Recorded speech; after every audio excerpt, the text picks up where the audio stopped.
I'm not going to hold that against him, but he has taken over the pastoral leadership of South Knoxville Church of God, where I started out as just a little kid. So he's going to lead us in our devotional. Thank you, Pastor. I'll just lead us in a word of prayer, and if you would like, you can bow your heads with me. That's up to you. Lord, we thank you for this beautiful day you provided, and Lord, we realize that today is actually the highest holy day for the Jewish people. Lord, today is Yom Kippur, which is the Day of Atonement, and Lord, it is the day that a day of repentance, a day of strict observance, and Lord, I just, as a representative of this community, I repent, Lord, for the sins we have committed, Lord, citizens and city alike, Lord, the things that we have done that's been displeasing to you. And we offer ourselves tonight, God, at least I and I hope others will join with me, offering ourselves, Lord, to you tonight to say that we don't want to be any longer a part of the problem. We want to be a part of the solution. And so we hope tonight, Lord, to display love. We hope tonight to display respect and understanding, and I pray, God, that you would allow that to be so. And Lord, I pray that you would forgive us our sins and lead us into the paths that you desire for us. We ask you for wisdom for this commission, Lord, and also every person here. Lord, your word tells us that if we lack wisdom, we can ask of you, and that you give it liberally. And so we do ask for wisdom tonight. And God, I pray that as the proceedings move forward, that we would, again, just offer ourselves, Lord, with respect, with honor, and with dignity. And may you be pleased with what you see in this city and in your people. And we give you thanks, we give you praise. And I pray a blessing over Knoxville. In Jesus' name, amen. Amen. Amen. Thank you, Reverend, and thank you, Commissioner Daly, for inviting your esteemed guests. Commissioner Smith, will you please lead us in the Pledge of Allegiance? If everyone would please rise and face the flag and give the proper salute. I pledge allegiance to the flag of the United States of America and to the republic for which it stands, one nation, under God, indivisible, with liberty and justice for all. Thank you, Commissioner Smith. I want to take a moment to thank the teams from the Commission Office, Clerk's Office, Law Department, IT, Public Building Authority, Knoxville Police Department, and Knox County Sheriff's Office. Also our teams on Community Television and our interpreters from the Tennessee School for the Deaf. These meetings take a large group of dedicated people to be successful, and your efforts are very appreciated. I want to take just a minute to say, today I told my children who are watching at home that tonight will be an excellent example of local democracy in action. We have an exceptionally large number of people in attendance tonight and speaking tonight, many of which have different ideologies and ideas, and that's a good thing. We come together to voice opinions, make decisions, but we do so in a respectful way. So I'm asking everybody, please be patient. Please respect everyone's opinion. Refrain from outbursts and loud comments and show grace to everyone, both here tonight in this room, when you talk to your neighbors tomorrow, and even when you might comment on social media. We are a thoughtful, compassionate community that cares for each other, even when we disagree. We have a lot of people signed up for public forum tonight. I'm going to list the order of speakers and the on-deck circle as I did next week, so please be ready to speak when called. We have 2 podiums set up. We have one down here on the lower level. We have also one on the upper level to accommodate everybody, so we do not have to wait for somebody to walk from the upper level to the lower level. Both are covered with CTV cameras. Both are visible and have the ability for all of us to hear. Each person will be given 5 minutes to speak. However, I do want to point out that we have a lot on our agenda. We have a zoning meeting at 7, a very large agenda to complete. So if you'd like to consolidate ideas, pick someone to speak for a number of people all at once, or even make your comments brief, we welcome so. A lot can be said in a small amount of time. I want to welcome to the podium first Ms. Sherry Garrett, then I will go to Peter Easton, Andrew Flores, Charity McNish, and Christine Cruz. In that order, Sherry Garrett, Peter Easton, Andrew Flores, Charity McNish, and Christine Cruz. Ms. Sherry Garrett, are you with us tonight? If you could please raise your hand. There's a podium and a microphone right there, ma'am. Peter Easton, are you here? Okay, if you'd like to take the podium and the microphone upstairs.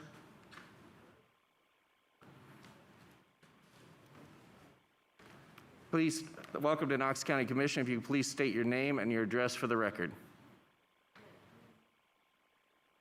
What? PBA, can you turn the microphone on upstairs? Test. Yes, Mr. Easton, please state your name and your address for the record. You have 5 minutes. My name is Peter Easton. I live at 6901 Ivy Stone Way in Knoxville, Tennessee, up in Halls. If it's painful for you to criticize your friends, you're safe in doing it. If you take the slightest pleasure in it, that's the time to hold your tongue. That's a quote from Alice Duer Miller. She was an American author from 1874 to 1942. This brings to mind what happened towards the end of the Board of Health meeting last Wednesday when, out of nowhere, the agenda quickly transitioned from that of conducting county-related business to attacking the character and intentions of our county mayor, Glenn Jacobs, in regards to a video he was part of. And while I usually disagree with the mayor on political leanings, I've always appreciated the fact that with Mayor Jacobs' character and integrity, they are above reproach and never should be questioned. On another point, I'm also a Navy radioman, veteran of Desert Storm, and I was on the USS Mobile Bay, CG-53, back in 1991 during the war. And I do not appreciate being compared with terrorists or an enemy of this country because I don't share the same political leanings as some members of the Board of Health.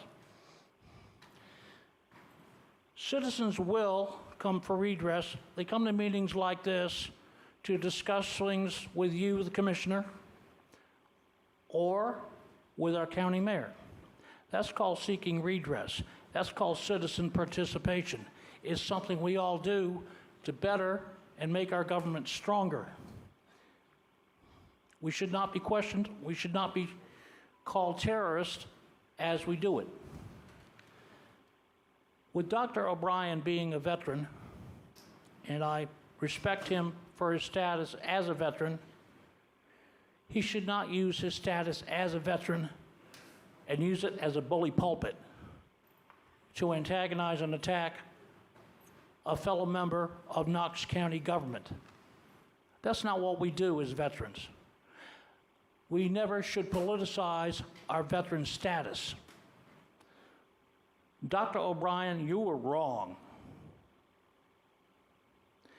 And you bring discredit to the veterans community when you do things like that, especially on Knox County business. The Board of Health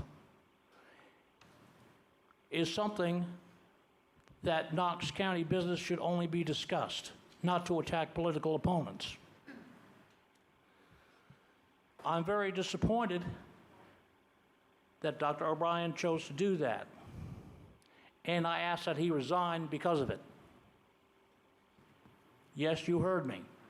I'm asking Dr. O'Brien to resign because he abused his position as a member of the Board of Health to attack a fellow member of Knox County government. This never should have been allowed to happen. It is because of that that I have submitted an emergency proposal, and I believe Ms. Drusilla has distributed copies of a resolution to all you commissioners and hopefully to Mr. Buke.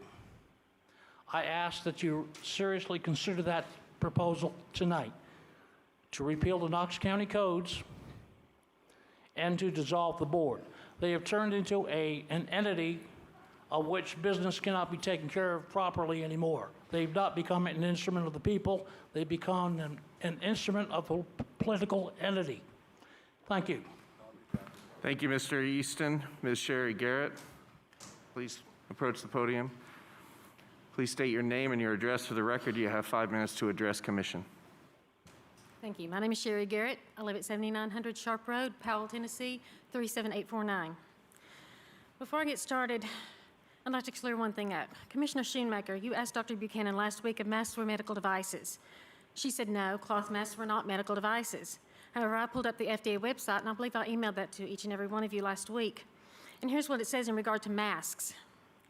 Face masks, when they are intended for medical purpose such as source control, including uses related to COVID-19, and surgical masks are medical devices.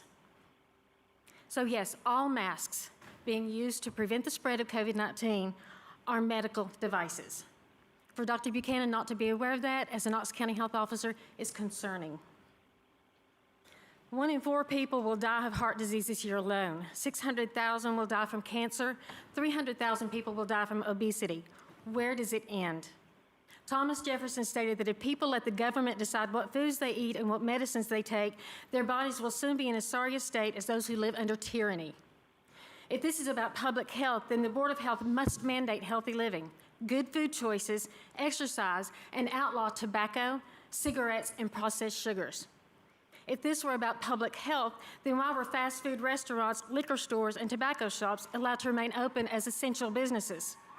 Fast food, alcohol, tobacco are all contributors to chronic disease, which contribute to adverse effects of COVID-19. If this were truly about public health, shut them all down. If this were truly about public health, then why stop at bars and restaurants? If this was truly about public health, then shut down all businesses after 11 o'clock. I mean, after all, after bars and restaurants, people gather, they go to grocery stores, they go to fast food restaurants, they go to gas stations and truck stops. Don't stop there, shut them all down. But no, the Board of Health chooses one genre of business to shut down, to target. So is this still about public health? Benjamin Rush, a signer of the Declaration of Independence, stated, "Unless we put medical freedom into the Constitution, a time will come when medicine will organize into an undercover dictatorship and will restrict the art of healing to one class of men and deny equal privileges to others. That time is now." These mandates have absolutely nothing to do with health, but everything to do with complying with a tyrannical agenda. If we sacrifice our precious freedoms for temporary security, we will lose both. Pennsylvania Judge William Stickman wrote, "The liberties protected by the Constitution are not fair weather freedoms, in place when times are good but able to cast aside in times of trouble. There is no question that this country has faced and will face emergencies of every sort." He added that the solution to the crisis can never be permitted to supersede the commitment to individual liberty that stands as the foundation of the American experiment. And furthermore, he said the Constitution cannot accept the concept of a new normal, where the basic liberties of the people can be subordinated to open-ended emergency mitigation measures. I find it difficult to understand why some of you hesitate to dissolve the board because you're concerned about unintended consequences. Why? Is it because of their expertise? Since when does a lung doctor, an emergency room doctor, a nursing professor, a school nurse, a pharmacist, a dentist, and a veterinarian qualify as medical experts? As far as I know, none of them are certified in public health. Yet these so-called medical experts have unchecked authority regarding public health. While you're thinking about unintended consequences of dissolving the board, think about consequences of leaving them in place. Do not wait for litigation to do the right thing. Do the right thing now. Dissolve the Board of Health. Thank you for your time. Ms. Garrett. In this order, I'm going to call Andrew Flores, Charity McNish, Christine Cruz, Annika Jenkins, and Edward Patrick. Mr. Flores, are you with us? If you would, please take the podium. I'd ask if those folks that are near the podium, if you would, please lower your signs so we can see Mr. Flores during his talk. You have 5 minutes. Please state your name and address for the record. All right, that's Andrew Flores. Sir, excuse me, sir. Please do not cover up the screen. Sorry about that. Just want to make sure it's visible. Mr. Flores, you have 5 minutes. Please state your name and address for the record. That's Andrew Flores, 1011 Lancewood Drive, Knoxville, Tennessee, 37920. Commissioners, I come before you tonight unsure that you understand the gravity of the decision that we are asking you to make. I hope to give you some context from the following thoughts. On September 21st, we watched as the balcony filled with unmasked citizens who came to voice their opposition to the Board of Health.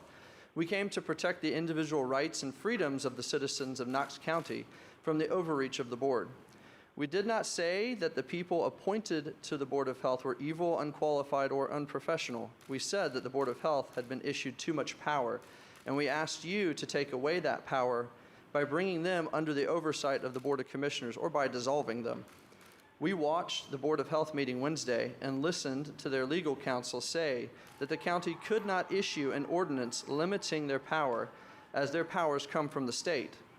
We watched as the Board of Health did not consider the individual rights of the citizens, but only asked if the county could curb their power. After they confirmed that you, the legislative body, could not limit their powers, they eased a bit and ended their meeting. There are some powerful people in the city of Knoxville who have posted a video or videos on social media asking people to support the Board of Health.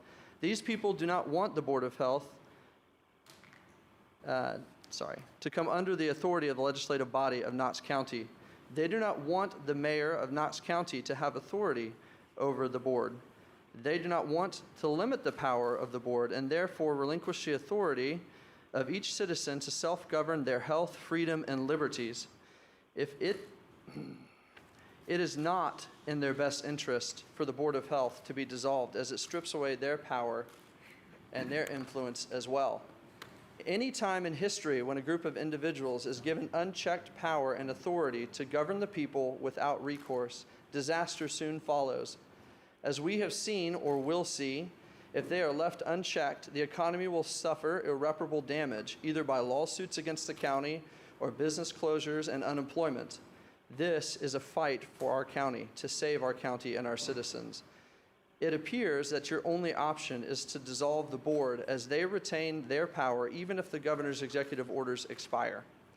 They will not stop imposing mandates and stripping the liberties and freedoms of the citizens until the citizens comply with the orders, no matter how much they infringe on our constitutional rights.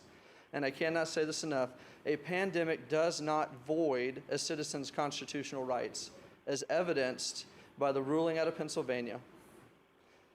I believe that you should choose to dissolve the Board of Health and can create a committee to oversee the funding and give oversight to the health department in the interim as you explore the best way to move forward. There is no excuse for allowing the constitutional and God-given rights of the citizens that you represent to continue to be stripped away by the Board of Health for even 1 minute more. We call on you to give us justice and restore the balance of power in Knox County by making a resolution to dissolve the Board of Health at this meeting tonight. Thank you. Thank you, Mr. Flores. Charity McNish, please make yourself known by raising your hand. Charity McNish. Going once, going twice. She's right here. Unfortunately, my name was left off the list, and she would like me to speak in her stead. Charity Stafford, McNish, excuse me, sir. Yes. Okay. I want to ask the person who's on the list if that's okay. Oh, Okay, thank you. Sir, could you please couldn't hear state you your... behind the mask, right? Could you please state your name and address for the record? Glenn Stafford, 7916 Whitcomb Road, Powell, Tennessee, 37849. Thank you, Mr. Stafford. You have 5 minutes. Thank you, sir. Thank you, members of the commission, for giving me the chance to speak to you once again. Well, we're back. I'd like to pick up where I left off last week, since I was going over the 3-minute mark. What is it with this 11 o'clock bar and restaurant curfew? Since the Board of Health is so driven by science, what is the scientific data that has been presented that COVID-19 germ gets stronger after 10:59 p.m.? By making the curfew earlier, it doesn't prevent people from going out, it just makes them show up earlier. Please remove such a silly restriction. The stupid virus can't tell time. And another thing, we're supposed to wear a mask when we go into the restaurant, when we walk through the restaurant into our table, then we can take it off to eat. When did this germ get so smart and so polite that it'll wait for me to finish my cheeseburger before infecting me? These foolish restrictions are killing our service industry. They're abusing our service staff, and in turn, they're hurting our farmers. These people want to work. They don't want to sit at home, collect welfare and government handouts. Please quit infringing on their life, liberty, and pursuit of happiness. Let them get back to work. Next topic, the CDC report that on average we lose 655,000 Americans every year to heart disease. 655,000. If we're being mandated to wear a mask because of only 200,000 deaths, why are we not mandating the banning of cigarettes in order to protect 655,000? You want to protect people from a virus with a 99% survivability rate, but not from lung cancer, secondhand smoke, or COPD? What's the logic and science in that? Speaking of science, those of us who don't want to wear a mask keep hearing we are not using science. My wife has quoted science information to you for weeks. I just quoted you statistics based on science from the exact same source that everybody else is using, the CDC. Just because you choose not to accept it, listen to it, or acknowledge it, doesn't make it any less true. The United States was founded on the premise of freedom. Freedom of religion, freedom to follow any political party, freedom to put pineapple on your damn pizza. That diversity is what makes this country great. We're not going around demanding everybody else take off their mask, and we're sure hearing from other people to put one on. We're only asking for us to decide for ourselves. Oh, and here's a fun fact. People in Japan, China, and Taiwan, yeah, they've been wearing masks since the 1950s. And guess where the virus originated? In China. Don't believe me? Look it up yourself. In closing, I respectfully ask you to revoke the code establishing the non-elected board or just lift this mandate. Thank you, and God bless America. Mr. Stafford.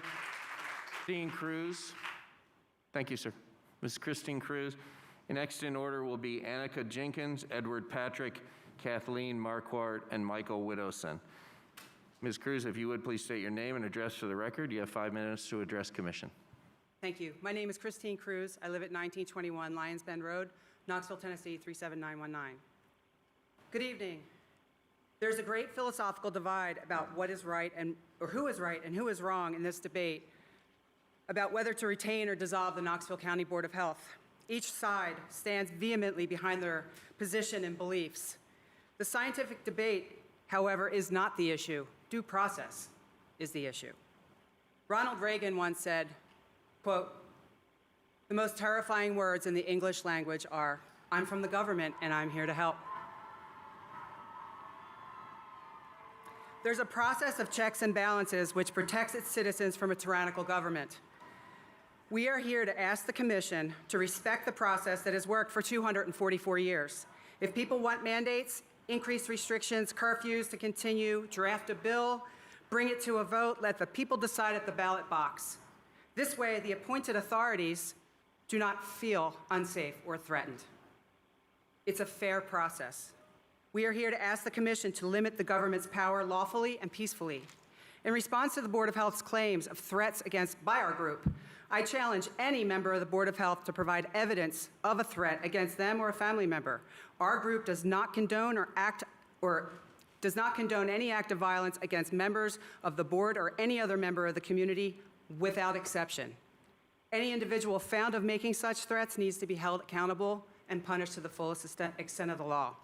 Business owners who have lost their livelihoods are the real victims, not the Board of Health members who have been paid without interruption throughout this pandemic and shutdown, unlike the business owners. This is not Ebola or HIV. After almost 40 years, HIV still has no vaccine. Yet the world was not shut down when HIV was introduced in the late 70s, early 80s. Several board members have expressed their fear of attending tonight's meeting.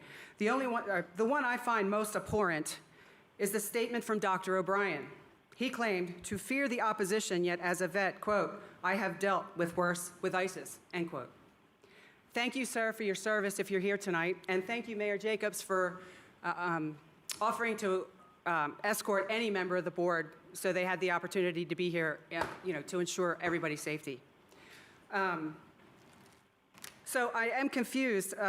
If Dr. O'Brien is here, I would just like to ask him how an officer of such high rank and long service equate a peacefully assembled group engaged in the democratic process with a group of vicious terrorists. I wonder what Kayla Mueller's family would think of that statement.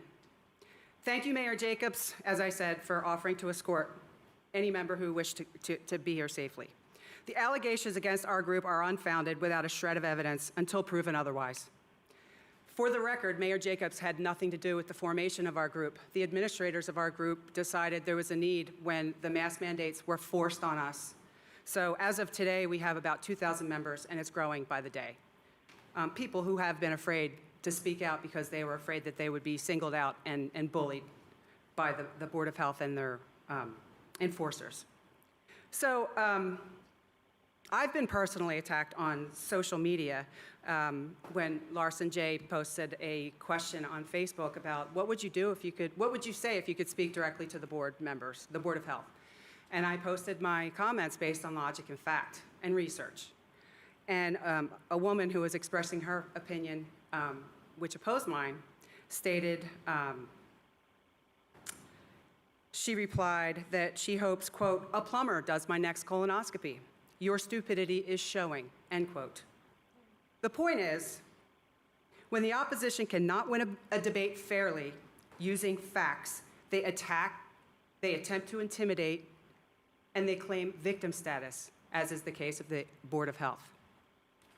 Despite constant attacks by the Board of Health members against Mayor Jacobs, his position of addressing the needs of the entire community is what the citizens elected him to do, which supports my claim that he is the only responsible member of the Board of Health, and that's the one that was elected by the people.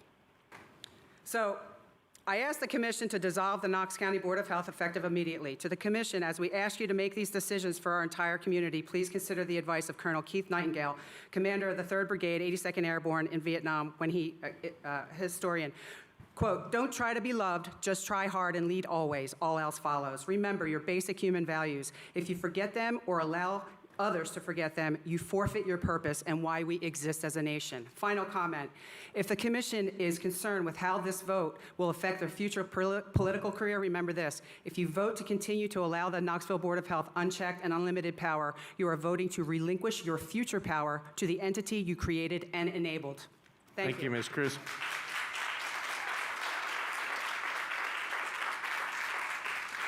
I have one mistake on my list. Dr. Denise Sibley, are you with us? Yes, I am. Please make your way to the podium. Sorry, I did not see the list. Denise Sibley will be next, and then follow that by Annika Jenkins, Edward Patrick, Kathleen Marquardt, Michael Widdleson, and Jonathan Dunham. If you would, please state your name and your address for the record. You have 5 minutes to address Commission. Thank you. My name is Dr. Denise Sibley. I'm from Johnson City, Tennessee, 3509 Bondwood Circle. The reason I drove here today as a physician is to speak to you about freedom. I have been investigating extensively the data for Tennessee and actually have run the data for Knox County as well, and these are as of Saturday night. I am concerned that the fear that has been put out has served to take away our freedoms, and that there's really not a scientific basis to it, and even that there's deception within the medical community. There is a narrative that is accepted, and those who go against the narrative are canceled or shut down. I am an independent physician. I have a concierge private practice, so no one can fire me. But I personally began to see the deception in March when I was not allowed to call in hydroxychloroquine for 2 patients. It was denied at Walgreens and at Walmart because I gave the COVID diagnosis. And it was at that point that in my brain I started to say, what is going on? This has never happened to me in 39 years of prescribing a $6 medication, which I've given to many people for malaria prophylaxis for travel, to my friends, my patients for rheumatoid diseases, and have written hundreds of prescriptions of hydroxychloroquine. So that was my beginning of deception. Along with that, there have been 2 retracted studies from the Holy Bible of medical profession that have been retracted from the Lancet and the New England Journal of Medicine because those studies of COVID were false. They were falsified data. So my own profession, I have seen succumb to deception. And it's the first time in my 39 years, having been trained at University of Virginia, that I've ever seen this. And I took care of many AIDS patients. I was afraid of AIDS patients because that was 100% mortality rate if I stuck myself. This has a death rate of 0.03% in Tennessee. That means that 99.97% of Tennesseans are not dying of COVID.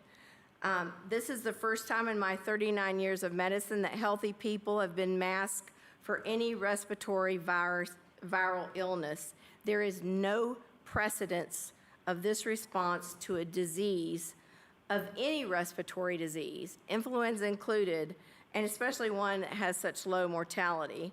In Knox County alone, there have been, and this is as of Saturday, 80 deaths over 191 days as of March 22nd, when the first death occurred in Tennessee.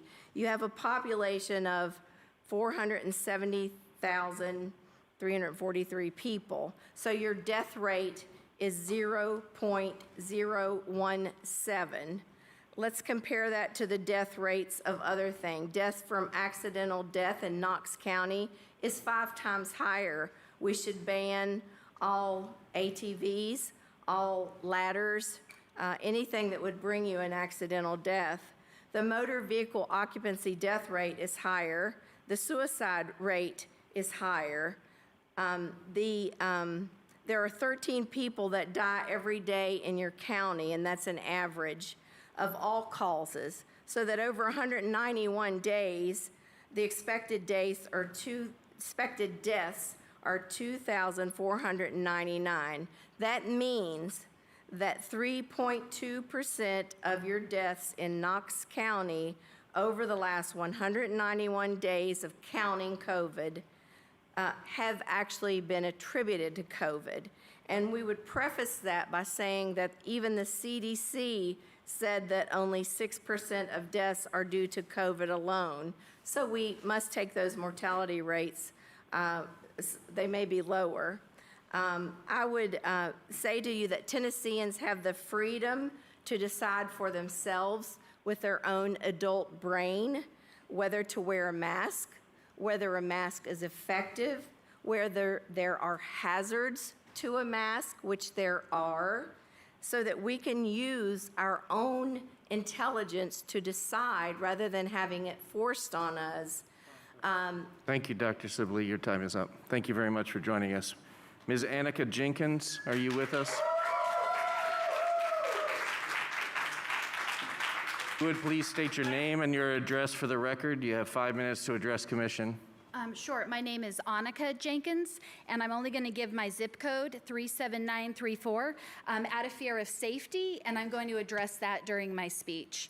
So I want to talk about how the Board of Health is using fear as propaganda, and they are using it to cripple our community. Families are not seeing each other. They are not hugging each other at funerals. Kids can't be friends with each other anymore because they won't wear masks. There's absolutely no shaking hands, singing, or hugging at church. The data is over a 99% survival rate for those under 70, according to the CDC. Now, you are asking me and my family to trust those who keep changing the criteria. I've been watching the press conferences from Martha Buchanan every Tuesday and Thursday. Last week, she talked about now we're going to use the words probable cases or potential exposure or quality exposure. So we continue to change the criteria. What happened to just positive or negative tests? The information that is on the websites for the news is adding on top of each other. You are not providing and reporting the accurate information. You are continuing to propagate fear. Last Thursday at the press conference, Charity Manafee stated that even though there's less than a 1% fatality rate, that's not what Knox County is shooting for. How are you ever going to get to 100% survival rate with the virus? This is ridiculous that you, again, are using fear to propagate and have propaganda within the community. Last Tuesday, Martha Buchanan talked about how they don't track testing by age group. Well, then how do they move schools to the red? That doesn't make any sense. We're not going to track by age group, but yet we're going to shut down Halls High School for 2 weeks, but we can't really prove by age group. Again, the criteria continues to change. She also talked about risky behaviors, and she talked about wearing a mask to the shower in your own house because then you could contract COVID-19 with the house. She also talked about the workplace. This is a quote from her. Someone takes off their mask to eat lunch and then everyone else contracts COVID-19. When are we going to be reasonable? This is getting to be ridiculous for this. The other thing I want to talk about is the Knox County Health Department still meets via Zoom. If masks are okay, why are they meeting via Zoom? The other thing I want to address, and the reason I want to talk about safety, is because I am disgusted that Patrick O'Brien used the term ISIS, and then what the Knox County Board of Health is doing is they are accepting and encouraging bullying. I don't know if anyone saw the sign that was at Bearden Middle School that said, "Don't be a cove idiot, wear a mask." Oh, that's okay now that at schools we can call each other idiots. I hope each and every one of you are telling your kids, it's okay, let's call each other idiots like that. You just said, Larson J. just said at the beginning of this meeting that we should show each other, we should be kind, and we should show grace. How are we doing that when people are attacking our group on social media and calling us terrorists? Because we stand up for the Constitution? Because we stand up for the Declaration of Independence? I will not take direction from a Board of Health that has lost all credibility. They are not my family doctor. I don't trust them. Again, I cannot believe that they encourage bullying. I want to read from the Declaration of Independence, and I want each and every one of you commissioners to pay close attention. That to secure these rights, governments are instituted among men, deriving their just powers from the consent of the governed. That whenever any form of government becomes destructive of these ends, it is the right of the people to alter or to abolish it, and to institute new government. You all need to understand, if you do not have integrity and stand up and support the citizens of Knox County that you promised to, we will change government. We have the right. This is still America. The Declaration of Independence and the Constitution was created under one creator, the creator that I listen to, the creator that my family listens to. I will not listen to the Board of Health. Thank you, Ms. Jenkins. Mr. Patrick? In the on-deck circle, after Mr. Patrick will be Kathleen Marquardt, Michael Widdleson, Jonathan Dunham, and Rebecca Reeves. Mr. Patrick, I understand you have a visual impairment, and I will let you know when you're at the 1-minute mark remaining. Thank you, Mr. Chairman. Please state your name and address for the record, sir. My name is Edward Patrick. My address is Volunteer Landing Lane, Knoxville, 37915. A point of order, I understood that everybody below decks was going to wear a mask, so if you'll allow me, I'm a little reluctant to put my tissue on the loudspeaker system, but very well. Thank you for the opportunity to speak with you tonight. If we had a national crisis where there was an invasion by an armed force, we would call out our armed forces to fight the enemy. And if we had anarchists and extremists of any type, left or right, in Knox County, as they do have in some other places, we would expect and call for our police and our sheriff to fight the enemy. But we have an invisible virus. So I want to keep repeating, the virus is the enemy. The virus is the enemy. Conversely, the Board of Health, although we have heard passionate denunciations tonight, the Board of Health, in my opinion, is not the enemy. The armed forces cannot fight the virus. The sheriff's office cannot fight the virus. Some years back, in this conservative state, there were a conservative governor, conservative legislatures, perhaps conservative county commissions that established boards of health specifically to fight the enemy that we are now fighting. And I think that's the group that should fight the enemy, not the Army, not the politicians, not the lawyers. God forbid, I was a lawyer for 35 years or more, so I know the lawyers shouldn't fight a virus. I know nothing about a virus. But the Board of Health consists of professionals, and who else would you want to fight the virus?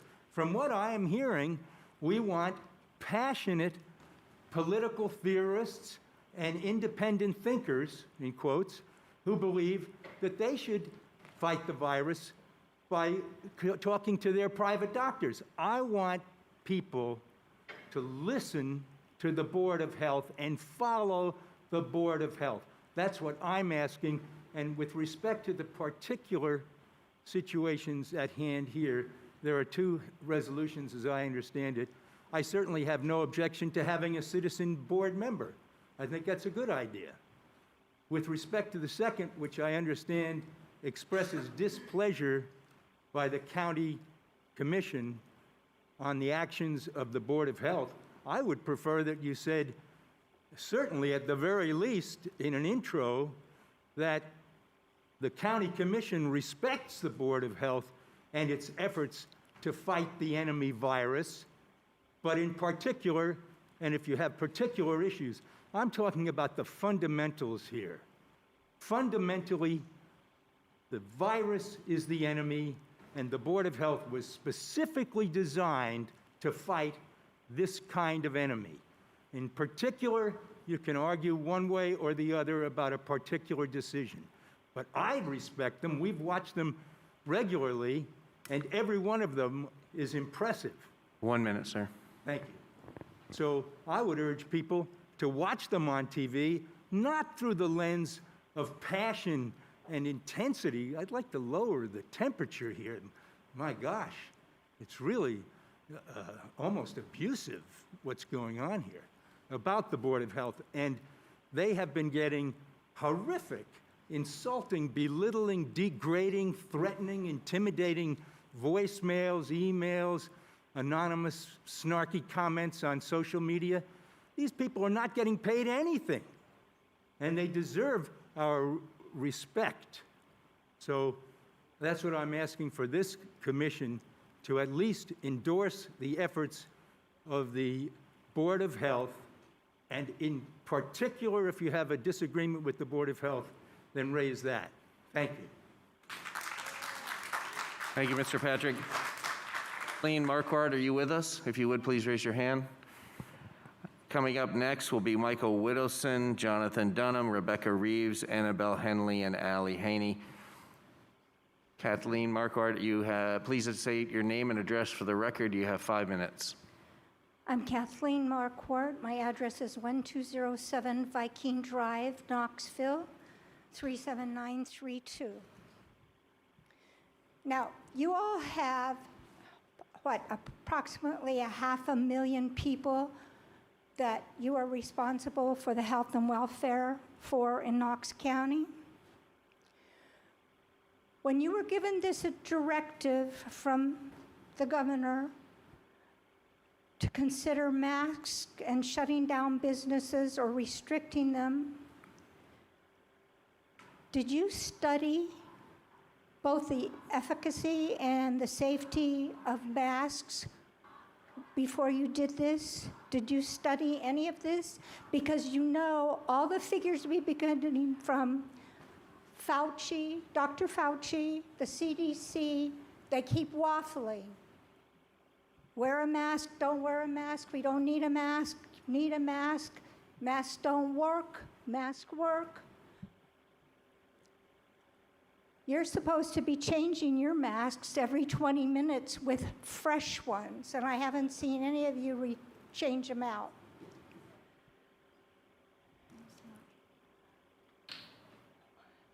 If you research the efficacy of masks, you would realize that viruses are smaller than any of the pores, any of the holes on any of the masks you're wearing. So they're really not effective for that. But I'd rather speak to you right now about the safety of masks.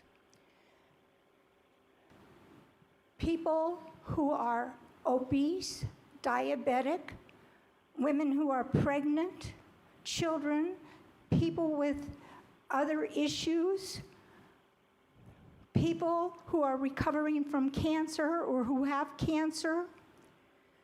There are so many people that should not ever be wearing a mask, and masks were designed to be used in an operating room where there's extra oxygen being pumped in constantly so people do not get hypoxia. All the people that are wearing masks are damaging their bodies, they're damaging their hearts, their lungs, they're reducing their length of life. And when we start telling 2-year-old on up, said the CDC, need to start wearing masks, that is so wrong. We are endangering their lives. And everybody who's wearing a mask is breathing back in the garbage that our lungs are trying to get rid of. You're breathing it back in, and by the way, it goes to your brains. You need to understand, even healthy people wearing masks down the road are going to be dying. They're going to be getting heart attacks and arrhythmia. Have you done the research on this? There's plenty of research out there from CDC and everything else, and there's nothing that says masks are safe or necessary. And I think you need to do the research because you're making these decisions for people and do not understand how damaging they are. It's time for you to do your research. I question any of you, have you researched these issues before you sat down and made that decision? Thank you. Widdleson. Next up would be Jonathan Dunham, Rebecca Reeves, Annabelle Henley, and Allie Haney. Mr. Widdleson, if you would please state your name and address for the record. You have 5 minutes, sir. My name is Mike Widdleson. I'm a resident of 9915 Fleener Mill Road, High School, Tennessee, 37754. I'm speaking here tonight to voice my concern of the actions taken by the Knox County Board of Health and the power and authority of which it currently possesses. No matter what position is taken on the political spectrum, it should be concerning to us as citizens to have entities within our government consisting of non-elected officials which possess great authority, allowing creation of mandates which restrict civil liberties. It should be disturbing to us as citizens that these entities have the ability to impose penalties such as fines and confinement to punish and coerce us into compliance. It should also be infuriating to us as citizens that these entities, which can have the capability to accomplish these acts without the use of the legislative process, which is conducted by the elected officials that are held accountable to the people. Last week, the Board of Health demonstrated its refusal to be accountable to those people. In an effort to panhandle the public for sympathy and emotional support, the board exploited the intent of a video involving Mayor Jacobs to form a claim that it makes them fear for their safety to be present in a public forum. Such a convenient excuse to not hear grievances from the people negatively affected by the mandates in person. To this board, I say this: my rights are more important than your feelings because I actually fought for them. I'm a retired veteran that served over 20 years as a Green Beret. During my career, I deployed 11 times to combat zones in various hostile areas around the world, to include Kosovo, Iraq, and Syria. I have participated in humanitarian efforts. I have fought in direct combat against insurgents and terrorist organizations. I've also witnessed the moments when the price of freedom was paid as my own personal friends and fellow American soldiers became heroes by giving the ultimate sacrifice in service to our country. That sacrifice was made to ensure that we, the people, can retain our many freedoms, one of which is the ability to control our own government. It was not to surrender our liberties in the midst of a temporary crisis. It was not to have our representatives whom we elected rendered impotent and unable to act in the best interests of the entire community. Our founding fathers gave us a republic for as long as we could keep it. To do that, we as responsible citizens must demand nothing less than liberty at our local level of government, because if we do not, we will not receive it at our state and federal levels. In closing, the Knox County Board of Health, or any other bureaucratic entity for that matter, should not possess such great a power to make law-abiding citizens into criminals.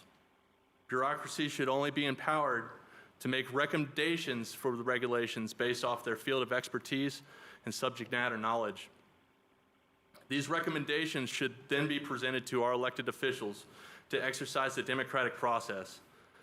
This way, comprehensive consideration can be given to find a solution of situations and give the burden of accountability and recourse placed upon the shoulders of the people that we elected to do the job, thus ensuring that people remain in control and that we remain to be called volunteers and not voluntold. Thank you. Thank you, sir. Dunham.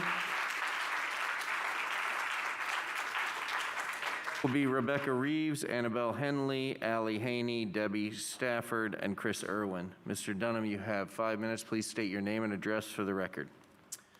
My name is Jonathan Dunham, and having had a price on my head in Iraq, it's not really an experience I care to repeat, so I'll just give my zip code as 37938. Ladies and gentlemen of the County Commission, thank you for allowing me to speak tonight. You don't know me from Adam, but I'm a third-generation warfighter. In a line stretching back to at least World War II, someone in my family has actively participated in the fighting against the enemies of the United States.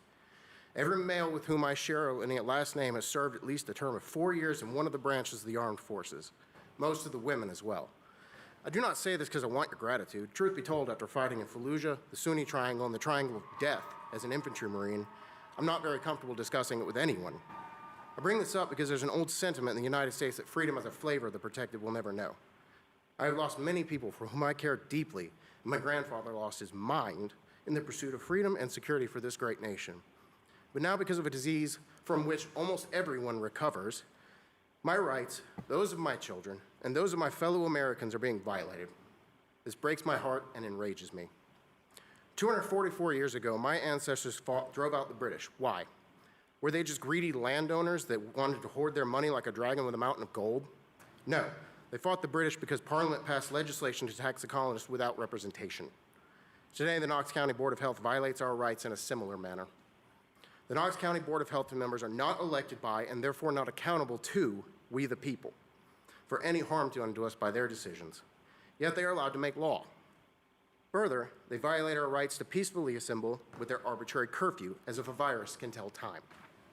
This board of wannabe oligarchs also violates our right to peacefully assemble by placing limits on the number of people that may gather. These are the actions of tyrants, not public servants. Violations of any rights without conviction of a crime also violates the right of every American to due process of law. These arbitrary restrictions have caused immeasurable harm to those Americans who lost their job to these decisions and to those businesses that have closed as a direct result. I notice everyone in favor of these restrictions gets paid either way. This is not the case for the waitress, the bartender, or bar owner. To make matters worse, the Board of Health voted to exempt themselves and other government buildings from these restrictions, some of them going so far as to, in public meetings over Zoom, get up in the middle of a restaurant without a mask and go get something else. One would think if these actions were necessary for people's health, that those empowered want protections above and beyond those of us who do not have the luxury of power, wealth, and prestige. The rights of Americans are not up to the changing tides and circumstances of the era. These rights, among them the rights mentioned above, are immutable. Experience across time has shown that government bodies, once created, only grow in power. The Board of Health has already shown itself to be contemptuous not only of our rights, but also of those with whom it disagrees. What will they do if we allow them to continue?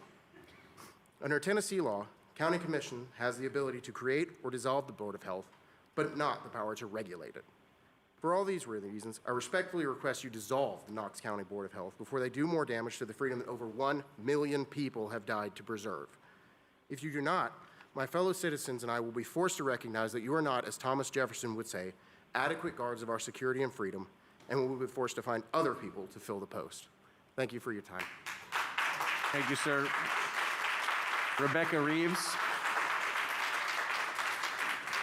Reeves, are you with us?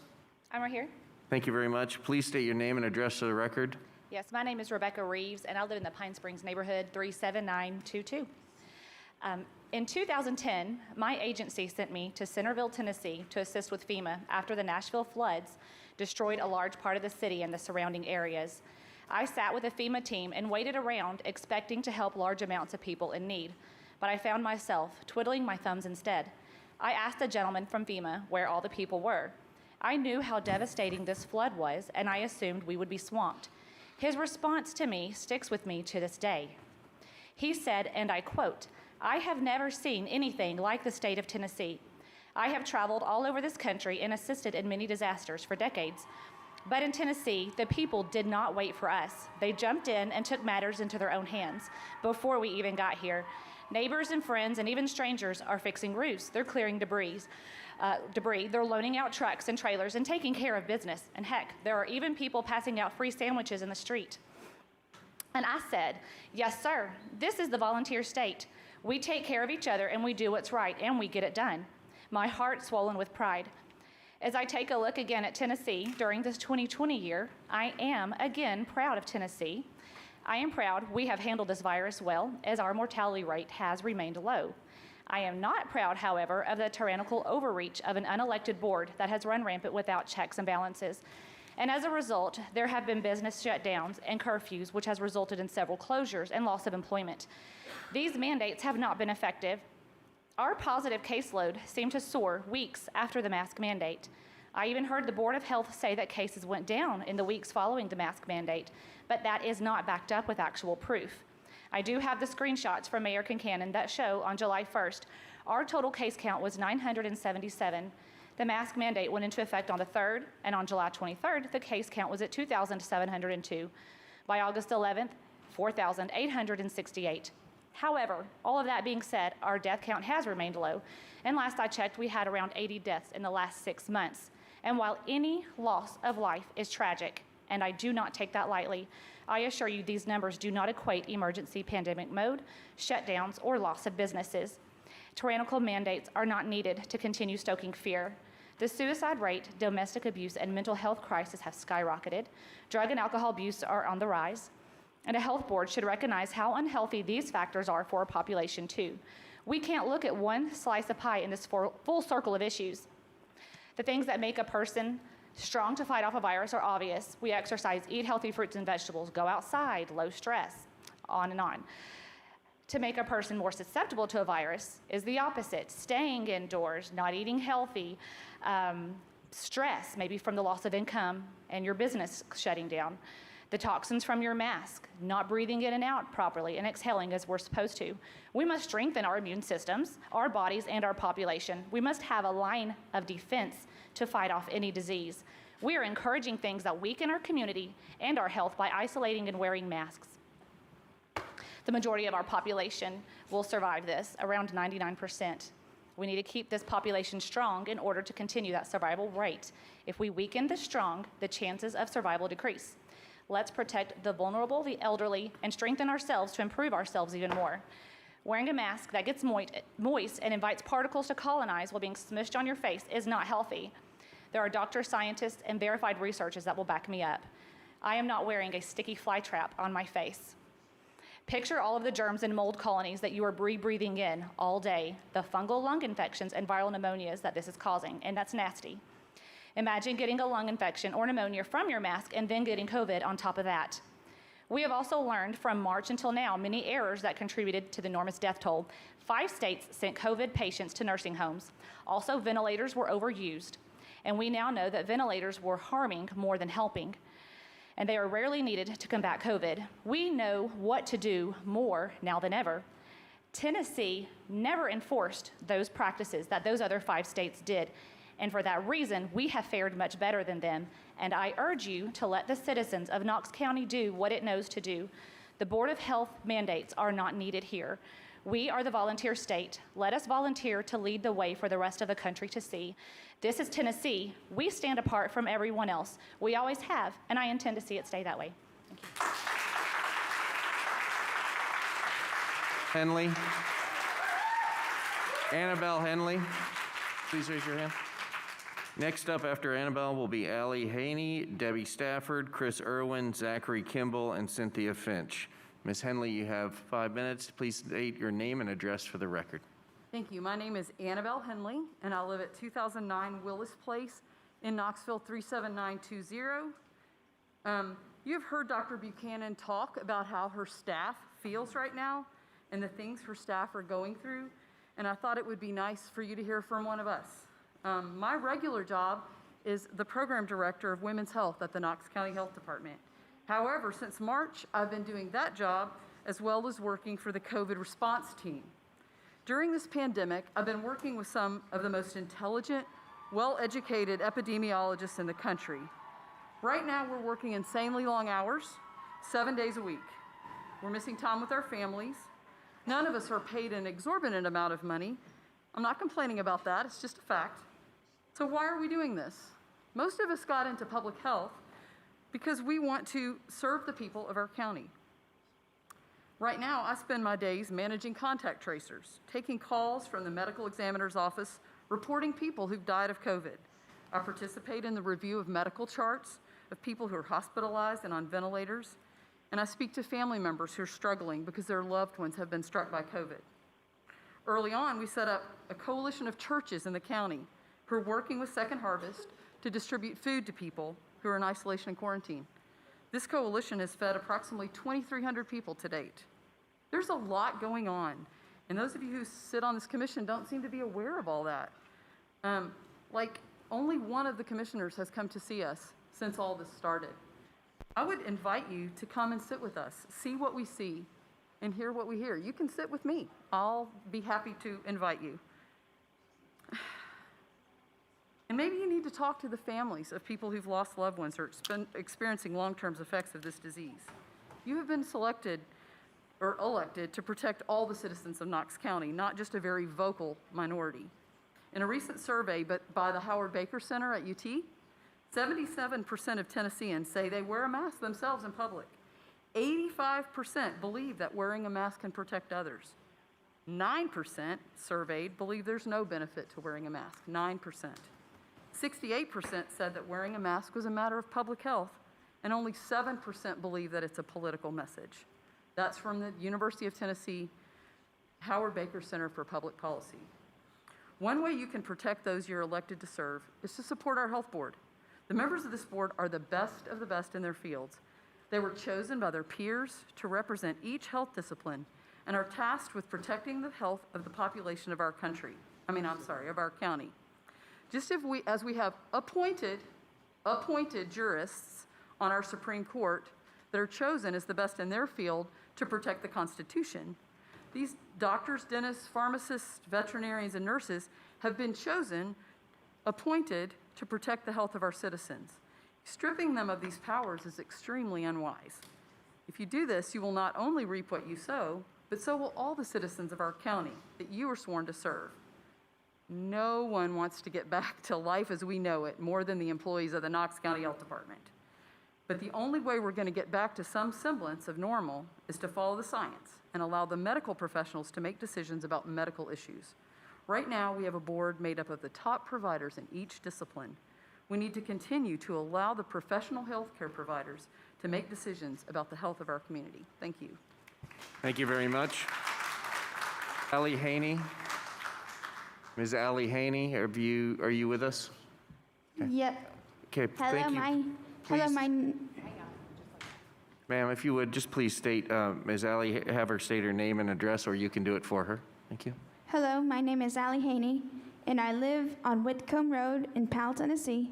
I came to you last week and told you how I missed out on camp and work for months because of the mandates the state and the Knox County Health Board passed.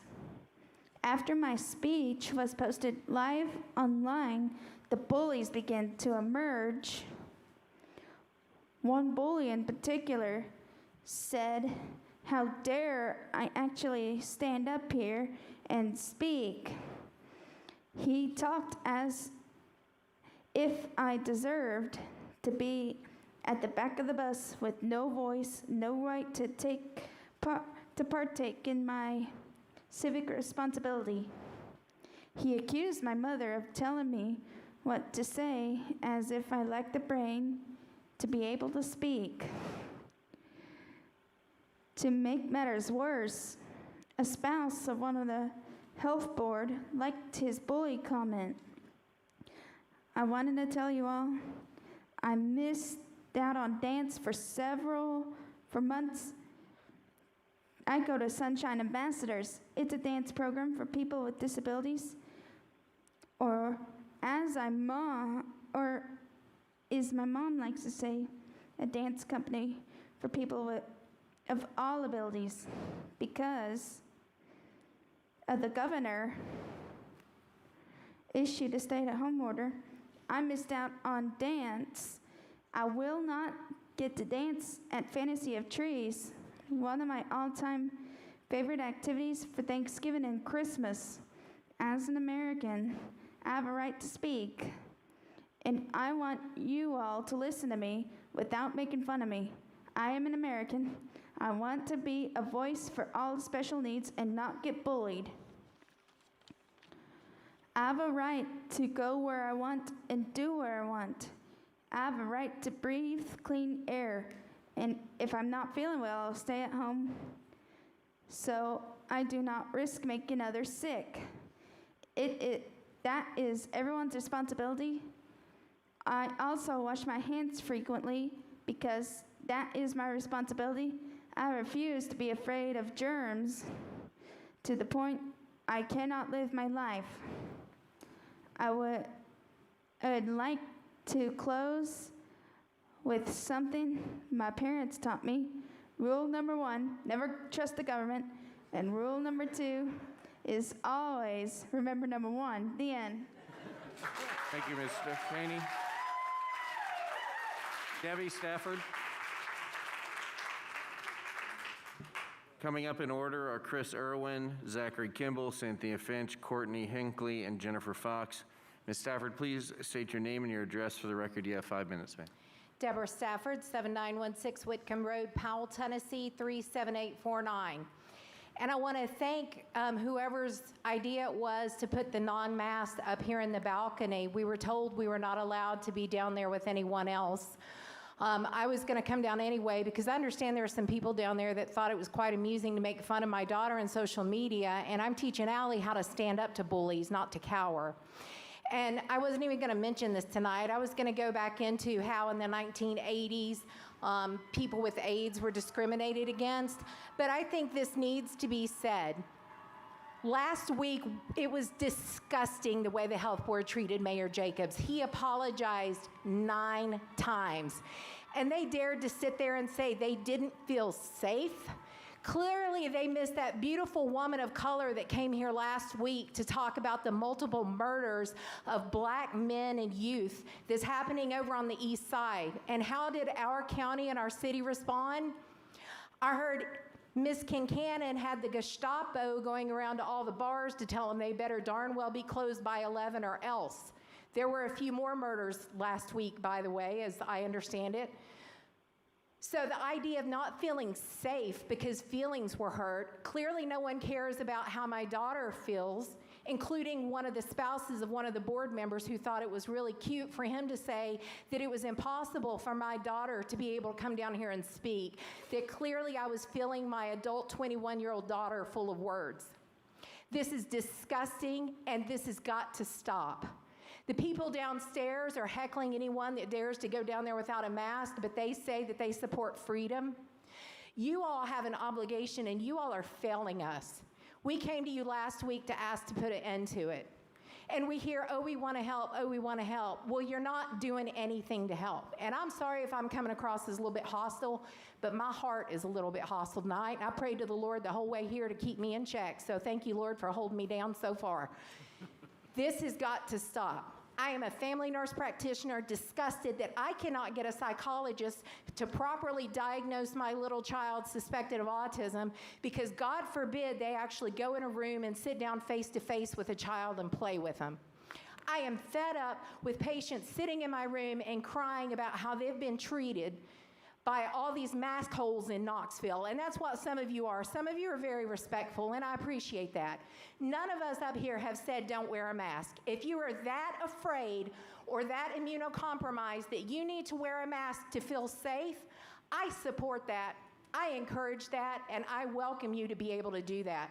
But by golly, none of you are going to tell me that I have to wear a mask to exist in this county. From the beginning of this to now, as of last week, I haven't checked the stats this week, I've been too busy. We have had 1.94% of our 470,000 residents test positive for COVID. That is 98% of our county has either never got it or got it and got over it without needing to be tested. I looked at Jefferson County, a county down the road that's also a college town, because we heard so much about college towns here, about how, well, we're a college town, that's why we're getting so sick. Jefferson County has no mask mandate. I looked up on the Carson Newman website, there is no overt mask mandate. I looked up their population versus number of infected. Guess what? 1.94%. It is the exact same in a non-mask county versus a mask county. And for all of us to sit here and say masks are helping is bull. It is disingenuous. It's not scientific. When you look from July 3rd to now, we have had 9,000 cases of COVID-19 since we masked. Masks are not working, but they're causing hostility, they're causing bitterness. And before I finish, you all talk about how we should all be loving and listen to each other. Then why did you have the Public Building Authority try to keep people that support our side from coming into the building? Was that y'all's doing, or was that India Kincannon's? Because we were told clearly last week when we came in the door, we were welcome. And this week, everyone's been blocked. You can hear them outside, and I know all you all can hear them. So I pray for you all. I pray for you all that you be lifted up in the Lord. I pray that you do the right thing. But by golly, it's time for you all to break down and actually do something. Because if not, those thousands of people out there, they're going to be running for your seat at the next election. Thank you.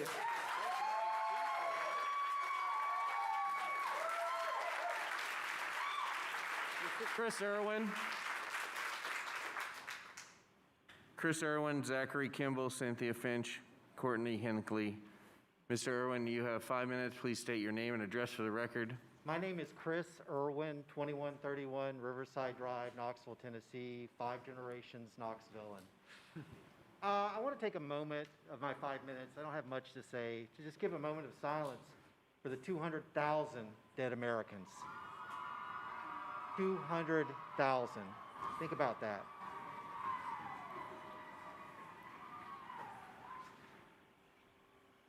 And they didn't just die.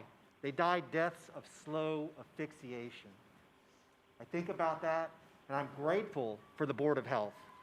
It was created, is my understanding, during the AIDS epidemic, where somehow our General Assembly, our elected officials decided, hey, maybe if we get viruses, we should get our medical professionals together to discuss how we can deal with that. The Board of Health is wholly a creation of our elected officials. And any power the governor gave them, another elected official, came from him. So this idea that they just appeared out of the vapor as some tyrannical organization that is forcing us to wear masks, say the people not wearing masks and asking us maybe don't party late at night to cut back on the asphyxiations is ridiculous, of the deaths.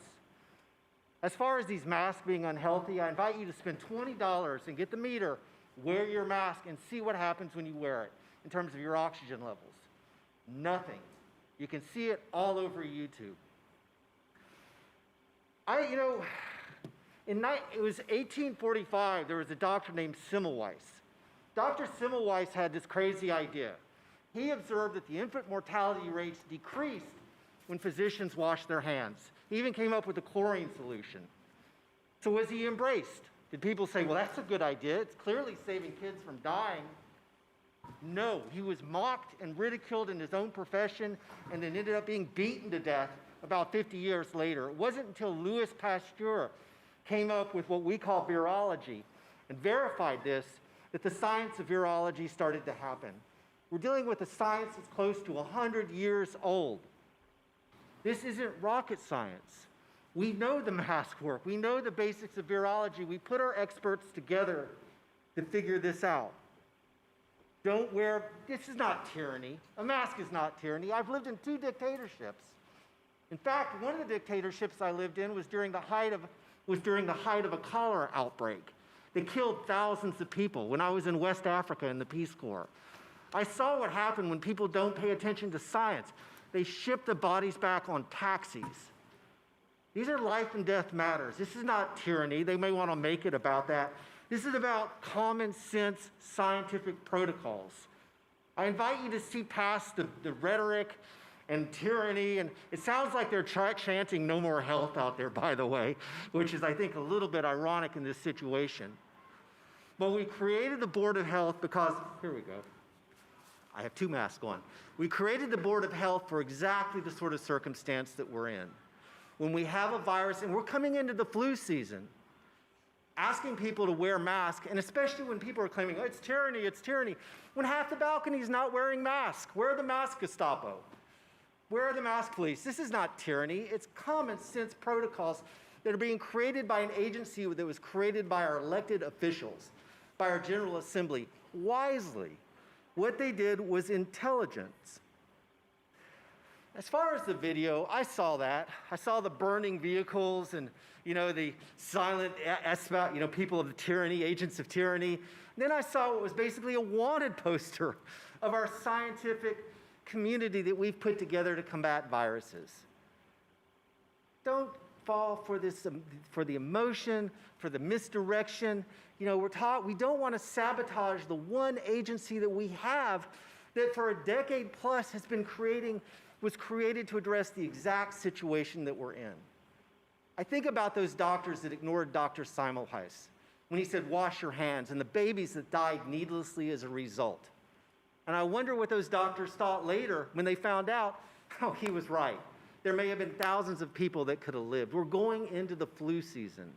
I beg you, don't sabotage our Board of Health. And also, as a matter of law, you cannot. They were established by the General Assembly by statute, which trumps county law. It's basic civics. Thank you for your time.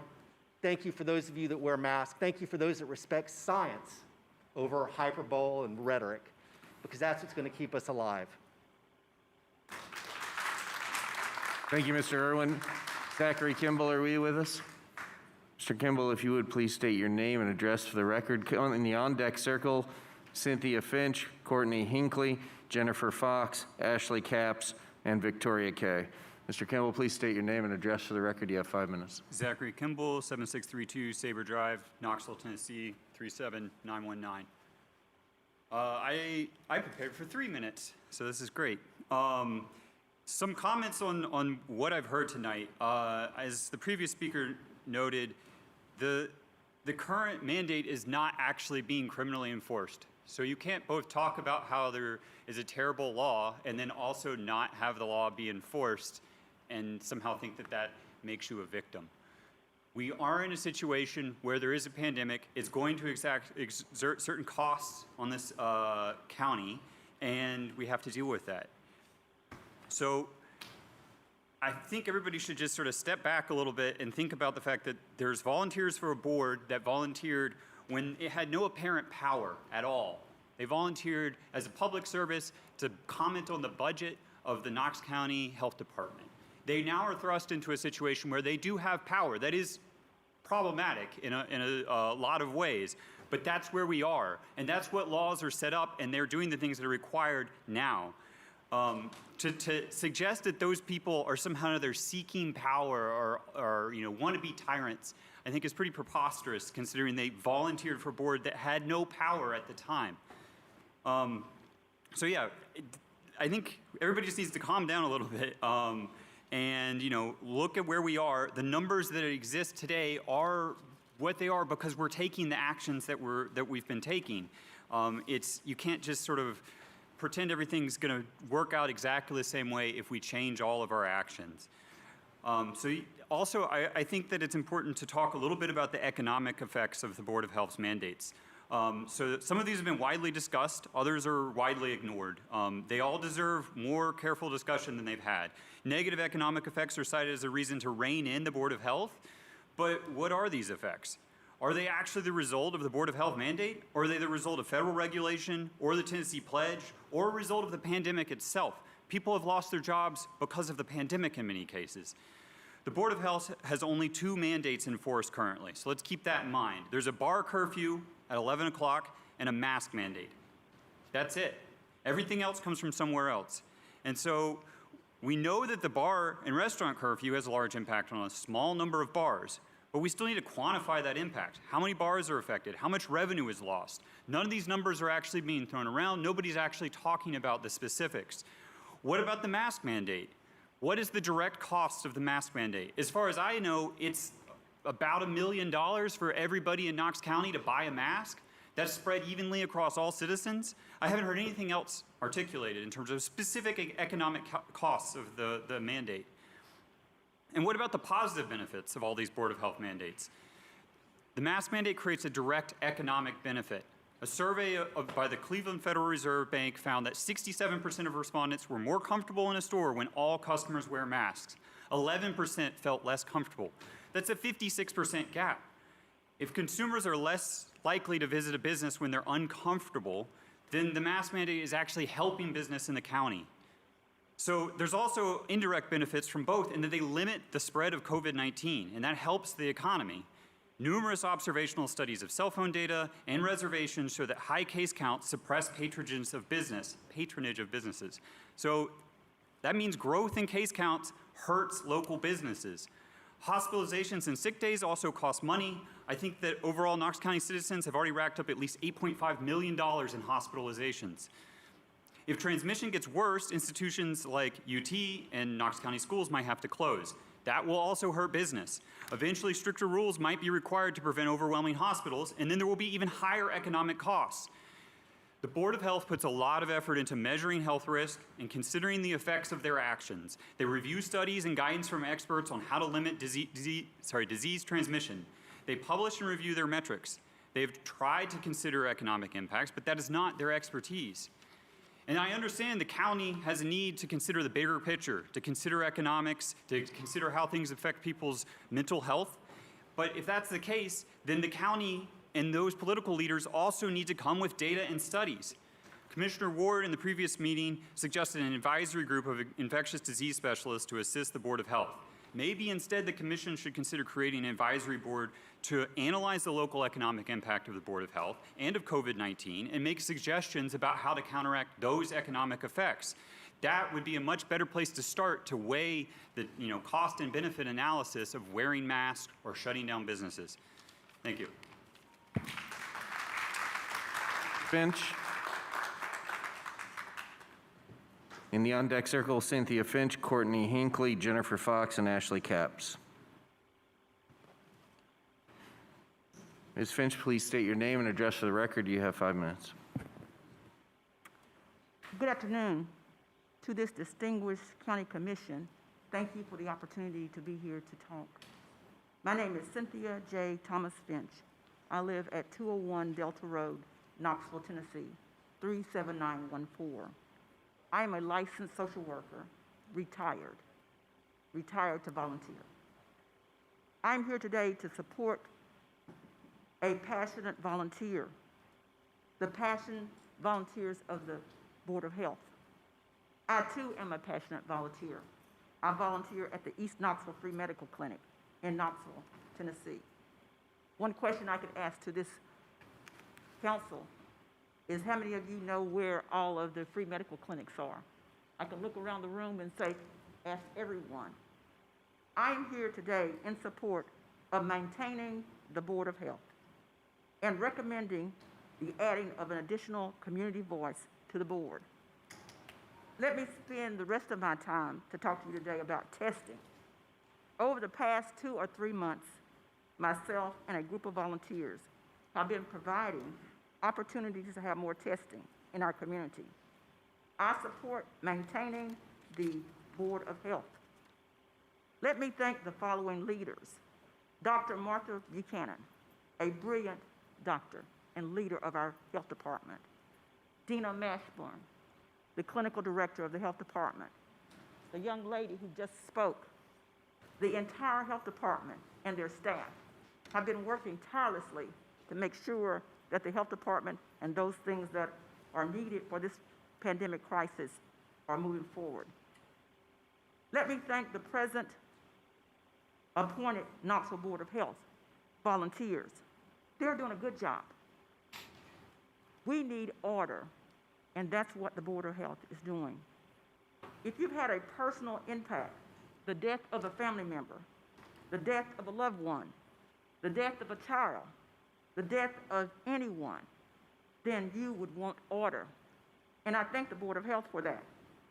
They will continue to use their professional expertise to guide this community, and I feel we have to have a plan, have a process, and as I have been printing off daily from the Tennessee Governor's Office of Faith-Based Communities Initiative, our own governor sends us a prayer every morning.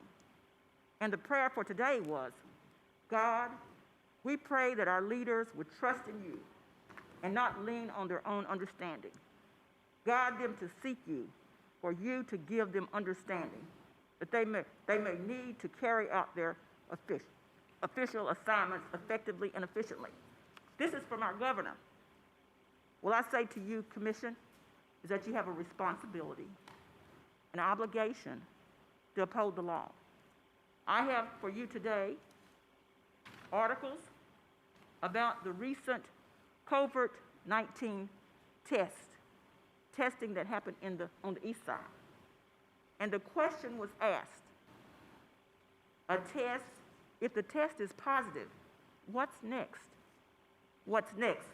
So one of the things that we did for this testing opportunity was we added telehealth to our testing, a new model. We had doctors, we had nurse practitioners, we have other healthcare professionals there on site, and we were doing just that.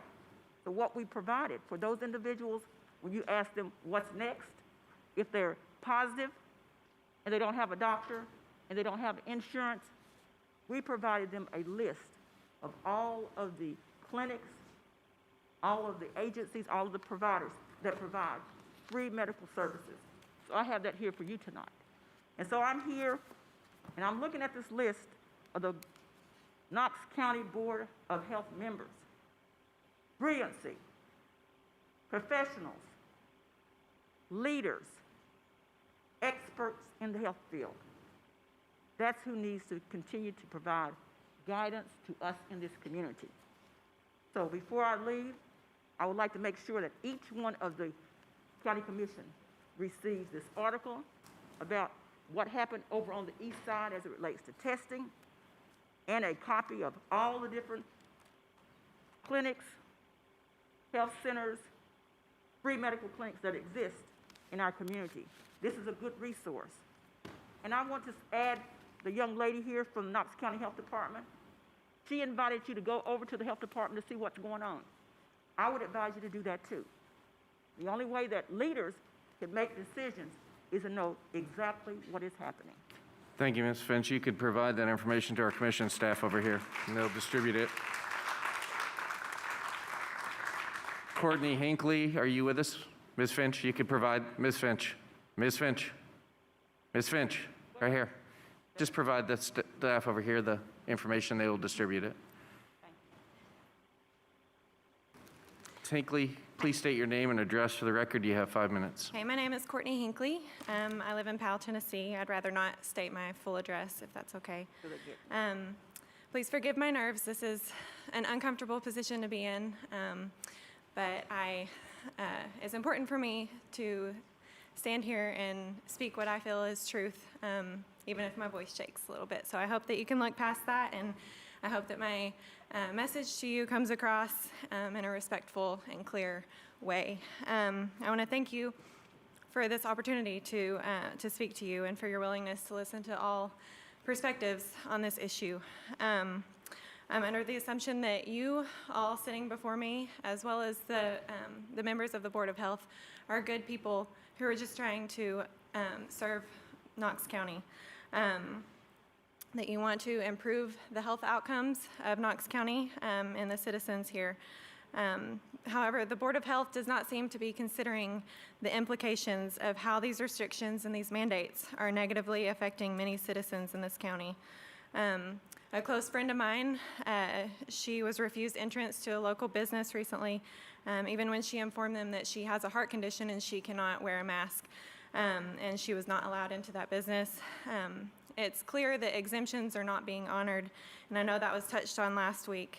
And I want to ask, what about our children who are in sports activities and they're becoming ill from a lack of oxygen because they're being forced to wear a mask? And what about the psychological effects on the rising generation? They're lacking the warm smiles and hugs from the people around them. My children, I have 2 children at home, and that's why I'm here. It's not just for me, and it's not just for the people that support what I'm saying to you. It's for my children. It's for their future. And it's hard for me to take them into a store and for them to see everyone in masks, for them to not see warm smiles from other people. It's not the world that I want them to grow up in. So that's where my heart is, and that's why I'm here. What about the people who have handicaps, who require facial recognition to see people's mouths move when they talk? What about these people? It seems like these people are not being considered. If we want to care about all people in this county, there's so many examples of this. And my question to you that I hope you'll ponder is, where do we draw the line? Where is this line drawn? Will the Board of Health have the authority to mandate the COVID-19 vaccine when it becomes available? This vaccine is fast-tracked and no proper safety trials, and there's plenty of reasons to be concerned about this. Will they have that authority to mandate that, just as they are with masks right now, for the safety of the community? When do we, the people, get to decide what's best for our own health? I know that the argument for masks is that it's not just about our individual health, but the health of the community as a whole, and I can respect this notion. But I must ask, then why haven't we always worn masks? To protect each other and to protect ourselves from being sick. Viruses and bacteria are not going away. They've always been here and they're not going away. According to this logic, we should be expected to wear masks for the rest of our lives wherever we go. It just doesn't make sense. Of course, there are precautions that do make sense, that are proven to work to help prevent disease and stop the spread of illness, such as washing your hands, staying home when you're sick, eating a healthy diet filled with unprocessed foods, exercising, getting plenty of sunshine and fresh air, drinking water, using stress reduction techniques. All of these measures essentially do protect the community as a whole if everyone were to adopt these as their way of life. And if it's really about our health, then these things should be part of the discussion. It's clear that this specific issue has become politicized and that the desire to calm and reassure the public has overtaken the obligation to preserve our rights. And I understand this motive, but I would ask government bodies to reassess their proper role, which is primarily to preserve the freedoms of those they govern and not to dictate their conscience. I hope as you look around this room tonight, and the people that are not allowed in this room, all the people that are standing out there that you can hear, I hope that you know that we are not here to be threatening. at all. That's not our purpose. We are concerned mothers and fathers and business owners and healthcare providers and more. That we are just citizens of this county, and we have personally been affected by the restrictions that have been placed upon us. We all have different levels of risks that we're willing to take, and we should each have the privilege to evaluate the risks and the benefits of the information that's presented to us. The Board of Health, they can advise as much as they want, and we can take that information and apply it to our own lives in the way that we see fit. Those who do not want to wear a mask should have the freedom to not wear a mask, and those who do want to wear a mask should absolutely have that freedom. Thank you, Ms. Hinckley. Ms. Hinckley, your time is up. Okay, can I just have 10 more seconds? Very fast, please. It's a hard thing to let go of wanting to control other people's choices when those choices contradict our own, but it's necessary to preserve our freedoms, and we have to allow all citizens to make the choices regarding their health and stop leaving it up to unelected officials to make that decision for us. Thank you. Thank you very much. Fox. Fox, are you with us? Jennifer Fox? I also want to let everybody know what my intention is as we approach the 7 o'clock hour. I'm going to hear from Jennifer Fox, and then I'm going to hear from Ashley Capps. Then I'm going to take a small break. We will put this meeting into recess. We'll come back and we will deal with our zoning issues. It is a public notice meeting at 7 o'clock. We'll get through our zoning processes as fast as possible. Then we will return and we'll continue on with our meeting as planned. Okay? Jennifer Fox, you have 5 minutes. Please state your name and address for the record. Thank you. My name is Jax Fox. I live at Pleasant Ridge Road, Knoxville, 37912. I would like to thank you for the opportunity to address you all tonight. Mental health and the well-being of service workers has been brought up frequently during this pandemic by many public figures and even by our own elected officials. Although I do have a biology degree from UT, since I have graduated, nearly all my jobs have been in retail. Currently, I work in a high-volume, non-essential, locally owned retail store where I've been employed for several years. On an average day at a cash register, I will easily check out 250 to 300 customers. I like interacting with customers as I'm a people person, and they tend to be happy with their purchases and enjoy our store to the point many employees have relationships with regulars. However, I have also had to deal with my fair share of harassment, up to and including a customer assaulting me a few years ago, throwing merchandise at me when a manager asked them to leave. Customer service workers have to regularly face rude and dehumanizing treatment. Anyone who has worked customer service in almost any setting understands that some customers will just take out their frustration or bad day on you or expect you to bend over backwards for just them. However, this pandemic has truly underscored how little some people think of their fellow man. Many people have also seen the videos on Facebook or other forums online, or judging by the turnout today, may have been subjects to these videos. Someone is asked to put on a face mask in a business. They refuse to put on the mask and are asked to leave, and they refuse to leave for some time. My work reopened to the public at the beginning of May with the requirement for us employees to wear face masks at all times in the building. We posted signage at the front of the store and in several high traffic areas asking customers to wear a mask, as well as drastically altering how we operate in order to promote social distancing. For about 2 months, half of our customers wore masks. Every interaction with an unmasked customer made me question if they were social distancing, if they were gathering in groups, if they had traveled out of state, and even if they understood basic germ theory. Every day, all the employees would discuss the increase in cases or how their parents were still having huge cookouts or who they knew was sick. We joked about how much we drank after our shifts or on weekends or how little we could sleep, but I could see from the dark circles under their eyes and the tone of their voices how little humor were in those jokes. A few folks had chronic health issues flare up from the stress: digestive problems, chronic fatigue, kidney issues, inflamed joints. We wondered how the other half of our staff was coping as we were split into 2 work pods to reduce the chance of transmission.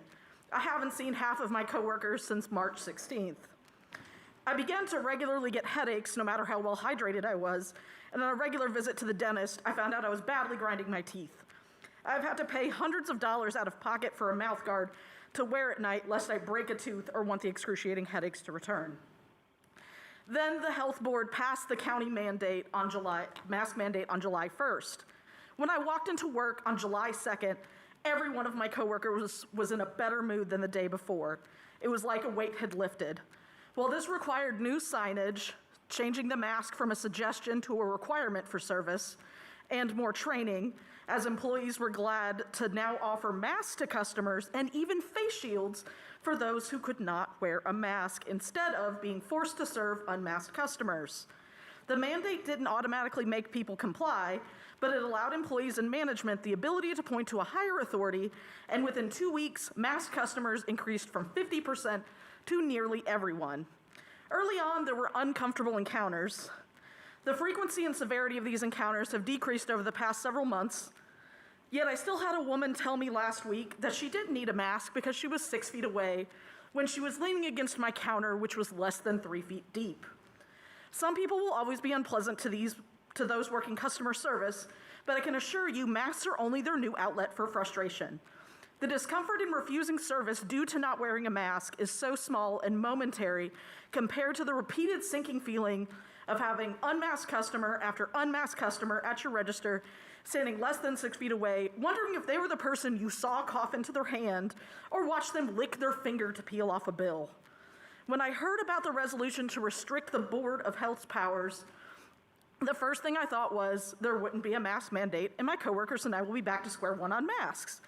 Not only would it reduce the number of people wearing masks, as we saw at the beginning of summer, but it would embolden those already rude and defiant customers to act out no matter what our policy would be as a private business. Thankfully, y'all listened to some of the legal issues and are now just wanting to express displeasure. If y'all really cared about the mental health of those service workers, you would let the doctors and public health workers on the health board deal with what they know, medicine and public health.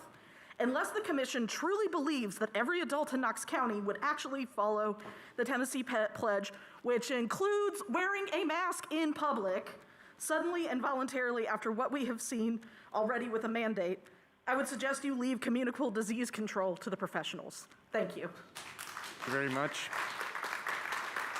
Mr. Ashley Capps. If you would please state your name and address to the record, you have 5 minutes. Hello, I'm going to remove this for the moment. I'm Ashley Capps. I live at 2250 Hillsborough Heights, Knoxville, Tennessee, 37920. I'm the founder of AC Entertainment and the Bonnaroo Music Festival. For decades, we've presented concerts at Thompson Bowling Arena, the Knoxville Civic Coliseum. We operate and manage the Tennessee Theater, the Bijou Theater. And on Friday, the 13th of March, an amazing 6.5 months ago, all of our business came to a screeching halt. All of the concerts were canceled, all of our festivals were canceled, all of our venues closed. 2/3 of our 65 or so employees, including our Nashville office, were furloughed. There's essentially no work. There's nothing for them to do. I should point out, too, that the impact on people's livelihoods goes far beyond our own business. We employ countless others, sound and lighting companies, stagehands, ushers for the theaters. There's security personnel, caterers. Over the course of the year, literally hundreds, and in the case of our festival, thousands of workers of all kinds. There's an even greater impact. We bring thousands of people each week to restaurants and hotels in the region. They shop, they support other businesses, and many come from out of town, so they come to see Broadway shows and their favorite performers. So this past 6 months has been a very sad, painful, and soul-crushing experience for us, and we want nothing more for it to return and to return fast. But it's not that easy. We need crowds of people to be able to come together again, hundreds of people, thousands in some instances, in order for our business to return to normal. But we also need the assurances that they aren't risking their health and that our employees aren't risking their health to do business. There's more too. The touring shows aren't there. Touring shows involve very large groups of people, sometimes 80 or 90, even into the well over 100 for some of the touring shows that come into Thompson Bowling Arena. And these people are crossing state lines from city to city to city. And when they get to your city, they're working sometimes with hundreds of their counterparts to make these shows possible. These tours have completely stopped. There's no touring Broadway shows anywhere in the country or in Europe. There are no traveling rock shows in Europe or the United States at this point, and they're not coming back until it's safe again. And in order for that to happen, we need a smart, coordinated, and very cohesive response. We all want the freedom to live life as we did before the pandemic, to run our businesses, to earn a living, to get together with our friends, for our kids to get an education. We all want the same thing, and that's why I think it's so important to try to put our differences aside and really think about this logically. Emotions are running really high. We hear a lot about freedom these days. We don't hear so much about responsibility. We don't hear so much about the self-discipline and the sacrifice that has always accompanied freedom throughout the history of this great country.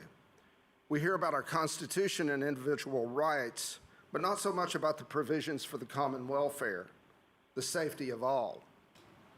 Because of these provisions, it's against the law to drive on the wrong side of the road. You can be charged for knowingly infecting someone with a deadly disease. If you live in a coastal city, you may be subject to a mandatory evacuation if a dangerous hurricane is coming your way. These are key roles that our government plays, enshrined in our Constitution, to provide for the common good. As my grandmother used to say, your freedom ends where my nose begins. I'm not a doctor like most of you, but when I need guidance, I look for expertise. I respect people who have devoted themselves to knowledge and developing the skills to excel at a profession, whether it's playing the guitar, working on my car, providing legal advice, or certainly medical advice. Decisions about public health should not be about politics and popularity. They should be driven by the discipline, knowledge, and commitment of those who have dedicated themselves to this field and a lifetime of learning.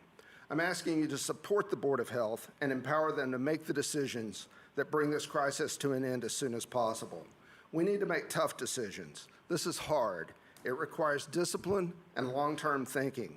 We owe it to ourselves, our community, our children, to do this hard work. An ounce of prevention is worth a pound of cure. Thank you. Thank you, Mr. Capps. I was informed by the clerk that I never asked for a roll call for attendance, so we're going to take care of that real quick. We also need to set the agenda before our recess. Sometimes we just get right into it. Sorry about that. We'll need to set our agenda before recess because zoning is on the agenda. So, Madam Clerk, please call the roll. Commissioner Lundy. Here. Commissioner Durrett. Here. Commissioner Smith. Here. Commissioner Ward. Here. Commissioner Schoonmaker. Here. Commissioner Hill. Here. Commissioner Bessler. Here. Commissioner Beeler. Here. Commissioner Daly. Here. Commissioner Jay. Biggs. Here. All members present. Thank you very much. If you will refer to your agenda, please. I'm going to walk through the additions, deferrals, withdrawals, and non-consent items.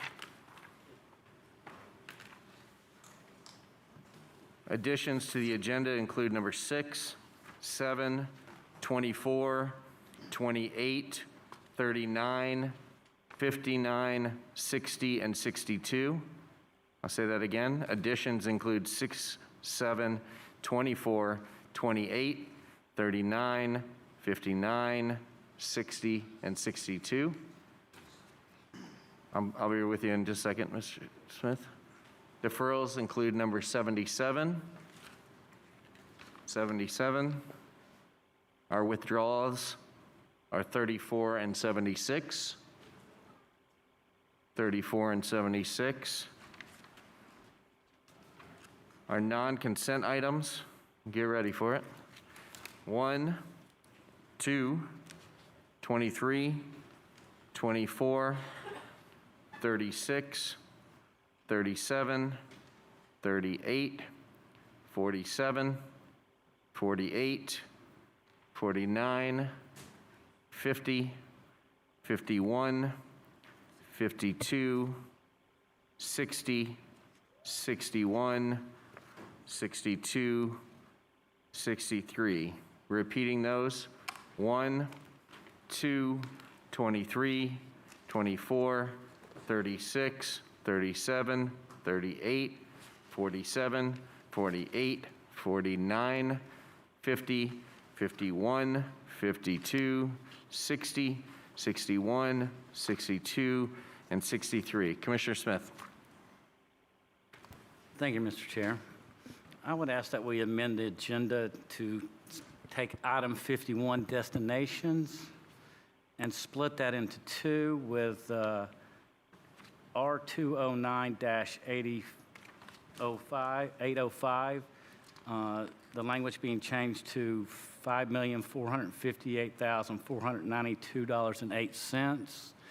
And then we have a vote on that, and then have a second resolution, R-209-805B, and pull off that one item of $1.6 million for one-time pay adjustments. That way, Commissioner Biggs and I do not have to abstain for the majority of the stuff that we'll be voting on. Okay, just repeating the suggestion. Does this need to be an official motion, or can this just be something we lump into the entire agenda admission? Well, he's breaking it into two resolutions, so I think it needs to be added in the way Okay, so this would be included in the additions. That would be, to further clarify, item number 51 would be split into Resolution R20-9-805A and 805B. 805A would be the resolution as it states, with the amounts changed to $5,458,492.08. Resolution 805B would be $1.6 million. That would split that into two different funding approvals. Is that accurate, sir? Yes, sir. Okay, Mr. Beeler. Thank you, Mr. Chairman. Was item 62 going to be actually moved to October, or is that? Yes. You're just saying the added, though. It's just being added. To be added to the It still agenda. needs to be added, but it'll be moved to October. Yes, sir. Thank you, Chairman. Mr. Daly. Thank you, Mr. Chairman. I respectfully ask that number 61 move to top of the agenda after school's consent calendar. Actually, I'm going to do you one better. After we are done with zoning and after we're done with our public forum, I'm going to move 61, 60, and 23 up front before we get into anything else, including consent calendar. I have talked to the schools, and I have not seen anything that would defer them from being able to go home. And if there's something that comes up that truly needs to be pulled at the last minute, we'll deal with that as case. So that is all of the amendments to the agenda. Do you have anything else, Mr. Daly, or is your light still just on? It's still just on. Any other amendments or suggestions or changes to the agenda? If not, I see no other lights. I'll look for a motion to set the agenda as noted. Motion approved. Motion to approve by Commissioner Daly, second by Commissioner Biggs. All those in favor, please say aye. Aye. All those opposed, please say nay. The ayes have it. The agenda is set. This meeting will be in recess for a very quick 7 minutes, and then we will return with zoning at 7 p.m.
Call the zoning meeting to order. Madam Clerk, first item. This is 8-A-20-RC, request of Ball Homes LLC from rezoning from A agricultural to PR plan residential at a density up to 5 dwelling units per acre. Mr. Property Chairman. located. Roll call. I don't think we need to do additional roll call for zoning, do we, Mr. Sanders? We just done one. To establish quorum, yes, we do. I'm sorry. Madam Clerk, please call the roll. Thank you, Mr. Daly. Commissioner Lundy. Here. Commissioner Durrett. Here. Commissioner Smith. Commissioner Ward. Here. Commissioner Schoonmaker. Here. Commissioner Hill. Here. Commissioner Bessler. Here. Commissioner Beeler. Here. Commissioner Daly. Here. Commissioner Jay. Here. Commissioner Biggs. Present. 10 members present. We have a quorum. Thank you very much. Madam Clerk, please continue with the item. This was a request of Ball Homes, and it's been read into the record, but the property is located 8935 West Emory Road, parcel ID 77-803, part of Commission District 6. Is the applicant present? If it's present, I'm John Valiant, 800 South Gay Street. I represent Ball Homes. Is there any opposition present? Okay, thank you.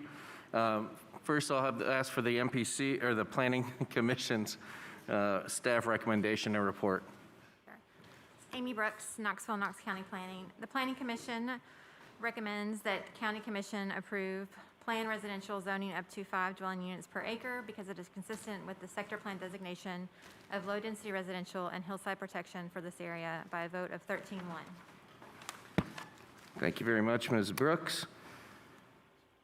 Applicant, please state your name and address and discuss your project, please. As I stated, I'm John Valiant. I represent Ball Homes. My address is 800 South Gay Street. We are asking the commission to just approve this zoning per the MPC's recommendation. And I would defer to let the opposition speak first. Sir, we're not going to, I'm going to follow our rules in Section C, which says the applicant presents all their information first, and then we hear from the opposition. Thank you. We are asking for 5 units per acre, which is consistent with the surrounding subdivisions. The one right next to it has 5 units per acre. And if you read the MPC report, I guess we would rely on everything in that because they have pretty much supported us in every aspect. We haven't submitted the concept plan yet, but we intend to do so before it'll be almost immediate. It's a good plan. Ball Homes is a good builder. You all have dealt with them before. You know they do what they say, and they build a good home. Well, let me say something. I can't speak with this thing on. There may be some traffic issues raised, but as I have suggested before, traffic issues, schools, and that type of thing are usually addressed after a project goes in. You're not going to build a school that's empty, and you're not going to put new roads and good roads in that aren't being used. So this project, whatever comes along with this project, will also bring in any improvements that need to be done. Thank you, sir. Anything to add, sir? Okay, thank you very much. I'll now call on the opposition. If you could, please state your name and address for the record. And please state your opposition.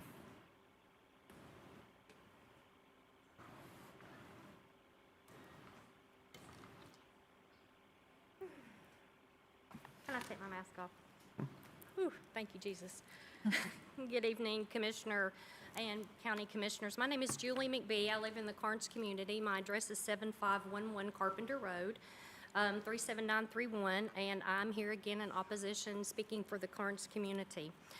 Of course, we've been through this once before when we talked about the Smithfield development, but I'd like to start just by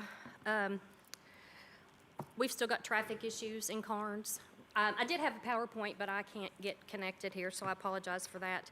We did an unofficial traffic count on 3 different days, and the amount that is going to be intersected with Emory Road and Beaver Ridge Road is absolutely astounding. I tried to go back to the MPC website. They supposedly have specific traffic counts for specific areas that they have identified as high traffic areas. I'll just give you the numbers real quick. For 40 minutes during the morning, I counted 728 cars at that one intersection at West Emory, turning left onto Beaver Ridge, and then people coming off of Emory, continuing either on north on Emory Road or trying to go down Beaver Road in the opposite direction. On the 17th of September, we did 3 different time frames. There's almost 4,000 cars in that one intersection. Later on the 21st, I've got 507 cars at one time frame and 323 cars during another 3-hour period, same intersection. Per the MPC report that I think they put it online, they have estimated an additional 1,417 more vehicles that are going to be traveling from this proposed neighborhood.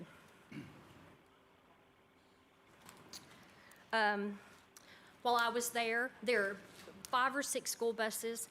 There are 18-wheelers that are traveling through that intersection, needless to say, at a high rate of speed, along with other people that are speeding. People have pulled out to the intersection because, unfortunately, for people in Carnes and traveling through Carnes, the signage is not the most appropriate one. It says oncoming traffic does not stop. Well, I don't think many people can read that sign or they even know what it means. There's a 2-way stop right there. It's the oncoming traffic coming off of Emory Road onto Beaver Ridge, turning left. They have the right-of-way. I sat there for 40 minutes and saw almost 3 wrecks because people were coming through that intersection. I don't know if they weren't paying attention or if they didn't know the road or anything, but that is a huge, huge area of concern, as is the Carpenter, Harrell, and West Emory intersection that we talked about with the Smith-built development back a couple of months ago. Oversized loads. If you've ever been in that area, think about a car and an oversized load. They have to have permits to be on those roads to begin with. That's a county road right there. 131 turns back onto Beaver Ridge.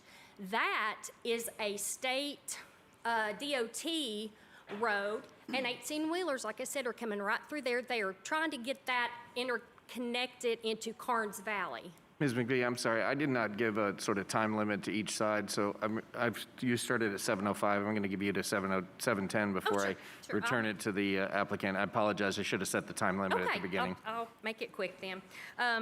So anyway, we've got a lot of congestion, a lot of traffic, a lot of issues. Wrecks are there as well. I know in the MPC meeting that it was never mentioned that this neighborhood was going to be using that intersection.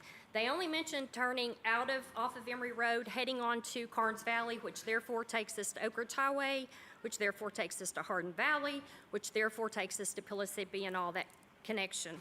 So anyway, as far as I know, the developer, the builder, has not met with the community to discuss that. I'm sorry, the attorney's name I'm not familiar with. Just made the comment that the area around it was also 5 units an acre. The ones on Emory Valley, which is directly connected, right on the other side of the road, is barely 3/4 of an acre for one home dwelling. So this is going to be a huge compacted area in there. If you go up Emory Road, we have flooding issues. We've talked about that with all the other issues before, and I don't have time to get into all of that. But anyway, having said that, and I'm not going to be really flip when I say this, and please don't take it that way, the Carnes community has handled the brunt of a major part of development just within our community. So far, we've been very tolerant of all the new development that's been in our community. My question is, what do we get in return? What's given back to our community? We have school issues. We talked about that. Ms. Hill was just on the school board. So our solution to overcrowded schools is to build a new school. Why do we have overcrowded schools? We have development after development after development popping up all over the place in Carnes. We can't handle it right now. The people of Carnes, I know we say we're not against development, and we're really not against development. We need progress, just like we've talked about before last time I presented. We've got to have some infrastructure done. So I will leave this thought for you all. Hopefully my time is getting a little bit close. Please wrap it up, ma'am. We need a moratorium in our area till we can take care of the issues that we face directly. Each day we get out on the road and we try to get from here to there and, get to work, get the kids to school. We just can't handle anymore. And so anyway, I would ask that the county commission deny, postpone this development until we can have something done to our community. I know Mr. Snowden, we met last time, we've talked about intersections being fixed, and that's great. We're all for that. Please fix our intersections because we need it. However, that's going to be a little while. These homes are going to be built. They're going to be built in a very short period of time, and then you're going to add some more people onto an already busy road construction in our area. So I appreciate your time. Thank you very much. And I guess that's it. My time's up. There may be additional questions, but I want to give the applicant time to respond. Mr. Valiant or representative from Ball Homes, if you'd like to respond. Yes, this is Ryan Hickey with Ball Homes, 1914 Pinnacle Point Way, Knoxville, Tennessee, 37922. First, I would like to address the zoning that we're filing for is planned residential. That zone will require us to bring a concept plan back to public hearing at the Municipal Planning Commission. And that will also require a traffic impact study be completed by a professional engineer. And that would be approved and reviewed by both the Municipal Planning Commission's traffic engineer and Knox County's traffic engineer, the Knox County engineering staffs. And we are prepared to make any road improvements out there that are needed that come from that traffic study. So I think, that we're going to address the traffic out there, and that will include the traffic this subdivision will add.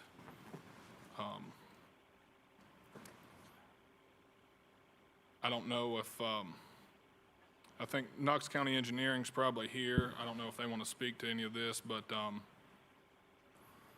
so the other thing to remember with this piece of property is topography. It lays very well.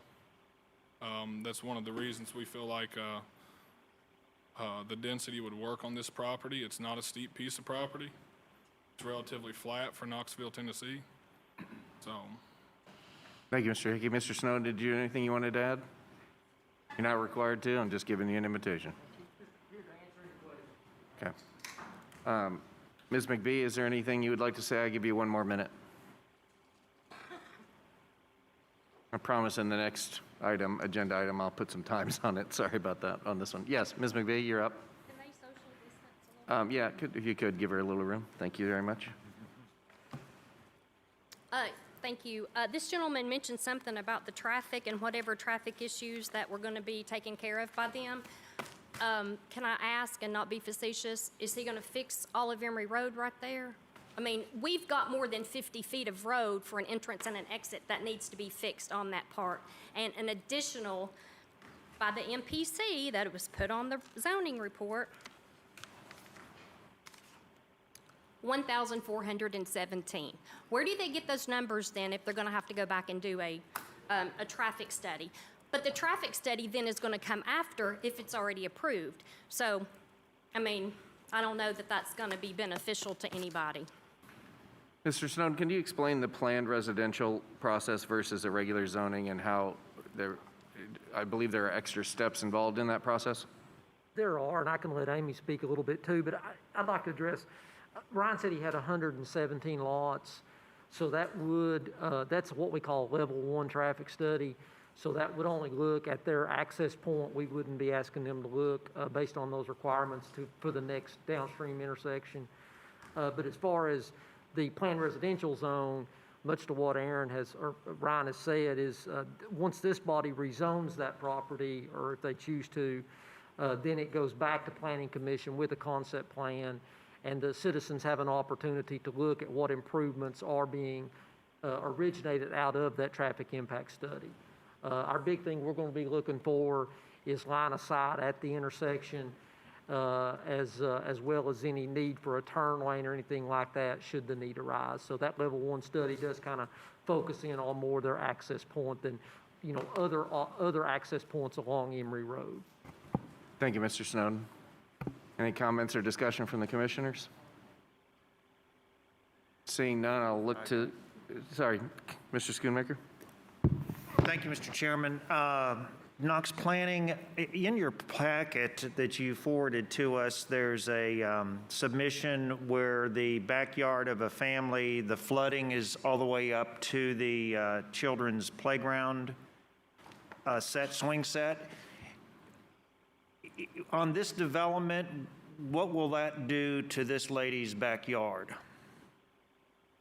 Hey, Commissioner Schoonmaker, can I ask a question? Is that the location upstream of the development? I don't know. They included it in the packet to us from one of the. So I believe that property, and I could be wrong, is across Emory Road, opposite from this development, is my understanding from staff that I spoke to today about this project. So this development where this lady lives will have no impact from this proposed development? I cannot say that, if they would have no impact or not. Those impacts are generally looked at when it comes in for the concept plan and consultation with Knox County Engineering. Okay. And Mr. Snowden, you said that they only want to have 117 lots on their 28 acres, so that would only be 4.2 dwelling units per acre. So if a commissioner was to make a motion, they could just say 4.2 dwelling units, no more than 4.2 dwelling units per acre on this piece of property then? Based on the information that you were provided? So, yeah. So I provide that to Mr. Snowden. That was our initial layout that we had our engineer do, which we've hired Fulgham McIndoe to. He's working on the concept plan right now along with a traffic study. That was an initial layout that was done internal to the company. So what we do is we'll rely on the professional engineers to either, to tell us what is the best use of the property. So with that said, that's why we asked for the 5, is because, it always gives us, there's always room in the concept and even through the design stage that things change and, local requirements, state requirements maybe, they just change the whole thing. There's a stream on the property that more than likely is a blue line stream. We'll have to get a stream determination to determine how close you can build, which affects lot count, Right. so. Okay. Thank you. Any other discussion? Mr. Snowden? Commissioner Schoonmaker, to your point about the drainage, I did want to mention, I do believe that property is upstream north of there on the other side of West Emory. Upon seeing those photos, we looked and the cross drain or the pipe that was under West Emory was partially collapsed. So we have since put in the same size pipe, but one that certainly is, going to be conveying the design flow. So we believe a lot of those issues may be corrected. Okay, because you realize that we obviously don't want to rezone a piece of property that's going to impact the neighbor property to that kind of damage. So this lady wants to speak. Ma'am, would you like to speak? Are you part of the opposition? Okay, I'm going to give you a very brief minute to speak because we've already gone back and forth several times. If you could bring the mic down to you, please, and please state your name and address for the record. My name is Linda Absher. I live at 3508 Oakville Way in the condos that is I measured it, 3/10 of a mile away from the subdivision where it curves. that land floods. David Walker, who grew up in the area, his father sold that land, and we don't know if there was somebody else in between, but when his dad sold it and the hat makers bought it. But that area has a stream that floods. It goes behind the Walker, or beside the Walker condos, which face Emory Road. And all this water goes underneath Carnes Valley Drive. And then it goes down into a flooded area around the sewer pump. We checked with West Knoxville Utilities, and they said, as far as they know, the water has not gotten up into the pump, but they recommended that Ball's look and make from the drainage that will add from driveways, concrete and all. And yes, it will affect down in that area at Brookville. And the flooding has increased on Oak Ridge Highway. There is a home that had never flooded, that had water up around it, but for the last 2 years, from all the building that has been done, it is flooding now. And I don't know whether she had the pictures of that, but please consider this. And it's on a blind curve. I don't think they realize how much speed is on that narrow road. I don't want to take too much time, but please think it through. Okay. Thank you for your comment. And maybe we can work together. Okay. Thank you for your comments, ma'am. Any other discussion? Seeing none, I'll turn to our commissioner for the 6th District, Commissioner Hill. Mr. Hickey, did I hear you say that the number of homes you're talking about is in fact going to be the 117 or? So, the number I gave Mr. Snowden was the preliminary drawing that our internal company engineer drew up. Like Billy Fulgham's working on a design right now for the concept plan. So, we asked for the 5 because, everything changes why they design these things, and the topography out there would certainly allow for more than 5 in a lot of cases. So that was why we asked for that. But this 4.2 at the 117 is palatable? Is what, ma'am? Palatable? When you develop these things, it's hard. You always end up with less. Every time if it's zoned at 4, you end up at 3.4. If it's zoned at, you end up at, if it's zoned at 5, you always end up at 5 by the time you subtract out right away and everything at the detention facilities. So, we would really like to have the 5.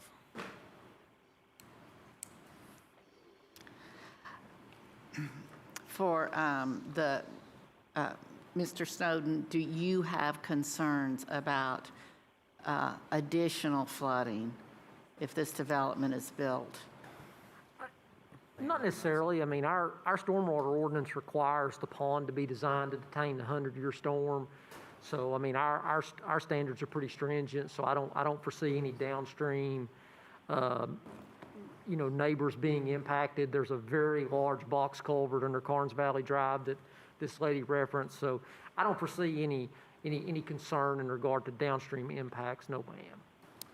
All right. Well, as you all know, Carnes is my community, and everything that Ms. McBee said certainly is true about the additional building that's going on, a lot of the impact that it's having. I did talk to Mr. Hickey about this.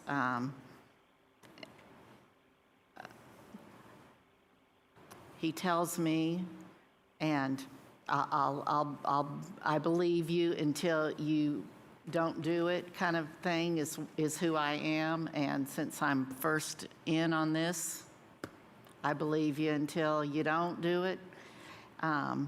He tells me that this stream is actually state controlled and that there will be a lot of probably provisions and restrictions as to what you can do around that, which is going to, I think, help to protect this. Do I like the idea of continued development? No, I struggle with it. Do I see that it's going to happen? And in fact, it is going to happen. I do think that this road study is going to generate some improvements that will actually help, given the location of this property. I've looked at where property's been built in Carnes, and there's been a whole lot worse scenarios than this. So I tend to support it because I don't think if Ball Homes were to come back at us, it would be defensible for a reason not to approve this. So with, I hate to say with sadness, but it is sort of, I make a motion that we do approve this as presented. There's a motion on the floor. Is there a second? Second by Commissioner Daly. Any additional discussion? All in favor, please say aye. Aye. Any opposed? The ayes have it. Good luck with your project, sir. Madam Clerk, next item. Request of Letitia Horenzitz for rezoning from CB Business and Manufacturing to A Agricultural. Property located 6129 Babley Road, parcel ID 50053 in the 8th Commission District. Is the applicant present? Please raise your hand. Is there any opposition? Please raise your hand. Amy and the team from the Planning Commission, please present your recommendation. Planning Commission recommends that County Commission approve A, agricultural zoning because it is consistent with the Northeast County Sector Plan's low-density residential designation and with the surrounding development because it brings the zoning into compliance with the sector plan designation, and this was by a vote of 14-0. Can the applicant state your name and address, please, and tell us about the project? Es Leticia Hernandez, 6129 Beverly Road, Nashville, Tennessee, 37924. Okay. Is there any discussion? Ms. Hill, do you still have your light on from the last one, or are you jumping in on this one? Okay, thank you very much. No problem. As I seeing no opposition, I'll entertain a motion from the District Commissioner, Commissioner Beeler. Thank you, Mr. Chairman. I move that we approve this rezoning per the recommendation of the Planning Commission. And to Ms. Hernandez, I would say thank you. We always like to see properties rezoned to agricultural in the 8th District. Thank you. Is there a second on the floor? Second. Second by Commissioner Lundy. All in favor, please say aye. Aye. Any opposed? Please say nay. The ayes have it. Good luck with your project. Thank you. Madam Clerk? 8-C-20-RC is a request of Eddie DNC Investments LLC, Douglas L. Eddy, for rezoning from A agricultural to PR plan residential at a density up to 12 dwelling units per acre. Property located 6721 Strawberry Plains Pike, parcel ID 8404901 in the 8th Commission District. Thank you, Madam Clerk. Is the applicant present? Thank you. If you'll please come down to the podium. Ms. Brooks in the Planning Department, would you please present your recommendation? Sure. The Planning Commission recommends that County Commission approve PR plan residential zoning up to 12 dwelling units per acre because it is consistent with the East County Sector Plan, medium density residential office designation, and with the adjacent development by a vote of 15-0. Is there any opposition to this project? Please raise your hand. Ma'am, are you raising your hand for this? No, you're just waving at me. Okay. Nice to see you. We do have opposition. Okay, thank you very much. If you would, as the applicant, please state your name and address, and please tell us about your project. My name is Curtis Eddy. I currently live at 6721 Strawberry Plains Pike, the current property that we're discussing. I'm the homeowner. My father and I purchased the property together. I live there with my wife and my 5 kids. And I guess we purchased the property as an investment opportunity also for my home. When we saw it come available, we actually saw the property and were interested in it. My dad has done development throughout his life, and we saw the parcel. We came down and spoke with the county and saw that it was in the future growth plan for it to be medium density residential. And then that's when we made the offer and purchased the property. It's a great piece of property. We lie flat. It's a beautiful spot. And if you look at where the property is, we're a little bit less than a mile off the exit I-40. We border commercial property and we border condos that have the same zoning that we're requesting. Also, just down the street from us, we have what I believe, I researched the owner, it looks like a distribution facility going in, which is awesome for jobs right there off Straw Plains. Also down the street from us, they've just put in a big medical manufacturing facility off John Sevier, which is exciting.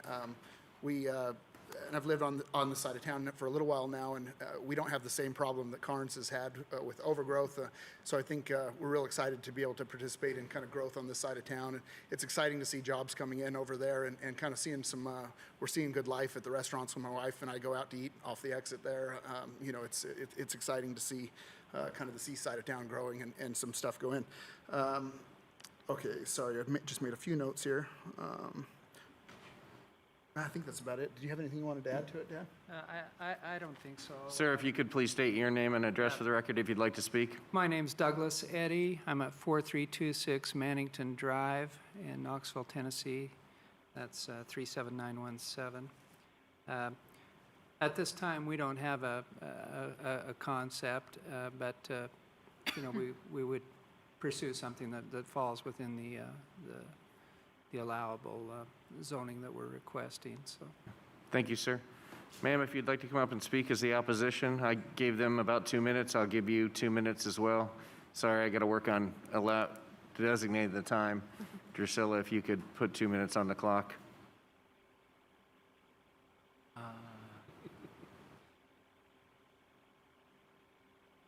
Ma'am, if you could state your name and address for the record and state your opposition.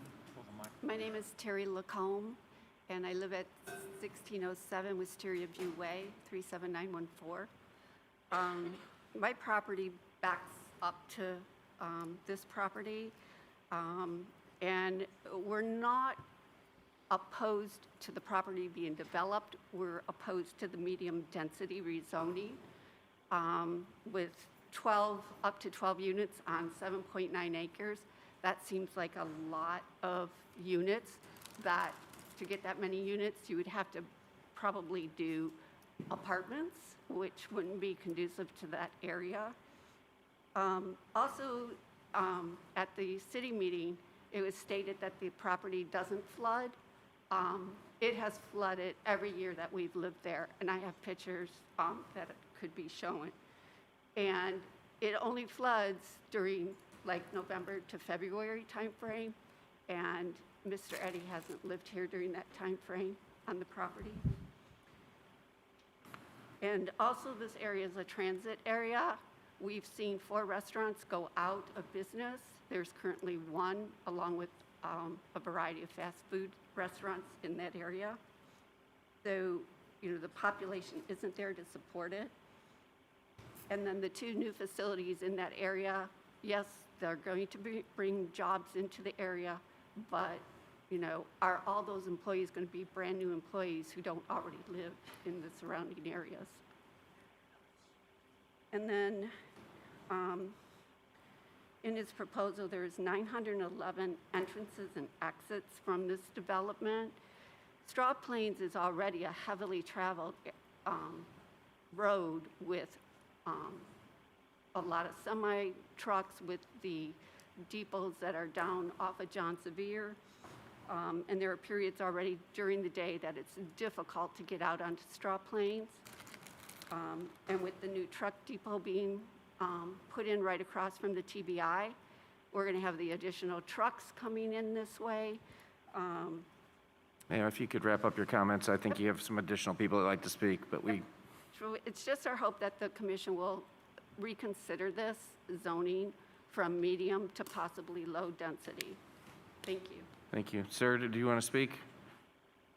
Please state your name and address Yes, for the I'm Destin record. LeBlanc. I live at 1609 Wisteria View Way. I'm part of the Wisteria View condominium complex, which is right adjacent, just north of the subject property. I'm in fact the president of the HOA. I'll just reiterate the issue about the water, that yes, there is a small tributary that goes into Swan Pond Creek that goes in back of their property. It's also in back of our property in the condominium complex.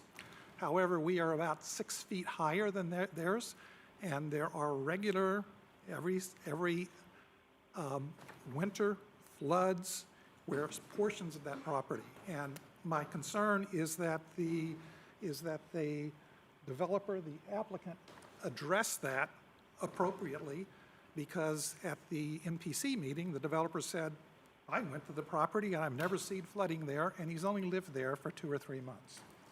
So I would just want to make sure that everybody is aware of that in terms of going forward.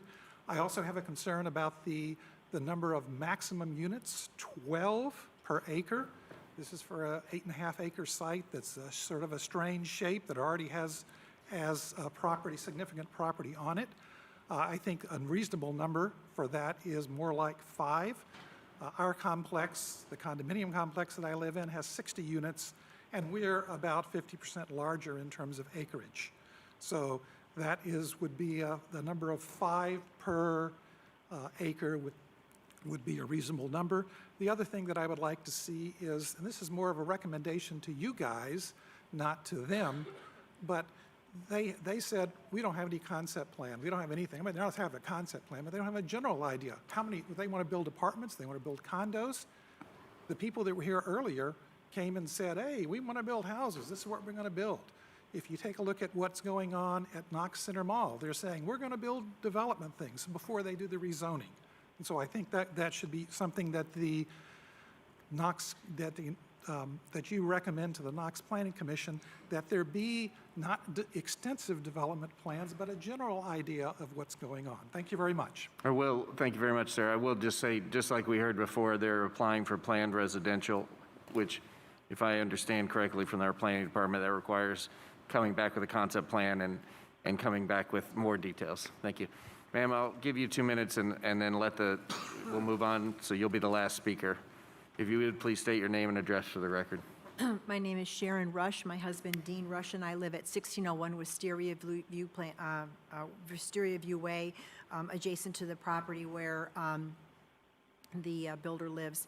Again, my concern is very brief. Mine and my husband's interests closely reflect those of Mr. and Mrs. Lacombe, our neighbors in Wisteria. They have presented the facts well. Subsequent research we've done reveals the same concerns as well. Just as general statements and concerns, numerous factors indicate that low-density housing would be more suitable for this zoning proposal, as they had stated. The traffic flow on Straw Plains Pike, more importantly, significant elevation concerns, again, as has already been brought out, regarding flooding in the winter on the acreage, again, has already been brought out. And regarding environmental impacts and aesthetics, last but not least, property setbacks and green spaces within rural residential housing benefits if it's low density in its development. Low density would be more in line with current structures in the surrounding area as well. Thank you. Thank you, ma'am. Would the applicant like to add anything to the conversation? I'll give you no more than 2 minutes, please. Okay, I'll be brief. I guess first off, the only opposition that we've received is from zoning that is the same zoning that we were requesting. When we went in and met with the county initially, they told us that if you look at the area plan, and I wish I would have brought a copy of that, there's very limited amounts of property that are set for medium density residential in that area. There could not be a better piece of property to be zoned for this. Straw Plains is a busier road, which is ideal. It's wide, it has capacity, there's view, you can see hundreds of feet both directions, which tends to be pretty rare here in Knoxville. Also, if you look at the KGIS map, it does not show any flooding plain on our property. Obviously, we're hiring an engineer to look at that, and we would obviously make sure that the property drains properly and would comply with all current engineer requirements. But But currently, KGS shows no flood zone there. There is a small wet spot that does get wet, and we've let our engineer kind of know about that, and he would certainly work that into our plan. Do you have anything else you wanted to add?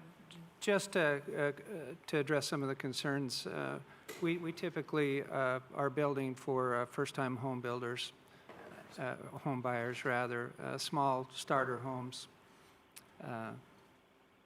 I don't know if that alleviates any concerns or not, but just to reiterate, the opposition, interestingly, is coming from residents who enjoy the same zoning that we're requesting at this time. So, we feel like it's whatever we do will be a good project, and will add to the community. So. Thank you, sir. Based upon what I'm hearing, you might want to go see what the flooding looks like tonight. I will turn to the Commissioner of the 8th District for a motion or any further discussion, but I am seeing Commissioner Daley's light. So if you guys work it out. Who wants to I talk? would prefer to defer to my fellow commissioners for questions first, and I do have a question for Mr. Snowden before I make any kind of a motion too. So Commissioner Daley? defer to them. Thank you, Mr. Chairman. Eddie, how long have you all been in business? Please speak into the microphone, sir. Sorry. I've been a licensed contractor for about 25 years in 3 separate states. So including currently here in Tennessee. So your investments, you're not buying this land to turn around and flip it? Oh, You don't- no, not at all. So it sounds like you're going to build condominiums and not apartments. Townhouses is probably more what we're looking It's more like Maybe- condominiums. Yeah, we're leaning more towards townhouses right now is kind of the design we're working with. We were leaning towards, more towards probably entry-level first-time home buyers. There's not a lot of stuff being added in that area, and we've got a tremendous amount of jobs fortunately coming into that area with the new plants, and so that was kind of the market we wanted to hit. Looking at that, even if you look at that area too, there's not hardly any property with the zoning of medium residential density, and that's why we were so excited when we saw that it was on the future growth plan to have that zone, to have this property be that zoning. Thank you. I just wanted to get a little bit of history about your company and yeah. what you did.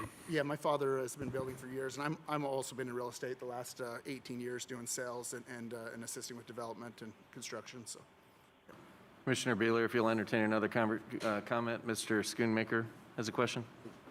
Thank you, Mr. Chairman. Commissioner Beeler, if I'm standing on Straw Plains Pike looking at their property, is the new Fresenius warehouse, is that going to be like this way or this way? Going to be to your left. Microphone, please. It would be to your left and then to the right on John Sevier. So a little bit away. it's towards the 40. Yeah. Yeah, it's toward Interstate 40 from So there. it's not that close to the, this is, okay. Yeah, Okay. I mean, where you're standing, looking at their property, to your right is the interchange for I-40. Oh, gotcha. Okay, we can't Yeah. tell from our map. Okay, gotcha. Okay. And then they can do up to 95 dwelling units on this property then? At 12 units per acre, yes. Can we comment, or how does that work? Mr. Beeler, you have the floor. Did you have a response, sir, to that? You know, if I can, I wasn't sure if I can just interject. Sure. So my home currently, you know, I don't want to tear it down. It's a nice home. I'm just remodeling it right now. So we're going to split that off. So we would not hit the full capacity on I mean, maybe on the density we would, but I'm splitting off my home on about 2 acres there to keep that section there. Or, you know, I just, yeah, and then we're looking at maybe the additional 6 acres for a development. Okay, thank you. Just wanted to add that. Mr. Snowden? I'll have to come back with a plan. That's the whole point of it. A couple of questions. You know, I think the concern of the neighboring condominiums is not so much that the zoning is the same, it's that the density is quite a bit different. You know, there's a big difference between 5 and 12 as to what you can do, but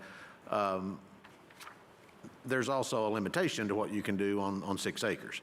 A couple of things. Could you speak to potential planned improvements to Straw Plains Pike in that direction toward John Sevier? Sure, be glad to. Short term, we're going to be repaving it this year, or pardon me, next year, early 2021. More long term, hopefully in the next 8 to 10 years, we are adding the improvements to make Straw Plains Pike a multi-lane facility. by using TPO, federal and state dollars.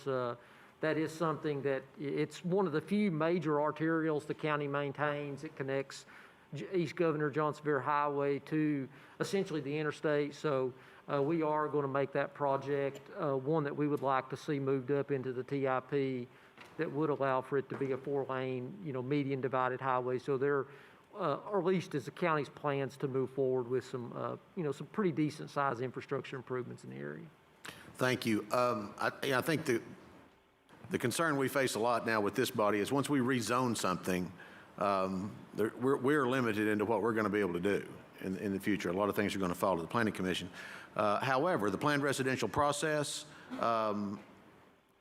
I'm assuming there would be a lot of checks and balances, a lot of things that this would have to go through, depending on the development that the gentleman wants to do. Would that ever come back to County Commission for any reason? Not this. Once this rezoning was heard, it would go through a concept plan and design plan that would be heard by Planning Commission, and then design plan would be reviewed by my staff prior to the work being started. Any flooding issues would be addressed at that time as well, I assume? There is. I'm looking at the drainage map now. There's a 10-foot diameter culvert under Straw Plains Pike there, so that gives you the magnitude of the amount of water that does flow through there. But we'll make sure that all aspects of our stormwater ordinance are met to the strict adherence. I think this concept process is going to help a lot of situations like this. I do share the same concerns, and if it weren't going through that process, I would be more concerned. But the fact that it is, I think that the Planning Commission staff and the engineering staff will do a good job to make sure the right kind of development goes into this property. So I'll move that we approve this per the recommendation of the Planning Commission. There's a motion on the floor. Is there a second? Second. Second by Commissioner Biggs, first by Commissioner Beeler. All those in favor, please say aye. Aye. Any opposed, please say nay. The ayes have it. Good luck with your project. Madam Clerk, next item. Item number 67 is O-8-A-20-SP is a request of Boys and Girls Club of Greater Knoxville, Inc. for North County Sector Plan Amendment from CI Civil Institutional to GC General Commercial. Property is located at 1819 Dry Gap Pike, parcel ID 47148 in the 7th Commission District. Is the applicant here? Yes, sir. Is there any opposition? Please raise your hand. Planning Commission, could you please provide your recommendation? Sure. The Planning Commission recommends that County Commission approve GC General Commercial because of changing conditions by a vote of 11-4. Could the applicant please state your name and address for the record? Yes, sir. I'm Robert Campbell, 7523 Taggart Lane, and I have Mr. Bart McFadden with the Boys and Girls Club. Mr. McFadden, I'm guessing you might speak, so you go ahead and give your name and address for the record as well. Yes, Bart McFadden, 1745 Windrush Circle, Knoxville, Tennessee, 37923. Could you just very quickly tell us what your approval or what your application is because of? Yes, sir. Or in hopes of? Yeah, sorry about that. The Boys and Girls Club has been there now 20 years in that location. Originally, it was built on a 2-lane road. Dry Gap Pike, probably about 10, 15 years ago, got improved to a 4-lane divided median road, and that spurred a ton of commercial development between Emory Road and Beaver Creek. I think I got the right thing. I may be wrong, but Cunningham Road, excuse me. And you see a lot of commercial development. At that time, we were zoned planned residential, and again, that was appropriate at the time. But as we started looking at trying to get an electronic messaging center, planned residential did not allow that. And that is a pretty key part of what the Boys and Girls Club's trying to do as far as notifying people and keeping things up to date in their mission. And during this time of COVID, they've needed that in spades. As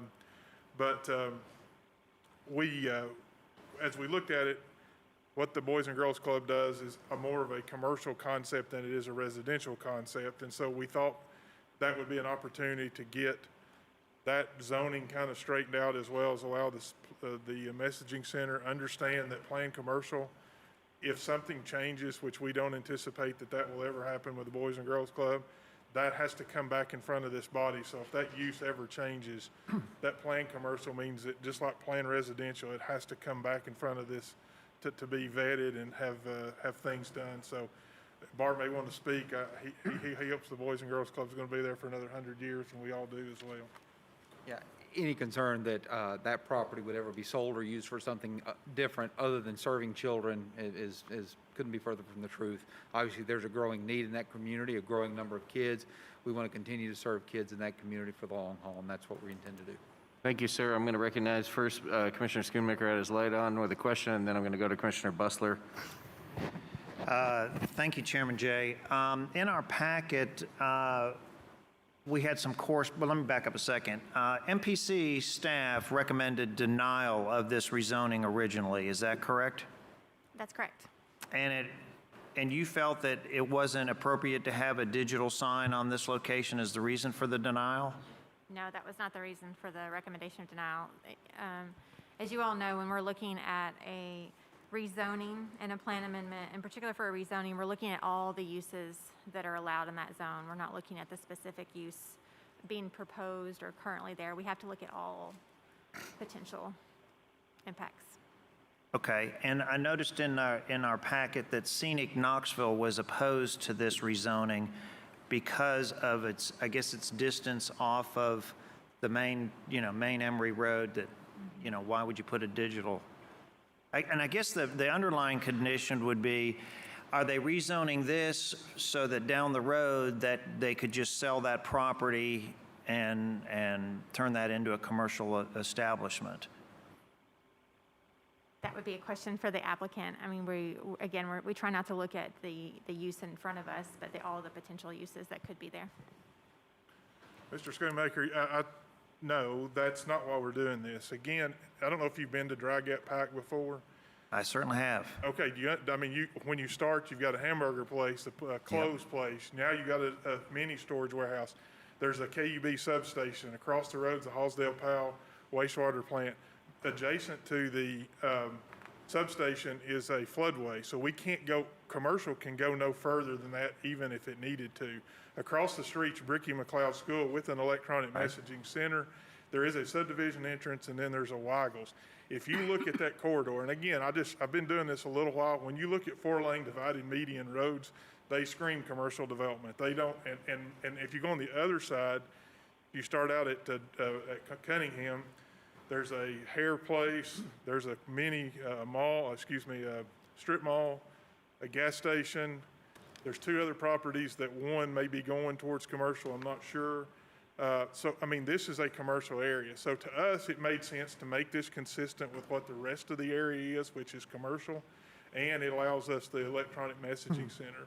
And again, the reason we went plain commercial instead of just straight C whatever, commercial, was because if in any instance, which we don't anticipate this ever happening, somebody came in and said, we want to turn that into some other use, they would have to come back in front of this body to get that adjudicated, and it's not just open to anything at that time. So come in front of the planning process, excuse me. So that's kind of why we use that zoning, plain commercial, instead of just asking for one of the commercial designations.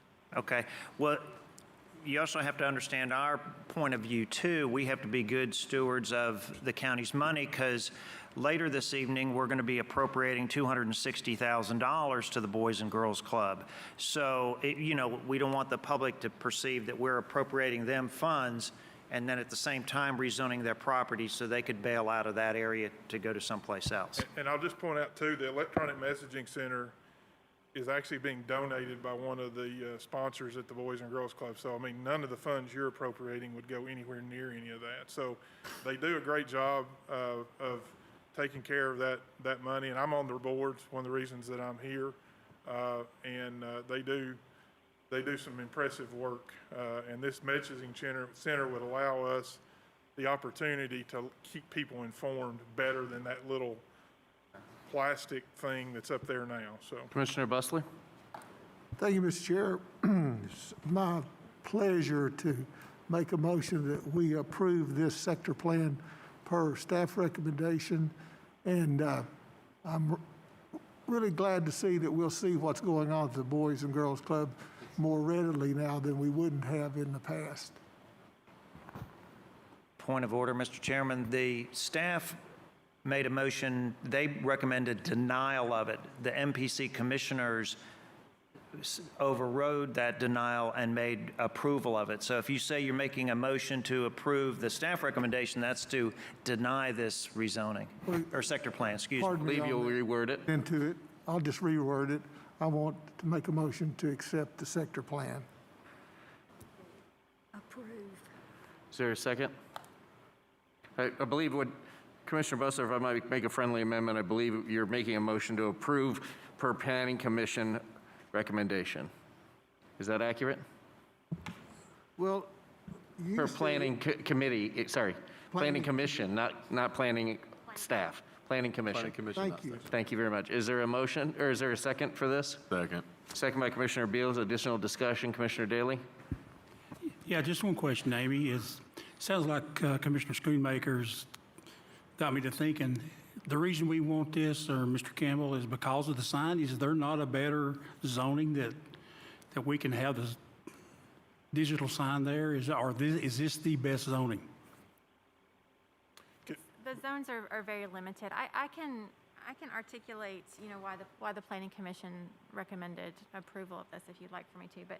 Yeah, if you would, please. In terms of the zones, it's CA, CB, PH, PC, SC, most of them, and then it gets into the industrial zones that are permitted. So it's very limiting, the current sign So, ordinance. your opinion, this is the best zone for what they're needing to do?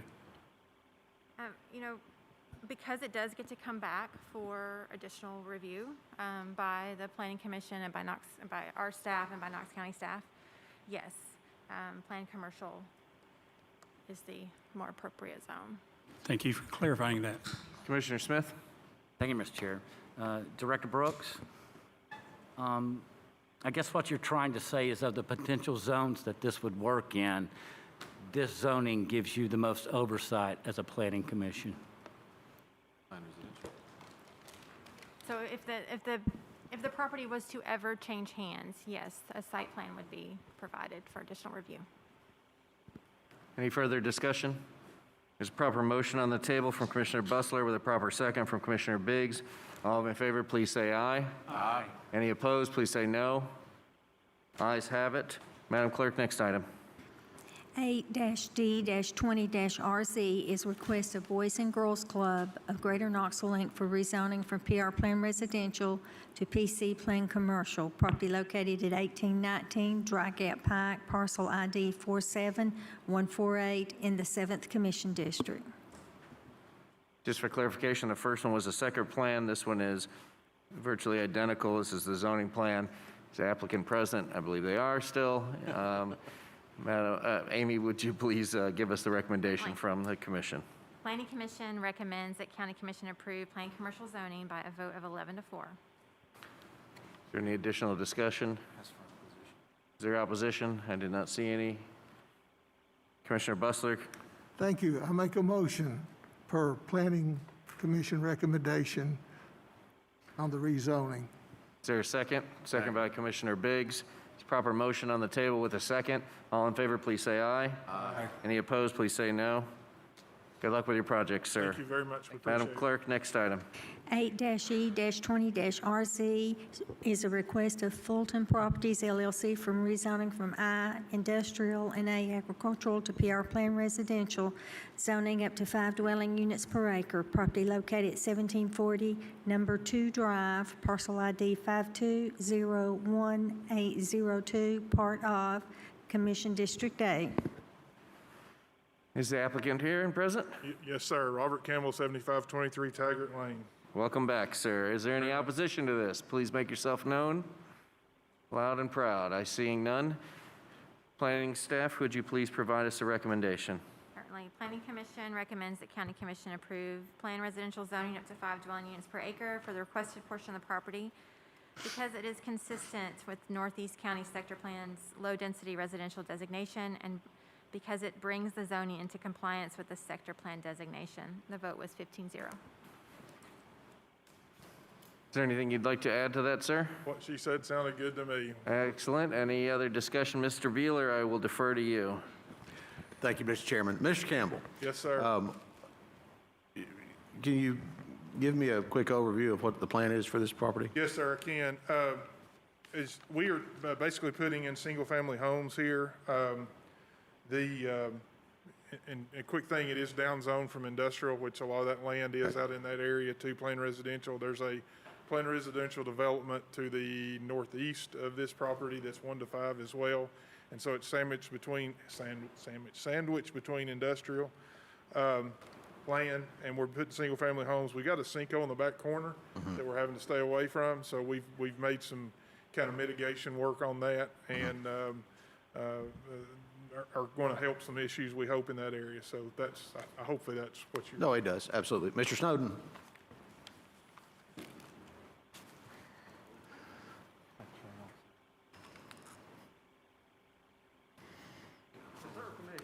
Yes, will we or could we look at possibly making maybe some improvements to number 2 Drive?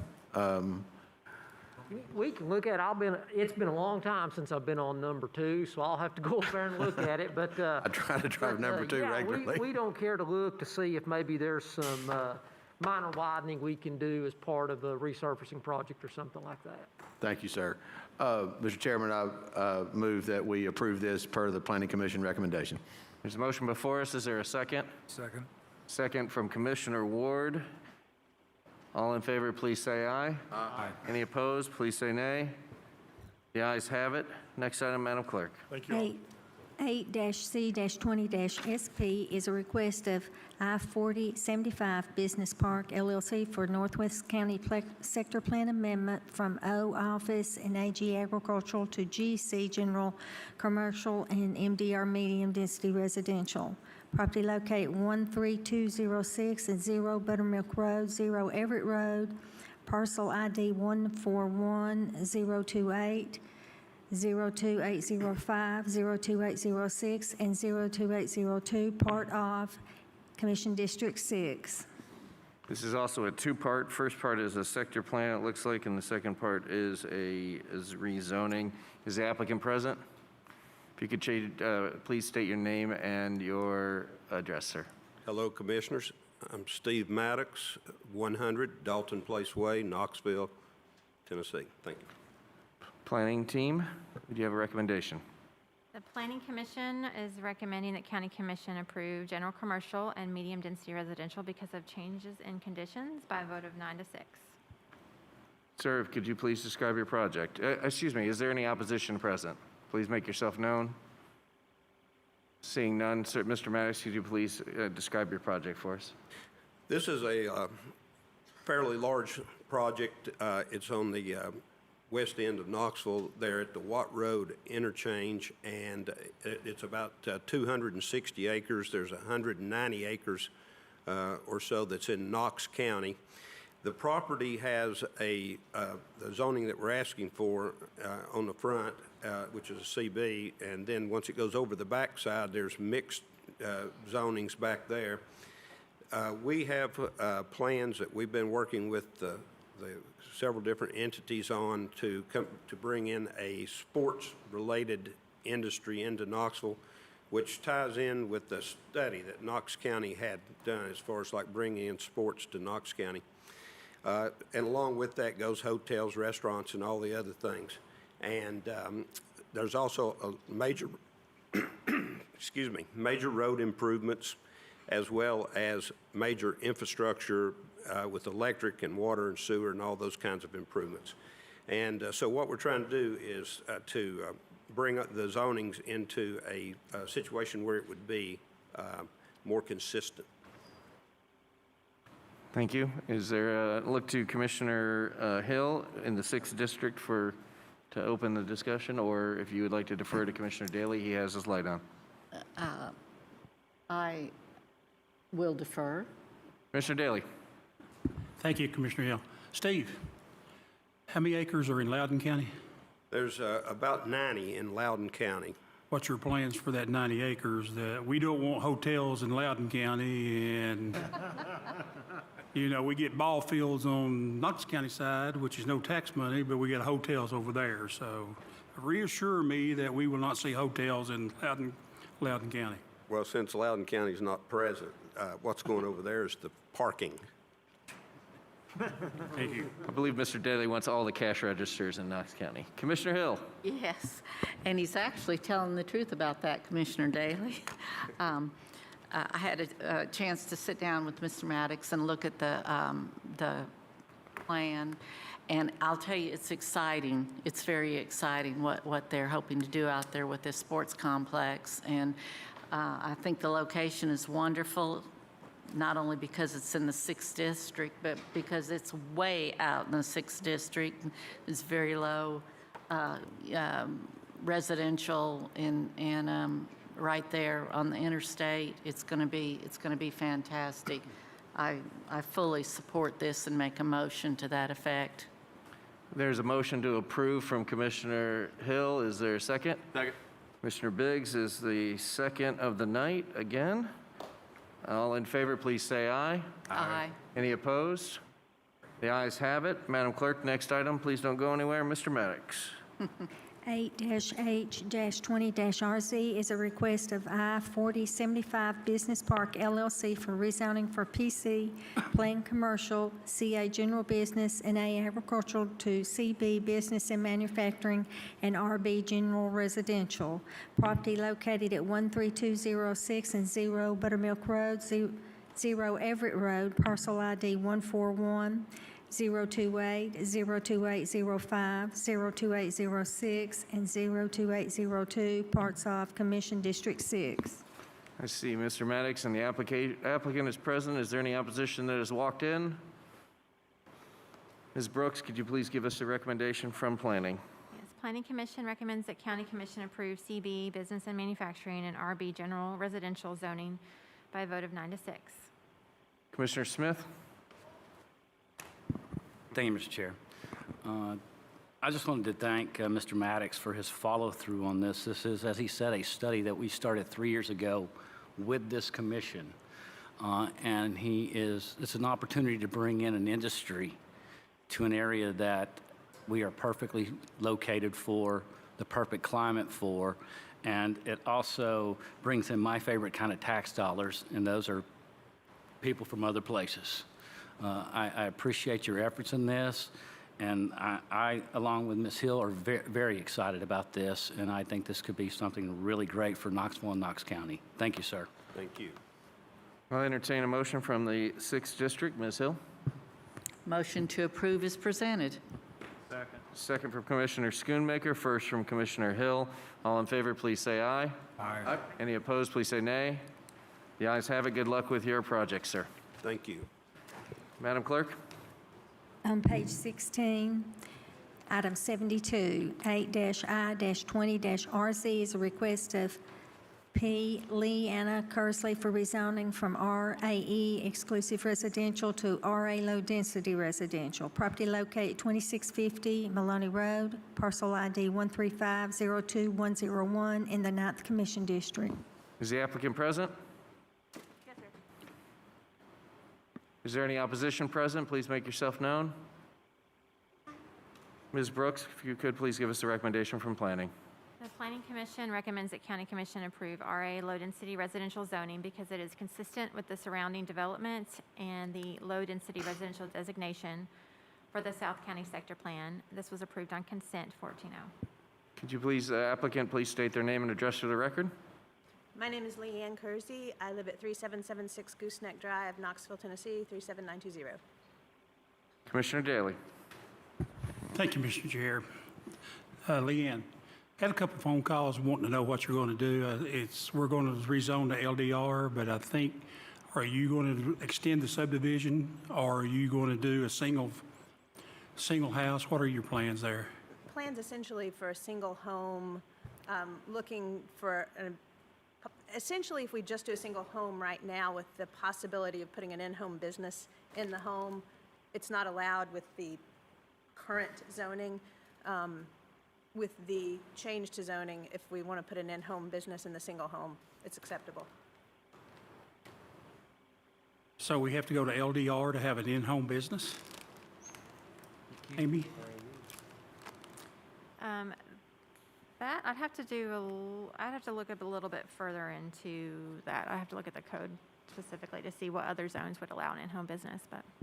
When I was reading this, you know, I thought, just like you said, you was going to build your single home or whatever, and then now you're asking for LDR, which is fine, which is an extension of the South Oaks, I think, subdivision. Correct. Which is fine. I mean, I have no problem with that because, and the neighbors that called didn't have a problem with it as long as they knew that at one time it will be an extension of the subdivision. But they would be happy to know that there's only going to be one house there too, though. But that's, so, you know, if Amy's good with it, I'm good with it. I mean, I just, you know, why are you going LDR when you may not have to? It's just. From the assistance I've gotten from people who have helped me with this in the Planning Commission, essentially they said this is what we need to do, so that's what we did. It complies with the sector plan. That's Yeah. one of the reasons. Well, I will make a motion that we approve LDR, low-density residential, so that's per recommendation. The motion is on the table. Is there a second? Second. Second from Commissioner Schoonmaker. All in favor, please say aye. Aye. Any opposed, please say no. The ayes have it. Good luck with your project, ma'am. Thank you very much. Madam Clerk? 8-J-20-RC is a request of Holston Investments LLC for rezoning from A agricultural to RA low-density residential. Property located at 7632, 7636, 0, and 7640 Strawberry Pines Pike, and 741, 745, and 0 Wooddale Church Road. Parcel ID 73048, 04801, 04802, 04803, 052, JA013, and JA014 in the 8th Commission District. Is the applicant present? Yes. Is there any opposition? Please make yourself known. Seeing none, planning, would you please give the recommendation? Certainly. Planning Commission recommends that County Commission approve RA low-density residential zoning because it is consistent with the surrounding development and the low-density residential designation for the East County Sector Plan. This was approved on consent, 14-0. Thank you, Ms. Brooks. Sir, could you please state your name and address for the record? John Patterson, 299 North Wisegarber, Knoxville 37919. Thank you, sir. Commissioner Beeler? Thank you, Mr. Chairman. Hello, John. How are you, Rich? Good to see you again. What's going on out there with these parcels? We're going to combine them and build us a small subdivision of about 38, 39 homes, quality, for targeting the 55 and over. Awesome. Mr. Chairman, I will make a motion, although the applicant does look a bit shady to me, that we approve this per the recommendation of the Planning Commission. It's the new glasses. Is there a second? Second. Second by Commissioner Daly.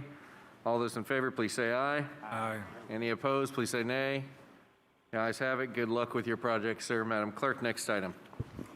8-K-20-RC is a request of John Wallace for rezoning from BP Business and Technology, TO Technology Overlay, and PC Plan Commercial, TO Technology Overlay. Property is located at 940 Sanctuary Lane, parcel ID 118-07402 in the 6th Commission District. Is the applicant present? Yes. Is there any opposition? Please make yourself known. Seeing none, Ms. Brooks, would you please give the recommendation? Planning Commission recommends that County Commission approve Plan Commercial Technology Overlay zoning because it's consistent with the Dutchtown Road, Level Road, Mixed-Use Special District designation for the Northwest County Sector Plan. This was approved on consent, 14-0. Sir, as applicant, could you please state your name and address for the record?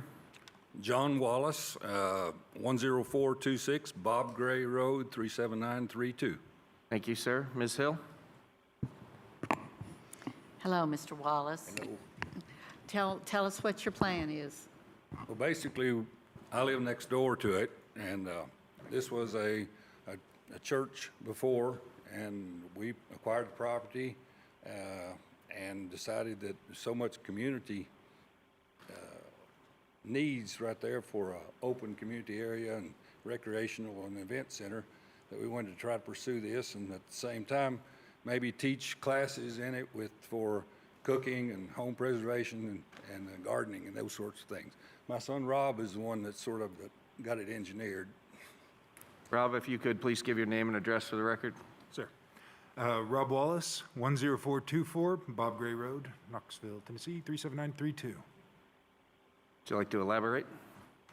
Would you like to elaborate a little bit on your Sure, yeah, I'd be happy concept? to. I mean, he said it all, but we really just, our plans are to preserve the property, revitalize the existing office space building that is there now into an event space and center with open gardens for the community to come through, commercial teaching kitchen, like he explained, our microbrewery tap room, and open green space for our community. So, All right. Commissioner Hill? I cannot see any reason to oppose this and recommend that it is approved as presented. Is there a second? Second by Commissioner Durrett. All those in favor, please say aye. Aye. Any opposed, please say nay. The ayes have it. Good luck with your project, sir. Thank you. Madam Clerk, next item. 8-L-20-RZ is a request of Mark Miller, Realty Trust Group, LLC, for rezoning from CA General Business to OB Office Medical and Related Services. Property located 7750 Danaher Drive, parcel ID 47-03329 in the 7th Commission District. Is the applicant present? Yes.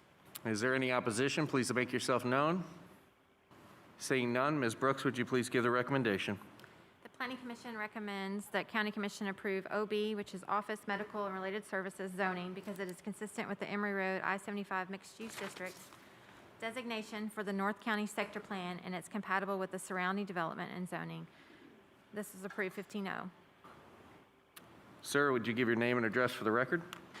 Mark Miller, 2220 Sutherland Avenue, 37919. Commissioner Bustler? Thank you, Mr. Chair. I'm going to make a motion. Before I do, I'm going to tell you a story about that property where he's changing to medical business.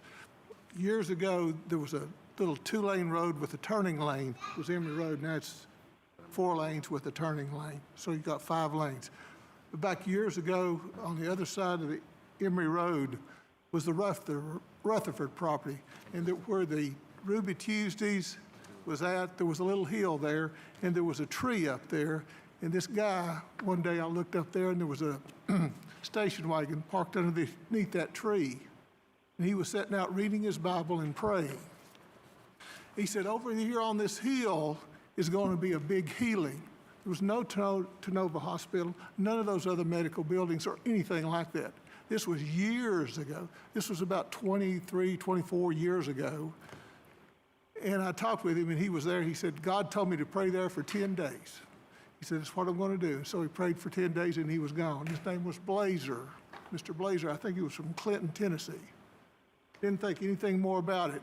But look on that hill today, all these medical facilities. He said there's going to be a great healing on that hill, and you're adding to that.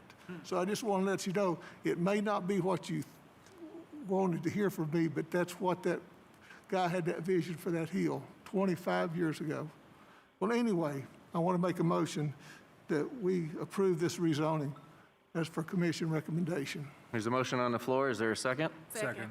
Second by Commissioner Lundy, I think. Yes. All in favor, please say aye. Aye. Any opposed, please say no. The ayes have it. Good luck with your project, sir. Before I conclude the zoning meeting, I just want to give a heads up of what's going to happen next. In about 1 minute, I'm going to gavel out the zoning meeting and complete that. We will return out of recess into our county commission meeting. And then I will quickly go through this list of additional people that have signed up for public forum. I don't believe that there are many that are still with us, but I do want to give everybody the opportunity. So please listen up for your name. I also do not know if there's anybody in the hall still or outside in the rain, but if anybody is listening, I will be calling on Victoria Kay, Angela Allred, Jamie Dobbs, Dr. Stephen Roberts, Kevin Hill, Grant King, Kim Sprague, Keith Richardson, Alexis Tudor, Vernon Henry, Angie Goffert, Sarah Morris, Victor Romero, Leslie Kurtz, Gary McCracken, Rick Roach, Andy Fox, Charlotte Meyer, Ashley Massengill, Elizabeth Murphy, Naomi Elliott, Bradley Pruitt, Michelle Bradford, and Todd Fromeyer. If there are anyone that is not here, I will do one call for you to make yourself known. And if you did not hear your name on the list, please see our team over here. This zoning meeting is now concluded. We are in recess for 10 minutes.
call to get back into session?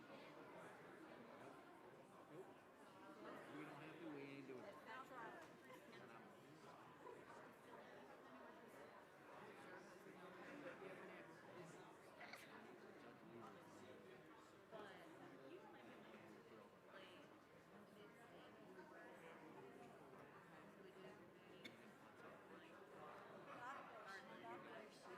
Don't thank me yet.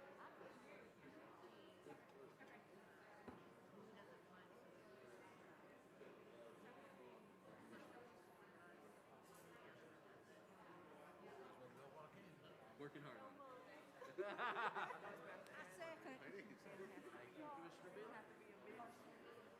Commissioner Bill?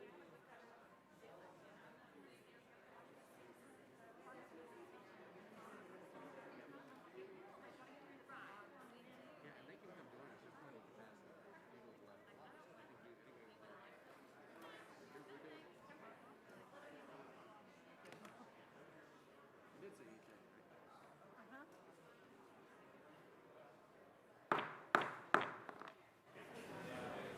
I'll call back to recess. No. The County Commission meeting. Commissioners, if you will, please take your seats. Believe it or not, we are on item number C still, which is public forum. I'm going to call these folks, and I'm going to call once. If I don't see you in my eye shot and you don't raise your hand, we are moving on. I implore you, consolidate your thoughts as much as possible. We have barely gotten through the third part of our agenda this night. There is much work to be done. First up will be Victoria Kay, then Angela Allred, Jamie Dobbs, and Dr. Stephen Roberts. Victoria, are you with us? Yes, I am, Commissioner. Thank you. Thank you. Will you please state your name and address for the record? You have 5 minutes to address Commission. Okay, I am Victoria Kay. I reside at 2921 Tipton Station Road, Knoxville, Tennessee, 37920. Thank you for letting us speak. I wanted to let you all know that Commissioner Ward and Biggs, as sponsors of Resolution 29907, and any Knox County Commissioners who vote for this resolution today, I publicly disagree and oppose your position to make the Knox County Board of Health advisory. There is the preamble of the Constitution of Tennessee, which states, "All power is inherent in the people, and all free governments are founded on their authority, and instituted for their peace, safety, and happiness." Remember who you represent. For the safety and peace and happiness of the people in our community, the Knox County Board of Health powers and duties need to be preserved as outlined in Tennessee Code and Executive Order 59. I am an Airbnb host. Between March 2018 and March 2019, Airbnb remitted $22.4 million in tax revenue to Tennessee. We won't match revenues like that this year at all. I have suffered a tremendous loss of revenue during this pandemic and state of emergency, along with many other businesses in our community. However, in hopes of some business, I have committed to enhanced protections of wearing masks and gloves and using cleaning protocols developed in partnership with experts in health and hospitality. And in order to attract business to our community, we must all agree to partner with experts in health and empower the Knox County Board of Health so potential patrons and customers can have enhanced confidence during this pandemic. To dismantle the authority of the Knox County Board of Health will erode the function of our inherent power to secure our peace, safety, and happiness as outlined in the preamble of the Constitution of Tennessee. And furthermore, the Freedom Forward video with Knox County Mayor Glenn Jacobs narrating threatening messages against the Knox County Board of Health makes it appear that the mayor, in his official capacity as a public servant, knowingly committed an offense of misconduct as a public administrator, as he narrated this video by Freedom Forward to instigate rage and arbitrary views, as we've heard from many tonight, of the authorities of the Knox County Board of Health that were granted by Executive Order 59 by our Governor of Tennessee while we're under a state of emergency. Charges for official misconduct can result in a Class E felony should a grand jury concur. Additionally, I believe any public official tonight who intentionally denies the powers vested in the Knox County Board of Health by Executive Order 59, which we're still under, that was issued by Governor Lee, when the public servant, and that's all of you sitting here tonight, that conduct is unlawful and could be charged with oppression under Tennessee Code Title 39 of Criminal Offenses, Chapter 16, Offenses Against Administration of Government, and Part 4. Charges can result in a Class E felony, and this is something a grand jury could decide. Remember who you represent. Remember, we are under a state of emergency. Remember, most of us have experienced loss. And remember that in Tennessee, the power is inherently in the people to secure their peace, safety, and happiness. Thank you kindly. Thank you very much. Angela Allred, please make yourself known. Are you Angela Allred? I'm Angela Allred. Please state your name and address for the record. Next up is Jamie Dobbs, then Dr. Stephen Roberts and Kevin Hill. Hi, thank you for letting me speak. My name is Angela Allred. My address is 1818 Longcrest Drive, Knoxville, Tennessee, 37918. Glad to be here today. Thank you all for hearing me. When the Knox County Board of Health was established by elected officials under the Knox County Charter in accordance with the Tennessee Code annotated, also established by elected officials, it was done by people that we voted for.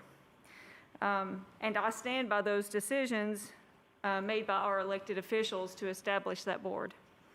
They knew that the people that would comprise these boards in Tennessee would be more qualified than themselves to make decisions regarding health, diseases, epidemiology, and medicine. It is misdirected when citizens attack the Board of Health as if the members comprising the Board of Health established the Board of Health, which they did not. The people on the Board of Health are doing the best job they can to fulfill their duties. As a citizen, I really appreciate the long hours they've put into both preparing for and attending and participating the meetings. And I watch them, and they are long, and they are arduous, and they are painful in some ways if you've been watching them, but they do such an excellent job. I think they're doing a fantastic job. I heard someone tonight compare COVID to other diseases like heart disease, but you can't give me your heart disease by going maskless. You have the freedom to eat as many Big Macs as you want without infringing on my health. But when someone with asymptomatic COVID walks into a store with a high-risk employee at the counter, the mask-free person is endangering the very life of the employee. How is one person's freedom to not wear a mask more important than another person's life? Our death rate is low compared to other cities our size. That is directly due to the amazing work done by our local health department, the health director, and the Board of Health. They do extensive research before each of these meetings to understand the local situation. Who is going to do that research if you dissolve the board? I learned in the process of getting a master's degree how much is involved with ensuring that an article that you're referencing is valid. What I also learned is how much I don't know. These people know. They know, and in many ways, they're smarter than us. They're doing the research, and I trust them a lot more than other people who are yelling statistics that they saw most likely on Facebook. Please support, thank, and keep intact the Board of Health. Thank you. Thank you very much. Jamie Dobbs, please make yourself known. Is that you? Thank you very much. Jamie Dobbs, Dr. Roberts, Kevin Hill, and Grant King in that order. Ms. Dobbs, if you would please state your name and address for the record. You have 5 minutes. Jamie Dobbs, live at 811 Gratz Street, Knoxville. And I just appreciate you making the accommodations for my request to limit my indoor exposure. I really appreciate that. This pandemic is causing us all so much distress. It's been clearly evident at this meeting, and of course, that's exactly why we have the profession of public health and the armies of researchers who are networked all around the world to prevent and fight these invisible biological enemies. And most of us accept that public health and these teams are responsible for determining the makeup of the flu vaccine, and most of us submit to that every year. Now, in the face of 200,000 deaths and massive upheaval, do we abandon the science and the advice it offers us? I urge you to support science and the authority of our Board of Health, who selflessly commit themselves to saving our health, our economy, and our very lives. Their role is protected by state law and should be respected and not stripped. I'm glad to see all of us speaking out, but it is disturbing to see such little acknowledgement of the common good and the common defense from this virus that has inflicted more death than all the wars of the last 50 years combined in less than 6 months. So there are those who don't accept the well-accepted science of epidemiology, and that's disturbing to me, and to those of us who have underlying health conditions. Some of you may have those. Those of us who are older and much less likely to survive. Last week, I was embarrassed and shocked to see the Freedom Forward video and the threat this represents to members of the Board of Health in our community. This video that pictured our Board of Health members as dangerous, inflicted fear and intimidation, not only on the Board of Health, whose families are rightly fearful, but many citizens who are intimidated at the tone of their mayor. I ask that all officials refuse to accept the violent and divisive message that is coming from groups like this. Thank you. Thank you very much. Jamie Dobbs? Jamie Dobbs? Oh, sorry, that was you. Thank you, Ms. Dobbs. Dr. Stephen Roberts, are you with us? Dr. Roberts, then Kevin Hill, then Grant King, and Kim Sprague. Dr. Roberts, if you would please state your name and address for the record. You have 5 minutes to address Commission. Thank you, Mr. Chairman. My name is Steve Roberts. I live at 2734 Arbor Place, Knoxville 37917. Chairman Jay, members of the Commission, thank you for the opportunity to speak to you again. I recognize that the amendment before you tonight expresses Commission's desire and not Commission's command regarding the Knox County Board of Health. However, while the result has changed, the message has not. It is the message to which I wish to address my comments.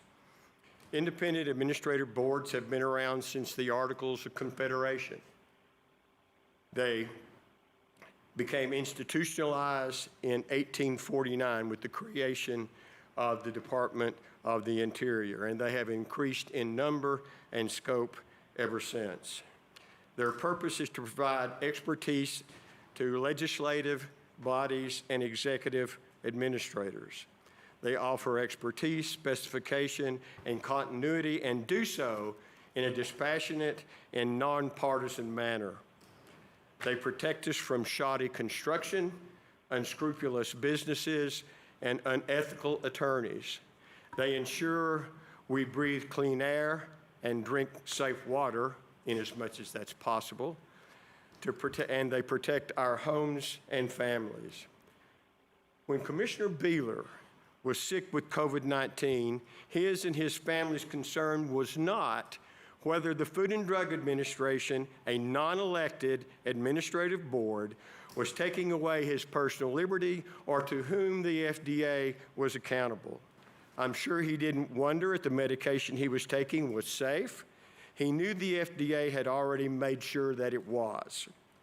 I'm sure he didn't ask to see his doctor's credentials or medical school transcripts. He knew that the Tennessee Board of Medical Examiners, a non-elected administrative board, made sure that his doctors were competent and committed to their Hippocratic oath. His and his family's focus was singular, as it should have been, to get him well. When the General Assembly, all elected, gave all counties the authority to create boards of health and to enact more stringent regulation than what the state did. It was recognizing that one size does not fit all. It recognized that there are always circumstances, conditions, unintended consequences that are unique to each individual county. When Governor Lee exempted 6 counties, one of which is Knox County, from his Executive Order number 30, he too was recognizing that what Knox County needed is different than Shelby County, Davidson County, Hamilton County. He was recognizing the same county uniqueness as did the General Assembly. Commissioner Hill recognized last week that one size does not fit all when she expressed concern about giving up the ability to address specific issues outside of the scope of the Tennessee Promise. Administrative boards are created by executive orders or legislative action. Ultimately, they are answerable to those who create them. There are 4 overarching principles in American government: popular sovereignty, separation of power, limited government, and federalism. It is federalism that provides the context and authority of the Board of Health and should be the context and message in the resolution before you tonight. By deferring to Governor Lee, the message is that he and his staff know what's best for Knox County, and doing so is an abdication of your responsibility to protect the health of all Knox Countyans. Whereas number 12 on your agenda states unemployment due to the closure of business is a stress on those unemployed citizens who are rendered unable to support their family. I submit that that is true. I have lost my livelihood as well. However, losing my livelihood did not kill me. I wonder what the number of deaths in Knox County would be without the Knox County Board of Health's more stringent regulations. 1% of 400,000 is still 4,000 deaths. Thank you for this opportunity. Thank you, sir. Kevin Hill, you're up next. Then Grant King, Kim Sprague, Keith Richardson, Alexis Tudor. Mr. Hill, please state your name and address to the record. You have 5 minutes. Kevin Hill, 509 Cambridge Street, Knoxville, Tennessee. I find it symbolic that tonight is Yom Kippur, the Jewish Day of Atonement and Repentance, traditionally believed to be when Moses received the 10 Commandments. If any doubt the foundational importance of the 10 Commandments in our governance, then go to the Supreme Court building and look at Moses holding those commandments over the entrance. We come tonight to atone for ignorantly allowing such power to be vested in an unelected board and to repent to God and our children for having been asleep for far too long. This night's association with the Exodus reminds us of refugees seeking a homeland ruled by righteousness. In America, we have determined that the only way to ensure such a government is one that is defined by elected representation. Here in East Tennessee, we have refugees of our own from sister states who fled their birthplaces to escape exactly the kind of actions of this board. These new neighbors are begging us not to let the same offense to representative democracy take root here. I am blessed to have many friends from Eastern Europe who either themselves escaped communism to here or suffered through the system till it fell. These friends, along with the Cuban refugee community or Venezuelans or Germans or Chinese, are peoples who have suffered under oppressive regimes and declare as one voice, "Don't you know this is how it all starts?" I am not suggesting the members of the board are subversive radicals themselves, but I do suggest they are part of a larger medical system being manipulated right now by such parties. Everyone in this room knows there is outside pressure manipulating public health authorities to maintain these mandates for political reasons that have zero to do with public health. But even if I believed the mandates really were simply about public health, it wouldn't change my perspective. This past week, I, with my children, visited the Jefferson Memorial, where I read to them Jefferson's famous words from the Declaration of Independence. We've already heard a portion of them quoted tonight. We hold these truths to be self-evident, that all men are created equal, that they are endowed by their Creator with certain unalienable rights, that among these are life, liberty, and the pursuit of happiness. That to secure these rights, governments are instituted among men, deriving their just powers from the consent of the governed.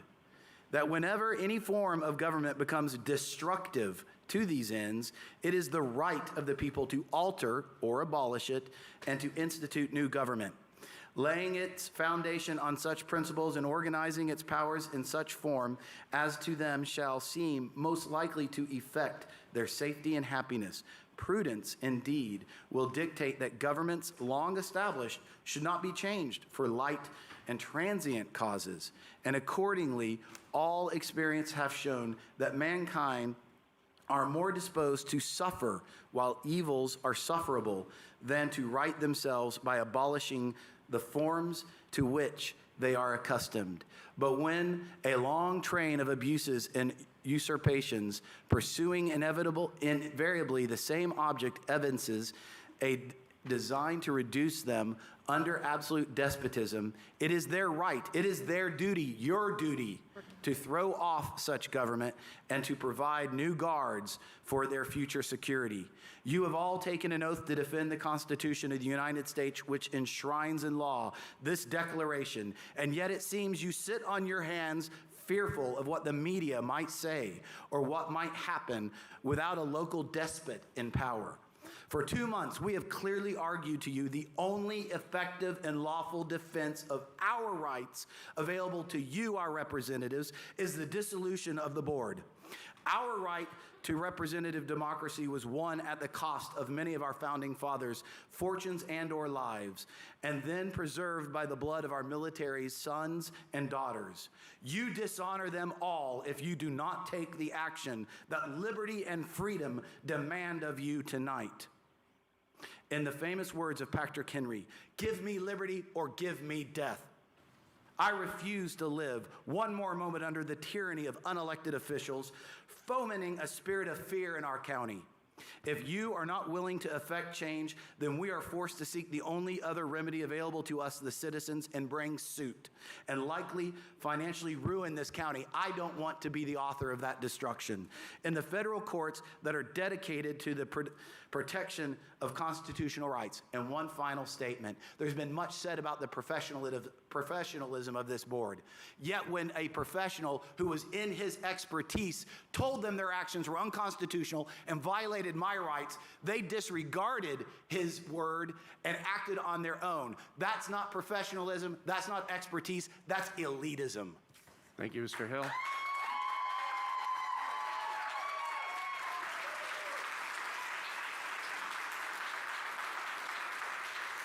Sprague, Kim Sprague, make yourself known. Kim Sprague, is that you? Kim Sprague, please state your name and address for the record. You have 5 minutes.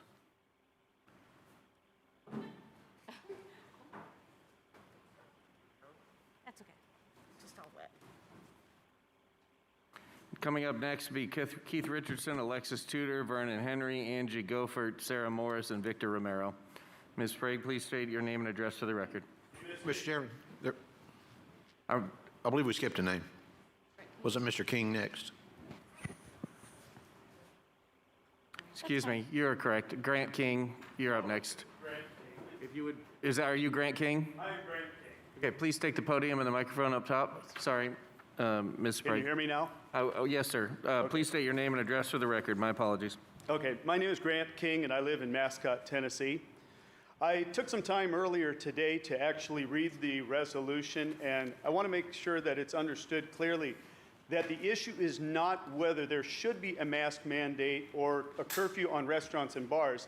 The question is, should an unelected board have the authority to issue such mandates, or should that authority be delegated to the elected bodies, such as the Board of Commissioners? Now, over the past few months, I've been seeing a lot of the rhetoric on the social media a lot of it has basically been criticizing the elected officials, particularly our mayor, and describing that the health board's actions have been very responsible. Well, I've got a question I'd like to pose about the responsible actions of the health board. You see, during this whole time we've had this pandemic going on, we've been hearing from experts on both sides, some who have said, and they've all got incredible credentials and impeccable expertise, but we've had experts on one side that says, yes, we need to have masks. They prevent the spread of COVID-19. But then on the other side, we have other experts who have just as good of credentials and just an impeccable reputation who say, no, the masks don't help. And in fact, because of the fact that you are wearing a mask and re-inhaling pathogens that your body is trying to get rid of, and also you're inhaling a higher concentration level of carbon dioxide because it doesn't escape the mask, you may actually be compromising your immune system and making matters worse. And one of the great fears is that some of them have expressed that this is really going to come around to roost when we get into flu season, because many of us have been compromising our immune systems. Okay, now we can have an opinion about that, but the fact of the matter is, once we look at that, we know one thing. The science is not settled. So how can you say it's responsible for a Board of Health to issue a mandate when clearly the science is not settled? It's not responsible. Now I want to talk about the mandate itself, because I wanted to use a different word, but I'm just going to have to say it's kind of bizarre, because if you really look at it, there are so many exclusions and exceptions that you wonder, does anybody actually have to wear a mask? Because I guarantee you that you can find some exception or exclusion that applies to you. So nobody's actually breaking the rules if they're not wearing a mask. But then so ask yourself this question. If COVID-19 is really serious, is that serious as we've been told? And I'm not going to say it's not serious. As far as I can tell, it's a little worse than the flu, at least that bad. But if it's really that deadly and masks really were that effective, why are there any exclusions? But let's go beyond that one. What kind of a mask do you need to wear? I could have taken an old pair of my Fruit of the Looms that's all threadbare, tied it around my face tonight, and that is an acceptable mask. But does anybody really think a pair of old Fruit of the Looms is as effective as an N95 mask? Does anybody really believe that? Of course it's not. And yet that's acceptable. So we've got a board that has basically issued a mandate with unsettled science and then say, put whatever on your face you want, that's fine. That makes me wonder, first of all, they're being irresponsible, but are they even taking themselves seriously? So back to the issue. The question is not about mask mandates, curfews. It is about jurisdiction.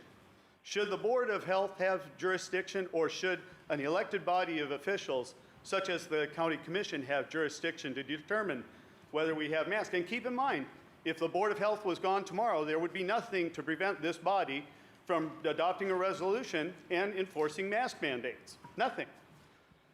Now, the other question about this is where it gets tricky, because the TCA is who actually gave the authority to the health board, which brings in question, does this resolution actually have any teeth in it?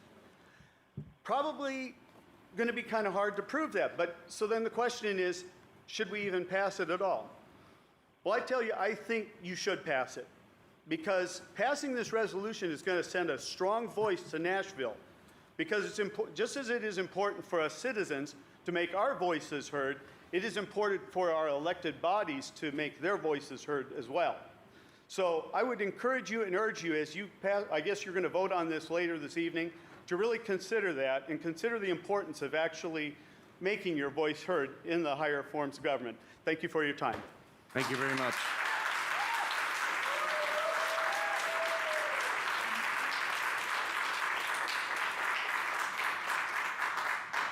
Please state your name and address for the record.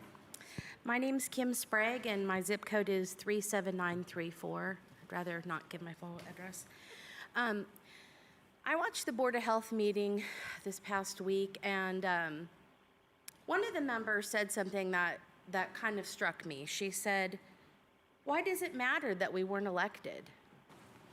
And I realized then that, and I've heard it again tonight, that a lot of the health professionals, whether they're on that board or they work for that board or they're just health professionals in general, are taking it personal. They're taking this as an affront to their profession, to their views, to their expertise. Now, the experts fall on both sides of this, we know that, but even if they didn't, even if this health board was telling us something that was really clear science and obvious to everyone, I'd like to say that it's not personal and it's not about the health or the science. I would be standing before you today if we were discussing a zoning board or a utility board or any other sort of board that was legislating as appointed people with no checks and balances. This is about the democratic process. The board having powers to legislate without checks and balances. It's not about the credentials of the health board or their expertise. And then I saw something else this week that sort of further drove home that this isn't really clear to everybody. Somebody posted on Facebook a graphic of the Supreme Court and said, people are saying, you know, this is an unelected board, they're appointed. Well, so's the Supreme Court. The shocking thing about that meme that just struck me as, to be honest, very ignorant, was it was posted by a commissioner. And I thought, does the commission not understand the role of government and the branches of government? The Supreme Court was appointed, you're right, but they don't make law. They check law. It's part of a checks and balances thing. So I thought I would maybe explain, because I think there's a lot of people watching and listening that are taking this as a personal affront to the healthcare system or to masks specifically, and not understanding that the argument has to do with our governmental process, our democratic process. There are 3 branches of government. I have the Schoolhouse Rock videos. I happen to like them. My kids happen to like them, even though they're old. And they spell out very clearly. You have the executive power, you have the judicial branch, and the legislative branch. So the legislative branch really encompasses people at every level. Commissioners such as yourselves, people in Nashville, people in Washington, D.C. We elect people to represent us all across the country at every level. And I think many of us agree that government close to the people is the best government. But people vote, and the legislative branch gets to make the laws. Elected people, they can be taken in or out of office because the people put them there, and they're supposed to represent the people.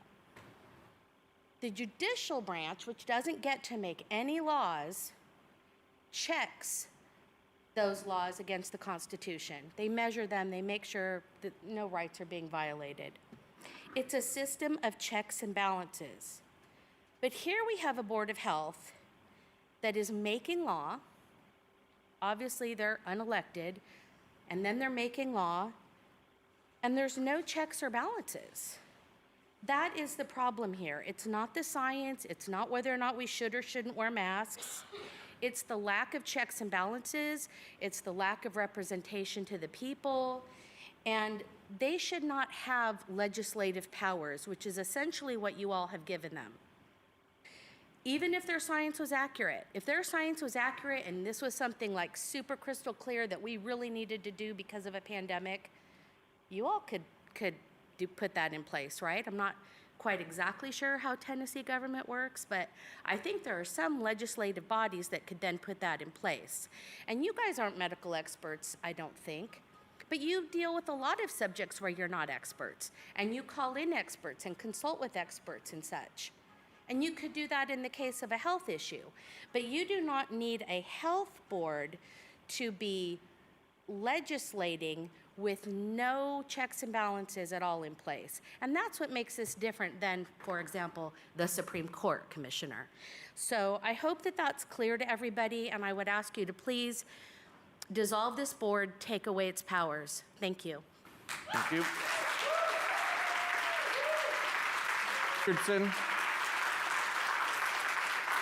Richardson. Not seeing Keith Richardson. Alexis Tudor, make yourself known. Are you Keith Richardson? Yes. Oh, thank you. Mr. Richardson, Keith please. Richardson, 2526 Jefferson Avenue, a 39-year resident of the Park Ridge neighborhood. I'd like to first speak, all of this is going to be very personal tonight. I'd like to first speak to my respect for the Public Health Department.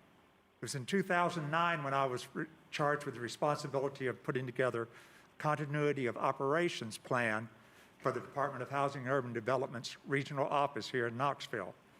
In so doing, I saw that the Department of Health was providing that sort of assistance to local businesses, local churches, on how to plan in a disaster. It's easy to do that if there's, frankly, if it's a disaster that's caused by floods or explosions or even outrage in the streets. What is the most wicked of these is a pandemic. At that time, as a former director of Volunteer Ministry Center, I realized that the homeless shelters in town were the ones who were going to be the least equipped to respond to a pandemic. They're dealing with clients who are very vulnerable. It's almost impossible to do social distancing for their meals or even the sleeping in their current practices. And if their staff is getting sick and staying home or caring for someone at home, then they're going to be understaffed. Their volunteers are going to stay at home because they're going to have fears of that.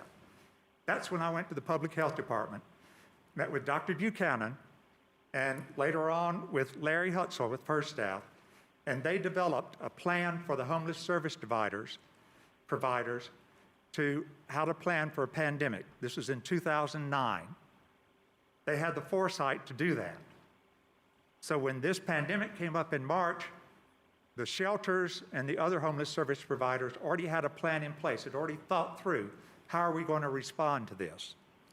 Now, a reason this is personal to me, not just the fact that I'm a geezer, 73 years old, but I have a 79-year-old sister who graduated here from UT, a torchbearer, second woman graduating civil engineering, president of her sorority, who now has Alzheimer's.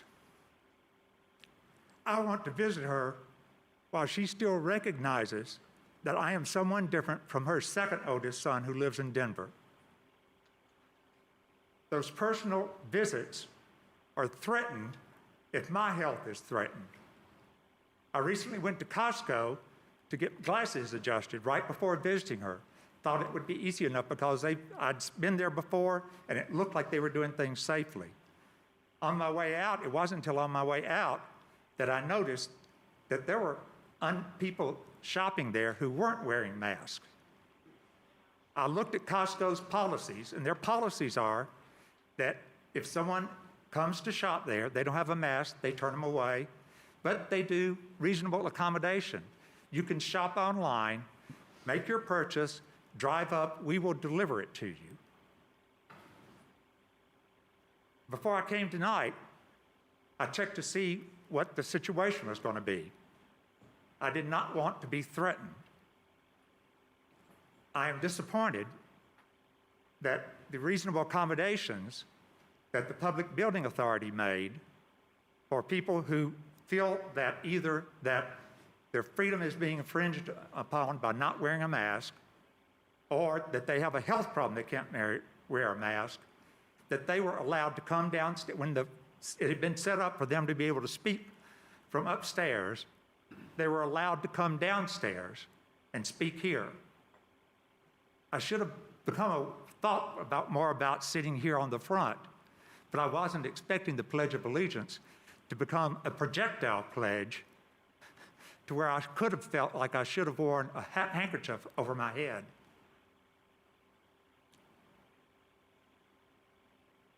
We've heard earlier, let me just end it at that before I get better. Thank you. Thank you, sir. Alexis Tudor, please make yourself known. Alexis Tudor. Are you Alexis Tudor? I am Alexis Tudor. Okay. If I call your name, if you guys will just give me a, yeah, that's me, because I'm going to keep going on the list and try to accommodate as many people. If you could, please state your name and address for the record. Yeah, Alexis Tudor, 1411 Carpenter Road, 37924. Okay, so first of all, just to put things into perspective, because ever since March started, I've been beside myself trying to understand how this pandemic works. So in Knox County, so far in the last 6 months, this many people have died, represented by these grapes, 40 grapes, about 4,000 people, last 6 months. And this is how many have died of COVID, right here. This little thing here has created a state of emergency, an emergency that's gone on for 6 months, an amazing emergency. Usually emergencies go on for, a couple hours, maybe a day or week, months. So, I guess what I'm asking is for people to step back a little. Right now in Knox County, so far, 4 out of 10,000 people have died in Knox County of COVID. And regularly, 90 out of 10,000 people have died. So think of that, 4 and 90. Now, people say, again, hey, if we didn't do this, we would have had massive death. I suggest you look at Sweden's rates. Sweden has stopped having people die, and it's been going on for quite a while, 2 months now. Effectively, no one is dying in that country. They have accomplished herd immunity despite what people want to say. And excuse my language, but numbers talk and bullshit walks. I feel this is a result of something I call COVID myopia. And the destruction that has happened due to this COVID myopia is what I call the reaction-demic, because this to me doesn't seem like a pandemic. Usually when I hear pandemic, I think like 2 or 3 times the amount of people are dying usually, right? So I would think like it would be 3 times this bag. But it's just this. Doesn't make sense to me. So now, based on that, we're giving the health board all these authorities based on this little grape here, relatively speaking, and it just, I'm asking people to look at this with a bigger picture. Now, every decision you make has a cost and a benefit. And you need to figure out what the benefit is, what the cost is. In this case, 80 people have died. Supposedly we've saved more. It's hard to say. Compared to Sweden, if we compared to Sweden rates, maybe it would be up to 110 without any measures. They did not take any measures there. No masks, no shutdowns, very little action there. So what is the cost? Suicides. Suicides have gone up 76 more suicides this year. That's almost the amount of people that have died of COVID so far, 76. So there's a good chance that you've increased by just basically allowing the health board to make decisions by increasing suicide, bankruptcies, people becoming homeless, losing their houses, foreclosures. How well are you going to do when you don't have a house? How well do you do on the streets? Any of you, have you ever lived on the streets? Probably not. It's a tough life. Okay? So, what are you doing is the question here. I mean, I could go on, spousal abuse, we already heard all the things that people talk about. So, the question is, are you really promoting the safety of your citizens, or are you just killing them on the back end? And at what cost? What is the future? What does the grand picture look like? You don't even know if the vaccine's even going to work. Are we going to do this for another 5 years? At what point do we stop and go, hey, we've made a mistake, right? We shut down the county. The hospitals were emptied. We expected this rush. It didn't happen. No one's going, wow, we made a mistake. It's almost like a weird religious delusion to me or something like that. So anyway, I would like the council to just step back and really look at the bigger picture here and see if giving the health department all this totalitarian power has worked at all. It doesn't seem like it to me. So, thank you for your time. Thank you very much.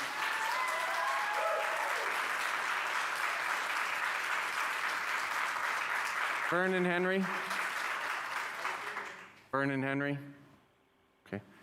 Can you also, as you make your way to the podium, is Angie Gofford here? Right there. Is Sarah Morris here? Is Victor Romero here? Leslie Kurtz? Gary McCracken? Rick Roach? Rick Roach? Rick Roach? I'm going to cut Rick Roach. Andy Fox? Charlotte Meyer? Charlotte Meyer's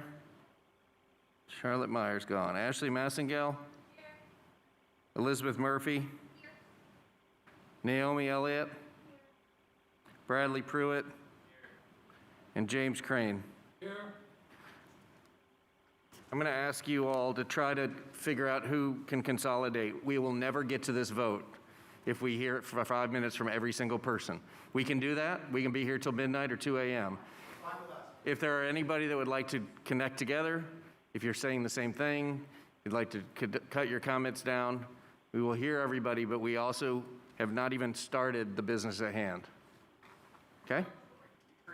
Just what, sir, I'm just making the statement. Mr. Henry, please state your name and address for the record. You're only missing Ferris Bueller. Bueller. Please state your name and the record, sir. Vernon Henry, 320, Knoxville, Tennessee, 37922. I'm going to try to make this short, sweet. Are we having fun yet? Doesn't look like anybody's really having fun. I've watched a couple of heads go on the desk. The reality is we have a problem. It's responsibility and authority. The situation out here is that I like to follow the money. I like to follow what's going on. What I'm seeing, when I left college, I never thought I would be sitting in the experiment of an abnormal psychology class. A little better? Okay. God gave my own PA system.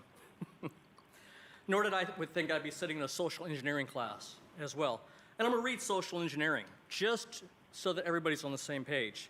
The use of centralized planning in an attempt to manage social change and regulate the future development and behavior of a society. For abnormal psych, its definition of abnormal psychology, the branch of psychology concerning with mental and emotional disorders. Ladies and gentlemen, your board has created a whole series of abnormal psych and a whole wonderful social behavior. How many of you have actually been on the road and seeing somebody with their windows up and their mask on? How many of you have been to the swimming pool to watch people swim with a mask on? How many of you have been out for a hike in the middle of BFE, that's nowhere, with a mask on? I saw a family just a couple days ago that had a 6-month-old child in a mask. Why? Going back to responsibility and authority. Chief Spangler's here. His deputies. He gives them authority to enforce the law. If they screw up, it's his responsibility. You have a health board of unelected individuals that have authority and no responsibility. They screw it up, it's your fault. They've screwed it up. People have lost their jobs. I'm in the financial world. I'm hearing people losing their jobs.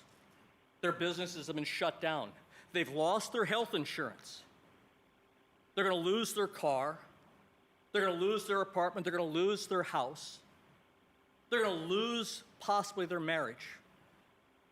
Because money is a great factor in marriages.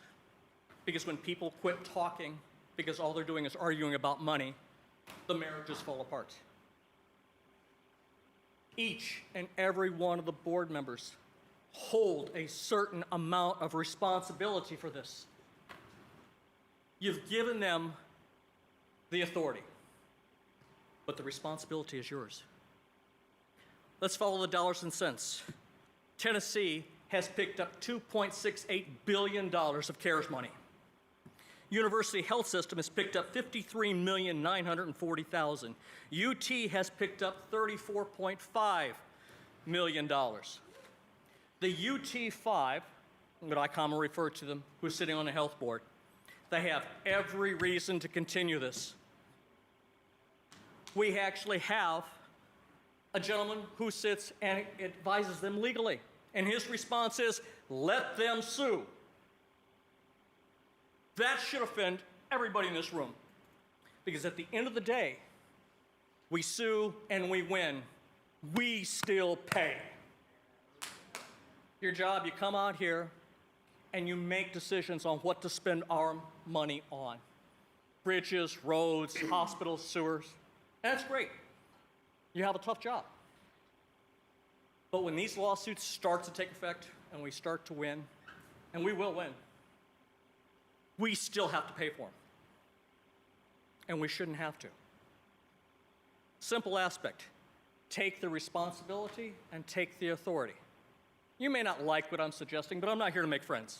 I'm here to point my point of view.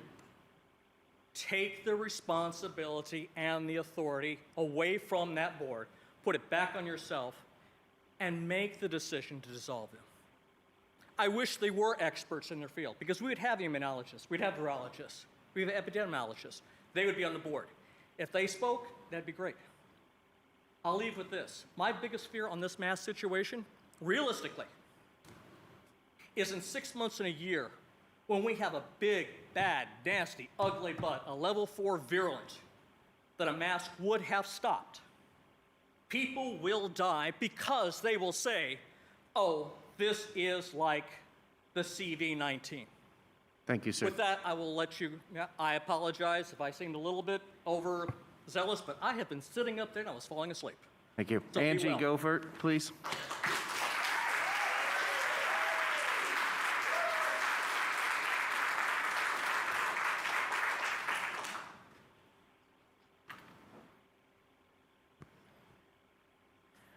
Please state your Hello. name and address for the record. Thank you. Hello, my name is Angie Gerthert, and I live on Delray Road in Gulf Park Subdivision, 37923. Thank you for allowing me to speak. I am a daughter, wife, and a mom, and I take those roles seriously. The mom role has become so very important this year. I have always been able to answer our kids' questions, whether I had to tell them that I'll look into that and get back to them or give them an answer immediately. I so wish that that was still the case, but it's not. I love Knoxville. It's a wonderful place to live and raise a family, but many of the things that I loved have changed drastically, and I find myself with more questions than answers. When the schools closed for spring break, we were hopeful that our class of 2020 graduate and our younger daughter would return to school and see their teachers and friends. That was not to be. Plans for graduation were shared. We found out we would not be able to be there in person. So for the first time in my life, I started calling government officials and asking questions. I kept pushing along with many other moms, and you know how we moms are, so just let that go. And we were finally allowed to watch our son receive his diploma. The hug after that was glorious. Since our parents are older, we only had 4 tickets. So we had our son in his cap and gown and took him to see his grandparents. We had stayed away because we were told that that would keep them safe. His grandmother walked toward him and hugged him and said, I'm 80, I'm gonna die of something anyway, so I'm gonna die hugging my grandchildren. That statement from my mom changed everything for me. And I have to ask more questions for her and for my family. Midsummer, things were looking really good for Knox County. Even though the virus was not rampant in the community, more restrictions and mandates were enacted. It seemed the cases started to really rise at that point. Again, my role as mom was important. Both of our kids had so many questions and I had so very few answers. Will school reopen? Why are we taking all these measures for a virus that has a 99% recovery rate? Why can't we see our friends? Why can't we go to church? Unfortunately, there were few answers. I called the health department and the Tennessee Department of Health, no answers. So I continued to read and analyze. No, I'm not a doctor, but I'm a good researcher and more than willing to listen. In this, there is only one side speaking, and the others are being silenced, even when they may offer real hope and real answers. We are constantly told how many cases there are. Should that really be a metric for our decisions? We are now told almost weekly that our hospital system is on yellow. According to the KCHD website, the total number is around 150, with around 40 right now from Knox County. If 150 patients put our hospital system on yellow, don't we have an infrastructure problem, not a virus problem? Now they say that there may be more testing. What if the cases are going down because the virus is not as severe as it was in the beginning? In essence, we know better, we do better. On the subject of testing, why are we still using a test that is so sensitive that it catches all parts of the virus, not just contagious people?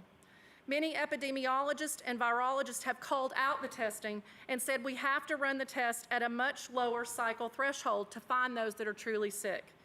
That's a number that nobody's willing to give away. Why is overall health not the focus? Our family is aware of many teenagers that have been on suicide watch, one of which attempted to take her life and spent time getting help for her depression that was so stark that she didn't want to be here anymore. Where does that fit in? Where is the priority on what we are doing to our children? We are not allowing Knox County residents to determine their own risk. Why not? I do believe there's a virus. I know that people have become sick, and sadly, we have lost members of our community. Our failure to protect the elderly and vulnerable on top of the collateral damage inflicted by restrictions and mandates is beyond tragic. We should have done better. We have a chance to do that now. Please dissolve the Board of Health and prove to us that you trust the Knox County citizens to choose responsibly. Thank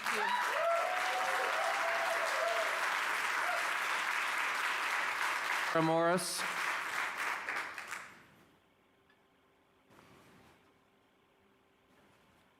Please state your name and address for the record.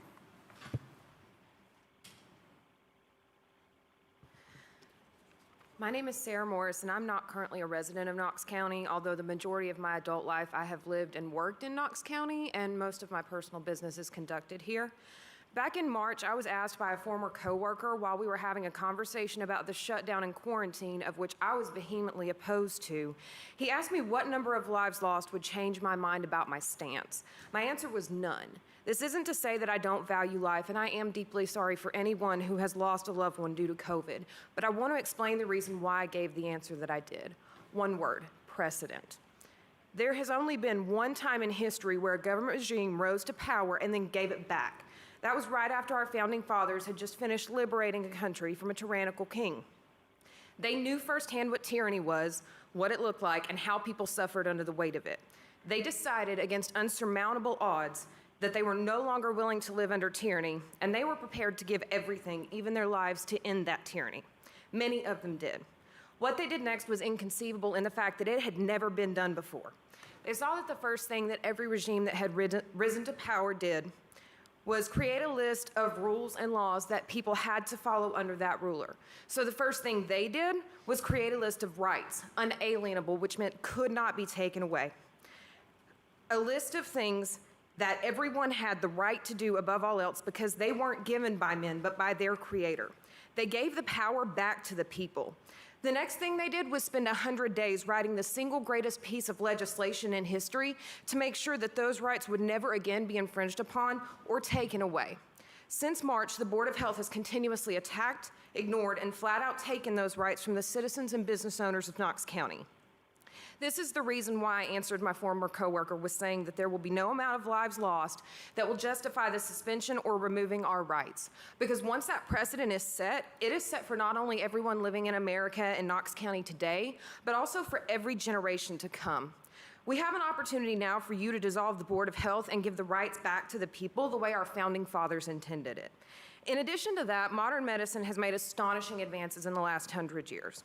One of the things that came from that was informed consent. A doctor is required to make their patient as informed about an illness and possible treatment options as much as they can, but then the decision on treatment legally is left to the patient. As members of the healthcare community, the Board of Health should be held to the same standards. If anything, they should present the facts possible ways to help keep people from getting sick, but ultimately it should be left up to each individual to determine their own self-care. I have no problem if people want to choose to wear a mask, so long as it remains a choice.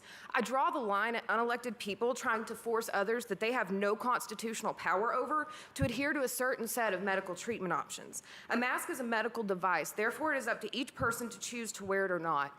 If they have information saying that gathering in large groups increases the chance of infection, they should put those numbers out there. But then it should be left to each person to choose whether they want to gather or not. After all, the right to assembly was one of the very first things our founding fathers knew people had the right to do above all else. This should include businesses and restaurants. Businesses should have the option to make their own rules inside their establishment, and if people don't agree with it, they can simply choose to frequent somewhere else. You as elected officials took an oath to uphold the Constitution of the United States and the Tennessee Constitution. It is your duty to step in and defend the rights of your constituents. To date, you haven't done that, but you have the chance to do it now. I call for the complete dissolution of the current Board of Health, and if your constituents agree and see fit for you to appoint a new board, I call that before that happens, you place strict rules on what that board can and cannot do when it comes to any health security measure they take, and subsequent consequences for going against those measures. Laws are voted in by the people. A mandate is not a law and therefore should not hold any consequences for people who go against them. Ronald Reagan said, "Freedom is never more than one generation away from extinction," and I'll be damned if I let it happen on my watch. Thank you. Romero. Victor Romero. Please be ready, folks. Victor Romero, Leslie Kurtz, Gary McCracken, and Andy Fox. Please state your name and address for the record. Victor Romero, and 37924, that should be enough for the record. A lot of people have said a lot of things, and a lot of people came prepared, and I tell you one thing. I have never been proud of government officials, ever. They said, trust the government, and what did they do to the Native Americans? They put them in reservations. They said, trust the government. What did they do to the Jews? They put them in cattle cars, okay? This is probably the first opportunity that proved me wrong. I am proud as I've never been of Glenn Jacobs, and I'm proud as I've never been of our sheriff. Now, the reason why is this, very simple. You guys have probably never lived abroad. You guys don't really know. Even if you have served overseas, you still had a way to get home. You still have an airplane at some point. Fortunately, hopefully alive, but even in a little silver box covered under an American flag, you had a ticket home. You knew what it was. Well, if you served overseas, you knew what it was to live in one of those countries that are third world countries, but you still have the opportunity to go home. This is the last stand of freedom in the world. If it's taken away from us, we're not gonna get it back. Now, on that part, I didn't make a speech tonight because I didn't wanna be turned or guided by a speech and forget everybody else's opinions. There's amazing opinions here tonight. I think that the fact that you guys are here this late, just on the third item of your agenda, is amazing. You know why? We learned that we never should speak of two things, religion and politics. And that is what has us in the mess that we're in tonight. If we had learned how to speak politics, the gentlemen and the people over here wouldn't feel threatened by a video. The Board of Health would take the decisions that they are supposed to take and not feel threatened by the people actually standing up against them. It's our right. It's not only our right, it's our duty to stand up against them. And it's our duty to stand up against any of you if you do something that is not to uphold the Constitution of the United States. I don't know what kind of oath you guys took, but you had to take some sort of an oath to be in the position that you're in. It is your responsibility to represent us, not to dictate us. I want to feel proud that for the first time in my life, I've spoken in a public forum 3 times to defend my rights, because I know what it is that a group of armed criminals walked into your cousin's shop and shoot her to death, and her little daughter. I don't want to see that happen in this country.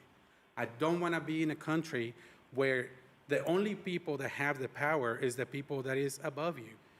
We're not above anybody else. We have our opinions. A lot of the people that spoke against masks, great opinion. A lot of the people that spoke for masks, great opinion. That's what makes us what we are and who we are, and we should not ignore it. On that note, the Board of Health, they are professionals in their own field. Dr. Buchanan is probably amazing, and that's why she has the job that she has. Dr. the bar owner, what's his name? O'Brien. Great guy. I'm sure I think he was my medical director at one point. I don't work for him anymore, that's why I can say it. But let me tell you this. They are overstepping the boundaries. They might be professionals or the thing that they are doing. You guys are in here for a reason. You guys decided to take the responsibility of maybe sitting here at 9:35 on a Monday to discuss this kind of situations. They didn't. They are volunteers. They are appointed. They shouldn't have this power. They don't know what to do with it, obviously, because they are even ignoring, like the gentleman sitting in the corner, I think you're a law director. If he says something, you guys are like, that's what they should be doing. By the way, this virus is so dangerous. Did you all enjoy your community pizza? It's so dangerous and lethal that we are here. If this virus was dangerous and lethal, we wouldn't be here. We'll be at home, afraid for our lives. We're not. This is a political statement, guys. This is a political situation, and we need to save, more than anything, our rights. Thank you very much. Thank you very much. Kurtz.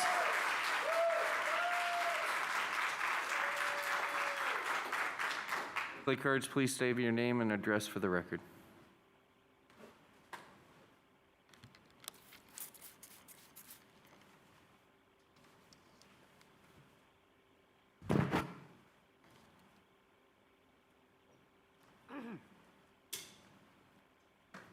Hi, my name's Leslie Kurtz. I live at 7616 Kinnaman Road, 37920.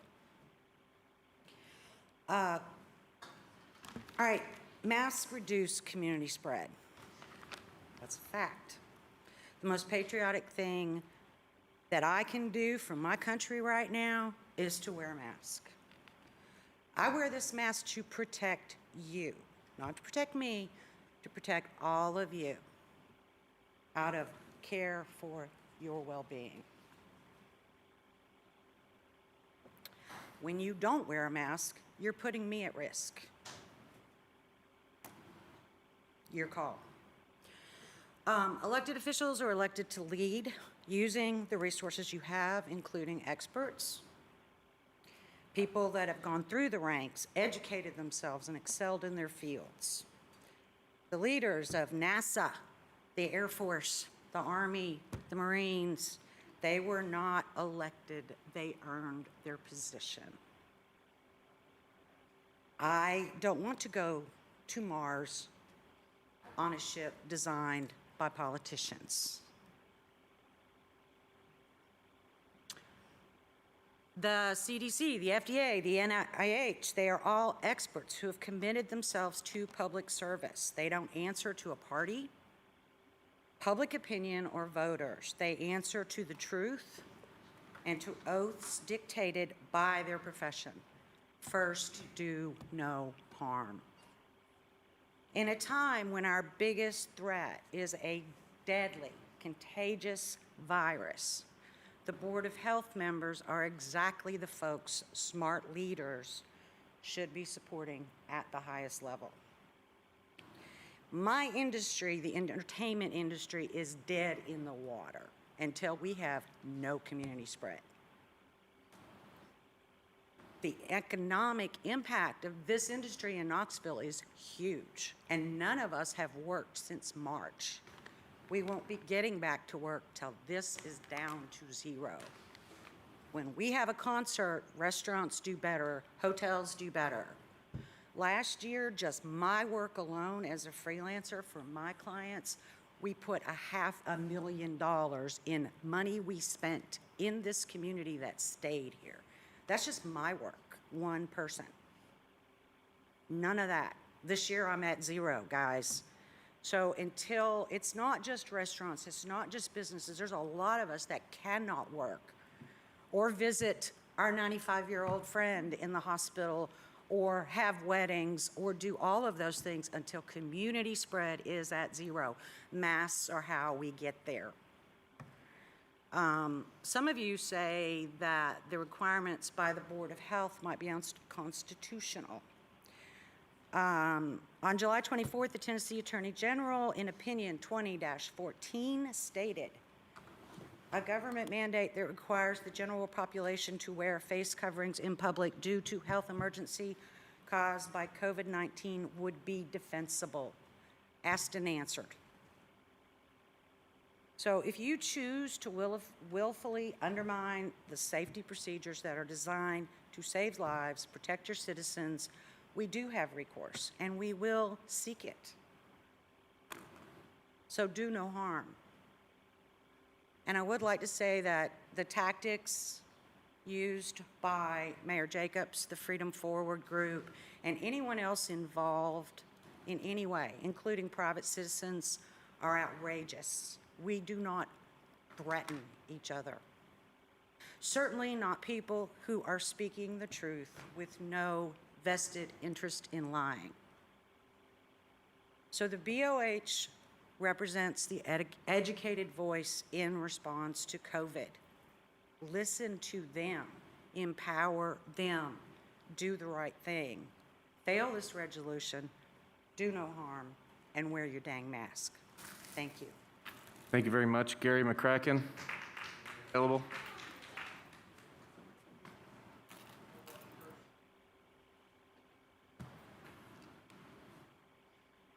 Please state your name and address for the record.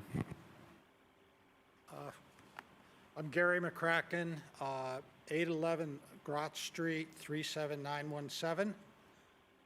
I am, well, thank you for staying on so long.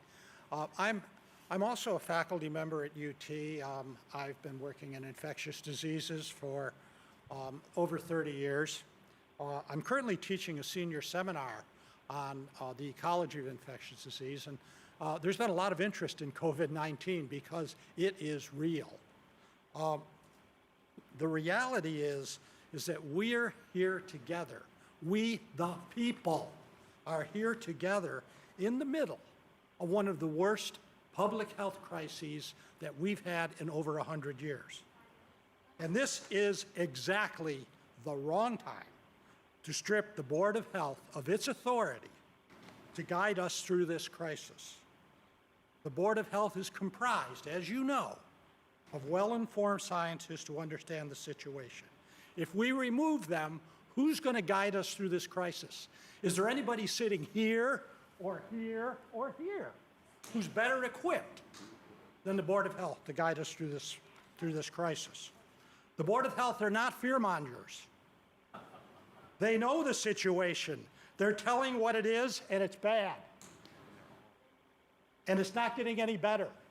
And it could get a whole lot worse.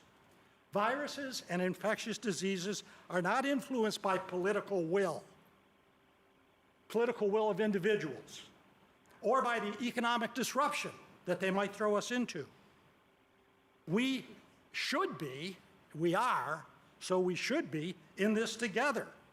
These are issues for science, and I side with science and the scientists on the Board of Health. I also side with the scientists in the Centers for Disease Control and the World Health Organization who have stood very firmly in the favor of masks. Masks and social distancing. It's all we have right now. Let's do some statistics. How about a little reality check here? We have heard some really wild statistics this evening. I've sat through this whole thing.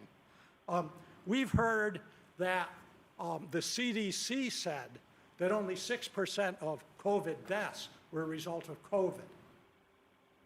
That is a total misreading of the CDC's CDC statement. The CDC, yeah, there are obese people, there are people with diabetes, there are people that have heart disease, there are people with COVID-19 who die from heart attacks, lots of other things. And to say that they wouldn't have died, to say that COVID's not killing them, the way you do these sorts of statistics is you look at the excess deaths, okay? And there's lots and lots of data out there. How many people died in a given time period? How many people died between January and August in 2015 to 2019? And how many died between January of August of 2020 in the United States? I'll tell you how many. 269,000 more people have died this spring and summer than died in the previous 5 years. If you are, and these are Knox County, I'm getting angry. If you are in Knox County, resident of Knox County, and you get COVID-19, and you are over 75 years old, what is your probability of dying? 10%. If you are a resident of Knox County and you are between 65 and 74, your probability of dying is 4%.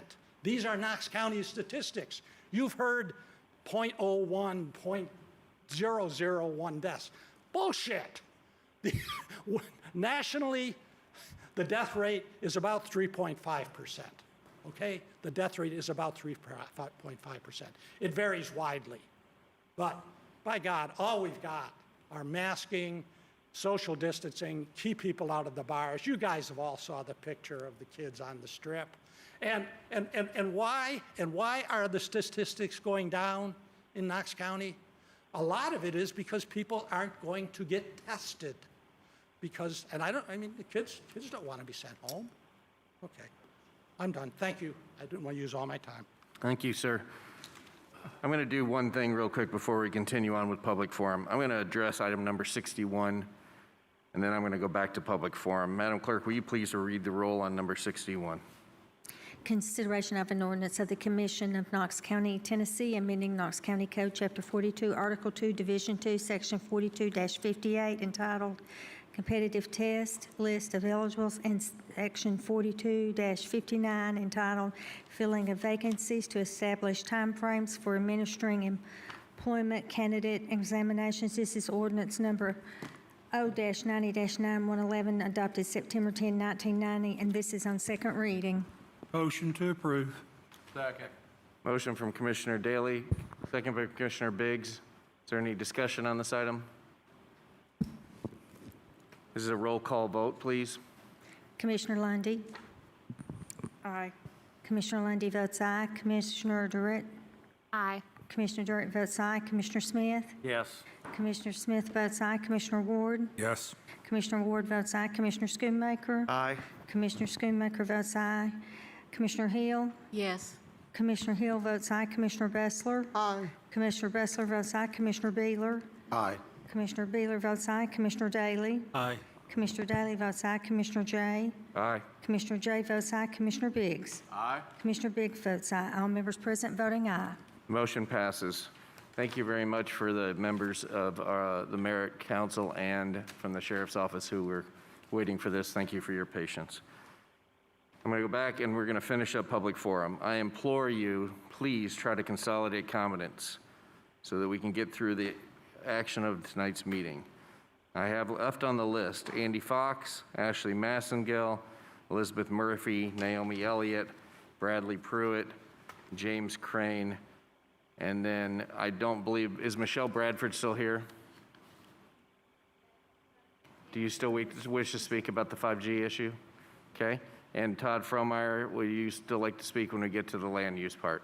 Okay, thank you. So, for all others, please do your best to keep your comments as brief as possible. Andy Fox, please state your name and address for the record. Andy Fox, 2356 Winters Drive. Commissioners, your legislative prerogative is being stolen. There's been, I've heard some fundamental misunderstandings about the American system of governance. It is always the legislative body, federal, state, local, who has the prerogative to set what the public policy will be, to say what the law will be about a particular situation. That belongs to you. You worked hard to get in this position. You got elected. You gained the confidence of the people to vote on you, and the people want you to be the one to set what the public policy will be within Knox County and not an unelected Board of Health. You know, if someone says a Board of Health ought to be the one to set the public policy rather than you all, really what they're saying is you're not smart enough to process the high school graduate level math necessary to grasp the implication of COVID on this community. You see, you don't need to understand organic chemistry or understand how a virus invades a cell and replicates in order to understand the numbers that show the impact that this particular disease has. You know, all you need is high school graduate level math to understand, for instance, when the CDC says that if you're a child 0 to 19 years old, that if you contract COVID, and not everybody contracts it, but if you contract it, then the chance of death is 3/1000ths of 1%. 3/1000ths of 1%. You can understand that if 48,000 college students have been tested for COVID and there are only 2 hospitalizations out of all those 48,000 students tested since the new college semesters began, you can understand that this may not be an existentially threatening disease. Now, a lot of people may get it, but it's not existentially threatening to the American public. And you know, we didn't know, or you all didn't know, no one knew that before COVID, the extent of the powers afforded to the Board of Health. We know now, though. And there's a famous Justice Brandeis quote. It goes like this: "Experience should teach us that we must be most on guard to protect our liberties when government's purposes are beneficent. People born to freedom are naturally alert to repel invasion of liberty by evil-minded rulers. The greatest dangers to liberty lurk in insidious encroachment by people of zeal, well-meaning, but without understanding." And that's what you've heard tonight. You've heard a lot of well-meaning people saying, we need this agency to protect us and make decisions for us. But that's the situation that Justice Brandeis was actually talking about. You must act now when you realize that there may be an insidious encroachment on liberty. You don't wait until you get far down the road and you say, well, how did we get here? Oh yeah, it all started when we started ceding authority, legislative discretion to unelected bodies. You don't wait until then, you act now. And the situation you're faced with, dealing with the Board of Health, it's like a light switch. It's either on or off. You can't, once it's on, you can't regulate it. You can't tell, according to what the statute says that enables the Board of Health existence, you can't tell it what to do. It's either on or off. And I'm asking you tonight to adopt the ordinance that I prepared for your review that lays out why and how the Board of Health must be dissolved. Thank you. Thank you very much. Ashley Massengale. Ashley Massengale, please state your name and address for the record. My name is Ashley Massengale. I live in the Carnes community, zip code 37921. I know you all are tired of being here. To be honest, all of us are too. We're tired of having to come here every week, every month to fight for our freedoms. I'm sure you all are tired of getting all of our emails, but we're going to keep going till we finally end this madness. You've heard several people talk tonight. A lot of them have told you how their businesses have been affected. They've lost their business. One man stood up here, praised the Board of Health, but in the same speech said how this decimated his entertainment business. He had his office closed, employees furloughed. I'm not sure why he's praising the Board of Health when it just ended his entertainment business. So from now, I am going to read off a list of businesses that have ended during these COVID mandates. Knox News actually did an article, some of these businesses are in it, That was dated May 28th. We have, sorry, I'm a little nervous. Club LeConte, Casual Pint Downtown, Frosty's Deli and Bakery, Myrtle's Chicken, Village Cafe and Grill, Pointers, Sanctuary Cafe, Green's Tavern, RJ's Courtyard, Max Air, Go Nutrition, Knoxville Chocolate, Justice, China Pearl, Next Level Entertainment, Catherine's, Adventure Air Park, Babalu's, Savory Roots, and Kybra Athletics. Kybra Athletics actually, they did an interview with Inside of Knoxville on June 17th. They're quoted saying, "We went from making money to losing it, and there wasn't a clear path back to profitability. The restrictions cut our class size down, and combined with the members we lost, we couldn't make the numbers work. If it were all over today, we'd be fine, and we just tough it out. People are losing their businesses. I would like to see these elected commissioners right in front of me hold the Board of Health accountable for these losses. These business owners should be compensated by the Board of Health because it was their mandates and your all's negligence that allowed their businesses to go down. I want to see the Board of Health dissolved. We need to make sure after they are dissolved that no unelected officials could ever wield this type of power over us again. I know we are all working very hard to track the cases and deaths from COVID, but I want to know, why aren't we tracking the lives and businesses destroyed by overreaching mandates? How many families have lost the ability to support their families? How many Americans have lost their American dream? You all are responsible for this. You all have allowed the Board of Health to do this. I'd like to end with this. I've heard this quote already tonight. Freedom is one generation away from extinction.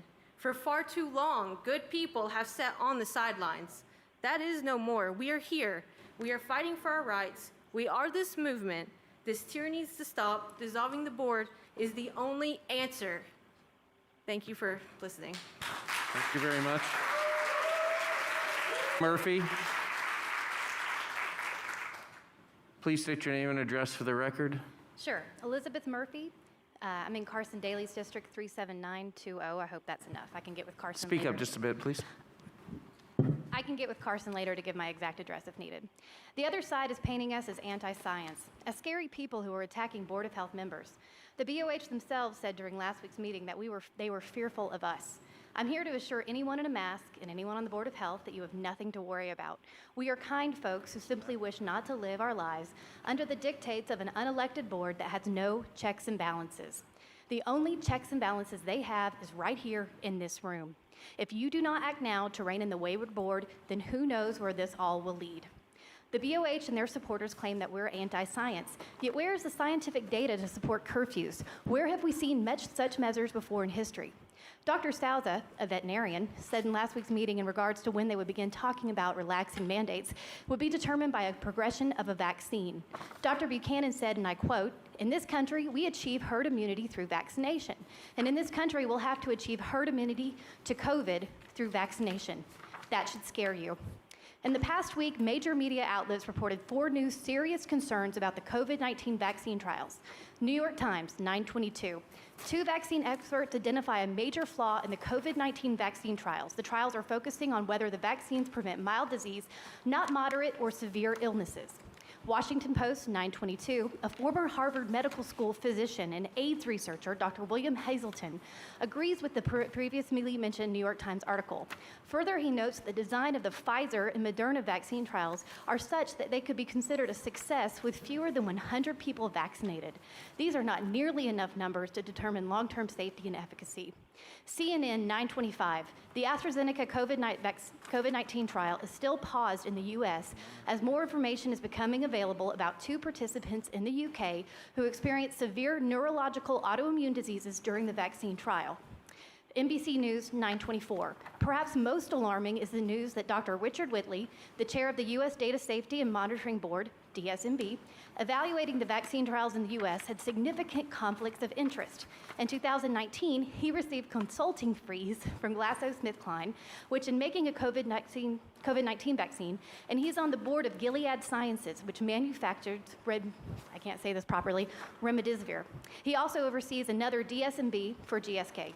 The identities of the other members of the DSMB board are being withheld. According to conflict of interest guidelines, DSMB members of their family members should have no professional, propriety, or financial relationships with companies sponsoring the vaccine research. There are people suffering in our community. There are restaurants and bar owners who have approached me in the last few weeks saying they are afraid to show their faces here and speak out. They know that the Board of Health and the Health Department could possibly cause them potential backlash. It is up to you, the commissioners, to address the Board of Health's overreach. Curfews are about control, not safety. When a vaccine comes on the market, if the Board of Health is still in place, what will happen?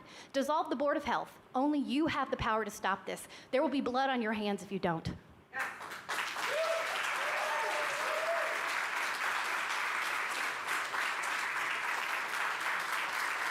Elliott. Naomi Elliott. Please raise your hand. Okay, thank you. Please state your name and address for the record. Naomi Elliott, General Address, Knoxville, Tennessee, 37914. So, I hope I'm not offending y'all and you're not in fear of me walking down here without a mask, because I've read the policies for what happens during a declared pandemic. And unless someone is an actual threat, a direct threat, where if I have the virus, not if I might have the virus, but if I actually have a virus, then you have the right to discriminate against me for the public health and safety protections. But I don't know why you segregated me, because I have exemptions where I don't have to wear a mask. I'm sitting in the back of the bus. I mean, the balcony up here. These mandates from the Board of Health are encouraging businesses to discriminate against people who have medical exemptions, who have disabilities, who have religious beliefs that they don't believe in wearing a mask. And the federal government did declare some of their employees, sorry, I didn't prepare anything. You'll have to, I'm a little nervous, but they did give religious exemptions to people and provide reasonable accommodations on the ground of religious beliefs for some of their employees. And I don't know why this discrimination is allowed to happen. Are we that brainwashed that we think it's okay because the safety of the public might be protected against someone who might have a virus? If someone said, hey, because of your gender or because of your race, you need to stand out there for me to bring you goods, do you think people would allow that to happen? But because people are so afraid because of all the propaganda that's on the news outlets that are owned by the same people who probably own all the pharmaceutical companies, as you can look from the financial records, and the bankers own all, the majority of the pharmaceutical companies that are going to profit off of these vaccinations. And how much of the media organizations do they own? It's just ridiculous. The power is being taken away from us. My 5 times great-grandfather was a Revolutionary War patriot, and it's just in my blood to fight for our freedom. He didn't shed his blood, sweat, and tears in vain, where I'm just going to sit down silently and let evil prevail. That's not how I roll. I'm sorry. I took an oath to defend the Constitution against all enemies, foreign and domestic. Did you take that oath? Because when we took that oath, they told us that we could face imprisonment and fines if we did not protect the Constitution. We didn't take an oath to protect the people from a virus. We took an oath to protect the Constitution, because in protecting the Constitution, you're protecting the people. And it is ridiculous that so many people believe this nonsense and the opinion-based journalism. They don't even get on there and tell the truth, if you even want to call that journalism anymore. What happened to the good old truth? All this manipulation of data is not good. Did you read about that COVID cast when I emailed you that? where Facebook is getting respondents for their surveys for Carnegie Mellon University, and then they're asking them, oh, were you tired? Do you have a runny nose? How many people are they manipulating? How many elderly folks or just people who don't know any better that anything they say can and will be used against them? And oh yeah, I'm tired because school started and my schedule changed. Or oh yeah, I have allergies, so I have a runny nose. Let me just check this off of here. And then they're reporting it to the public health authorities. Is that where our probable cases are coming from?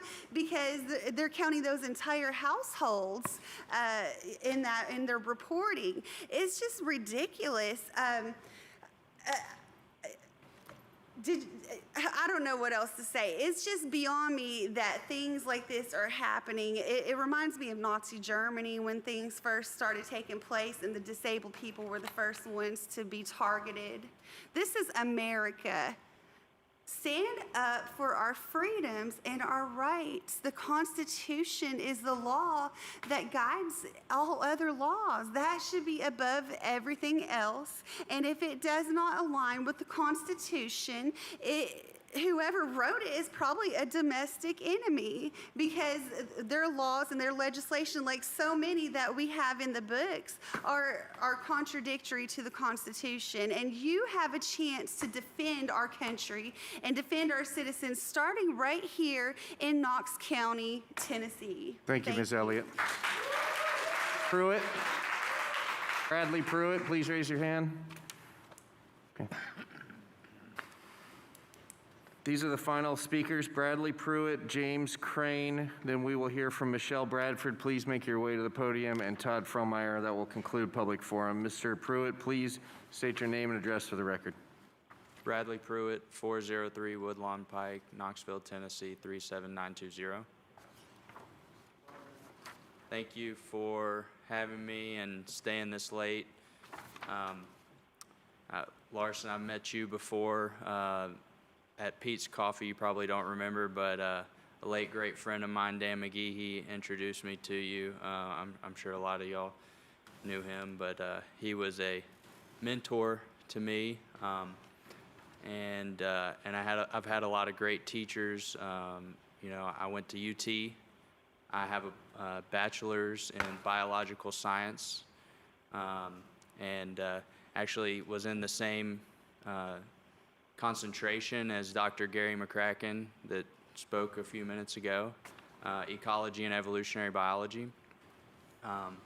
So, you know, I know a little bit. I took microbiology. And so the average human has about 10 trillion human cells in their body that has their DNA. They also have 100 trillion cells that is not their own, on their skin, in their gut, throughout their GI tract, that is not their own. These are bacteria, fungus, so on. Ironically, you were talking about on the beer board about beer licenses. Beer is we wouldn't have beer without fungus. You know, we wouldn't have the bread on the pizza or the cheese on your pizza without microbes.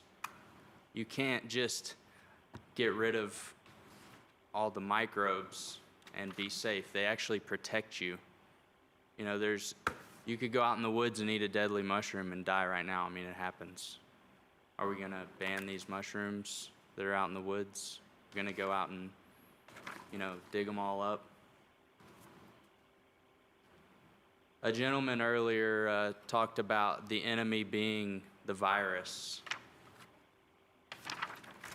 And somebody else mentioned germ theory. Have you heard of terrain theory? Well, basically you make your immune system or your body strong, and it can handle whatever. You empower yourself.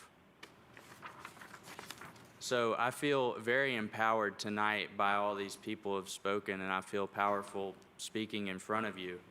And I appreciate all of you running and becoming a commissioner so that you could have power.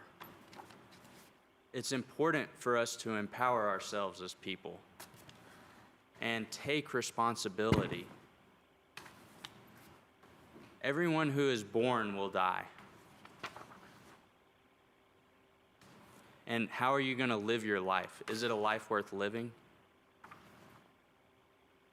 So I support the resolution by Warden Biggs, and that's all. Thank you, sir. James Crane. Please state your name and address for the record. James Crane, 9925 Calusi Drive, Knoxville 37923. The health department is manned by professionals who are doing their best to do their job, try to protect the lives of citizens of Knox County. COVID-19 is real. Commissioner Beeler can testify to that. It's highly infectious. There is no known treatment. Reports of good results from chloroquine administered early are being dismissed because it hasn't been through sufficiently rigorous scientific test. They say vaccine will be maybe available next summer, but that's a guess. We don't have the vaccine yet. We can't possibly project when it will be available. If the health of the citizens of Knox County were the only issue, then the Board of Health would be competent to handle it. It is not the only issue.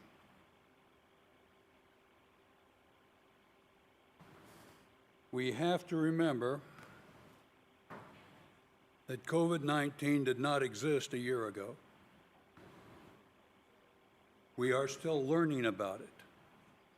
It will be years before we know it as intimately as, say, we know flu, and we can't control flu. It's going to be with us from now on.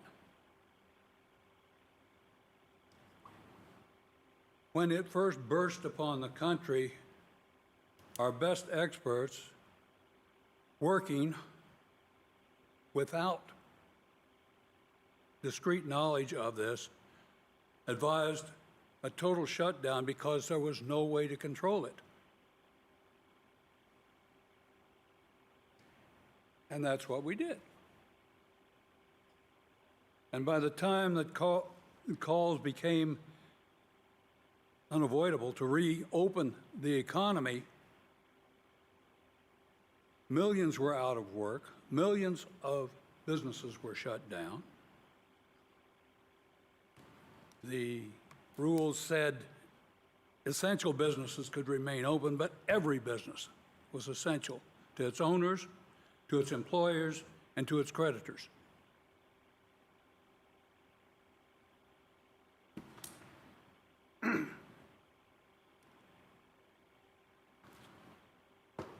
The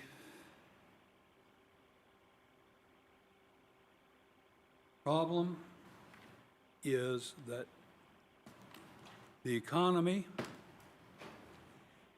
is what we all run on. By the time we began reopening, our hospitals were becoming on the verge of bankruptcy because they were not allowed to have the non-essential procedures that gave them the money to operate.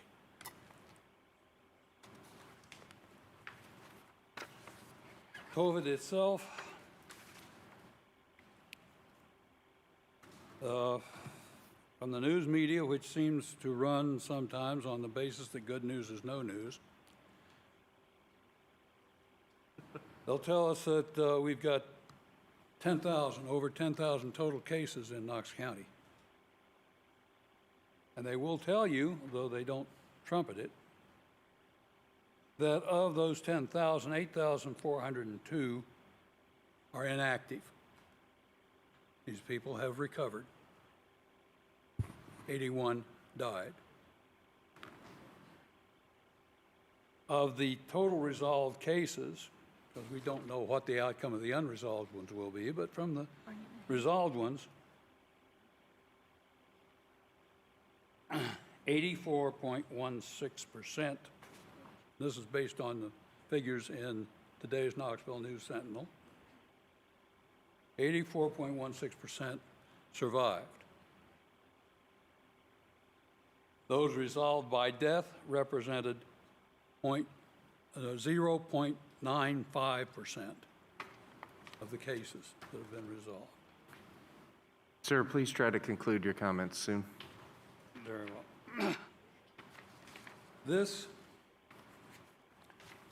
These things are matters that need to be balanced.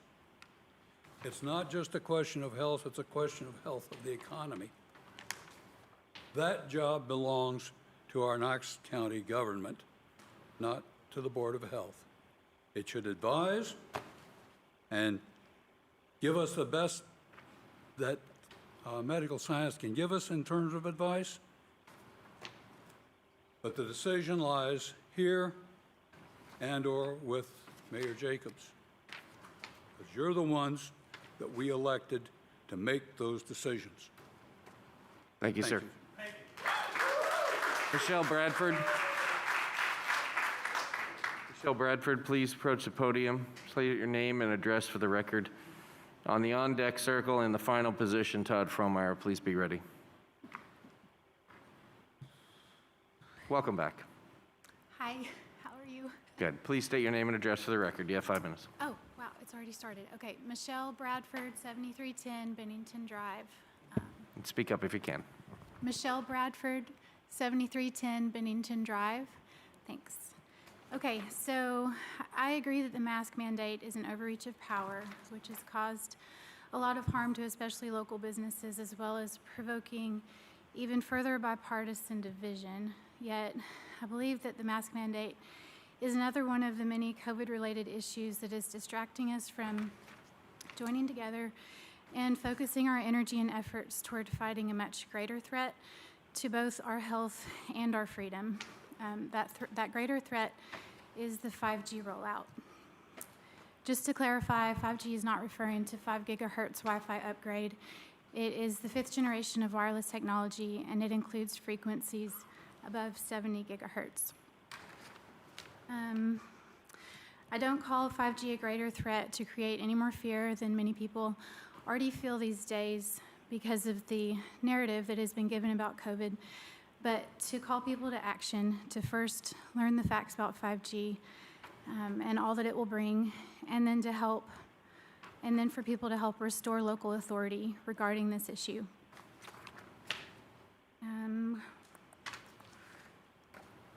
Sorry. Oh, where am I? I did a lot of editing. Okay. So for some facts about 5G, the rollout will mean the deployment of a vast new network of antennas in neighborhoods all across America, which has already begun. Safety guidelines for microwave radiation used by the FCC are more than 20 years old, and they address only thermal, not biological impacts of exposure, which have now been firmly established.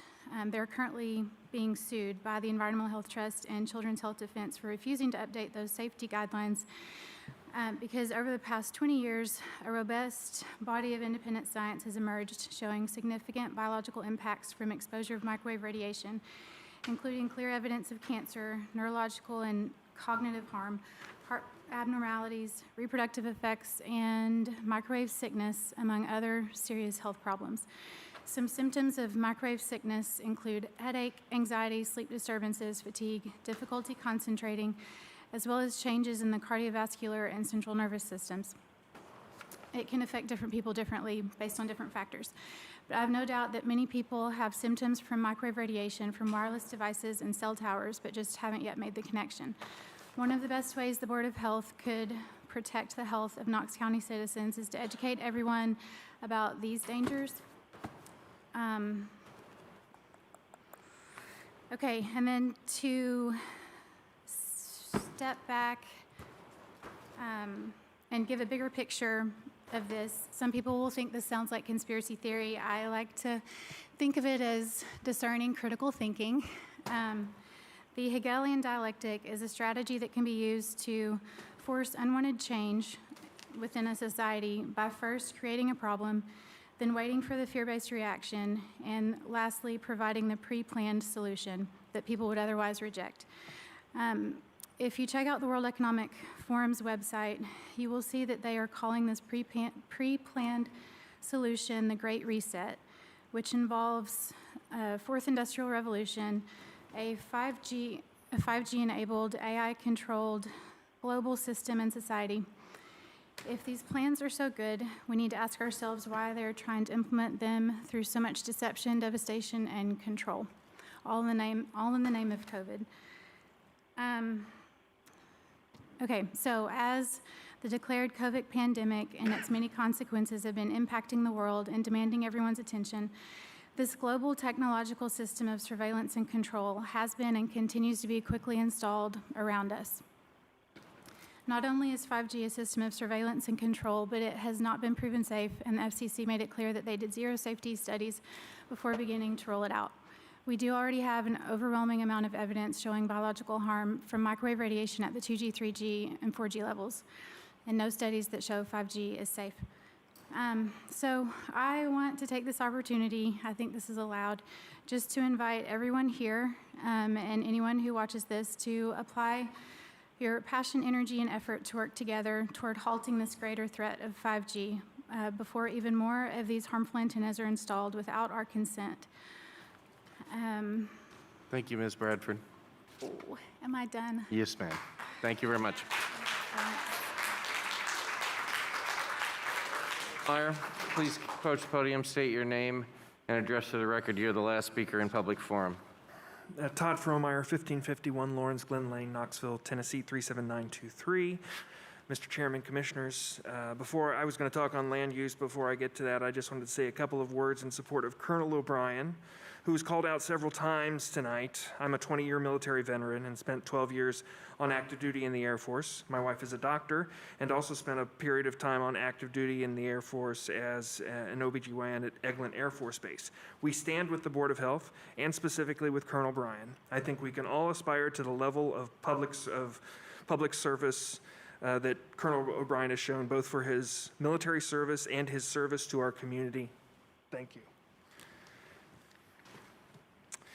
So in looking at the campaign disclosures from commission races over the last 6 years or so, which you can find at the Election Commission website, I found it was not uncommon for candidates for commission to raise tens of thousands of dollars for their campaigns. On top of the sums of money involved, I also noted two things about commission campaign contributions. First, the vast majority of them tend to come in large chunks, $500, $1,000, $1,500 checks. It appears that well over half of the money raised in these races comes in the form of what I call big money donations. The individual limit in these races is $1,600 per election, and many donors come close to maxing out their donations. Second, I was interested to see from whom the money came. Yeah, the names many people know from Knoxville and Knox County were frequent big money donors, but actually a large percentage of the money in general, and the big money donations specifically, came from people who would have reason to care about the zoning decisions made by this commission. Developers, builders, people involved in real estate are frequent contributors of big money donations. So it's not uncommon to see developers who have donated to county commission campaigns here before commission asking for a zoning change so that they can go forward with whatever development they have planned. Now, there's nothing illegal about this. I didn't come across a single instance where a contributor had violated the limits on donations. Everything else aside, though, I think this looks bad. Many of the most impactful votes taken by the commission, votes that will affect the lives of many people, come on these land use issues. Now, of course, I'd like to see campaign funding reform nationwide. The Citizens United decision is just the worst. But maybe we can strive to do better here in Knox County than we see on the state or national level. So I'm going to put a bug in your ear about this as an area for potential reform. And let's call this my first attempt to provide some sunshine on this murky area. To that end, I looked at the items on the land use part of the agenda tonight and did a run through the financial disclosures for the current county commissioners. And here's what I found. So I found two two items that were on there that had some items of interest. S&E Properties one was number 76, but they withdrew, so I'll hold that information for another time. But then as I was going through, and I thought I was only going to be speaking about the S&E Properties item, I came across a Mr. Ryan Hickey, who listed his employment as Ball Homes, and I think he was here earlier. Ball Homes had the request pending. I think it was number 64 on the agenda. So over the course of 5 campaigns in the 2018 and 2020 cycles, Mr. Hickey donated $2,500 to 5 different commission candidates, 4 of whom won their races and are sitting on the commission now. Now, I want to remind everyone that might be watching or listening to this information that this is publicly available on the Election Commission website, and I want to encourage everyone that they should do their due diligence when they look at this, at the items that are on the land use part of the agenda for County Commission. The other issues that have been discussed tonight are getting a lot more attention, but this is very important. So candidates have to file their disclosures during campaign season, at least quarterly, and sometimes more frequently. Everyone should consider going and checking out the Election Commission website, knoxvotes.org, for this kind of information, as well as any information about the upcoming election in November. And so whichever place you stand on the issue tonight, I hope everyone comes out and votes, because it's a big election on November 3rd. Thank you. Thank you, Mr. Frohmeyer. That concludes public forum. I'm going to move around the agenda a few items to expedite. Our first item that we're going to review is number 60. I'm going to ask the clerk to read the caption into the record. I will then entertain a motion to begin discussion, and then I will have scheduled comments by Dr. O'Brien, Dr. Buchanan, and then open it up for commissioners as well. Madam Clerk. This is R-20-9-907, consideration of a resolution of the Commission of Knox County, Tennessee regarding Knox County policies related to regulations of the Knox County Board of Health and executive orders of Governor Lee and the Tennessee Department of Health addressing COVID-19 pandemic. Is there a motion on the floor? So move. Motion to, what is the motion? Motion to approve. Motion approved by Commissioner Biggs. Is there a second? Second. Second by Commissioner Ward. Before going to discussion amongst the commissioners, we have Dr. O'Brien, Dr. Buchanan here available to address this resolution. As they are pulling up, Doctor, do you have a preference? You want to go give us a second? Dr. O'Brien, would you like to join us at the podium, please? State your name and address for the record.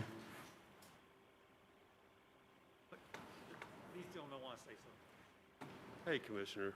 Earlier Speak into the mic and please tell us your name and address. Or actually, you don't have to give your address since you're a member of Knox County, but please identify yourself. Sure, Lars. It's Mike Danilla, 400 Main Street. Last week, Mayor Jacobs said he would stand beside Dr. O'Brien in a sign of support. Unfortunately, he and the Chief of Staff were involved in a very minor car accident this afternoon when someone hit them from behind. So, he's okay. There's no injuries. Chief of Staff got a little banged up, and because of that, the doctor advised the mayor to err on the side of caution to go ahead and rest tonight. They'll both be back in the office tomorrow.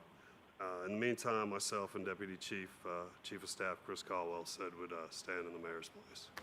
Thank you for the update, and we do hope that both the Chief of Staff and the mayor are covered quickly. Dr. O'Brien, would you please state your name and address for the record? Yeah, Dr. Pat O'Brien, and live in Farragut, 37934, Knox County Board of Health. Thank you, sir. The floor is yours. I'm here for your questions and anything I can fill in as a member of the Board of Health. First thing, I will say one thing for the Board of Health. We are a group that is put together under the state law, under the direction, and we are voted in by you as County Commission to help the people of this county look at public health issues. Our normal work outside the time of the pandemic would be things that are normal for a Board of Health. We would look at rabies. We would look at flu vaccines. We're looking at budgets. We have been thrust into something much more during this time. So we are trying to do the job that has come to us. We are here to act in the best interest of each of the citizens of this county. We don't do it with any political motive. We don't do it for any other reason. We come from a variety of backgrounds. I am an emergency physician. I am a colonel in the United States Air Force. My subspecialty has been emergency medical services for over 35 years. And I'm somebody who has been deployed overseas. A comment made about ISIS last week was not about the people here. It's really the group that I was the most worried about in my life because of being where I was. Not about the people of this community. I love the people of this community. They are good people. We have differences of opinion, but we are here to assist this county with making the best decisions that we can based on the information that presents itself at the time. So we are basically scientists of varying types, and we are here to try to do the best we can for everybody. So I want to see if there are any questions from anybody, Mr. J or any other commissioners. Are there any questions from any commissioners for Dr. O'Brien? Commissioner Smith? Go ahead. Commissioner Hill?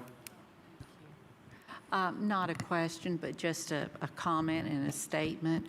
Regardless of what this board decides, I can speak for myself anyway. In no way have I ever thought that anything that y'all did was being malicious or hurtful or vengeful. I'm so regretful that this whole situation got to the point where it did, that somehow the Board of Health became our enemy instead of our friend. That was wrong. I do not support that. Whether I support what you've done or not, I do not support that this is the attitude that our community has taken, and I do not think it speaks well for Knox County. Thank you, Ms. Hill. Mr. Smith? Thank you, Mr. Chair. Thank you, Commissioner Hill. Dr. Bryan, I want to say that I thank you for your service. I know every one of you on the Board of Health have been put in a position that you probably didn't think you would ever be in or have any desire to actually be in. I want you to know that I feel your function's important. I hope you understand what we're up against also. But I just want to make sure you and the rest of the people on the Board of Health know that you are appreciated. Thank you very much. And we appreciate that. And we just want, again, we are put in that position based on state law. We are doing what we were told was our duty. And we're trying to do the duty to the best of our ability with the information that we look at on a daily basis. We're each volunteers. We have to read a lot of material every day. We also go through and read the emails we get from the citizens. I do that every day, besides everything else going on in the world. So it's just a phenomenal group of people to be associated with, and the Knox County Health Department. We are blessed with who we have there, from Dr. Buchanan through the entire staff. They are phenomenal. And anybody who thinks otherwise, they're wrong. We are safer because of their work.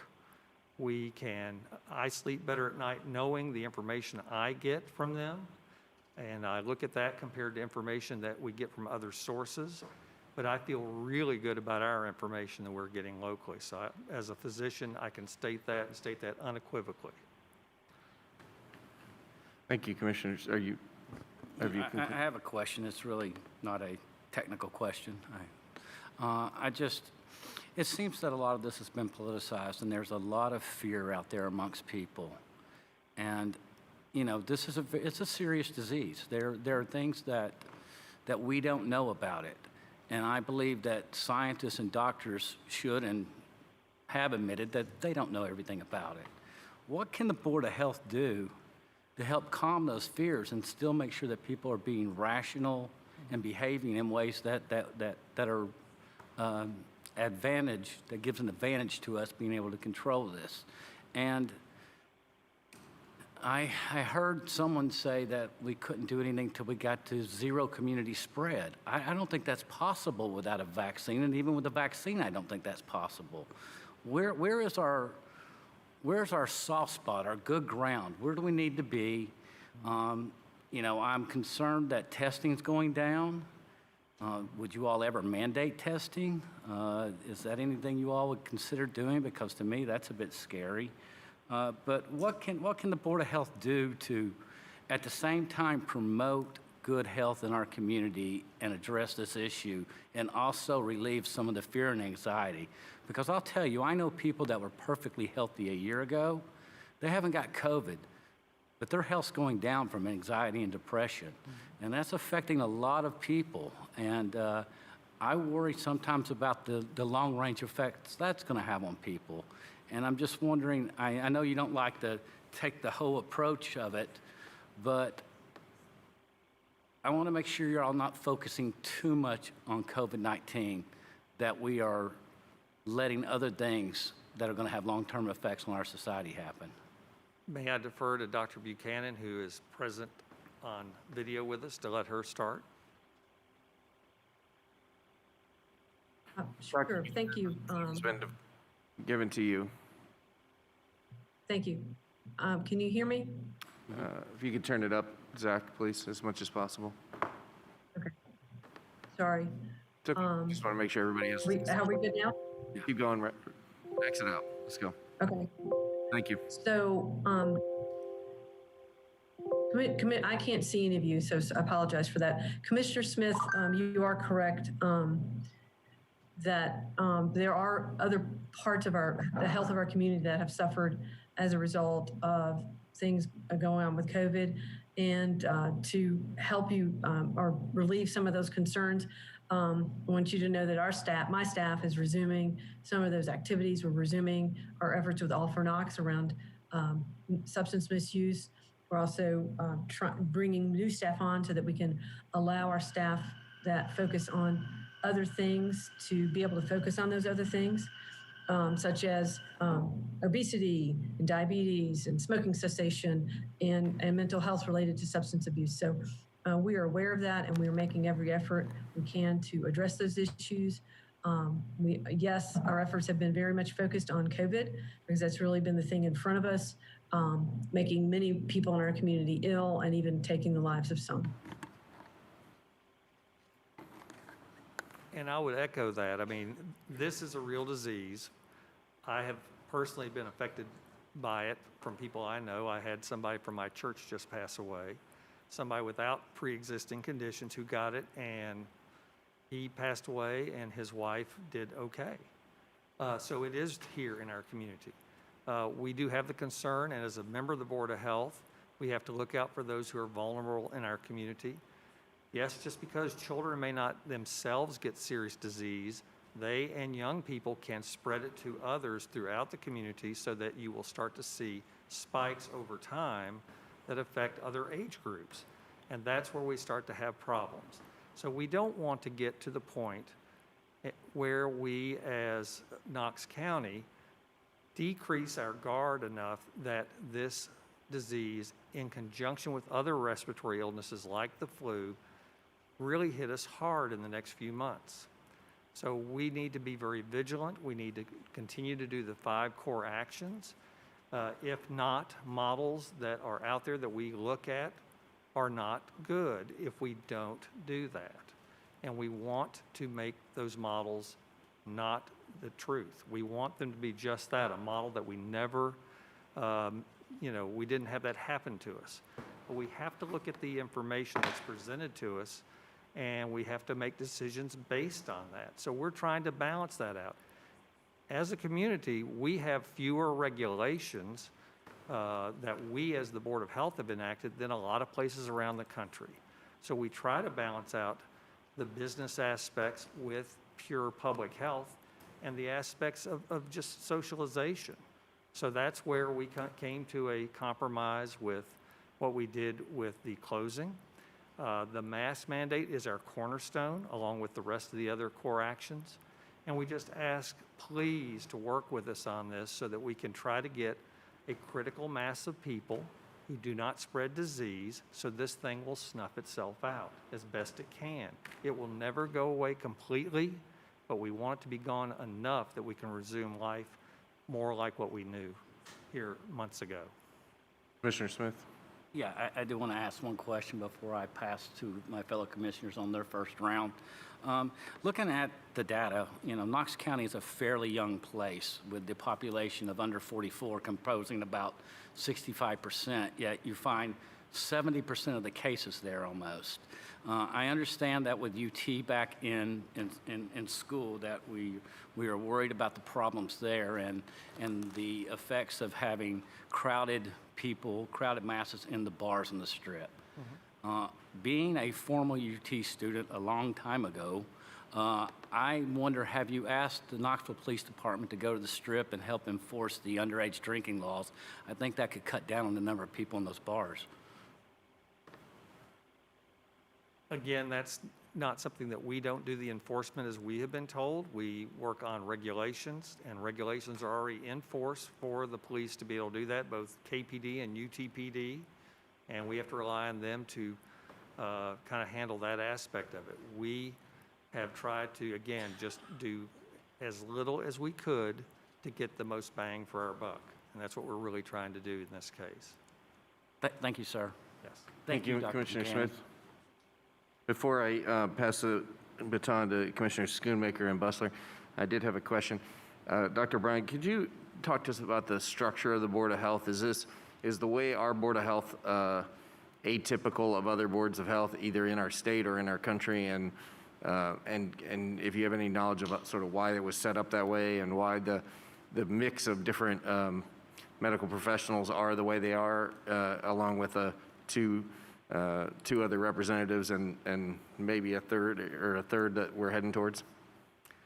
What I understand, boards of health, and looking at this, and I'll let also Dr. Buchanan comment, but my understanding is we are the standard. The standard is a group of volunteer health professionals coming together and making these sorts of decisions. There's not a board of health that I know of in the United States of America that is elected. So we meet the same standard that every other board of health in this country has right now. So that's the first thing. Second, our board of health is made up of a mix of health professionals. We are not all supposed to be epidemiologists. We're supposed to be health professionals with a variety of backgrounds who can critically look at information that's presented to us. So we happen to have a veterinarian who's a public health expert on the faculty from UT. We have a doctor of nursing practice from UT. We have an oral surgeon on the faculty at UT Medical Center, and on and on. So all of us together brings a certain way of looking at scientific data, and in doing so, we hopefully come to a reasonable conclusion to guide us through a problem. And the problem right now is the worst we have ever seen, the worst in my lifetime, and I hope it's the worst we'll see from this point forward. But we do follow the law. The law was established, as it was mentioned, in the TCA back in the 80s, and we were set up that way, and we just happened to find out here recently that we had a lot more responsibility than we thought we had. Following up on that, is there any Board of Health that you're aware of that reports directly to a legislative body after decisions are made by the Board of Health? I don't know of any. Dr. Buchanan, do you know of any? I'm only aware of the ones around the state, and I'm not aware of any of them reporting to a legislative body, not to my knowledge. Thank you very much, Commissioner Schoonmaker. Thank you, Mr. Chairman. Dr. O'Brien, I kind of echo the comments from my colleague, Commissioner Smith, that we admire anybody who serves on a board for Knox County. It's very tough to even find citizens who want to serve on a board, whatever it may be with Knox County. But I guess, I don't sugarcoat things. I'm just a regular guy. I tell it like it is. And I was very disappointed in the July meeting of the board. And this, again, it's the Knox County Board of Health. And apparently you had made the decision to go out and hire legal counsel to provide guidance and a resolution to present to the board for a decision. You consulted the city of Knoxville and the town of Farragut, but you didn't even consult anybody in Knox County. And you know, there's way more people that live in Knox County than do in the city of Knoxville and the town of Farragut. And so I guess I was a little disturbed that that you guys just totally went away from your designated legal counsel for the Board of Health, and you went outside and hired your own attorney to draw up the ordinance. Could you explain that to me, why that process happened? Yeah, first, nobody was hired. Nobody was hired. So it was a comp deal for the attorney? This was somebody offering to help craft some information together for us and for me. One of the problems we've had as the Board of Health is, and this is as collegial health professionals, we're used to talking to each other and working through problems together. We're not used to the sunshine laws and the requirements of a governmental board. So it kept us from even being able to discuss who might bring something up to the board. So the concern was, if we didn't know what each person was doing, and in my case, it was like, well, we've got to start working on some of this. And because I've been in the community a long time, know a fair number of people, had people who said, when I would question, hey, let's work on something, they said, here, let me help you with this. Here's some statistics. Here's some legal language to help you try to put this together. I didn't know how to work with the attorney we had assigned to us initially. I didn't know the role that he might have in putting that together. So we have all kind of grown into this role of trying to figure out how to act and how to operate. So yes, I put that together with help from some people who volunteered and put that out there. We didn't, and the problem for us was we didn't get to see it until that day, that night. So we didn't even have agendas that presented the information ahead of time for us to even to consider. So we have grown now over the time where we have Mr. Sanders as the attorney, who has been very helpful in trying to guide us. We have set rules for establishing an agenda so we can all see what is being proposed by Monday at noon. So things have progressed, but yes, I did that on my own, and I did it out of not knowing how else to get something set up. Okay, and then next time you'll let the law department have more than 5 minutes notice to review the document. We didn't have the guidance or the knowledge to how to go forward. Okay, and then in your last meeting that everybody watched, you were very distressed with what was going on Cumberland Avenue. In fact, you said, and it was put, and I was, to put it mildly, not happy with what I saw. Well, and again, this was in the city of Knoxville. You know, it kind of would have been nice if after you'd left the city of Knoxville, you'd gone out to your own neighborhood and looked to see what Water of Wine is doing or Bull Feathers is doing. These are entities that are struggling just like everybody else, but they're following the rules and the regulations by the letter of the law. Mm-hmm. And yet it makes it look like they're all lumped into this one basket. So it would have been nice if you'd have just come to your own community and said, hey, I saw what was going downtown, but guess what's going out here? They're following the rules and regulations, and they should be commended for that. But that didn't happen again. There was no positive reinforcement of what others in the community are doing. And so I was very disappointed with that. Would one of you like to address the, one of the epicenters for the state of Tennessee was Davidson County or Nashville, okay? The two closest bedroom communities to Nashville, Williamson and Rutherford County, have just eliminated their mask mandate. So what do they know that we don't know? I'm going to let Dr. Buchanan start because I don't have direct knowledge. And Sure. one of those is also a college town, by the way. Excuse me. I'm sorry. I don't have any knowledge of Rutherford County. My understanding that Williamson County's decision was not made based on data or information that was about COVID. It was more of a, I don't know, I'm not sure who made the decision, but it wasn't an evidence-based or data-based decision. You mentioned Davidson County. Davidson County's effectively reduced their cases by using public health regulations and a mask mandate. Okay. I guess the other thing that I wanted to bring up, and Commissioner Smith kind of hit on it, it seems like we're trying to control one age group of our population, but yet it's affecting the whole population in Knox County.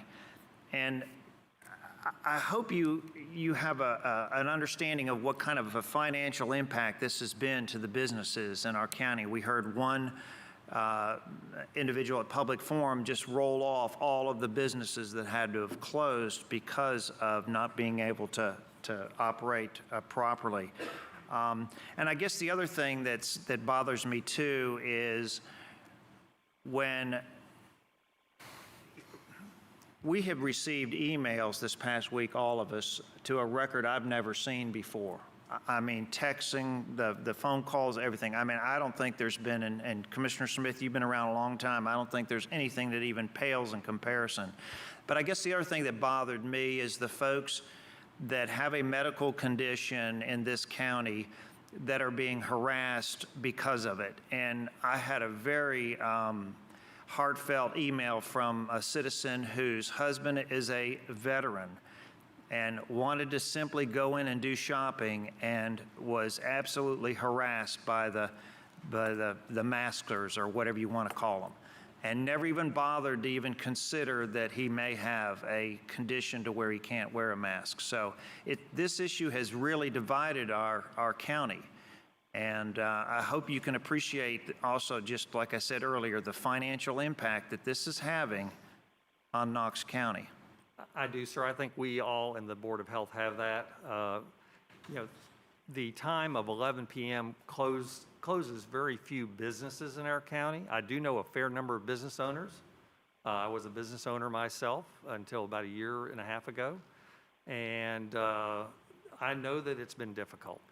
But by what we've done, we have been able to allow them to be open in this environment, wearing masks, social distancing, at least being open. We're not like New York City and other jurisdictions that have closed things down. And we, as the Board of Health, never did any of that.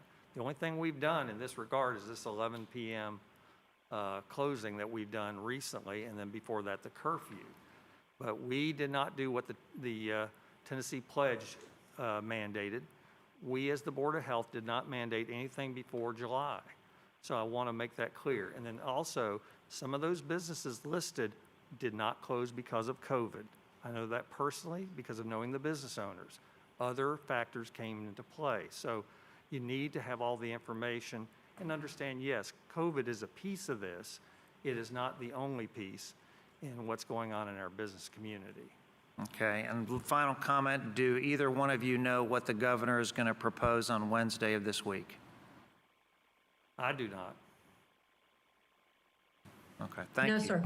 Thank you, Commissioner Skimmaker. Before I pass the baton to Commissioner Bustle, I do want to remind everybody, we're here talking about Resolution 907, and I know that this is a massive topic, but we're not going to solve every issue, and we're not going to relitigate everything the Board of Health has done since day one, or it will be 2 a.m. and we will still be talking about it. So please, focus on Resolution 907, focus on the issue at hand before us, and try to direct your questions accordingly and the debate accordingly so we can stay on topic. Commissioner Busler. Thank you. Thank you, Mr. Chair. We had 42 people come in here tonight and talk to us about their feelings. Some things I noticed, excuse me, I had a diverticulum taken off and it gets my throat real dry at times.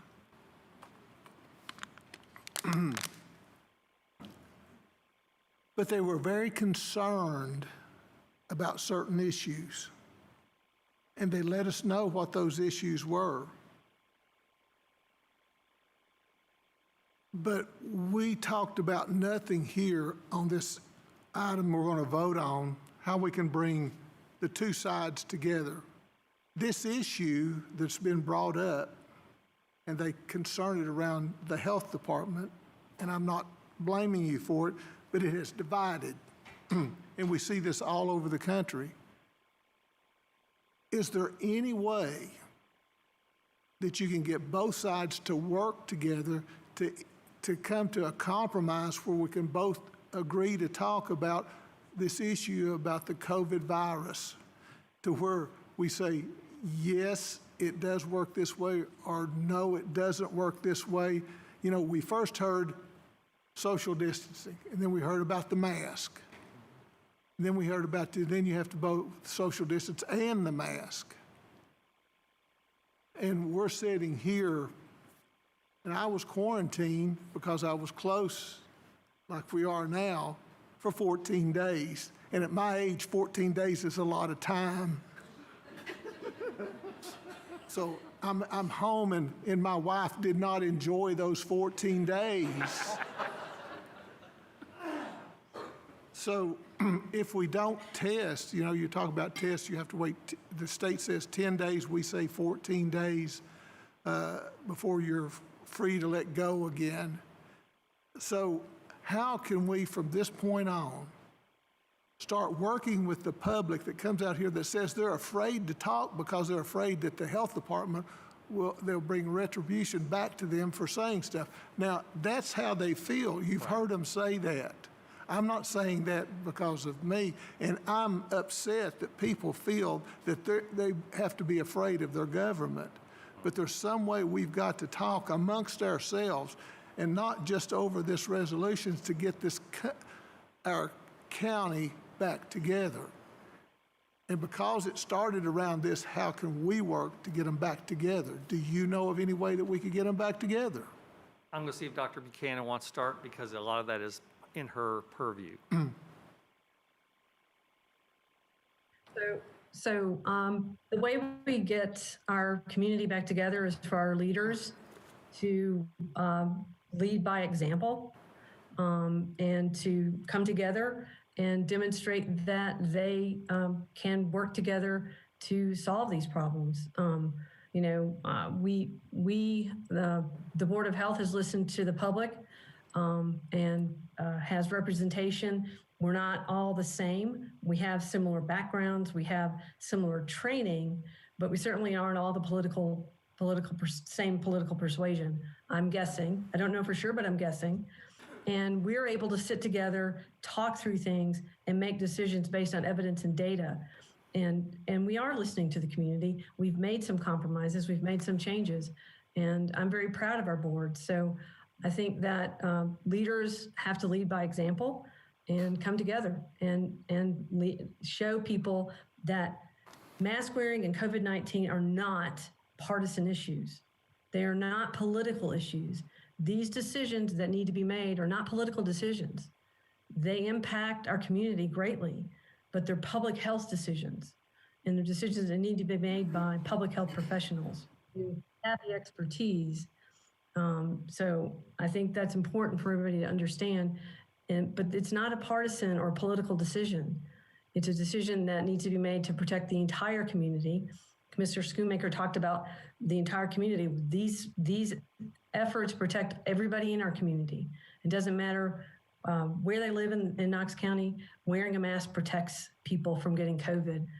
And if we need to come together as leaders and follow the five core actions and put those things in place as regular practice, and we'll be able to see our numbers come down. Commissioner Busley? Quiet, please. You're talking about lead by example. Okay, I wear this mask not because I'm forced to wear it, it's because I wear it because I respect other people around me, that I could give them something that they don't need. But now when I walk out and I get outside this place, now I'm taking it off now because I can't talk through this doggone thing, but when I'm out and I'm out by myself, I take it off. If I'm not anywhere close, 10 to 15 feet from anybody, I take it off if I'm outside. We talked about quarantine people in houses like we're doing right now. I don't know if this is a recycling area in here and somebody has COVID that it would come back through and affect me now with my mask off. I don't know these things. I don't know what I don't know, but I expect people to say, lead the people back instead of demanding that they do something. So quiet, please. So again, how can we do that? And I'm not getting angry or anything like that. I'm not trying to get you a gotcha, but I talk to people all the time in my district and let them vent to me. And the other thing that I hated tonight too that was really something is where you were asking what their address was when we were talking to them. And a lot of them said, I don't want to give my address, I'm afraid. But on my card, I give them my home phone number and my address because I represent those people. And those people are angry. And they ask me to represent them on this dais for their thoughts and what they need. And with me being elected, I'm listening to what they're saying, and it's not good. So how, from this point on, can we give them the confidence that we're not taking away their freedoms and we're not taking away their rights to make decisions? I go to a doctor on a regular basis, and they tell me what to do, and sometimes they tell me to lose weight, and I don't listen to them on that part. But I do listen to them on my other health parts, and that's just the way I am. You know, sometimes I can take a suggestion but don't follow it. But how can we encourage instead of demanding them to do things and to respect one another and not be talking against each other? So I'm leaving that in your field because it seems like it started in the health department saying this is a mandate right now, and I think we should have led them to the decision to make them on their own instead of demanding. And when you do that, East Tennessee people have this certain thing. If I come out and tell you to do something, you're going to back up and tell me, no way. So it's just our human nature. How are we going to do that from now on out to get them to feel that we're not taking those freedoms away? Sir, the thing I would just say is we are trying as the Knox County Board of Health to achieve something that is for the common good, which is public health. Public health is not an individual thing. It is all of us. And by all of us doing certain things that help all of us, such as wearing the mask, and again, remember, this whole virus is something new. Remember, it's called the novel coronavirus. It operates differently. It is still changing. The information is changing and will continue to change. And so we just need to look at the whole community and come together and do those things together to care for each other. So wear your mask, wash your hands.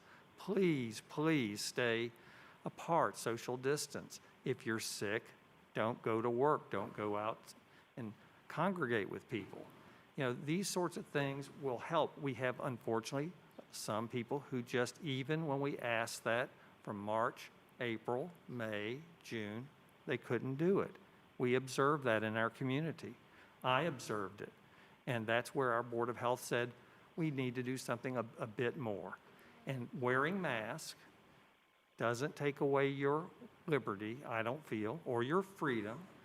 It's if other things happen that are more onerous that can do that, and we don't ever want to get near those other types of things that we have seen in some other areas, I think, of the country, where it has been a lot more regulation, a lot more closing, a lot lengthier closing. And the way we can do that is by caring for each other and doing what we can to knock this virus down. So the sooner we do that and come together, the sooner it'll be behind us. Otherwise, you're going to see higher numbers, higher hospitalizations, more deaths, and those numbers could get quite high if we don't act quickly. So that's just what has to be said this time of year as the flu is coming. Before I pass the baton to Commissioner Beeler, I just want to remind everybody that's here, this body and everyone that's talking right now sat through 4 hours are listening very patiently and very quietly and very respectfully to everything you said. Please show the same courtesy. Commissioner Beeler. Thank you, Mr. Chairman. I'm going to try to speak just to the resolution that is before us. I want to say a quick word to Colonel O'Brien and Dr. Buchanan. I definitely echo the words of many of my colleagues. Thank you for your service. I completely agree with your comments, sir, that the Health Board is simply doing what you were tasked to do. And we all learned a lot about that in the past 6 months. Let me say that, you know, my position on this resolution is going to be driven by just a fundamental belief I have, and that is that appointed boards should not create law or mandates or ordinances or anything like that. Now, I know some disagree with that. You know, I know Dr. Roberts made some good points and articulated his points very well. He talked about how there are agencies in the federal government, for instance, the Department of the Interior, they may enact regulations and mandates with the national parks and so forth. However, I think many of us would agree that the federal government has ballooned into a monstrosity that not only would shock our founding fathers, but also that local governments or hardly anything else can even be compared to. So we're talking about local government.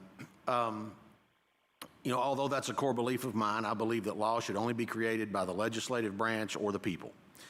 But based on the laws that are on the books right now, the state of Tennessee disagrees when it comes to boards of health. And we're here tonight because back in the spring,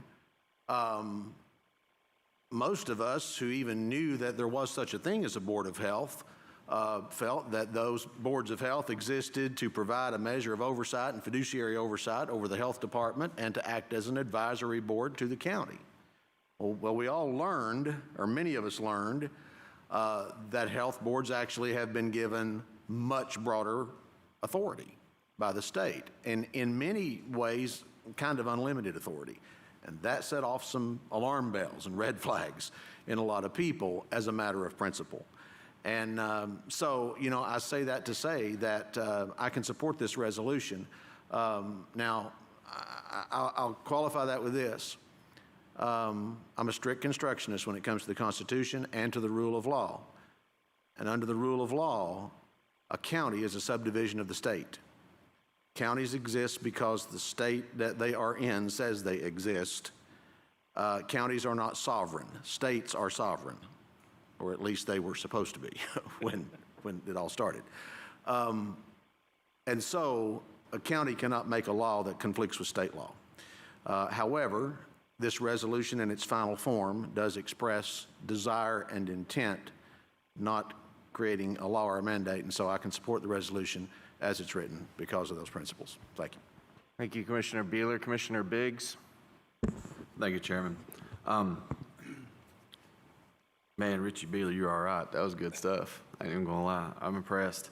I feel the same way you do, brother. But I feel a little bit more. I'm a little bit more passionate because Dr. O'Brien, I've never had the pleasure of meeting you, and I really do appreciate everything you're doing, but I hear a whole lot of I and not a whole lot of we.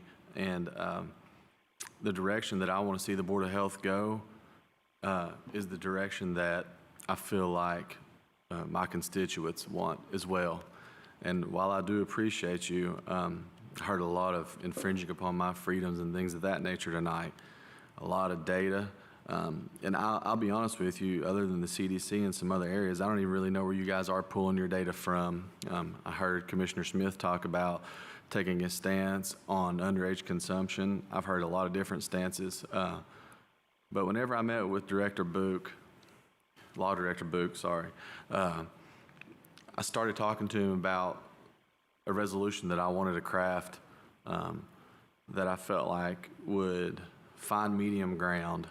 And boy, I've got some of the nastiest, most hateful emails and phone calls ever, and I've come to the realization there's not a medium ground. It doesn't exist anymore. It's either one side or the other, and that scares me sometimes. I feel like with this resolution, it's the best that we can structure to put out there, but whenever I'm hearing everybody talk, I have a couple questions. After the state emergencies are over, Director Boog, what happens to the Board of Health's powers? Board of Health powers will still exist. Exactly. If the Board of Health decided that sugary soft drinks weren't good for us, could they mandate that you can't buy sugary soft drinks in Knox County? Let me read to you, so as I have been misunderstood by the press and one or two commissioners on what I said at the last meeting, so I'm just going to read from the statute, okay? Thank you, Director. Question was if, I guess you're referring to what they did up in New York City where they banned the sugar drinks. So I'll answer that by giving you from the statute so there will not be any misunderstanding. The Board of Health, under the statute, can adopt rules and regulations as may be necessary or appropriate to protect the general health and safety of the citizens of the county, period. They have that broad authority. There's no limitation on that authority. And as Commissioner Beeler pointed out, there's no answerability. The federal agencies, when they do a regulation, they are required to follow the Administrative Procedures Act. They need to publish that to the public. The public gets a chance to put in their say-so on it before that regulation ever becomes law. And that agency, whether it be the FDA or whatever it is, has a head who is appointed by the executive, the President of the United States, and is answerable to that. So there is answerability. It's not just, the legislature set this up, we live with it, we can't change that law, but that's the broad power to answer your question, Commissioner. Thank you, sir. With that being said, I've looked over this, and basically there's no limitation on the power of the Board of Health as long as they say that it's the safety. Is that correct? In their opinion, if they can adopt rules and regulations as may be necessary or appropriate to protect the general health and safety of the citizens. That's the law. Thank you, sir. Commissioner Ward. I just had a follow-up on what Commissioner Biggs asked to make me think of another question along the same lines.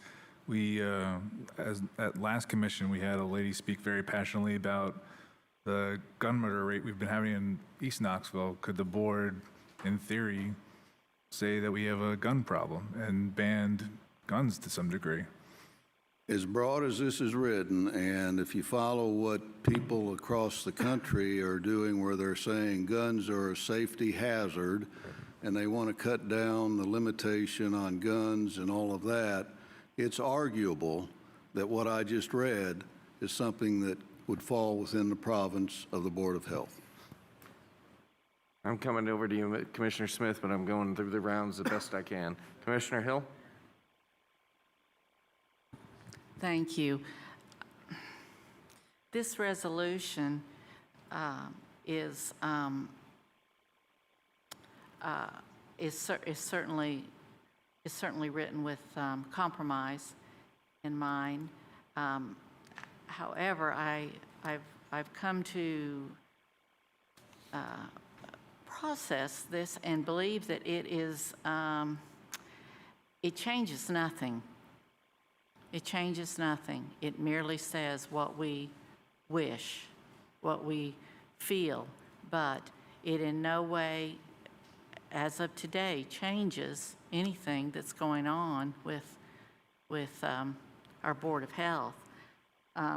With that in mind, I'd like to make a substitute motion, and if someone would please give me a second on this so I could finish my thoughts. I'd like to propose that we postpone this indefinitely. There's a substitute motion on the table. Is there a second for the substitute motion? And the substitute motion, to repeat, is what? To postpone indefinitely the vote on this resolution. I think you have to take... That'd be the table? That would be to table the motion completely. No.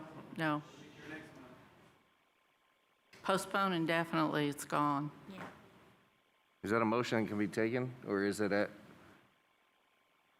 Is that a? I don't believe you can postpone indefinitely. I don't You can think table that's a or motion. move it to the next meeting, but you've got to have a time period. Yeah. Let me look it up in Roberts because Let's double check that before we ask for the second. But I think you have to either put a time period on it, or you have to make a motion to take action, which would be to approve, to defer, to deny,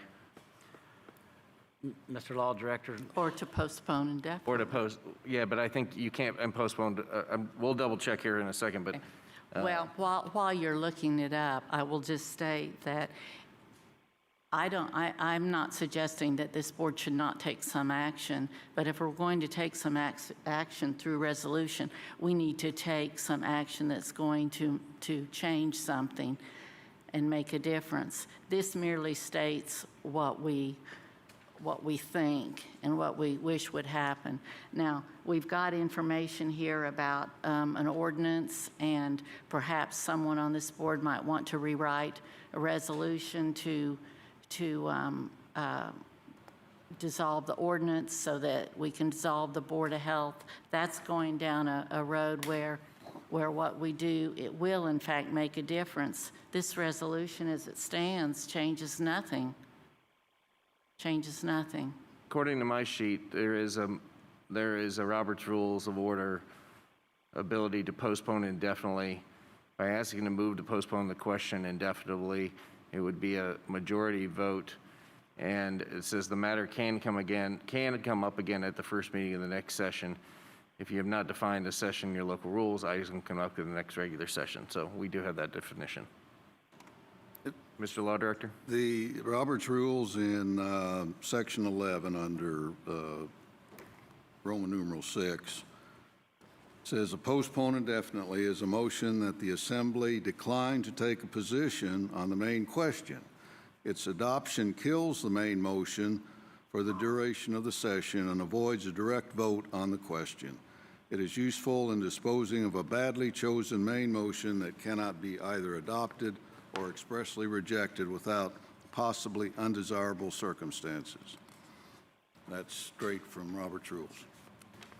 That's section. Can I see that, please? Chapter 6, section 11.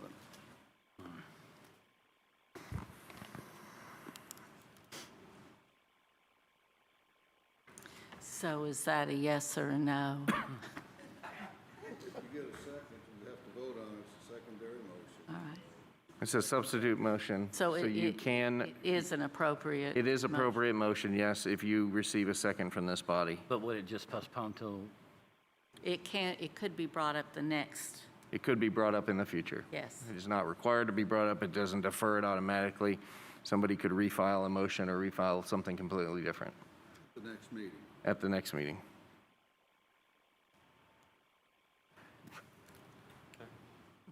Is there a second on the table for this motion?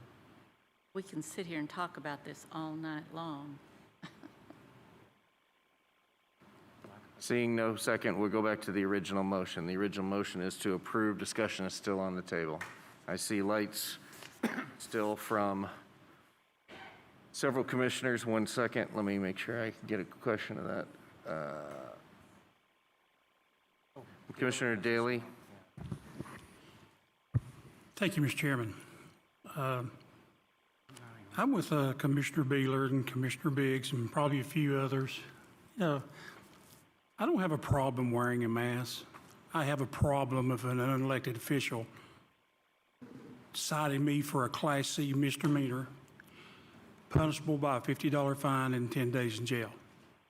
Now, I know I watched the meeting, and the meeting was, well, we don't want them to go to jail. We want the officer to hand them a mask. What's going to be next? If there's a vaccine comes out, I only have one kidney. I've had pericarditis. I'm at risk. I know that. So are you going to mandate that I've got to take that shot? That's where we're leading. We're leading into a lot of things that I don't agree with. I mean, I understand where you're going, where you want us to go, but it's to the point now to where Commissioner Biggs has just said it all. The hate that has been developed in the emails and the phone calls and the people sitting up there and the people sitting down here, the Facebook, the socials, we've crossed, I hope we've not crossed that line, but we crossed that line in July when this board said it's a Class C misdemeanor if you don't do this. That's my problem. My problem, I will support this resolution because I can see it going somewhere else besides this, and I don't see, I don't know if our state legislatures will pick it up and carry it. I really don't.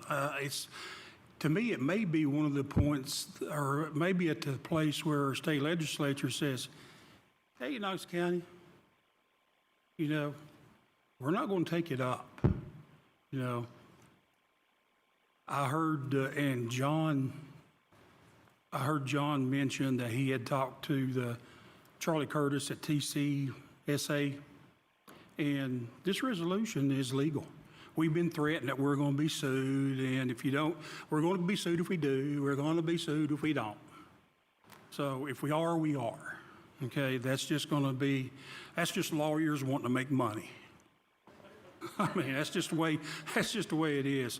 The taxpayers are going to lose one way or the other here. I'm not going to be able to support, I will support this, but I'm not going to be able to support a board that will make me a Class C misdemeanor person because I forget to wear this. I've been sitting here all night long breathing my own air and getting lightheaded, but I'll take it off and there'll be somebody who said, well, Commissioner Daley wasn't wearing his mask. Commissioner Daley's outside 6 feet away from somebody, 7 foot away from somebody. He ain't wearing his mask. I don't know your circumstances. You don't know my circumstances. When I walk into a convenience store, I don't get in somebody's face and say that you need to be wearing a mask because I don't know their situation. We do not have the golden rule. If we would treat each other the way that you wanted to be treated, we would be a whole lot better off. It's back to, I'm afraid this country is so divided now that the hate is there. And is the politicians part of the problem? Yeah. Is the news media the bigger problem? Probably, yeah. Are we going to fix it? Probably not. Are we going to fix it tonight? No, we can stay here till 5 o'clock in the morning. We ain't going to fix it. But it's not going to change the people up in the balcony booing and being disrespectful and the people down here booing or being disrespectful. Disrespect gets you nowhere. Threatening me gets you nowhere. Show me respect. You'll get more out of respect from me than you will be by threatening me. So I said all that to say that, man, if I could wave the magic wand to make us all one happy family, I would, but that's not going to happen. Thank you, Commissioner Daley. I'm going to go, everybody just keep this in mind. I'm going to go around one more time and sort of listen to final comments before we move forward on things. I'm going to ask, I'm going to weigh in here before I talk to, pass it on to Commissioner Smith. I think the one thing that has been lost in this conversation tonight and about this particular resolution is something I briefly mentioned last time, and I'm speaking as seat 10 on commission, which is item number 3 in this resolution. It says, it is our intent through the commission to express the desire that the citizen should not suffer criminal sanctions for failure to abide orders of the Board of Health. Take COVID out of it for a second. The Board of Health was established by state law, and we've said many times, I don't think anybody's disagreed, that nothing will change tonight based upon that. It was established by state law. It was put under the precedence of state law. It was structured by state law. We adopted it. It is a state law function. It can only be changed by state law. There's almost nobody on this dais tonight that I haven't heard some point in their time or my time here that said we're a nation of laws and we respect the law. We don't get to pick and choose what laws we like and what laws we don't.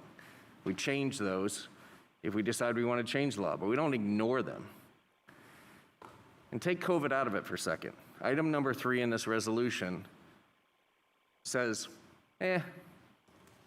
we don't intend to want to sanction anybody for something that is legal and lawful by a board that is governed by the state, that is established by the state. So take COVID out of it. A resolution comes up in a few months that says, we don't intend to prosecute anybody for DUI. We don't think it's an issue anymore. Doesn't matter what the laws say. Doesn't matter what anything says. We don't think it's an issue, so we don't really want to prosecute anybody. Take that out of it. Another resolution comes up. We don't intend to prosecute anybody for child abuse, for theft. Theft's not a big issue anymore in Knox County. By adopting this tonight, we're setting a precedence that we are saying that we express the desire to not follow the law. Regardless if you like it or you don't, we're a nation of laws. We have federal laws, we have state laws, we have local ordinances. If you want to change this, there's only really 2 options. One, you change the state law, which would be, from what I'm understanding, is the only state in the entire country that would do it differently than everyone else. Okay, so maybe we're smarter in Tennessee than everyone else. Maybe we have a different way of doing it. Fine. But you do it by state law, or you put an ordinance in it to have no Board of Health and have nobody looking after public safety except for our director and the team at the Board of Health. So there's 2 options, but neither of those 2 options are before us. And I think that my opinion is if you put this precedence down, you're saying now we're picking and choosing which ones we want to follow and not, because it's our desire to think about following these but not the others. And I think that's a terrible precedence. Pass it to Commissioner Smith. Thank you, Mr. Chair. I do believe that the Board of Health said it was not their intention to have people arrested, was it not? No? Not our intention at all. Okay, thank you. But we do not establish state law. When we do our regulations, we make a regulation. It's the state law behind it that states such. So we're not the ones stating such. Okay. Commissioner Smith, if I may, I just want to remind everybody listening that no one has been fined, cited, arrested for not wearing a mask. That hasn't happened. I know. Heard about business people and others chiding people for that, but no legal action has been taken for somebody not wearing a mask. Correct. We know that. Well, I don't know. I want that needs to be heard, though, because some people don't think that. We're getting a lot of emails, and people think one thing, but the reality is nobody. That has not happened to one person in this county. I just want to reiterate what Dr. Buchanan said. Is that due to Mayor Kincannon and Chief Thomas? Commissioner Smith has the floor. I want to, first of all, no one's suggesting that the Board of Health should be elected. I don't think anybody has said that. I do know that there are 6 counties that have their own power when it comes to the health department or the Board of Health. Those are Shelby, Hamilton, Knox, Davison, Madison, and Sullivan, I believe. Is that correct? Yes, sir. The other 89 counties are governed by the Commissioner of Health through the Governor of the state of Tennessee. Is that correct? Yeah, yes, that's correct. Okay, do we know how these other 6 counties operate, since we're talking about structure here? I believe, and correct me if I'm wrong, Mr. Law Director, we don't have to have a Board of Health to comply with state law. We can have a Board of Advisories that advise our senior health official. That would be correct. Okay, do we know how Shelby operates? Do they operate with the Board of Health? If I may, I can answer that question. Okay, thank you, ma'am. Davidson, Shelby, Hamilton, Jackson, Madison, and Sullivan all have boards of health. They're all slightly different based on their local ordinance as to how they operate, but they all are established under Tennessee code. Right. And they all have slightly different functions based on local decisions that are made by the leadership. But Do any of them? they all do have boards of health, and they all have different levels of involvement in COVID-related issues. In most jurisdictions, to be honest, it's either the board, the director of the health department, or the health officer actually, or maybe the mayor making decisions about COVID. Our law director, per the TCA, made the decision and directed us, and we followed that. The board was the only body that had the authority to enact any orders. That was a change at some point. I don't remember exactly when that change happened during COVID. I'll note that some of the things that people are concerned about actually happened before the Board of Health was voting on anything, and actually under an order from myself that the law director said was my authority at the time, and also under executive orders from the governor where he was asking us to only have essential services open. So just to clarify some of those points. Okay, but I guess what I was asking, in Davison, they've had a problem with some information. I don't know all the details, but who has been advising their mayor? And has the Board of Health there been able to implement mandates, or has that had to go through the mayor? And how does it follow with these other 5 counties? So the Board of Health, as I stated, the health officer has written the orders in Davidson County as well as Shelby County, and I think Hamilton has written a couple, not many. So those have been written by the health officers. Davidson County's health officer, I believe, reports to the health director, who's appointed by the Board of Health. I don't know exactly how they did all of that functionally, to be honest with you, but those orders, if you go on the websites, you can see that those orders came from the health officer for that county, and that's how their legal department has advised them to operate. Okay, so Dr. Buchanan, are you saying that it's your legal advice that you could make these decisions without the enforcement of the Board of Health? I'm not trained in the law. I follow the direction of our law department. And as I've stated, currently our law department is stating that the Board of Health is the health policy setting body for the county of Knox.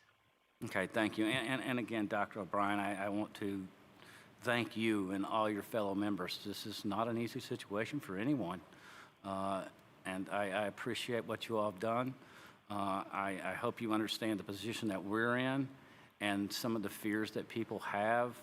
A lot of people have compared this to a lot of different things, but it is unusual for an appointed body to actually have legislative power with no check or balance. Final comments around the horn, Mr. Commissioner Bussler, and then Commissioner Biggs, did you want to have a final? Okay, sorry, I didn't mind to cut you off before, but Mr. Smith had the floor. Commissioner Bussler? I was going to make a motion for a call, but I'm not going to do it since Schoonmaker's got his. Commissioner Schoonmaker? Thank you, Mr. Bussler, and thank you, Mr. Chairman. I just want people to understand from my viewpoint that I probably researched this issue more than any other issue that I've done in 5.5 years of serving on the Knox County Commission.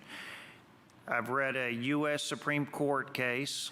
I've read 2 state attorney general positions. I've read state law. I've talked to members of the Tennessee Senate, and I've talked to members of the Tennessee House of Representatives. I've talked to the director of the Tennessee County Commissioners Association for his advice.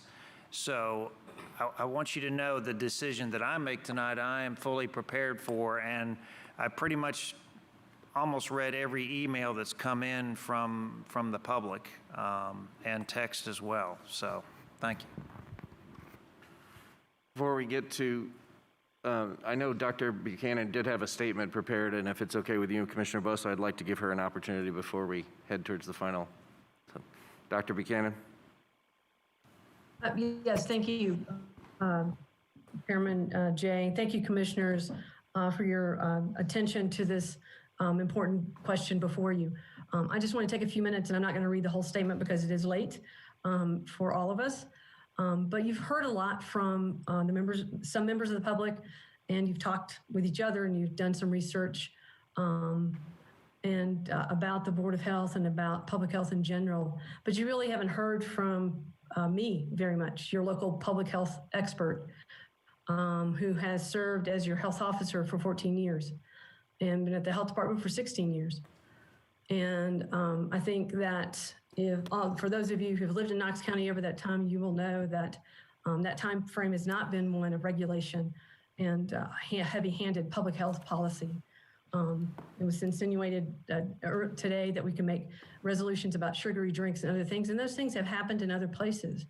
But I'm very well aware of where we live in practice and where we do the things that we do in East Tennessee, and very aware that East Tennesseans aren't thrilled with regulation, and that's why we didn't go to a mandate right away. We gave people the opportunity to follow our direction and do the things that we recommended, and our cases just continued to go up, and like Dr. O'Brien said, the board felt they needed to act. We've also heard people insinuate or make statements regarding questioning the expertise of public health that Knox County has available to somebody this evening and ask where we get the data. The data comes from my office. The data comes from my very experienced staff. And if you'll bear with me, I'm going to tell you what that experience is. In epidemiology, I have 52 years of experience in my staff, some of that with the CDC and the NIH. Our collective years of case investigation and contact tracing, 131, and that doesn't count COVID. Collective years of emergency preparedness, planning and response, 125 years. And we handle an average of 11 outbreaks per year. There are about 7,000 things reported to us, and we investigate each thing, and when necessary, we do contact tracing, and we do the things that we're doing in COVID. It's what we do. We do it every day. We do it all year round, and we've been doing it. It's not new. So that I think that's important for everybody to understand, that we have the expertise, and we rely on expertise, other experts as well. COVID is much bigger than anything we've ever done. So we rely on the expertise of the state of Tennessee, the CDC and the NIH and others as well. I also want to clarify a few things that were said last week. I've already clarified one of them about citing people for not wearing masks. And masks have not made the situation worse. If you really take time to look at the timeline and the cases, we saw new cases go up, mask mandate went into effect, the number of new cases dropped. School went back into session, and we've seen our cases go up a little bit.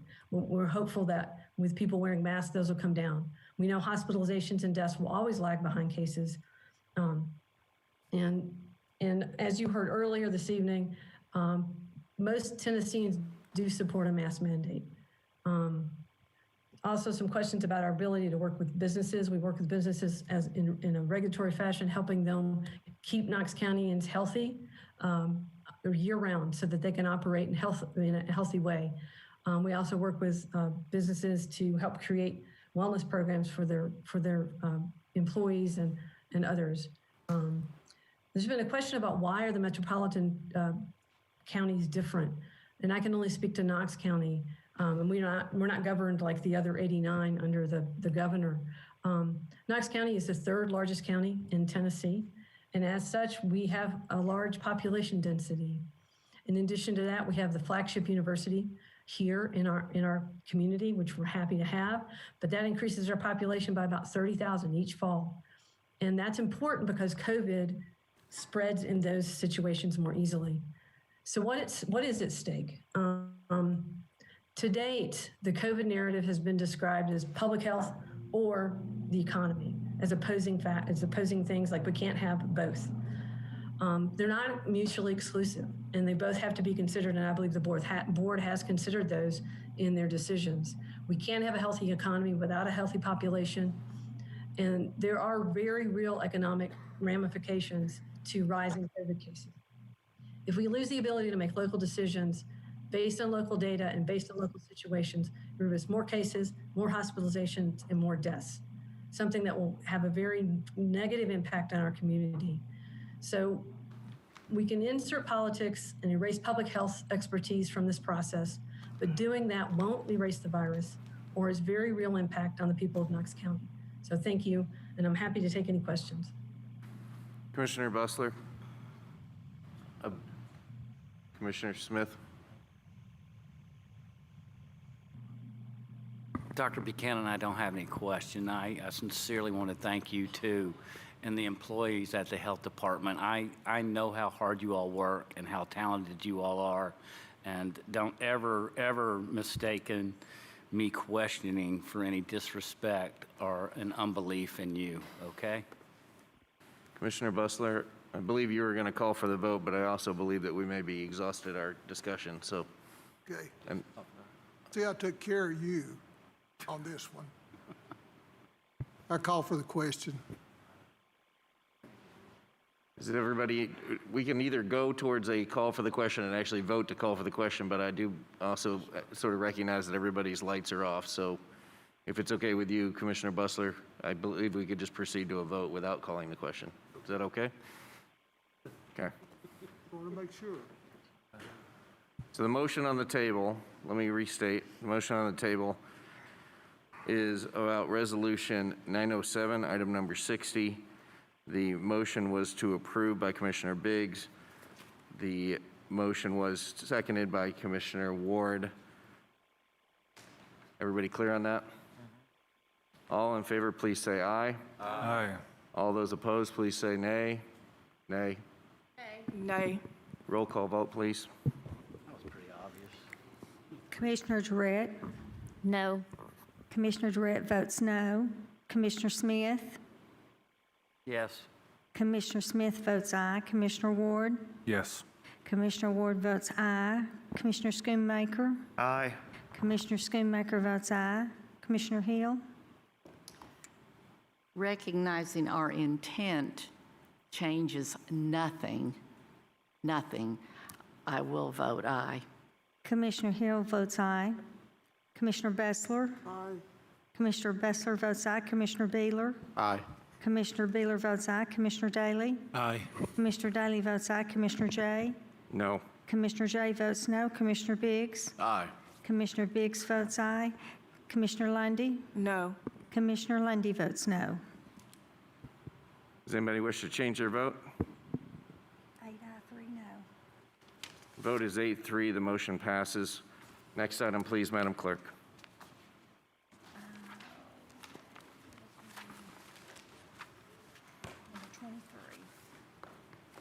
Item number 23. I do want to talk to the board here, or to the commissioners about item number 23. This is appointing the Board of Health citizen representative. It is close to midnight. I think a majority of the people who are here that have asked to have their name under consideration are not here. I would be exceptionally surprised if that was the case. I wanted to hear from the fellow commissioners. My gut tells me this is one that we ought to move back a month to allow those who express an interest to actually be in full attendance and not do something at midnight that does not give everybody an opportunity. But I want to hear from you all about item number 23 before making any motion. I think I saw someone. There may be 1 or 2 people here, but I think in a list of 24 people, applicants, unless I see 24 hands raised, which I don't, I see about 6. Are we going to get to talk? Commissioner Schoonmaker?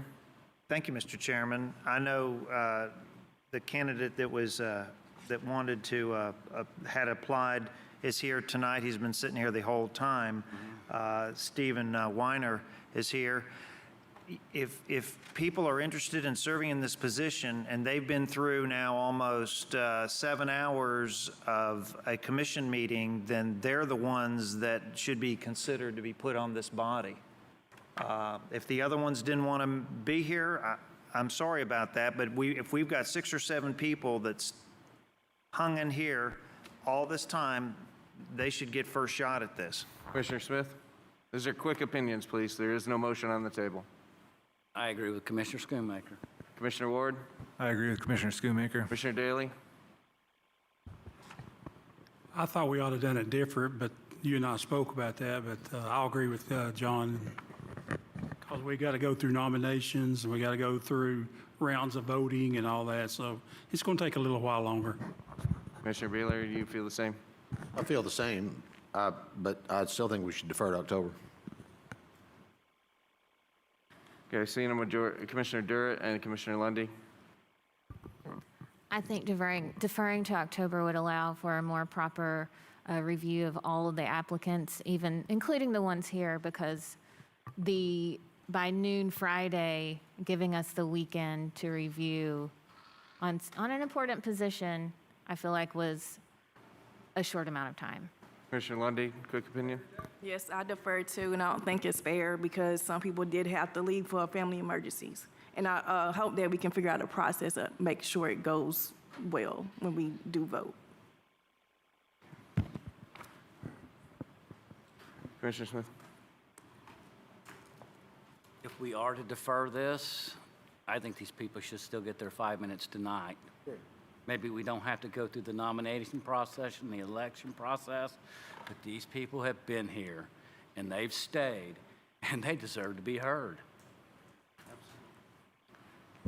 I just want to say I agree with Commissioner Smith. If any of them want to be heard, they should. I'm going to make a motion then to defer the actual vote on the resolution until October, giving anybody who has actually turned in an application their 5 minute, well, I wasn't going to give everybody 5 minutes because we were going to give everybody a certain few minutes, but we'll give everybody opportunity. So the motion on the table is to defer to October, giving those who have applied and are wish to be nominated time tonight to speak on their own behalf.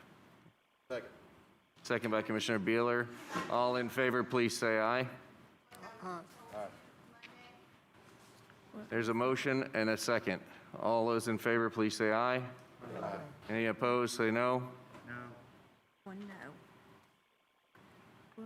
Okay, I'm going to read the list of people who I have in before me before the, that have applied to be considered for nomination. No nomination can be made Point unless of it order, is Mr. made. Chair. Yes, sir. I don't think you ever called a vote on that. Madam Clerk, what was the vote? 10-1, the motion passes to defer till October to actually, What about his vote? I'm sorry, did you say no? I said no. 9? Only her. I'm sorry. Let's do a roll call. Can you please do a roll call vote? This is to defer for 30 days. Defer to 30 days. Roll call vote, please. Commissioner Smith? No.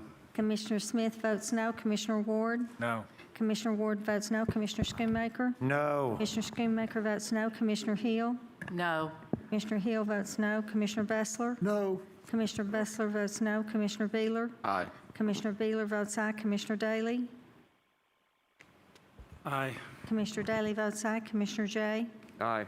Commissioner Jay votes aye. Commissioner Biggs? Nay. Commissioner Biggs votes no.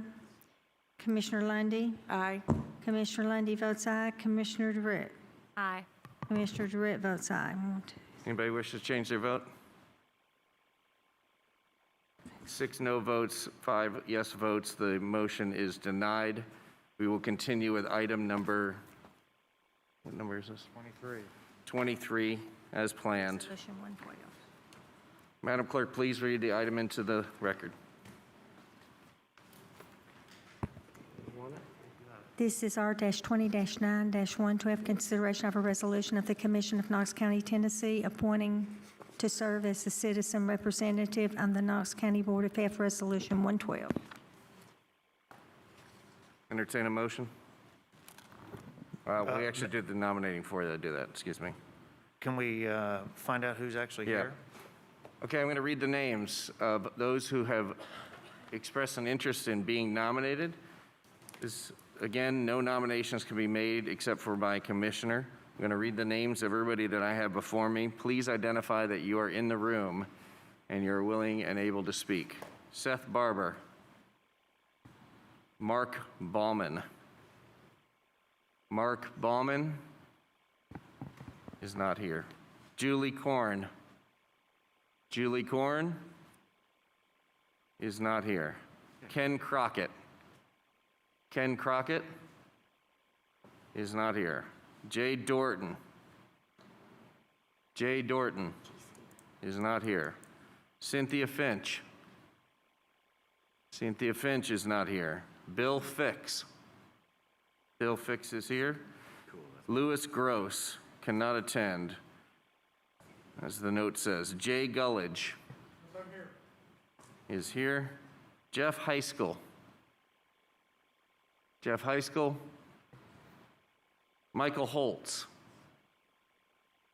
Michael Holtz. Jacob Horton.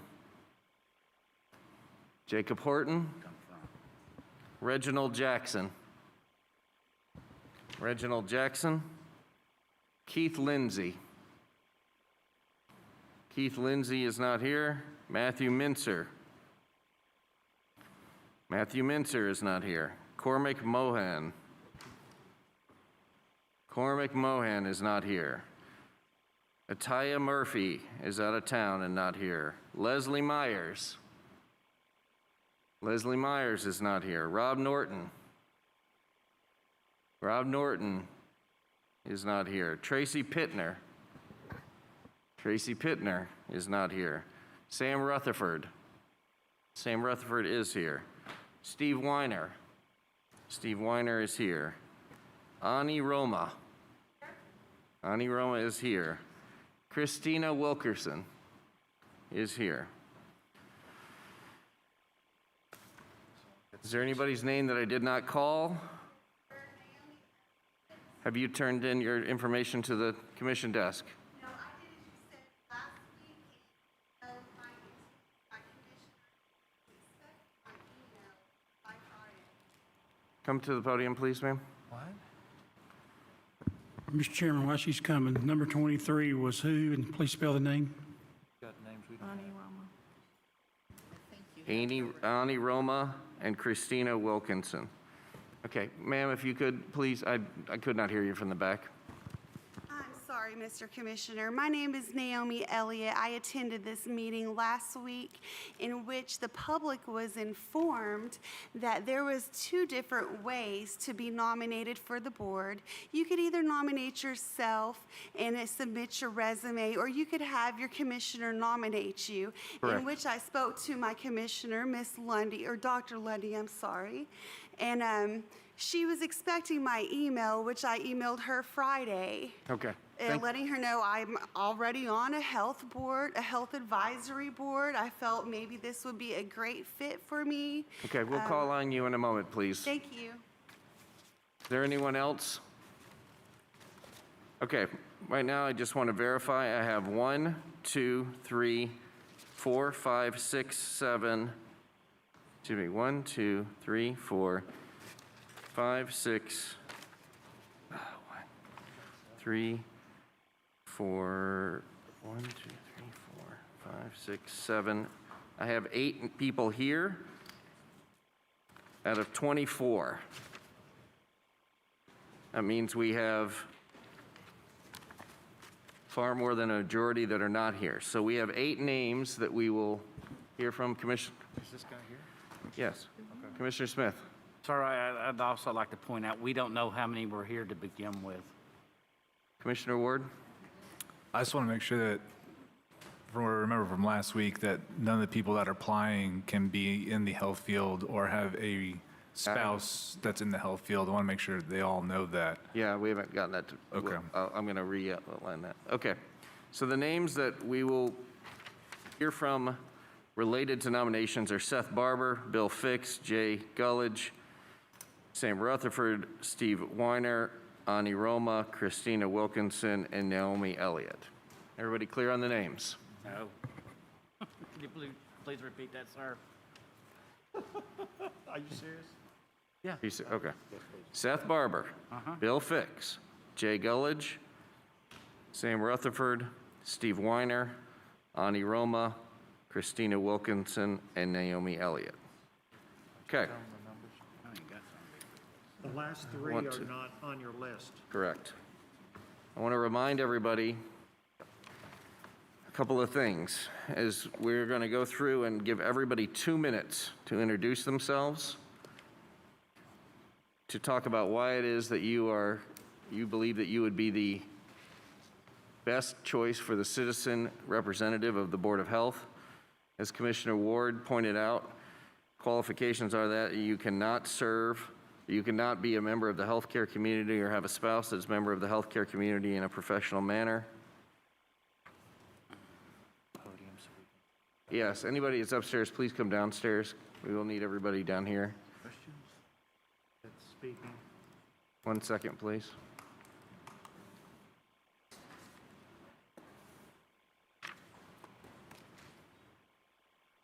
Getting your second wind. I'm getting it done.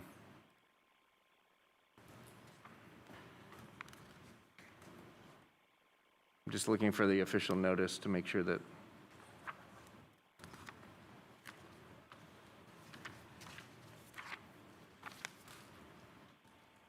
Okay, just a reminder, everybody, this is as outlined in the Knox County Board of Health Guidelines, TCA 68-2601. We have decided that the Knox County Commission shall appoint a citizen representative to the Knox County Board of Health. Citizen representative shall not, at the time of citizen representative's election, previous to such citizen's re-election, or during the term of such citizen's representative's office, be a health provider or the spouse of a health provider, and the citizen representative must be a registered voter of Knox County. Knox County Commission has received the following names that I have read. We will go through that. I also want to remind everybody that when you become the citizen representative of the Knox County Board of Health, this is an unpaid position, a volunteer position that has a term of 4 years. You will also become a representative for all the people of Knox County, not just your particular profession or interest, but you will now represent all 470,000 plus people as the citizen representative on the Board of Health. Commissioner Smith?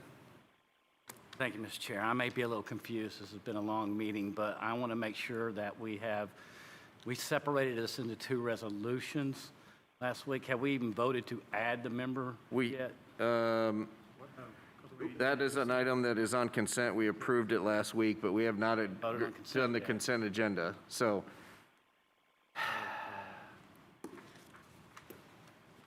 I make a motion, we pull it off consent, and we vote on it, and then go right to this. yes, sir. I make a motion, we take that Second. off consent. It is, well, we sent it for, no, we didn't. It's no let me see. recommendation. No, sorry. 22 is consent.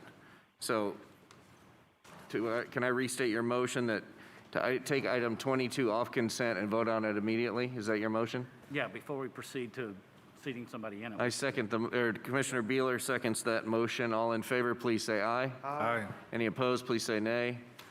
Item 22 is off consent. We will take up that motion immediately. Do I entertain a motion to approve item number 22?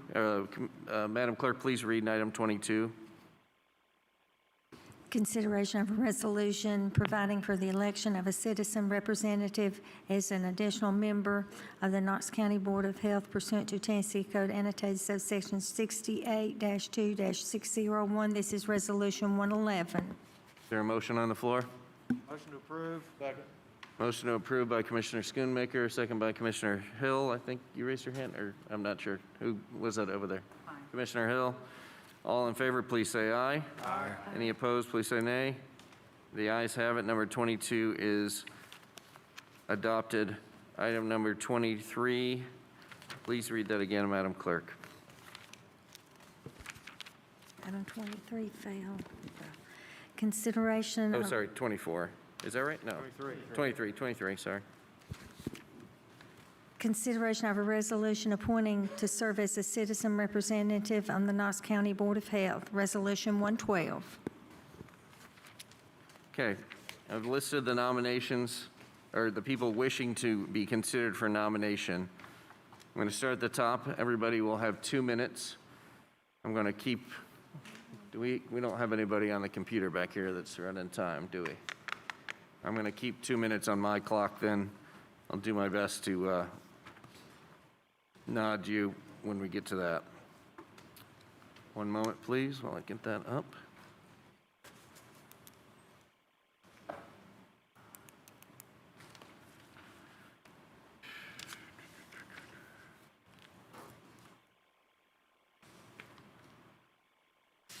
Set the timer for 2 minutes.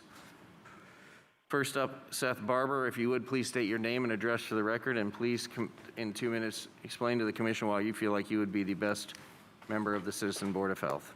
Thank you, sir. Seth Barber, 7700 Queensberry, 37919. I came prepared to answer questions. That was what the email gave me. I didn't really come with a prepared speech, so I'll just read the email I sent when I requested it in the first place. Initially, I said this as a joke, like I thought it was kind of funny. I've been actively trying to get more into what's going on in my community, both politically and socially, and this instance to me spoke to me on a number of levels as far as how the Board of Health acts as an unelected body and those kind of things are interesting to me. But to get to my point, a couple points that I think make sense for me. One, I have over a decade of experience in the bar and restaurant industry here in town, both on the Strip and elsewhere. I know what it's like to be a server on campus, where your entire year is based on the 6 home games, on whether or not you can pay your bills for the whole year, and how hard that can be. I own a business here in the city of Knoxville. When I hire people, if they don't show up for the interview, I know they don't get the job. I'm a parent of 2 kids in Knox County school systems. I'm not an ideologue. I'm willing to listen regardless of how my personal opinions sit on it. And probably most importantly, I'm not that smart. I don't need to be that smart. I need smart people to tell me the things I need to know. I think one of the issues in the Board of Health is that they talk like doctors, and so those of us out there that are trying to listen and trying to understand and trying to get on board have a really hard time following. And I think that's one of the most important things the Board of Health is missing, and that's something that I would intend to bring to it. On that, that's all I've really got. Like I said, I didn't come prepared other than to answer questions, and I'll be happy to do that. Are there any questions for Mr. Barber? Thank you, sir. Thank you for your time. Next up, Mr. Bill Fix. Excuse me, Mr. Smith? Sir? Seth. I believe in your email you had mentioned that you had a blog or a podcast, I do, yes, sir. and you had said something about the relevancy it would be. Say again? You said something about the relevancy it would be to your servants. Still didn't quite, relevancy of this to my podcast? Yes, would you, if you served on the Board of Health, would you mention it and make it a topic on your podcast? Absolutely. The podcast is about what's going on publicly here in Knoxville. I've had a number of you guys actually on the podcast as either candidates to be elected, including Todd back here was on the show when he was running for commission, Kyle, Courtney, and Daisha, among others. It is a local politics podcast. I don't think I'm part of the media per se, but I think there's a lot of information out there that people aren't getting from the standard sources, and I'm trying to be a source for that. Does that conflict in any way? No. No, I just wanted everybody to be aware. Okay, almost in agreement. Look it up. Mr. Bill Fix, you have 2 minutes to say your name, state your address for the record, and tell us why you feel like you would be the best representative for the Board of Health. Good morning. My name is Bill Fix. I live in Hardin Valley. My address is 3336 Flagstaff Lane. I'll say one thing that I mentioned in the cover letter that I included. I was at this meeting for 5.5 hours this evening before I heard anyone mention any other health issue aside from COVID-19. That was Commissioner Smith asking Dr. O'Brien about other things that the health board might do. I understand COVID-19 is an important issue. It's been certainly everything that the country has discussed almost 100% for the last 6 months. But this being a 4-year commitment for whomever the commission appoints, I don't think it's a single issue applicant that you're looking for. One thing I spelled out in my letter, I work as an attorney, as a solo practitioner. Most of my work is in estate planning, probate, and family law. And while those aren't specifically addressing health issues, they certainly touch on a number of health issues that I have to face with my clients on a regular basis. So with that said, I understand there's a number of impressive candidates that have applied, but I would be committed to serving Knox County for all health issues. I'm committed to using my personal and professional insight to make reasonable recommendations in this capacity. Thank you. Any questions for Mr. Fix? Okay. Yes, Ms. Hill? Hi. Hi. Do you think if you sat on the Board of Health, you could not be an attorney? Well, I currently have 2 full-time jobs, so I'm an attorney during the week and an evangelist. On Sunday, but it's more than that. So it's can I not be an attorney? I would not look at it as my job to provide legal advice if they already have an attorney. I totally get that. And what I do, I prefer not to come down to the courthouse.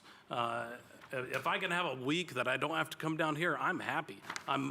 Would much rather be in my office meeting with clients, helping them solve problems there as opposed to here. Thank you, Mr. Fix. Stick around. Mr. Jay Gullidge, if you would, please. State your name, address for the record, and please tell us why you would be the best choice for the citizen representative. Thank you very much, and thank you for not sending us home after 7 hours. I do appreciate it. My name's Jay Gullidge. I live at 2201 Woodmere Lane in Knoxville, 37920. I want to thank you for the opportunity to speak with you today. I own and operate a small business in Knox County and some of the surrounding counties. I have several small self-storage facilities. I've got somewhere over 250 customers. I interact on a regular basis and employ the services of a wide variety of contractors and service providers. And all of that is to say that I'm daily engaged in the commerce in Knox County and the surrounding areas. And a number of my customers have been affected by the current pandemic. We're going on 6 months now where I've been working with those people. They're having to carry balances. I'm waiving late fees. And that is to say that I understand what it is to be impacted as a business owner and have my customers impacted by this pandemic. At the same time, I had a prior career for 25 years as a scientist. For about 10 of those years or so, I focused on providing scientific information and advice to policymakers and decision makers in Fortune 500 companies, worked with members of Congress and federal agencies. My expertise was not in the health arena, it was in the environmental science arena. And so I worked with those folks in those regards, in regards to making effective environmental policy. Now, good environmental policy seeks to achieve a balance between, or beneficial balance between the benefits of a policy and the cost of the policy. And the same can be said for health policy. And it's this balance in the use of scientific information and also understanding the impacts on a community that I think I could bring a perspective on for the board. And my scientific Please background... wrap up your comments, sir. Sorry. Your 2 minutes is up. Thank you very much. Okay. Thank you very much. I'm sure we may call you back up for other questions. Is there any other questions right now of Mr. Rutherford? Or sorry, Mr. Gullidge. Sorry about that. Okay, stick around if you would, please. Mr. Sam Rutherford, please. Sorry, that's a bad timer ringtone. I meant to have something better, but maybe it's a bright timer ringtone. Next name is pronounced Wine. Mr. Rutherford, if you would please state your name and address for the record and tell us why you would be the best pick for the citizen representative on this. Sam Rutherford. I live in the Forest Brook area of Knoxville, 37919. I guess you have my application. I'm an attorney. Been an attorney for going on 42 years. Primarily trial work, civil trial work. I've used doctors both in the help of my clients, and I've also cross-examined them. I was a medic in the Air Force years ago. I was in medical air evacuation during the Vietnam War, and then I worked emergency rooms for 2 years night shift as a medic. It's allowed me to acquire some of the terminology, medical terminology. I feel comfortable around doctors, representing them and cross-examining them. So I think I have those skills, plus I am a certified mediator. To answer Ms. Hill's question earlier about whether I could be on the board and not be an attorney, I think I would probably switch over to the mediator side. With all of the angst that's going on in the community and with the board, there needs to be mediation. There needs to be a coming together, because it strikes me that the choices are either that you dissolve the board or that they can do whatever they want to do. And so I think there needs to be some, I won't say coaching, but perhaps some education where the doctors need to back off a little bit from a mandate side and make recommendations and let learning take its place. Because I think we all can comply with things that we don't feel like are crammed down our throats. So I think that puts me in good stead. Thank you, sir. Any questions? Mr. Rutherford right now? Thank you, sir. Mr. Weiner, Steve Weiner, if you would please state your name and address for the record, and you have 2 minutes to tell us why you believe you would be the best choice for the citizen representative. Steve Weiner, 8708 Old Colony Trail, 37923. Like couple of our previous presenters, I too am an attorney. I practice out of West Knoxville, primarily engaged in estate planning, and I also represent small businesses in litigation matters. The skill set that we have as attorneys, I think, gives us an excellent opportunity to approach issues that might arise before the Board of Health, not just the COVID issue, but any other issue that might arise in the future from a outside perspective. Sometimes, and I know I'm guilty of this just as much as anybody else is, sometimes we can be stuck in a frame of mind that this, we have blinders on, we kind of miss some of the other perspectives that might be useful in our decision-making process. And some of the best advice that I've ever had as an attorney has come from people who are not attorneys. And I think that likewise, some of the best advice that we can provide our Board of Health can come from someone who are not in the board, or not in healthcare. We just got to avoid this rigid thinking that I think is the issue here. And the second thing we need to do is we need to learn how to communicate better with each other. As a member of this board, I'd make it my personal duty to be available to members of the public, and be available for them to answer their questions and concerns. And I would try to provide the best advice that I could from that position. I'm sorry if I'm not making much sense. I'm just 15 hours is just a bit too much. But I just want to give you an example, and this was brought up before briefly in one of our public comment sections. For example, one size fits all is not great for us as a community. What's done in New York might not work for us. What's done in Morristown might not work for us. We've got to take an individual, localized approach. And I really think this is a good opportunity for us to lead not only the state, but the country as well, in our decision making here. And please wrap up your comment, sir. Okay, and I'll just go ahead and end it there. Thank you. Thank you very much. Any questions, Mr. Weiner? Ms. Ani Roma? Thank you, sir. I didn't mean to cut you off, but we're going to try to keep moving.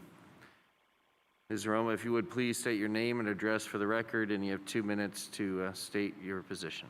My name is Ani Roma. I live at 1117 Durham Road, 37931. I'm an employee of Knox County Schools, and nothing that I'm about to say is of the opinion of Knox County Schools. I work full-time as a health educator, but I'm not a health provider. My background is in education with a master's degree in educational leadership. I'm also a local small business owner. My business produces events. I produce mass gatherings. In addition to these two occupations, I also regularly volunteer in a variety of ways throughout the community. My children attend school in Knox County. I know that I would make an outstanding citizen representative for the Knox County Board of Health because I represent a variety of areas of our community. As a local business owner, an educator, a parent, and a community volunteer. In Fountain City, I worked for 9 years in the community. I was also a coach for youth sports, and recently I helped break ground on the first adaptive trail system in Sharps Ridge. I routinely frequent South Knoxville, where I'm a member of the Appalachian Mountain Bike Club and an avid trail user.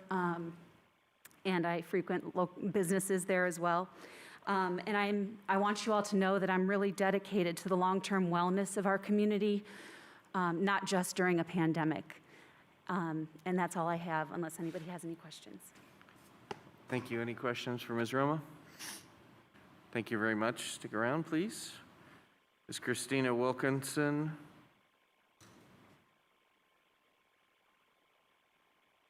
If you would, please state your name and address to the record and tell us why you feel like you would be the best choice for the citizen representative.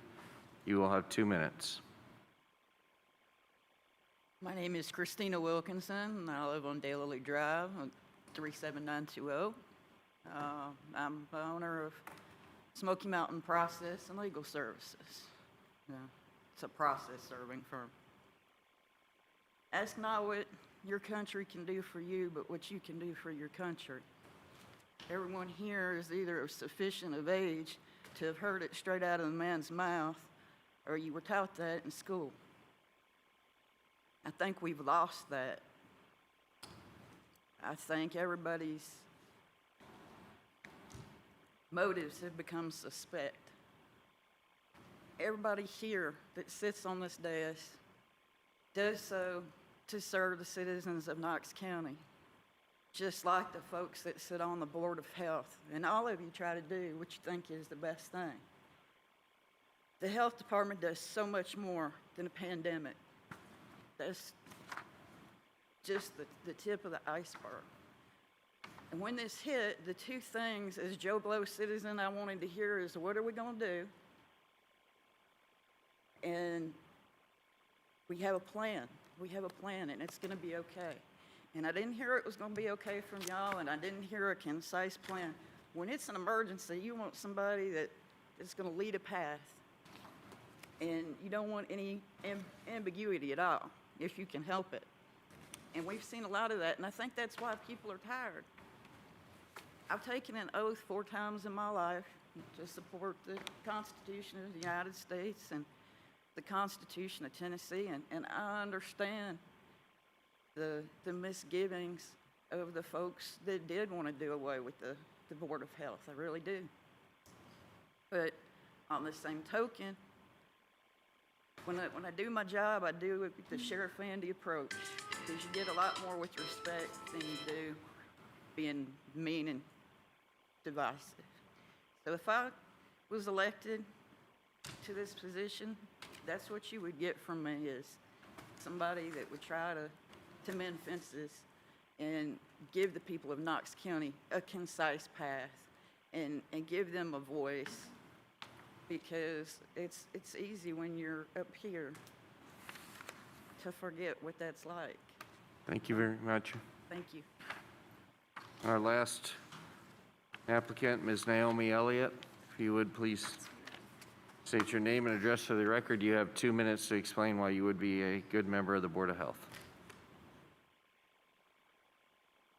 Naomi Elliott, General Delivery, Knoxville, Tennessee, 37914. You'll have to excuse me for not giving my address. I think that's not the wisest idea. I think that needs to be amended and people can be vetted for before the meetings.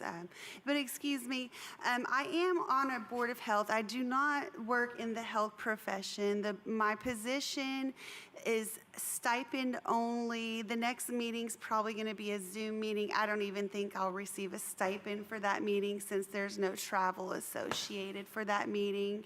I've been on that board for almost a year now, a little over a year, but the first meeting wasn't until October of 2019.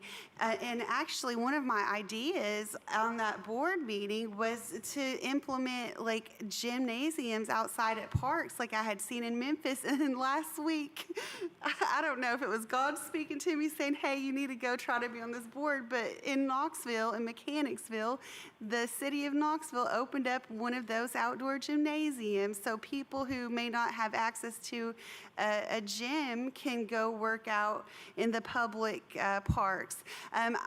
Although I do not have a degree in the medical profession, I am very highly educated. I study independently all the time. I'm a little bit of a nerd when it comes to science and health.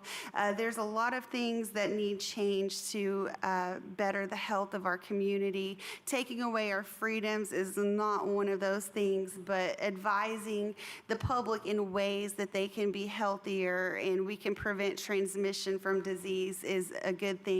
There are so many pathogens that they're like schools, for example, they give out sanitizer to these kids instead of taking them to the restrooms to wash their hands before lunch. And that sanitizer does not kill all the pathogens. There's contradictory things that the health board has caused. The delivery drivers couldn't even go wash their hands when delivering food because of the mandates. I hope to bring diversity and logic to the board with facts-proven science and health practices. Thank you. Thank you, Ms. Elliott. Excuse me, what board do you serve on? Name of the board? Mental Health Advisory Board through an insurance company. Thank you. Okay, commissioners, you have heard from 8 people who wish to be considered for nomination. That does not mean that your nomination is limited to those 8 people. Any commissioner may nominate anybody to serve in the role. Commissioner Smith, do you have a question? No, I just wanted to say something before we started nominations. Okay, go ahead. I wanted to thank everybody that stayed. That's pretty amazing. I think we should probably form a whole new board just for that dedication and put them all on it. But really, that's amazing that you have stayed here. And thank you all for your willingness to serve. Mr. Smith? We'll continue with the nomination process. This will be essentially like a roll call vote. So we will start and we'll go around to each commissioner. If you have a nomination to place before us, please state the name of that person. We will go around and find out who is on the list for nominations. We'll then take a motion to close the nominations, and we will vote on the nominations before us, and then that person will be selected and placed into the item. Clear? Thank you very much. Madam Clerk, if you will start the roll call of nominations. This is to nominate somebody for the citizen representative of the Board of Health. Commissioner Ward. First, great.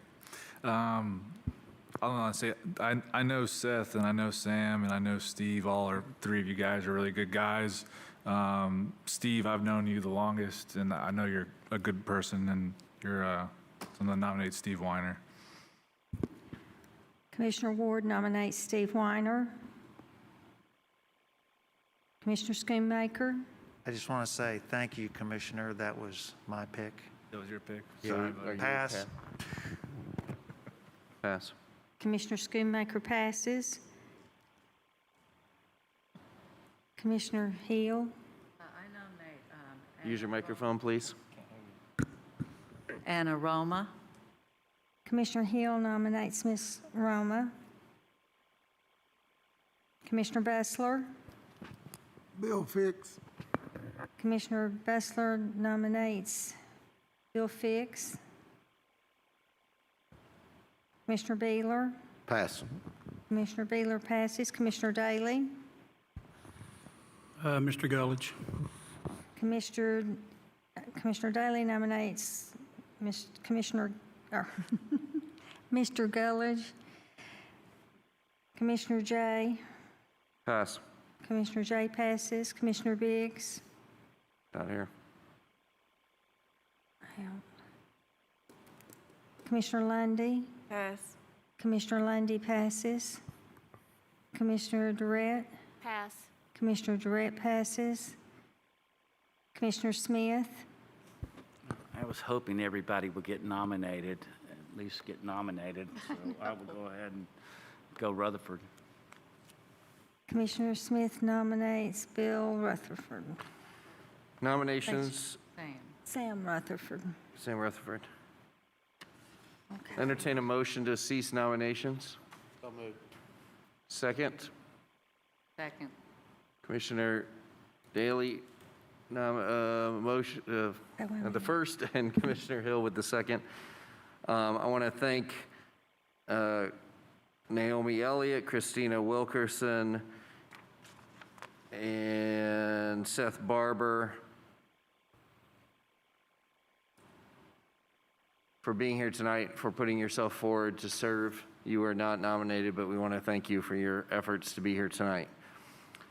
Nominations on the floor include Weiner, Roma, Fix, Gullidge, and Rutherford.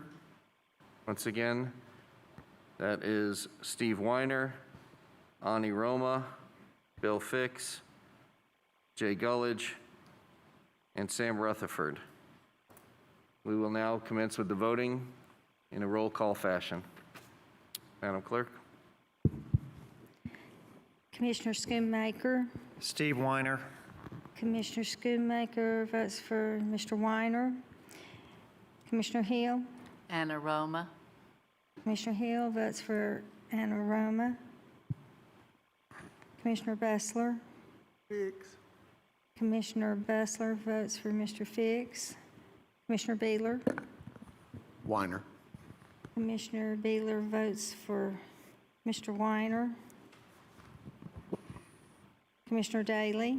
Mr. Gullidge. Commissioner Daly votes for Mr. Gullidge. Commissioner J. Roma. Commissioner J votes for Ms. Roma. Commissioner Biggs is out. Commissioner Lundy. Roma. Commissioner Lundy votes for Ms. Roma. Commissioner Durrett. Roma. Commissioner Durrett votes for Ms. Roma. Commissioner Smith. Fix. Commissioner Smith votes for Mr. Fix. Commissioner Ward. Weiner. Commissioner Ward votes for Steve Weiner. That completes the first round of voting. I changed my vote to Roma. Which one was your vote? It was for Mr. Gullidge, but I'll change it to Roma. Anybody else wish to change their vote? So in the first round of voting, Mr. Weiner receives 3 votes, Ms. Roma receives 5 votes, Mr. Fix receives 2 votes, Mr. Gullidge and Mr. Rutherford would drop off with no votes. We will start again with a roll call procedure. The 3 nominations that still remain on the table are Mr. Steve Weiner, Ms. Ani Roma, and Mr. Bill Fix. Is that clear? Madam Clerk, please call the vote. Commissioner Hill. Roma. Commissioner Hill votes for Ms. Roma. Commissioner Bessler. Fix. Commissioner Bessler votes for Mr. Fix. Commissioner Beeler. Weiner. Commissioner Beeler votes for Mr. Weiner. Commissioner Daly. Roma. Commissioner Daly votes for Ms. Roma. Commissioner J. Roma. Commissioner J votes for Ms. Roma. Commissioner Biggs is out. Commissioner Lundy. Roma. Commissioner Lundy votes for Ms. Roma. Commissioner Roma. It's okay, we're going to get through this. Tuesday morning, votes and the party has just begun. Commissioner Roma, Commissioner Smith. Wiener. Commissioner Smith votes for Mr. Weiner. Commissioner Ward. Weiner. Commissioner Ward votes for Mr. Weiner. Commissioner Schoonmaker. Weiner. Commissioner Schoonmaker votes for Mr. Weiner. Second round of voting. Does anybody wish to change their vote? Second round of voting is concluded. Mr. Weiner has 4 votes. Ms. Roma has 5 votes. Mr. Fix has 1 vote. Mr. Fix drops off. Thank you very much, sir. We will proceed with what will likely be the third and final round. Maybe. Roll call vote, please. Commissioner Bessler. Commissioner Bessler votes for Ms. Roma. Commissioner Beeler. Weiner. Commissioner Beeler votes for Mr. Weiner. Commissioner Daly. Roma. Commissioner Daly votes for Ms. Roma. Commissioner J. Roma. Commissioner J votes for Ms. Roma. Commissioner Biggs is out. Commissioner Lundy. Roma. Commissioner Lundy votes for Ms. Roma. Commissioner Durrett. Roma. Commissioner Durrett votes for Roma. Commissioner Smith. Weiner. Commissioner Smith votes for Mr. Weiner. Mr. Ward. Weiner. Commissioner Ward votes for Mr. Weiner. Commissioner Schoonmaker. Weiner. Commissioner Schoonmaker votes for Mr. Weiner. Commissioner Hill.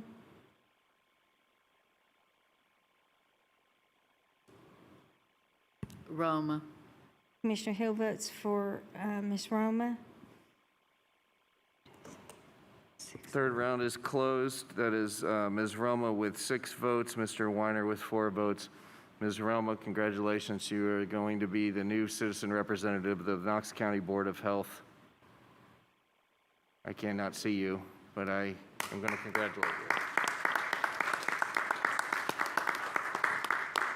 We'll now entertain a motion on item number, what number are we on here? Let's see here. 23. Mr. Sorry. Chair. Hold on a second. We got to vote on it Yep. with the name in it. So item number 23, Madam Clerk, if you would please read item number 23 with our nominee. Mr. Smith, did you have a question before we proceed? I was just going to ask for a break after this. Yes. Really? Madam Clerk? Really? Okay, this is Resolution 112, and it's approving Anna Roma to serve as the citizen representative on the Knox County Board of Health, Resolution 112. I'll entertain a motion. So moved. Motion by Mrs. Hill, second by Commissioner Daly. All those in favor, please say aye. Aye. Any opposed, please say nay. The ayes have it. Item number 23. This commission meeting will be in recess for 10 minutes.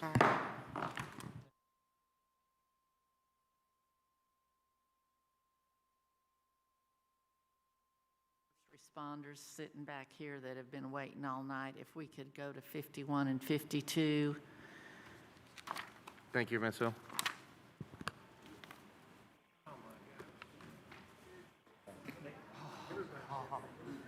51A and B, I believe, is what we ended up doing that one at. Thank you.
This one.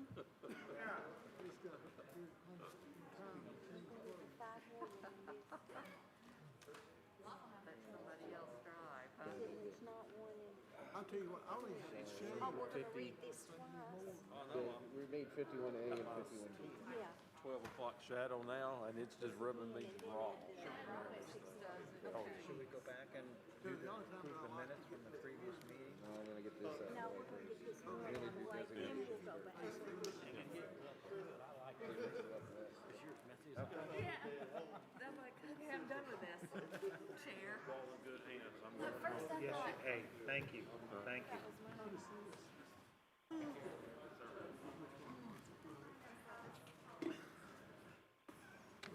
Say something funny. What items are everybody else here for? Do I, you know? I don't know. Mr. Van de Beek?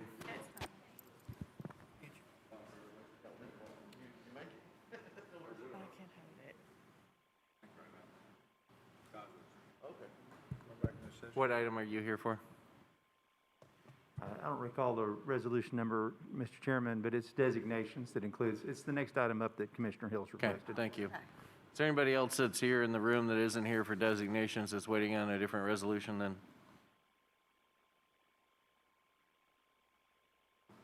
Mr. Snowden, anybody? Okay. Solid waste Oh, that's right.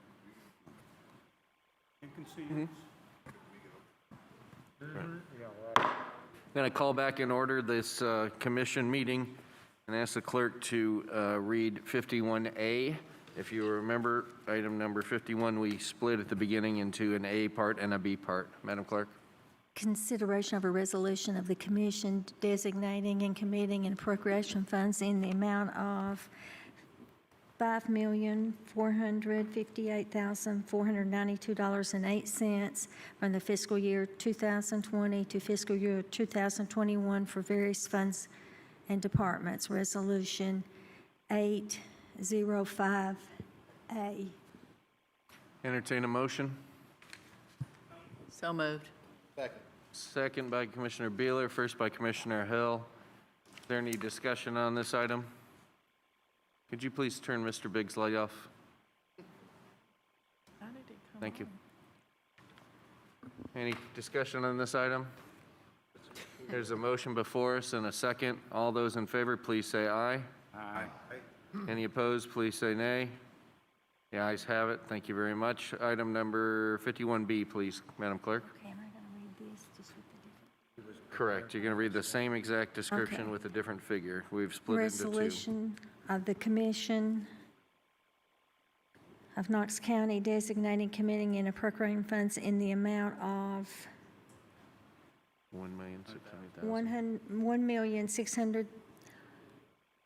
$1.6 million, designating, committing, and appropriating funds in the amount of $1 million for fiscal year 2020 to fiscal year 2021 for various funds and departments. Resolution 805B. Entertain a motion. So moved. Motion by Ms. Hill, second by Mr. J. Mr. Smith? Thank you, Mr. Chairman. I'm going to abstain from this vote. Mr. Smith wishes to abstain. Any other discussion on this? All those in favor, please say aye. Aye. Any opposed, please say nay. The ayes have it. That completes number 51A and 51B. Let us return back to the days of the beginning of the agenda. We will move to item number F on the agenda. Madam Clerk? Approval of minutes of the previous meeting. Motion to approve. Motion by Commissioner Beeler, second by Commissioner Lundy. Yes? Second. Second by Commissioner Lundy. All those in favor, please say aye. Aye. Any opposed? Please say nay. The ayes have it. Next item, Madam Clerk. Drives and roads. The first is consideration of a closure of a portion of Oak Avenue recorded but unbuilt right-of-way totaling 76.98 square feet. This is in Commission District 4 on second reading. Motion to approve. Second. Mr. Ward with a motion to approve with a second from Commissioner Schoonmaker. Any discussion? All those in favor, please say aye. Aye. Any opposed? The ayes have it. Next item, Madam Clerk. On page 2, line item transfers, total Motion to- amount, Settle down. $12,733,820.99. Mr. Chairman, motion to approve line item transfers. Second. Second by Commissioner Ward, first by Commissioner Schoonmaker. Any discussion on this item? All those in favor, please say aye. Aye. Any opposed, say nay. The ayes have it. Madam Clerk, next item. We have 251 notary applications. Motion to approve notary application. Second by Commissioner Durrett, first by Commissioner Beeler on the notary applications. All those in favor, please say aye. Aye. Any opposed? The ayes have it. Madam Clerk, next item. This is spread of record. Spread of record of the Knox County procurement regulation changes. Number 4, spread of record of the Knox County Mayor's order appointing Tim S. Brown to the Board of Commissioners of the Northeast Knox Utility District. Number 5, spread of record, the Mayor's order reappointing Richard Montgomery to the Board of Commissioners of the Knox Chapman Utility District. Number 6, spread of record, the chairman's creation of a special committee to study and evaluate the composition and structure of the Knox County Sheriff's Merit System Council. The appointed members include Commissioner Larson J., Commissioners Courtney Durrett and Kyle Ward, 2 members representing the Sheriff's Office Administration, 2 members representing the Merit Council, 2 officers from the rank and file, and 1 independent citizen representative. Spread of record, Chairman Larson J.'s creation of a special committee to study and evaluate the composition, structure, and terms of members of all Knox County boards and committees. The appointed members include Commissioners Lundy, Durrett, Smith, Ward, Hill, and Carson Daly. Now, education. Next consent. items. Madam Clerk. The next is the education consent calendar. Chairman. To approve. Let's go ahead and do business. Let's go to 28, 36, 37, 38, 39. Let's get that done before we do all the consents. These guys have been sitting here a long Okay. time. Everybody just don't bail out of me when they're done, because we still need a quorum and we Yeah, still we got to can't- get through that stuff. Yeah, we got to stay, but Okay, so let's go into our resolutions. What is the next item? 24. 24. I think we did 24, didn't we?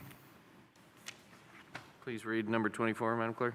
Consideration of a resolution appointing commissioner to serve as a non-voting liaison to the Knox County Ethics Committee, Resolution 113. I'd like to make a motion that we approve item number 24 and insert Commissioner Durrett to serve as the non-voting liaison to the Knox County Ethics Committee. Second. Will you be willing to serve? Politely at 12:46, she says, sure. Wouldn't it be a courtesy to ask her first? I would like to motion and then ask you. Thank you for your service to the Commission Board. We have a motion before us with a second. All those in favor, please say aye. Aye. Any opposed besides Ms. Durrett? Please say nay. The ayes have it. Congratulations, and thank you for your service. Madam Clerk, next item. Okay, we're going to... Which one are we on? 28 is going to be on consent now. Okay. Correct. On page, item number 28 will be on the consent calendar when I read it. Yep. So keep going with. Okay, on page 8, item number 36, consideration of a resolution of the Commission of Knox County, Tennessee approving an amendment to Knox County's contract number 10-353 with the Waste Connections of Tennessee, Inc. for solid waste roll-off hauling services, which amendments extend the contract term to December 31st, 2020. This is Resolution 408. Motion to approve, and Drew, I apologize that there's nobody here to listen to you. Is there a second? Second. Second from Commissioner Beeler, first by Commissioner Daly. Discussion. Do you want to say something? Commissioner Ward has. Yeah, I want to abstain from 36, 37, and 38. Commissioner Ward will abstain from 36, 37, 38. Mr. Chairman, the reason I had these pulled is Drew needs to brag on his department for next 3 minutes or so. I'll try to keep it under 3 minutes. I'll say that, thank you for recognizing me, commissioners. The first one is just extension so we can get the other bids ready for the hauling, and same for the other 2 disposal contracts. The number 38 is actually, I would like to brag on our department, also Knox County Purchasing. We partnered with the city on a bid for disposal for Class 1 landfill, and we came in at $19.93. That is several dollars less than what it bid for 10 years ago. 10 years ago, we got a bid of $22.35. We're currently paying $23.53.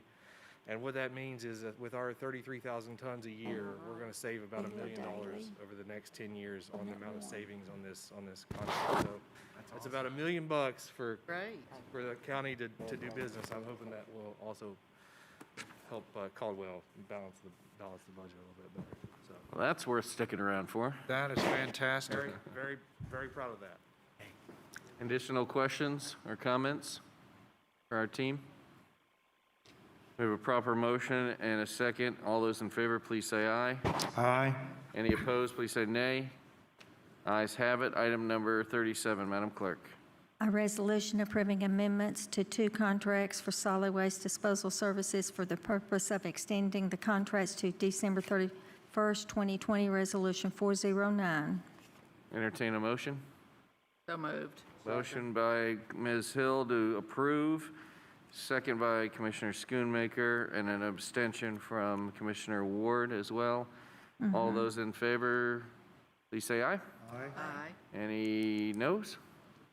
The ayes have it. Madam Clerk, next item, please. Resolution 410 is approving a contract with Waste Connections of Tennessee, Inc. for municipal solid waste disposal services for a period of 10 years beginning October 1st, 2020 and ending September 30, 2030 at the net rate of $19.93 per ton for the first year of the contract. Resolution 410. Motion to approve by Commissioner Daly, Beeler with the second. Any discussion? All those in favor, please say aye. Aye. Any opposed? The ayes have it. Item number 38 is approved. Madam Clerk, next item.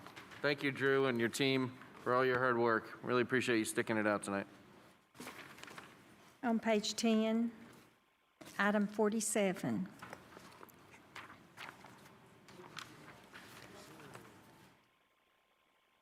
Consideration of a resolution authorizing the issuance of general obligation bonds of Knox County, Tennessee in the aggregate principal amount of not to exceed $47 million in one or more series, making provisions for the assurance, sale, and payment of said bonds, establishing the terms of thereof and the disposition of proceeds therefrom, and providing for the levy of taxes for the payment of principal of premium, if any, and interest on the bonds. Resolution 801, and we have to do a roll call.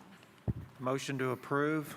Is there a second? Second. Second by Commissioner Beeler, first by Commissioner Schoonmaker. This is a roll call vote. Is there any discussion before we proceed with the roll call vote? Madam Clerk, Chris, are you with us still? Stand by. Still here? Okay. Good. Just want to make sure you're with us. Any discussion or questions before we can proceed? Madam Clerk, please call the roll. Any updates? Yeah, anything we need to know? Any updates, Chris, for this? No updates. Madam Clerk, please call the roll. Commissioner Beeler? Aye. Commissioner Beeler votes aye. Commissioner Daly? Aye. Commissioner Daly votes aye. Commissioner Jay? Aye. Commissioner Jay votes aye. Commissioner Biggs is out. Commissioner Lundy. Aye. Commissioner Lundy votes aye. Commissioner Durrett? Aye. Commissioner Durrett votes aye. Commissioner Smith? Aye. Commissioner Smith votes aye. Commissioner Ward? Aye. Commissioner Ward votes aye. Commissioner Schoonmaker? Aye. Commissioner Schoonmaker votes aye. Commissioner Hill? Aye. Commissioner Hill votes aye. Commissioner Bessler? Aye. Commissioner Bessler votes aye. Anybody wish to change their vote? 10-0. That motion is approved. Madam Clerk, next item, please. On page 11, consideration of a resolution regarding the assurance of not to exceed 36 million general obligation bonds of Knox County, Tennessee. Resolution 802. Is there a motion on the floor? So moved.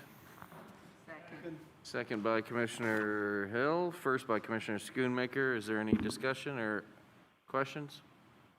Do you need to update us or anything? Did she say 36? It's 63, correct? We're on item 48. 48 to 63 million, yes. That's the only thing, yeah. And that's just to allow us to potentially use the premium on the bond for additional projects if the interest rate's low, which we expect it to be. Thank you, Mr. Caldwell. Roll call vote, please. Commissioner Daly. Aye. Commissioner Daly votes aye. Commissioner Jay. Aye. Commissioner Jay votes aye. Commissioner Biggs is out. Commissioner Lundy. Aye. Commissioner Lundy votes aye. Commissioner Durrett. Aye. Commissioner Durrett votes aye. Commissioner Smith. Aye. Commissioner Smith votes aye. Commissioner Ward. Aye. Commissioner Ward votes aye. Commissioner Schoonmaker. Aye. Commissioner Schoonmaker votes aye. Commissioner Hill. Yes. Commissioner Hill votes aye. Commissioner Bessler. Aye. Commissioner Bessler votes aye. Commissioner Beeler. Aye. Commissioner Beeler votes aye.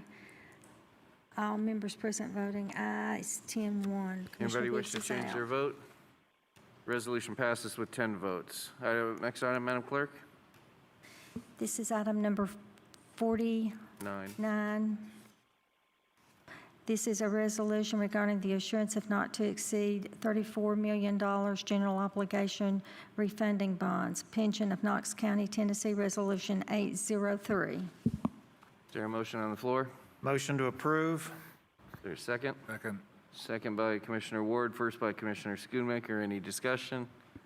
Hey, Mr. Chris, Daly. what is the bonds that were, the pension, what are we refinancing and all that? Pension bonds that were, I think we refunded them once already, so we're able to refund them again, not extending the duration for just to the purpose of saving money on interest rate.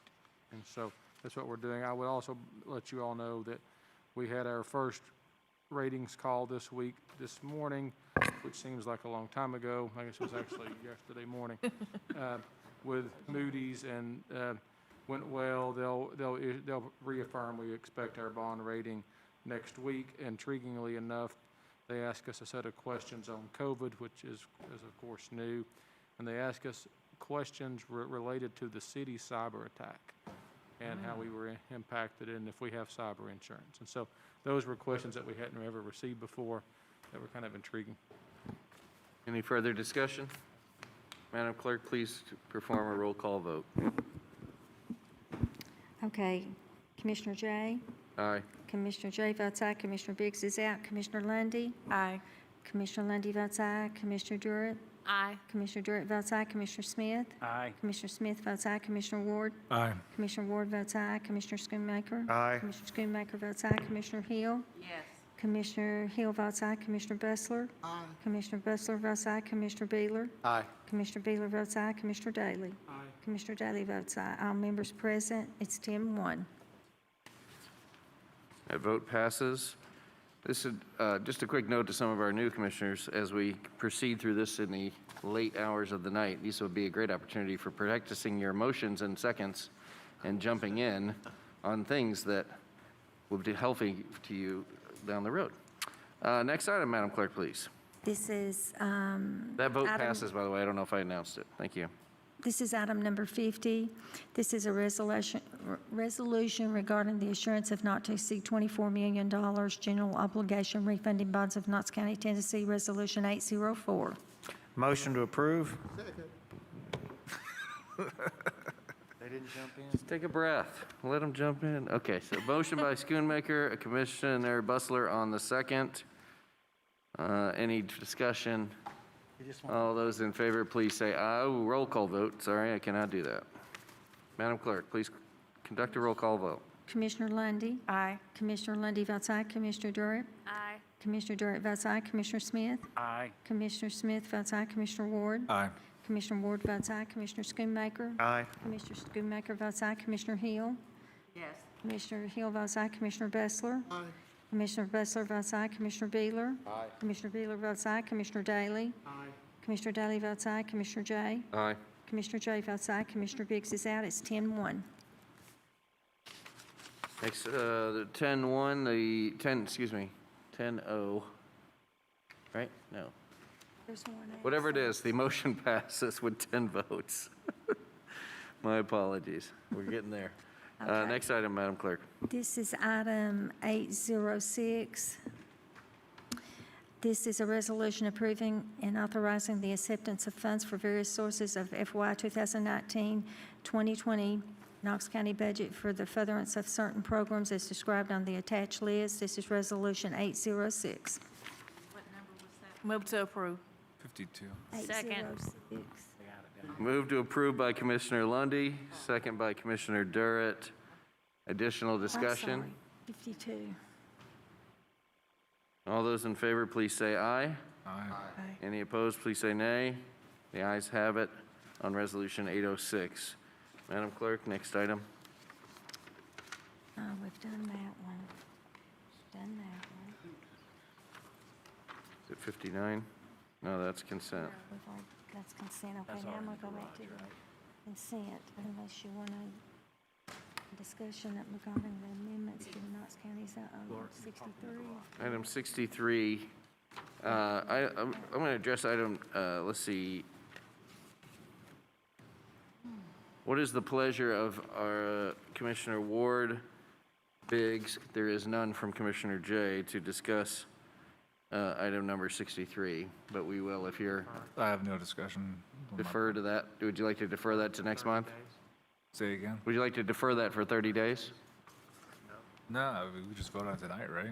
Mr. Snowden's here. Let him talk. This is the discussion item about the rural Knox County zoning ordinance to allow planned development. Would you like to discuss that tonight? Sure. Okay. Madam Clerk, please read Number- 63. 63 is discussion item regarding amendments to the Knox County zoning ordinance to allow planned developments within the rural area of the Knox Growth Policy Plan. Commissioner Ward. I've got nothing to add at this point. It's almost 1 o'clock in the morning. Commissioner Snowden, anything, or not Commissioner Snowden? Mr. Snowden. Yes, sir. We, representatives of my department, the mayor's office, as well as Amy Brooks with Knoxville, Knox County Planning, and Kim Frazier and Kevin Murphy of the Planning Associates met last week and tried to find and did find some common ground as it relates to the rural areas and where we might be able to have some compromise. So I think I would like to possibly recommend that maybe this body ask MPC to create a working group to bring some of those recommendations that would come out of that discussion back to the Planning Commission for reconsideration. Would be my recommendation, and based on what our comments, that would also, I think, be in line with what the planning advocates had indicated as well. Okay, Mr. Snowden, why don't you connect with me offline about establishing some sort of working group, and we'll take that up. I don't have the capacity to think about who might be best on that tonight. That's MPC, that's not us. Yeah. But you're asking for some sort of group to come together and then bring questions to MPC. Yes, it would be essentially the group that met last week, just county engineering, Knoxville planning, and the planning advocates. And we would then, discuss about where within the rural areas we would like to limit these to, and then maybe bring those recommendations back to the Planning Commission at some point. So I think that would be what I would like to see come out of that, or that discussion. Okay, I see lights from Ms. Commissioner. I'm going to go Schoonmaker, Smith, Daly, Beeler, Hill, in that order. Commissioner Schoonmaker. Thank you, Mr. Chairman. I've got some notes here from Mr. Murphy, and if I'm reading this correctly, there was a stakeholder committee established about 10 months ago with two individuals, Pat Phillips and Chris Uten from the Planning Commission, Mandy Benedict and all that. So At that point, they made recommendations to commission, and we approved, and I guess Commissioner Beeler had it so it was revised so it wouldn't take action in the rural area. So what are we changing now, not even a year later? Yeah, the Planning Commission, Mr. Ooten actually was the one that made the motion to include rural areas into the planned development zone. This body chose then to remove that. What I guess my department, and in conversation with a couple of the commissioners, that process occurred at the same time as the growth policy vote. And during that process, I think this body, and I know myself, thought that process was going to move forward. Now that has not moved forward, this would be a good temporary measure, I think, that would allow property owners that their property resides in the rural area in practicality, but in reality, it doesn't. I mean, essentially, the map that is defining that rural area is 20 years old, and I think this would be a good process to allow those property owners flexibility to, to use a different type of zoning for their property, pending whatever the mayor chooses to do with the growth policy amendment itself. Okay, so in the time of November when we passed the resolution or ordinance, how many planned development proposals have been considered in Knox County? There haven't been any considered in Knox County. So why shouldn't we just leave it the way it is? I think my statement on that would be that the zoning ordinance has a lot of flexibility in the planned growth area, so people have a lot of availability to do what they want in there. I think the counter argument could be made that in the rural areas, there isn't that much flexibility, hence the need for the planned development zone there more so than the other. Okay, I'll defer to Commissioner Smith? Thank you, Mr. Chair. I'm amazed at how clear your mind is after being here this long. But I do kind of remember it that way too, that the planned development ordinance came before us, and engineering and MPC had recommended that the rural areas include the planned development zone. And I believe as a compromise on moving forward with the growth plan, I know that's how I felt. I'll take this off the table whenever Mr. Beeler made that motion. I see your point and agree with it totally, that in the growth area, there's a lot of flexibility what you can do with the zoning, different types of zonings you can use to accomplish that. In the rural area, we have very little tools that we can use, and it's one of the places we actually have enough land gathered that someone could do a planned development. So thank you for bringing this back. Thank you, Commissioner Smith. Commissioner Daly. Thank you, Mr. Chairman. This was the ancient lore development. It was. That's what started it. That's what started it. And fortunately for Mr. Boyd, he didn't have to have it. So that was basically designed for ancient lore. And I agree we need to look at it. We agreed to come back in a year's time, verbally anyway, to look at it. There's some rural areas in South Knoxville that won't fit the rural retreat zone, but it will fit this plan rule. So I'm 100% behind you. So, we need to make a motion to get it to KKPC, Planning Commission, and get the ball rolling. Thank you, Commissioner Daly. Commissioner Beeler. Thank you, Mr. Chairman. Yeah, that's one of the things I was going to say procedurally, just looking to some of my more experienced colleagues. Isn't the proper action to make a motion to ask the Planning Commission to send something back to us? I believe that Mr. Snowden was talking about putting together a group that would then kind of go to planning and ask for something to be developed before it came back to us, because it sort of needs to originate out of planning and engineering and then come to us for consideration. Is that correct? That is correct. I'm saying Commissioner Smith's slide. Do we not have to ask for that as a commission? Well, we do, but this was just done 10 months ago. What is going to change a whole lot? If I may. Yeah, tonight's For just a comment, discussion item. There's actually no resolution on the, I understand. Yeah, absolutely. And I'm not prepared to make any kind of motion. I was just asking procedurally.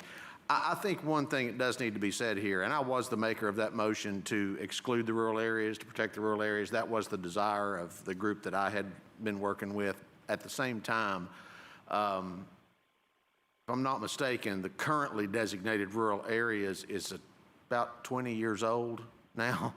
A lot has changed in 20 years, and one of the things I think this affects is there are some parcels that are very developable now that 20 years ago were in the middle of the country that now are adjacent to growing areas such as Straw Plains, Pike, and the interstate and so forth, but they can't really do anything with them. They can't put a planned development in them, even though they really should be able to, because the rural area is excluded. And the planned development process is a good process. And so I do think this discussion needs to go forward, including the groups like Knox Planning Alliance. thank you, Mr. Beeler. Commissioner Hill? Excuse me. So, Jim, who's going to be on this, and I don't mean specific names, but who's going to be on this group you're wanting to pull together that's different from your colleagues that you just met with last week? Who else are you pulling in? We would probably like to bring in at least one planning commissioner, probably at least one land developer, and if it's the wish of this body, maybe a member of this body, to have just a good broad cross-section of interest, because obviously we want all the interests to be heard and discussed. All right, thank you for that. Is there any additional discussion on this item? So I'm hearing from everybody that you will convene this group, you will put them together, sit down with planning, and all of that will result in something coming back to us at some point in time in the near future. Yes, sir. I just want to make sure that was the tenor of this body. That's what my department would like to do, but I wanted to make sure that this body was in agreement to that. Commissioner Ward? I'll volunteer to be on that group. I would like to learn more about the processes and all that kind of stuff as it is. Thank you, Commissioner Ward. You got a volunteer? Mr. Snowden? Thank you. Commissioner Hill? And if you got room for one more, Ms. Hill would like to join the party. We always got room for Ms. Hill. Oh, do you have to sunshine it then? You'll have to do that. You would have to, You have to sunshine you would have to sunshine it if you had 2 or more commissioners. And we can do that. The last time we had to sunshine them because we had Commissioner Phillips and Commissioner Uten, so we can that's okay. certainly do that. Okay, thank you. Okay. Is that all Ms. right, Durrett? Mr. Ward? Is the stakeholder group going to be reconvened for this? Yes, ma'am. Yes, ma'am. We'll involve the planning advocates, and I don't mean to speak on their behalf. I certainly didn't intend to do that, but the conversation we had was very productive. We talked about what safeguards we could put on the rural area, such as, only allowing it on certain classified roads, allowing it within a certain distance of the planned growth area, because we understand there are certain areas of the rural area where I live that aren't appropriate for some of these uses, but there are certain areas, to Commissioner Beeler's point, that aren't rural anymore, and they are applicable. So we're just trying to find a good temporary measure to allow those landowners to move forward with some developments that would be reasonable for their property. Additional discussion? Thank you, Mr. Snowden. Thank you. Proceed. The 3 items we have left before us are the education consent calendar, commission consent calendar, and the motion to adjourn. Madam Clerk, would you please read the education consent calendar? Stick with us, folks. We're on the home stretch. On page 3 is 201 is approving a contract with the Southern Regional Education Board for the provision of teacher preparation program for occupational teachers at a cost of $31,350 for the term of September 1st, 2020 to June 30, 2021, renewable annually up to 5 years. 202 is approving an application extender software support agreement with InStream LLC for an annual software renewal from November 14, 2020 to November 13, 2021 at a cost of $8,554.25. 203 is approving the purchase of Explorer Learning LLC license and terms and conditions of use of an interactive lab program for supplement the current curriculum and provide virtual science and math lab experiences for all students, grades 6 through 12, at a cost of $38,999.06. 204 is approving a statement of acceptance authorizing West High School to offer the International Baccalaureate Career-Related Program at an annual cost of $1,480. 205 is approving a contract with World Travel Services LLC for the provision of travel management services for the period of November 1st, 2020 through October 31st, 2023, with the option to extend for 2 additional years, 1 year at a time, for a total of 5 years. Page 4, Resolution 206 is approving a sales order service agreement with Image Matters, Inc. for the purchase of production print system at a total cost of $144,550. 207 is approving a fiscal year 2020 school nutrition budget line item transfer for $80,000.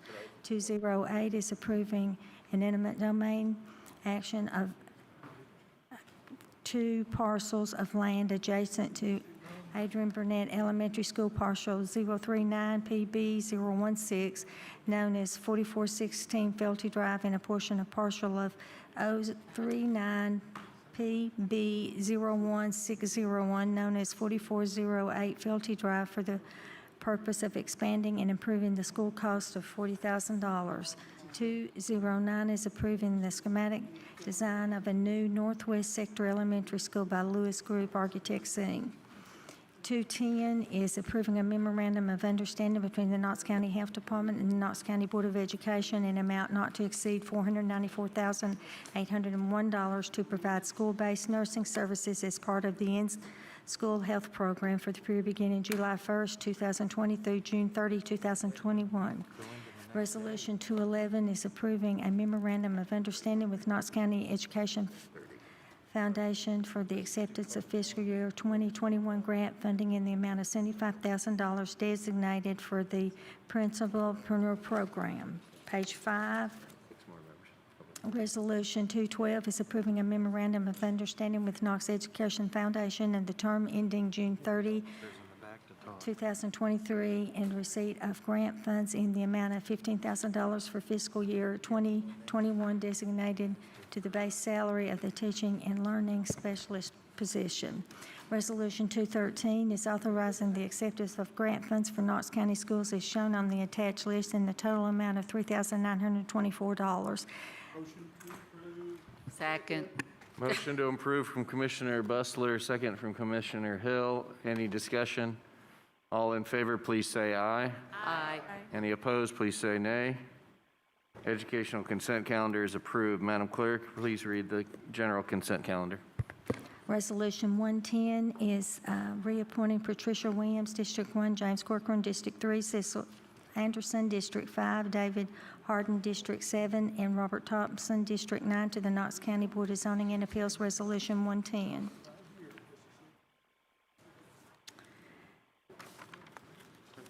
On page 6, Resolution 214 is approving a grant contract in the amount not to exceed $14,940 with the Tennessee State Library and Archives for personal protective equipment and equipment for video conferences and virtual programs. No local match required. Resolution 301 is approving a resubmission and a contract amount in the amount of $191,548.51 with the Tennessee Department of Human Services for Title 4D Child Support Enforcement Services for the period beginning October 1st, 2020 and ending June 30, 2021, requires a local match of $98,676.51. Resolution 302 is authorizing the acceptance of a donation in the amount of $25,000 from Knoxville Wholesale Furniture for the Officer Down Fund to assist officers of the Knox County Sheriff's Office who have been injured in the line of duty. Resolution 303 is approving a grant contract in the amount of $95,000 with the Tennessee Department of Safety and Homeland Security to provide police traffic services as part of the Tennessee Highway Safety Plan for the period beginning October 1st, 2020 and ending September 30, 2021. No local match required. Page 7, Resolution 401 is approving covenants for permanent maintenance of stormwater facilities and best management practices with Premise Land Company LLC for property located at 1015 East Copeland Drive, a portion of CLT parcels number 037-025. Resolution 402 is approving covenants for permanent maintenance of stormwater facilities and best management practice with Premise Land Company LLC for property located at 0 River House Road, a portion of CLT parcel number 090-09101. Resolution 403 is approving covenants for permanent maintenance of stormwater facilities and best management practices with Masada Investments LLC for property located at 0 Coward Mill Road, a portion of CLT parcel number 103-09102. Resolution 404 is approving covenants for permanent maintenance of stormwater facilities and best management practices with Worley Builders for property located 3317 Low Betty Road, CLT parcel number 091-20403. Resolution 405 is approving covenants for permanent maintenance of stormwater facilities and best management practices with CS Prime Senior Knoxville LLC for properties located at 0 Falling Waters Road, CLT parcel number 1544CE 009 in 1932 Falling Waters Road, CLT parcel number 154-09902. Page 8. Resolution 407 is approving a grant contract with Tennessee Department of Agriculture in the amount of $22,579.06 for water quality improvements in the Roseberry Creek watershed area. Requires a local match of $17,417 through in-kind services.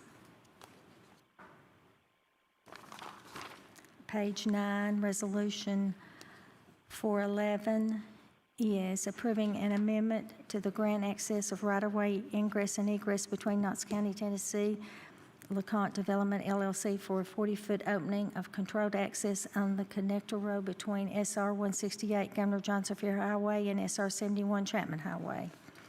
501 is approving an amendment with Knox County Contract 19-630 with Innovative Emergency Management, Inc. for additional planning, training, and exercise support for Tennessee Homeland Security District 2's Complex Coordinated Terrorist Attack Grant Program in the amount not to exceed $130,000. Resolution 502 is approving agreements with Community Action Committee, $385,000, Volunteer Ministry Center, $175,097, and Centro Hispano, $100,000 for administering a short-term mortgage rent and utility assistance program, and an agreement with Volunteer Ministry Center, $50,000 for operating assistance with the Guest House 2. And number 2, approving the resubmission substantial amendments to Knox County's 2020 Annual Action Plan and the 2020 through 2024 Knox County Consolidated Plan to allocate HUD Community Development Block Grant Coronavirus funds toward homeless services and a short-term mortgage, rent, and utility assistance program. Resolution 601 is approving Amendment 1 to the grant contract with the Tennessee Department of Human Services for the provision of child care, agency immunization audits, which amendment extends the term of the contract by 1 year to September 30, 2021, and increases the maximum liability for the state under the contract by $49,600 for a total of $98,700, no local match required. Page 10, Resolution 602 is approving Amendment 2 to grant contract with the Tennessee Department of Health for the provision of immunization services, which amendment increases the maximum liability of the state under the contract by $150,000, no local match required.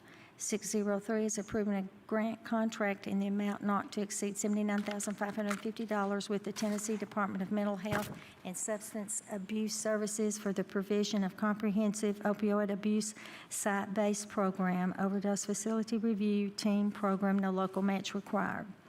604 is approving Amendment 1 to the grant contract with the Tennessee Department of Health for HIV aids core medical services and support services, which amendment increases the maximum liability of the state under contract by $20,900, no local match required. 605 is approving Amendment 3 to the Knox County Indigent Care Program Agreement, which amendment provides for revisions to the reimbursement of services section of the agreement for fiscal year 2021. Okay, and we haven't done 801. We've got to have a roll call on it. 407. What number is that? 801. We've already Done that one? Oh, okay. We did that one. We did 47. Yeah. 53.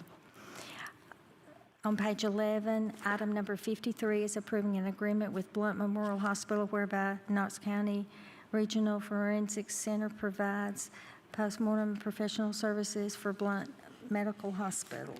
That's 807.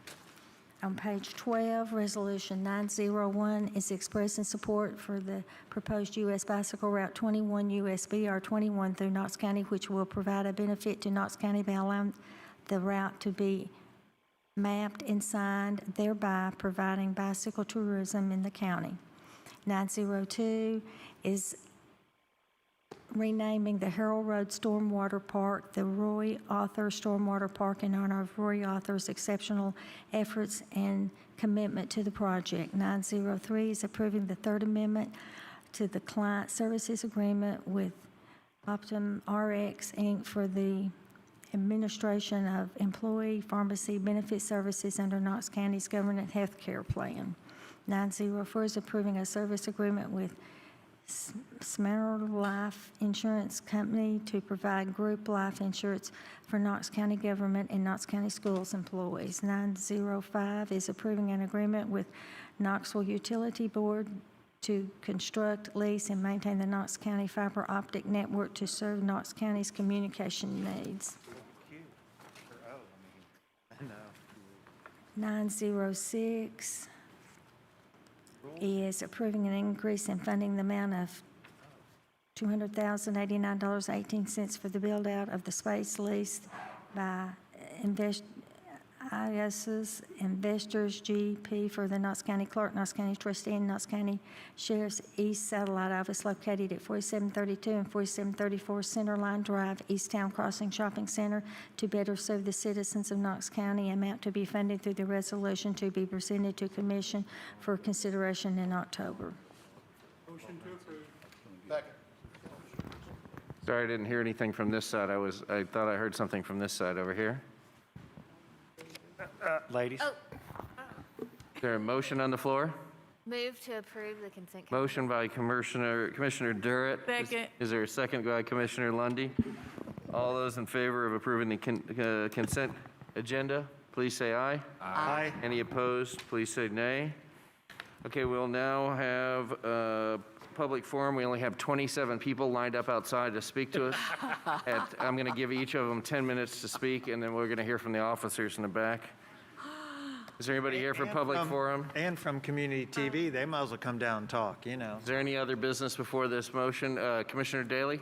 Yeah, I would like to thank the TV personalities that are here. Thank you for hanging around. Thank you, David. And the young man and young lady in the back, they've been here the whole time. I don't know why they're still here. And the most important thing is on October the 4th, will be married to my beautiful wife for 40 years. So, and she's asleep right now. So, Commissioner Smith. Commissioner Daly, it may be the only thing that keeps their baby asleep is a commission meeting. Told by the clerk's office that the record for the longest commission meeting that they can remember is 1:30. I am not going to break the record tonight on purpose, Come on, let's break unless somebody has a 3.5-minute floor speech. I got a minute, okay? First, I think we all truly, truly missed the sheriff's strong coffee and strong tea tonight. Yes, we did. We will remedy that next week. And also, I want Next to month. thank my fellow commissioners for such a long, hard meeting this was, and also to tell Commissioner Jay, good job. Thank you very much. I appreciate it. Any other comments, Mr. One Fiedler? quick thing, thank you so much to the clerks to Angie. Well done, well done. Thank you very much. This has been a very great day of public service. Let no one say that our commissioners are not dedicated. Motion to adjourn. Second. All those in favor, please say aye. This meeting is adjourned.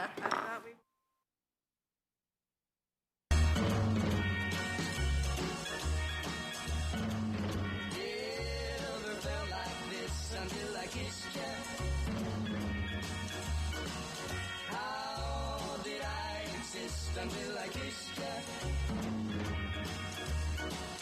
Never had you on my mind. Now you're there all the time. Never knew what I missed till I kissed you. I kissed you.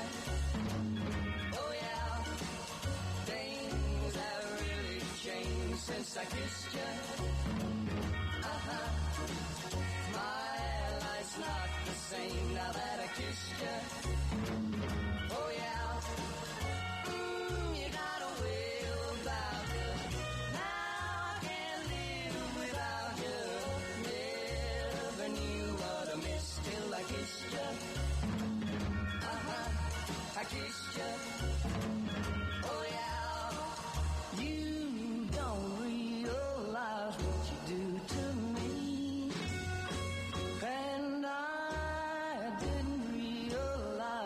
Kiss could be.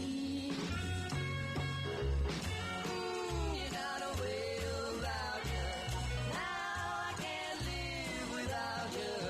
Never knew what I missed till I kissed you.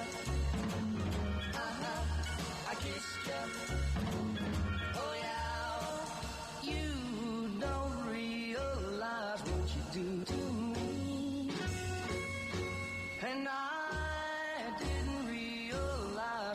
kiss could be. You got a way about you. Now I can't live without you. Never knew what I missed till I kissed you. I kissed you. Oh yeah, I kissed you. I kissed you. Oh yeah.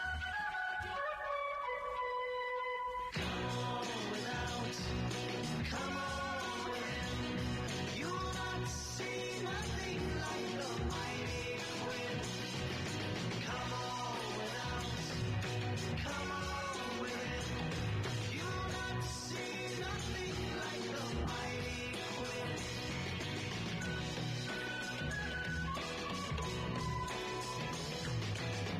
Everybody's building ships and boats.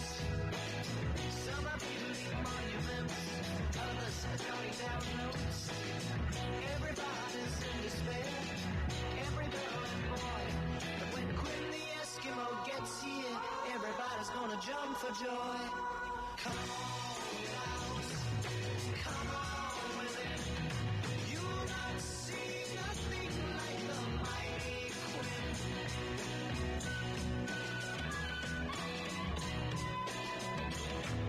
I like to go just like the rest. I like my sugar sweet.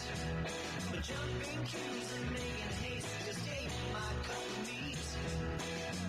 Everyone's beneath the trees feeding pigeons on a limb. But when Quinn the Eskimo gets here, all the pigeons gonna run to him. Come on without, come on within. You'll not see nothing like the mighty Quinn.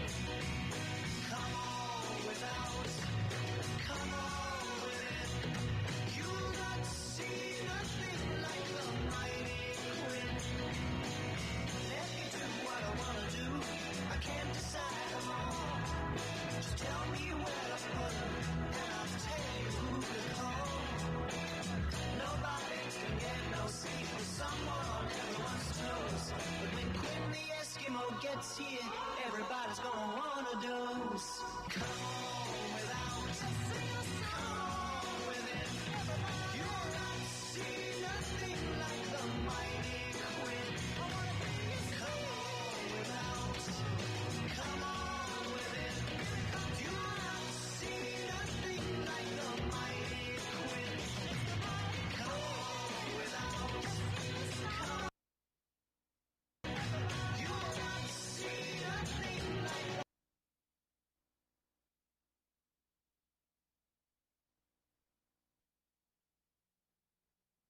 You are listening to WKCS Knoxville.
Falcon Radio.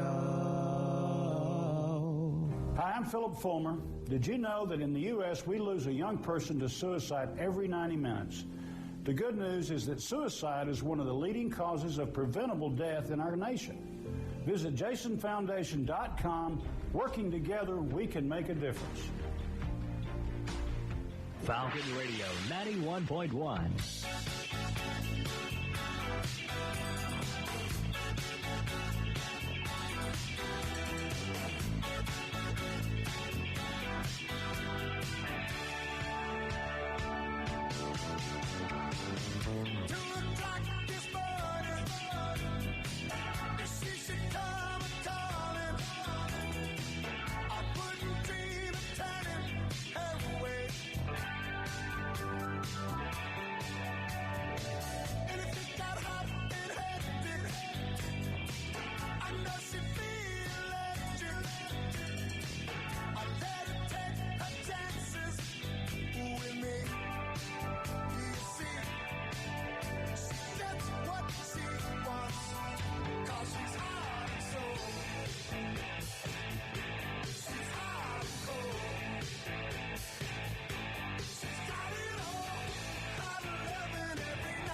the space in between us.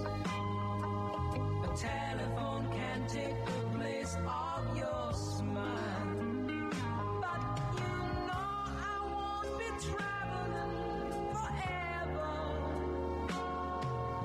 It's cold out, but hold out and do like I do when I need you. I just close my eyes and I'm with you. And all that I so wanna give you, babe, it's only a heartbeat away. It's not easy when the road is your driver. Honey, that's a heavy load that we bear. But you know I won't be traveling a lifetime. It's cold out, but hold out and do like I do. Oh, I need you.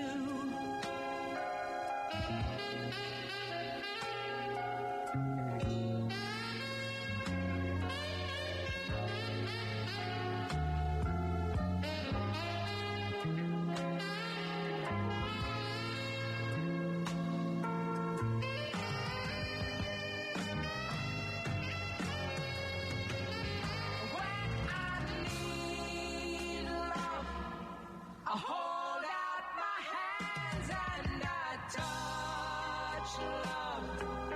I never knew there was so much love keeping me warm night and day.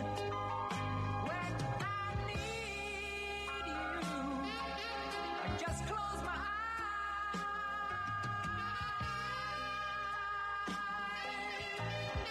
And you're right here by my side, keeping me warm night and day. I just hold out my hands, I just hold out my hands, and I'm with you, darling. Yes, I'm with you, darling. All I wanna give you, it's only a heartbeat away. Broadcasting from Fulton High School for 7 decades, this is Falcon Radio 91.1 WKCS Knoxville.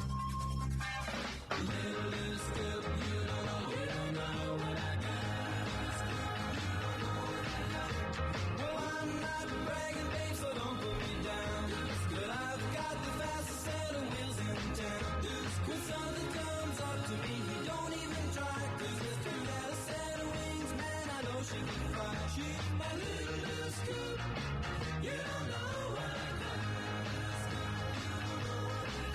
Just a little scoop with a flat end wheel.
money down. Never had schooling, but it taught me well with its smooth southern style. 3 months later, I'm a gal in trouble, and I haven't seen him for a while. I haven't seen him for a while. She was born in the wagon of a traveling show. Her mama had to dance for the money they'd throw. Grandpa do whatever he could. Preach a little gospel. Sell a couple bottles of Dr. Good. GMC's tramps and thieves. We hear it from the people of the town. They call us GMC's tramps and thieves. But every night all the men would come around and lay their money down. GMC's tramps and thieves. We hear it from the people of the town. They call us GMC's tramps and thieves. But every night all the men would come around. Non-stop music, non-stop classics. This is Knoxville's only high school radio station, Falcon Radio, 91.1 FM.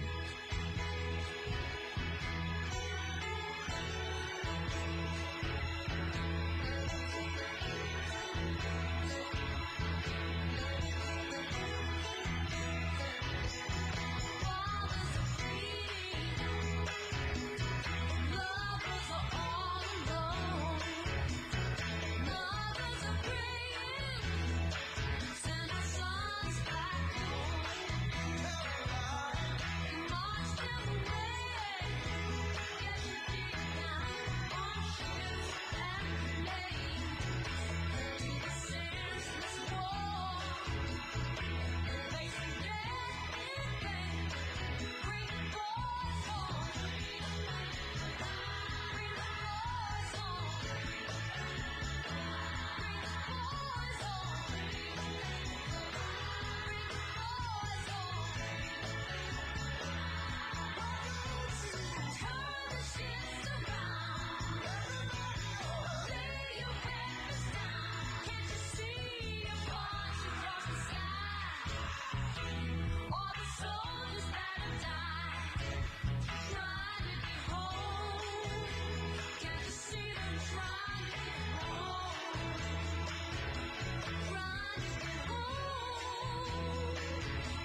To everything, turn, turn, turn.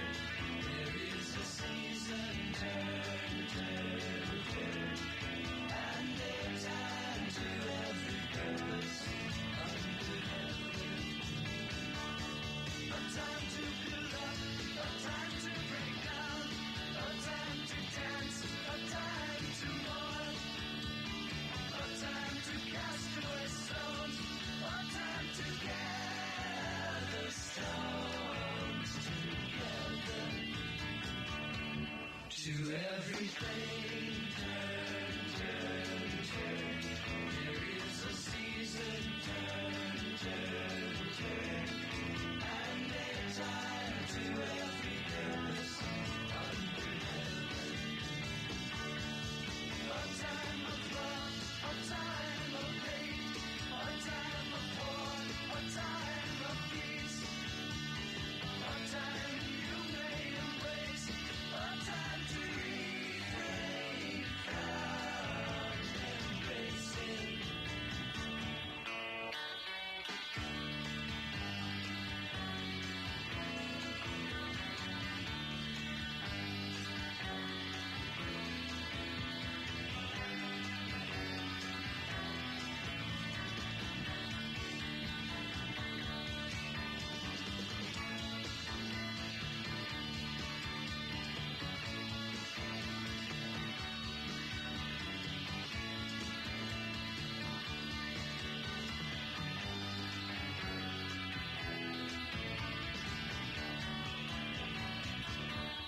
To everything, turn, turn, turn. There is a season, turn, turn, turn. And a time to every purpose under heaven. A time to gain, a time to lose, a time to rend, a time to sow, a time for love, a time for hate, a time for peace. I swear it's not too late.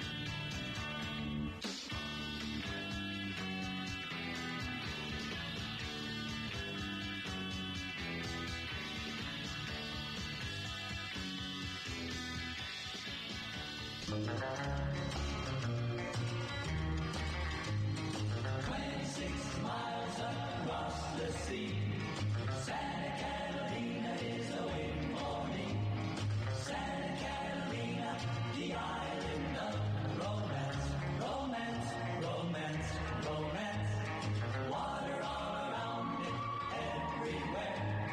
Tropical trees and salty air. But for me, the thing that's awaiting there, romance. It seems so distant, 26 miles away, resting in the water serene. If I could work for anyone, even the Navy, who would put me to my island dream. 26 miles so near yet far. I swim with just some water wings and my guitar.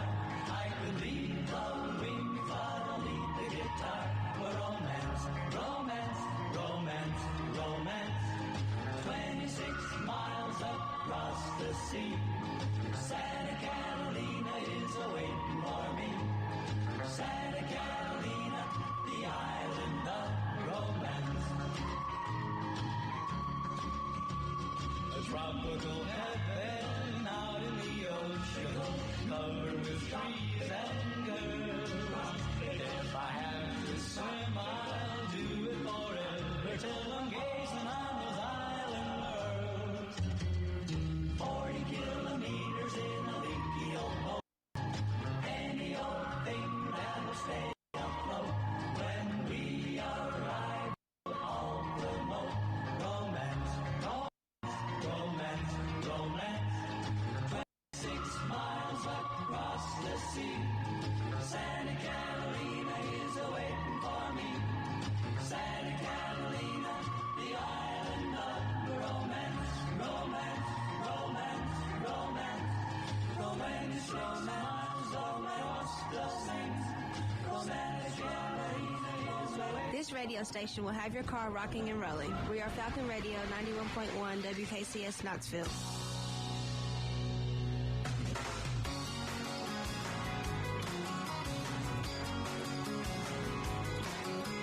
Look around your world, pretty baby. Is it everything you hoped it'd be?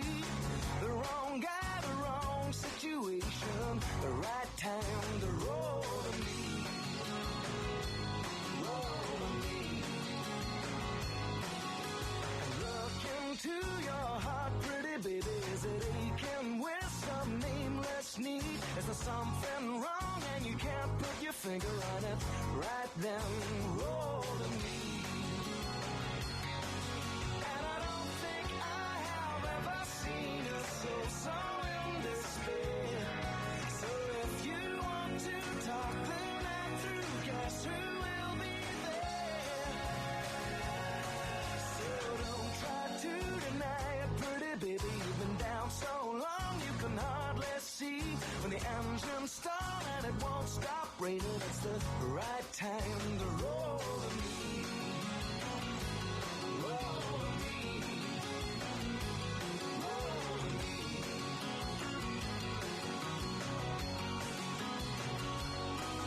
And I don't think I have ever seen a soul so in despair. So if you want to talk the night through, guess who will be there? So look around your world, pretty baby. Is it everything you hoped it'd be? The wrong guy, the wrong situation, the right time to roll to me. The right time to roll to me. The right time to roll to me.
Home of the Falcons since 1952. Falcon Radio, WKCS 91.1 FM. Hey now, hey now, hey now, hey now, it's finger popping time.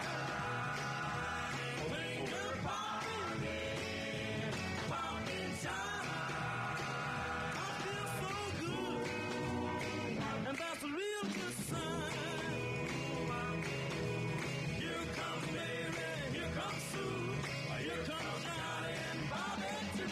It's finger popping time. I feel so good, and that's a real good sign.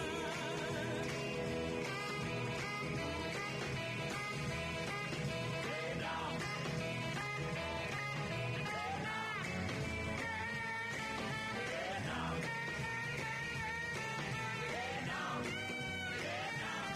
hey now.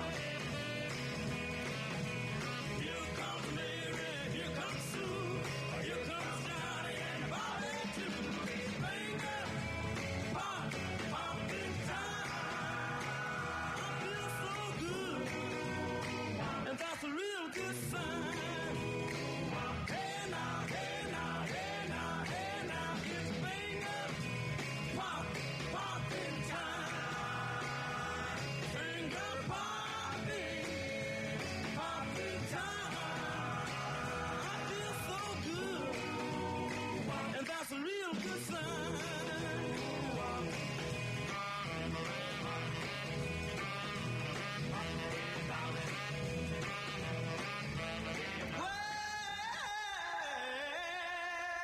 Well, you know you make me wanna shout, kick my heels up and shout, throw my hands up and shout, throw my hands back and shout. Come on now, don't forget to say you will. Don't forget to say yeah, yeah, yeah, yeah, yeah. Say you will. Say it right now, baby. Say you will. Come on. Say you will. Say that come on now. Say that you love me. Say that you need me. Say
Broadcasting from Fulton High School since 1952, this is Falcon Radio 91.1 FM, WKCS, Knoxville.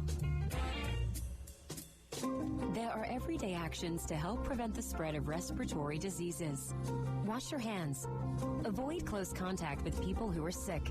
Avoid touching your eyes, nose, and mouth. Stay home when you are sick. Cover your cough or sneeze. Clean and disinfect frequently touched objects with household cleaning spray. For more information, visit cdc.gov/COVID-19. This message brought to you by the National Association of Broadcasters and this station. 91.1 FM, Falcon Radio.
FM.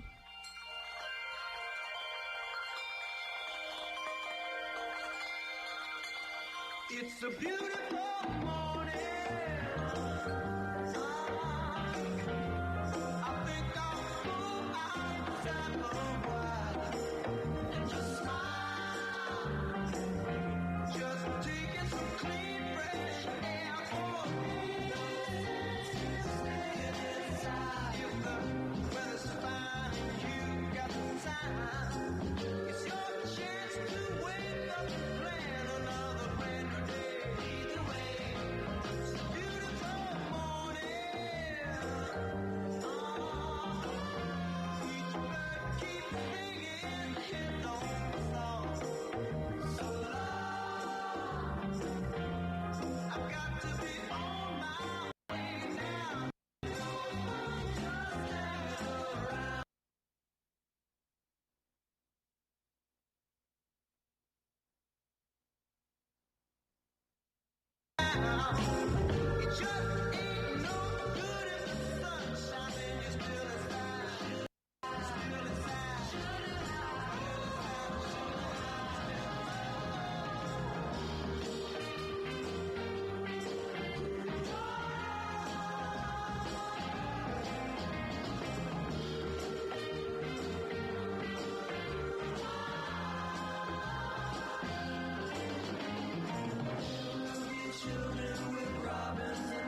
sunshine caresses each new waking hour.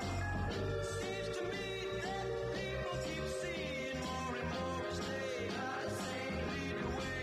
It's okay. I say, it's okay.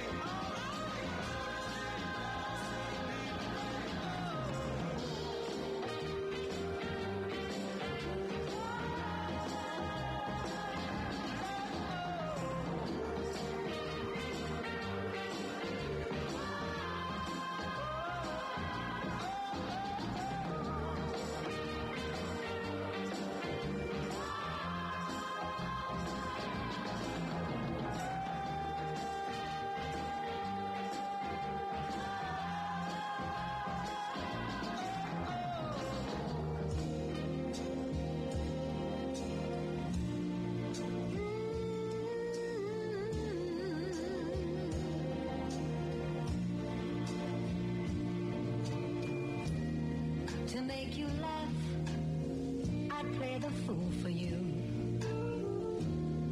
Although the people turn and stare, I'd give my everything to keep you, boy. Oh, it breaks my heart when you're not there. I'll stage a ballet on a tabletop. Command performance, finger size. Though I ain't got no tune, my show won't flop. 'Cause I'll find the music in your eyes. Oh me, oh my, I'm a fool for you, baby. Oh me, oh my, when I'm crazy, said I'm crazy. Oh me, oh my, I'm a fool for you, baby. Let your love light shine on me.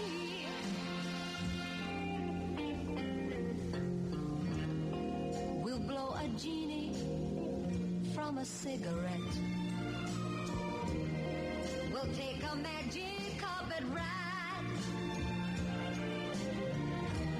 We'll tell our smoky friend, now don't forget, you must keep us side by side. Oh me, oh my, I'm a fool for you, baby. Oh me, oh my, well I'm crazy, yes I'm crazy, crazy. Oh me, oh my, I'm a fool for you, baby. Just to let your love light shine on me. Listen to me, baby. Oh me, oh my, I'm a fool for you, baby. Oh me, oh my, but I'm crazy. Said I'm crazy, crazy, crazy. Oh me, oh my, I'm a fool for you. This is Falcon Radio 91.1 WKCS Knoxville, a service of Fulcom, the Fulton High School School of Communications.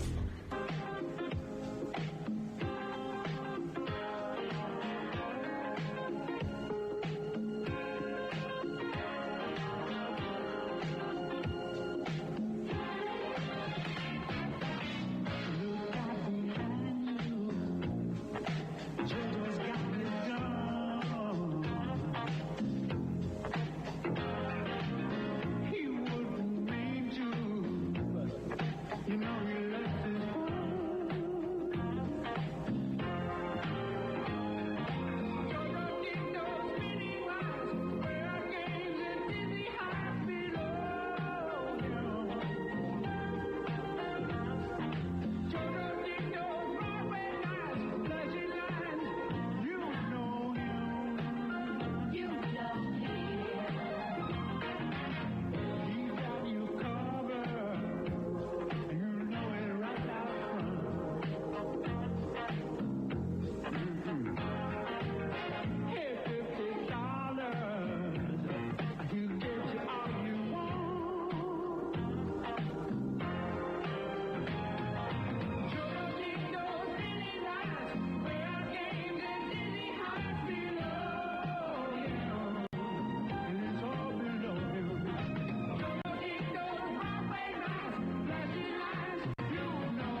I'm just blessed on this day.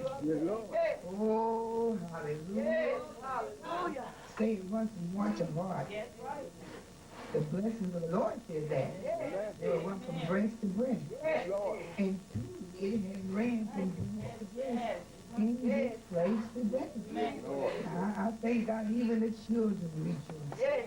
Hallelujah.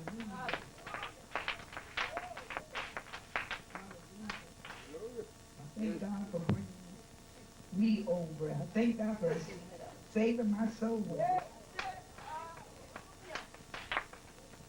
Well, you were born in this thing. Don't mean I had to stay here. Many are born. They don't always stay. That's right. Thank God I had a mind and a heart to stay where I was planted. Amen. Thank God for Elder Gladium today.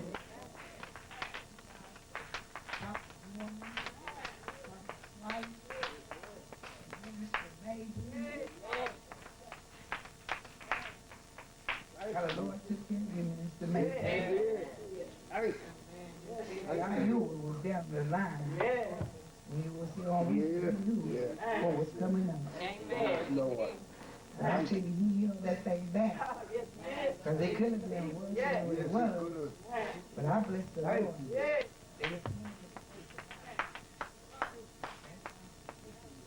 One day you're going to come off of that.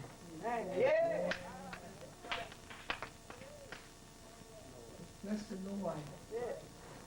I decided to trust the Lord ever the more on this past week. My back was up against the wall. Back was up against the wall, and my car, one of the brothers of the church, I said, I need for you to pray. I need a blessing from the Lord. And this is something only the Lord can do. That's it. That's what it's about. So I'm praying for you. What was it again? I can't even think of it now, but I know it was something about blessings. Sometimes I can't always remember. And he will bless you according to his riches and glory. Hallelujah. I thank God. Even down to the very writing. God told us.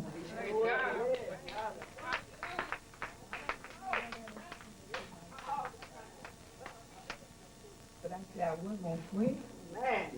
I wasn't going to win. I just put in his hand. God, if you're going to do it, you're going to do it. Amen. Because only you can do it. So I'm going to trust you to do it. God showed up. At the very last minute, he showed up. I didn't care about how long it took. As long as he showed up. Some of you want him to show up now, but now he said you got to wait on the Lord. Yeah, you know, because being waiting means you're going to have patience. Patience means you wait on something to happen. You got to stand still while it's in operation. So I bless the Lord.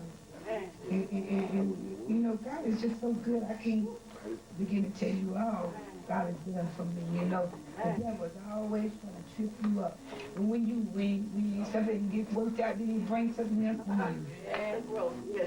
You know, I was up at the church and up there with the seal yesterday. And some kind of way my foot got caught in the groove of the concrete. And it threw me. And before I knew it, I was halfway falling in. And it wasn't like a stumble, I mean, face down, and I went to break my arm, and I jammed my arm back. But praise the Lord, my arm feels so much better.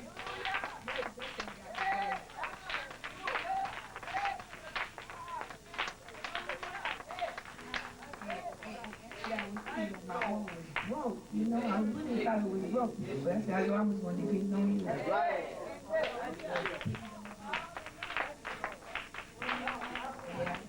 Nobody but God. You know, this little one holding up all his weight.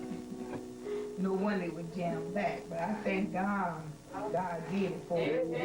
Amen. Amen.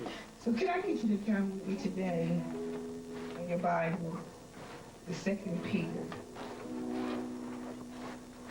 1 and 20. Actually, Actually, you know, I've read this scripture many times to you all. And really, you need to really start the first verse. And I'm just going to paraphrase it until we get to the 20th verse. Peter said, I am the servant and apostle of Jesus Christ. To them that have obtained like precious faith with us, through the righteousness of God and our Savior Jesus Christ. Now, sort of the first verse, you all. I'm going to paraphrase it. Simon Peter being a servant of God, and likewise with those who obtained the same thing that Simon Peter is talking about, talking to us, through the righteousness of God and our Savior Jesus. Grace and peace be multiplied unto you through the what? The knowledge of God and of Jesus our Lord, according as his divine power has given us into all things that pertain to what? Life and godliness. Through the knowledge of him that has called us to what? Glory and virtue, whereby are given unto us exceedingly great and precious promises. Let us rely on the promises of God. His promises will not fail us. That by these might be partakers of divine nature. We are supposed to have a divine nature. Our nature is not like common man. Once we've been saved by the righteousness and the power of the Holy Ghost, we have a divine nature. We have a supernatural nature. Hallelujah. And then it goes on to say that having escaped the corruption. Let me tell you something. I know you may have be going through something. You may have some weakness in your life. But there are some things that you have been redeemed from. Yes. Come on now. You have escaped some corruption. If you're not escaped, keep on working, and you will be able to say, I have escaped the corruption of this world. And not 5, 6, and through, besides this, giving all diligence into your faith, virtue, into virtue, knowledge, into knowledge, temperance, into temperance, patience, into patience, godliness, into godliness, brotherly kindness, into brotherly kindness, charity. We're not to possess all these things. For if these things be in you and abound, they got to be working. Amen. They can't be laying dormant. Amen. They got to be at work. Yes. And they make you that ye shall neither be barren nor unfruitful in the knowledge. Come on now. See, the world said if you this and that and the other, you ought to have a Mercedes, and you ought to have a SUV, and you ought to have this, and you ought to have that. But the word promised us that we will be what? We have an abundance in what? In knowledge. You'll never be barren. You'll never be barren. And you won't be unfruitful. This thing will be working in you because in the knowledge of our Lord and Jesus Christ. But he that lacketh these things is what? Blind. And cannot see afar off. Some of us, we still got some vision problems. No, because we can't see afar off. All we can see is right now, right here, right, because we're going through something right now. We can't see what yet God has promised.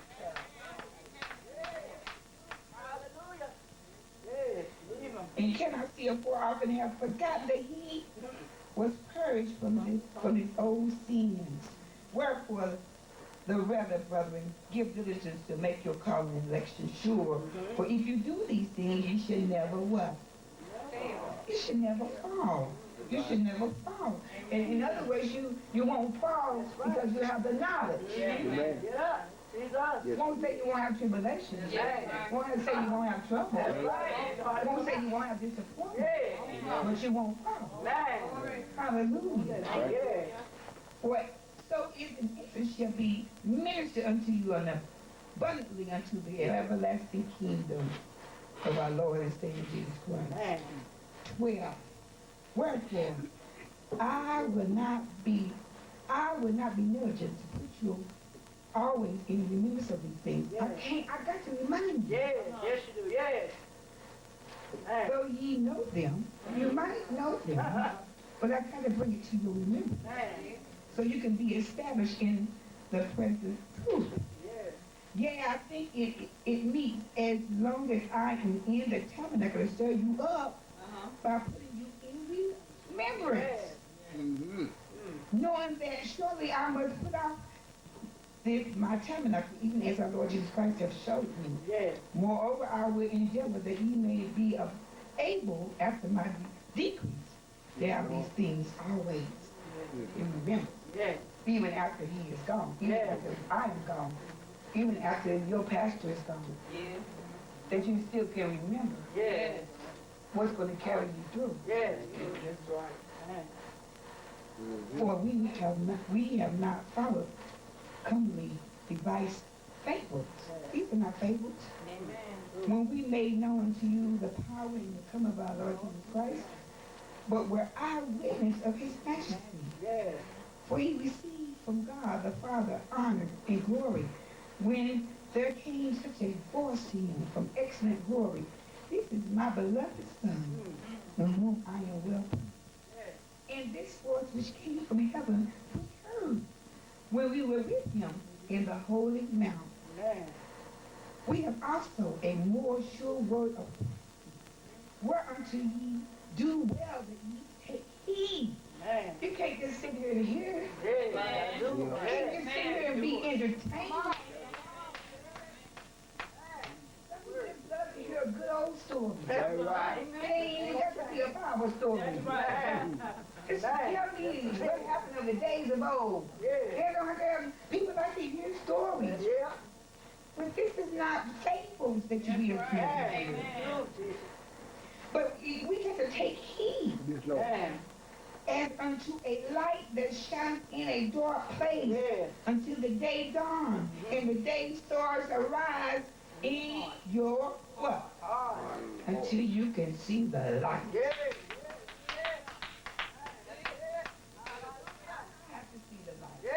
You have to see the light. You can't walk off my light per se. There has to be a light in you. Knowing this first, that no prophecy of the scripture, and 20 is what I want you to understand. Knowing this first, that no prophecy of the scripture is of any private interpretation. This is God's word. Well, the prophecy came not in old times by the will of man, but holy men of God spake as they were what? Moved. When we was in Detroit, Pastor Clara said, people talking about a ship of God. She said, there's no ship of God, but there is a move of God. A move of God. There is no ship, but there is a move. Then I want you to turn with me to Mark 1:15. Because you need to understand that every word of God is right. Yes, it is. Yes, that's right. I was confirmed today. I was confirmed. I went to Mount Moriah on Thursday, and the word of God spoke to me. The woman preacher didn't know me. I didn't know her. She didn't speak directly to me, but indirectly she was speaking to me. Her subject says, watch God work when you pray. This woman came here and said, watch God work. She said, watch God work.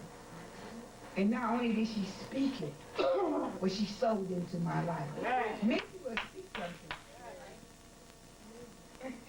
They'll speak a word, but not too often they back it up with sowing. This woman sowed into it. Led by the Holy Ghost. Amen. Hallelujah. And I thank God for that. Amen. And after I heard the message on Thursday, I began to keep repeating that. Amen. when you pray, watch now. That's right. Ah, he does. See, I needed that miracle no later than the 24th. That was Friday. Amen. And I didn't even actually start working on trying to do something until the 23rd. But God worked that thing out.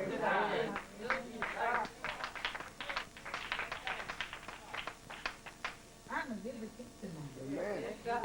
Yeah, I'm not telling you to know nothing to tickle your fancy. I'm telling you the God's truth. I had a problem, and God worked it out.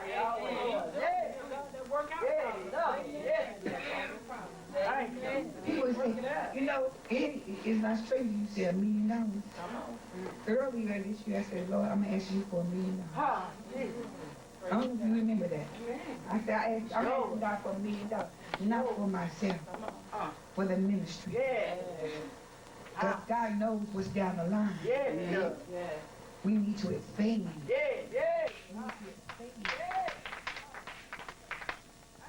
See, we can't have no more than what we want. I say that. You know what I said? We can't have no more.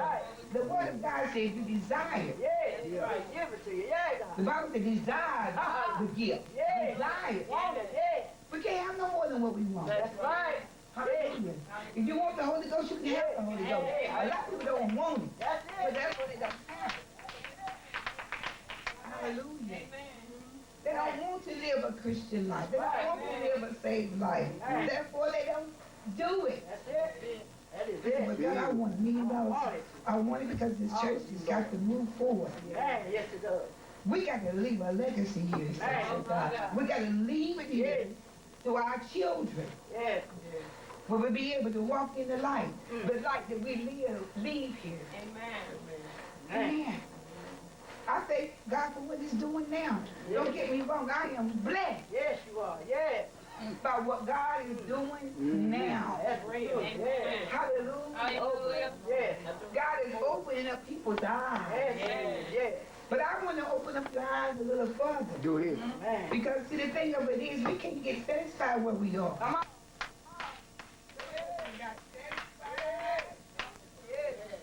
Hallelujah. We don't mind just sitting and looking.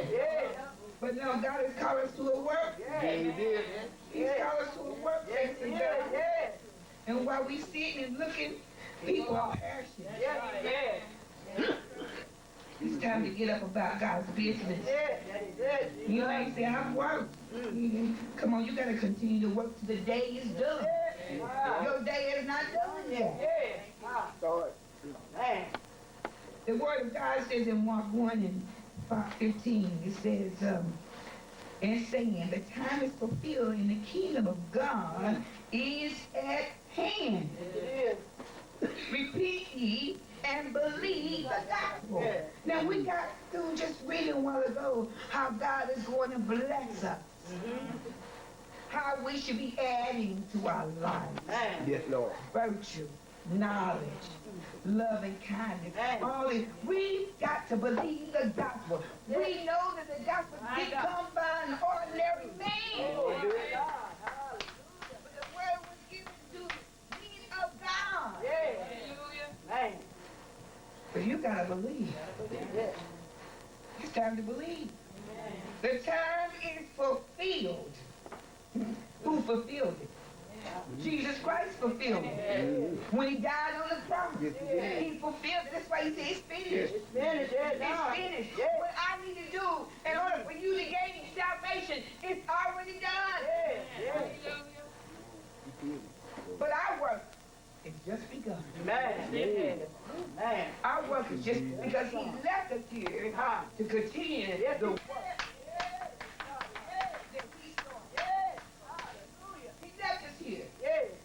To feed the hungry. Yes. That's natural and spiritual. That's right. Amen. Come on now. Y'all is giving out the natural food. But we need the spiritual. Now I mean the truth of the matter. I don't need this false prophecy.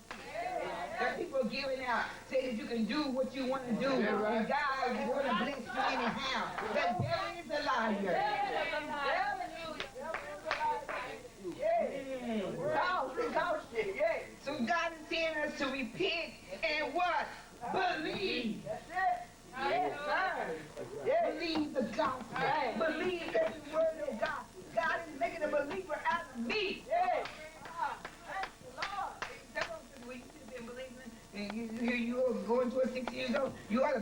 can't believe it. But God is continuing making me be a believer. And God is very involved. It's constant. You know, people don't know. You will know by and by. You understand it better. Hallelujah. Thank you. Thank you for turn with me to Philippians 3:18. Hallelujah. Let God have his perfect work within you. Philippians 3:18. This is the word of God. This is not my word. Believe on the scripture. Believe on me as the scripture has said. That's what the Bible said. A lot of people say, I believe, but how do you believe? The Bible said, believe on me as the word of God has said. You can't just believe any old kind of way, like you want to believe. Amen. 3:18. Hallelujah. Bless the Lord for the word of God. And it reads like this. For many walk, of whom I have told you often, and now tell you even weeping, that they are the enemies of the cross of Christ. I tell you, there are many people professing that they know God, and they call themselves reverends. Right reverends, in fact. They call themselves pastors. They call themselves ministers and apostles. But if they're not telling you a word to the word of God, repent ye and be converted, that your sins may be blotted out. Hallelujah. And then we are to walk in this thing. We're not to leave it. We're not to leave it. But if we should leave it, come back and do your first work over. Hallelujah. But I know we are all left it at one point. But we came back.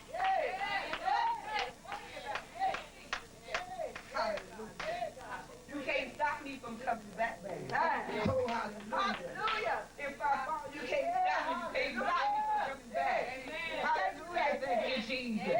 Hallelujah. Judgment lies at the foot of Jesus. You can't stop me. Hallelujah. You want to be forgiven, but you don't want me to be forgiven. Right. Hallelujah. He stands here. There are many people who walk. And then he told us time and again, beware of false prophets. Beware of them. Beware of them. Hallelujah. For they are enemies. They are enemies of the cross. Don't believe every wind and doctrine. Don't believe every wind and doctrine. The Bible tells us that he comes to steal, kill, and destroy. Who is he after? Those right. He wants to deceive you first. He can't do it until he deceives you. As long as you operate in the knowledge of God, he can't get you. But once he deceives you, oh, how many times have we been deceived? Even in the natural. We thought we was getting something good and we turned out to be sour. Oh my God, I tell you, went in the department store and bought some, oh, this is good, this is good. And you got it home and it wasn't worth 10 cents. That's right. Because we were deceived. We were deceived. And that's how Satan operates. He wants to make you think it's good when it's not. When it's not. For our conversation, whose end is destruction, whose God is their belly, and whose glory is in their shame, and who mind earthly things. They ain't saying nothing about your soul. That's right. They don't care about your soul. True. No, they trying to fill their pockets. They want to make you happy. But happiness is temporary. They're not giving you no joy. Happiness is temporary. Hallelujah. Hallelujah. Things could be just come out from under you, you think. But if you got the joy of the Lord, you're able to stand it. You're able to stand it. And our last scripture, Ephesians. Hallelujah. I'm telling you right now, it's time to believe the word of God. Yes, it is. So what we're talking about today, Pastor, we want to believe God. We want to believe the word. Too many of us person just reading the Bible and he's like, okay, all right, it's okay. Yeah, that's what God says. It's time for you to believe. Right. Yeah. If you don't repent it, now believe him. I find that when people believe something, they act on it. That's right. That's it. Tell what they believe. If you ain't acting on it, you don't believe it. Right. You ain't living it, you don't believe it. Come on now. Don't worry, there's a flaw in your faith. And it's not God. It's you. It's me. I found out it was me. God, I don't believe. I did some errors in my life where I doubt. I told someone this morning. See, a lot of times when we doubt God, because we feel like we're not in a position to ask God. But let me tell you something. You get in that right position. What's the right position? In your heart. It's not what man sees you standing. That's right. It's not what man sees you standing. Man, they see all the evil in it. But God see the best in it. Hallelujah. Don't go by what man sees. Go by what the heart right. That's the only one to see that is God. Amen. You know, some of us look filthy to man. We'll never be nothing. That's right. Hallelujah. But God sees us, and God knows us. And that's the bottom line. That's all we need is for God to know who we are. You don't have to know my name, but I certainly know God. God needs to know my name. Because the Bible says in the last days when you come before him and you ain't done what you're supposed to do, he said, I know you not. You better let God know who you are. Forget man. You go like that. People don't understand you. Well, they ain't. Let God know. He's the one that needs to understand you. You don't want him to say, depart from me. It is true. I know you not. You're concerned about what man says, what man thinks. Man has become your God. He takes more than what you think about what God feels. You know? Amen. Come on now. And then we hear in Ephesians 1:15, it says, wherefore I also, after I heard of your faith in the Lord Jesus and love unto all the saints, cease not to give thanks for you, making mention of you in my prayers. The thing about it is, saints of God, when we get sincere, somebody else going to know it. This was praying for those who had gotten in their heart that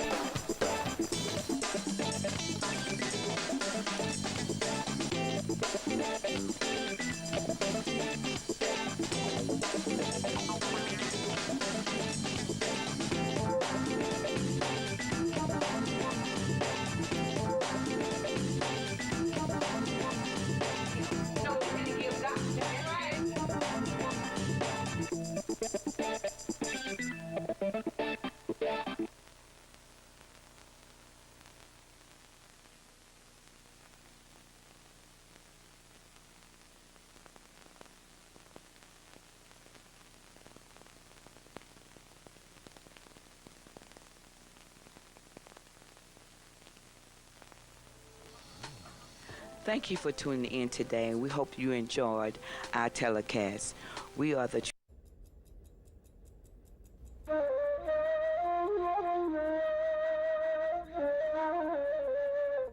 Music and time are inextricably linked. In fact, one of the primary aspects of music is that it divides time into patterns of sound and silence. This division is what is known as rhythm. Rhythm is rhythm is rhythm.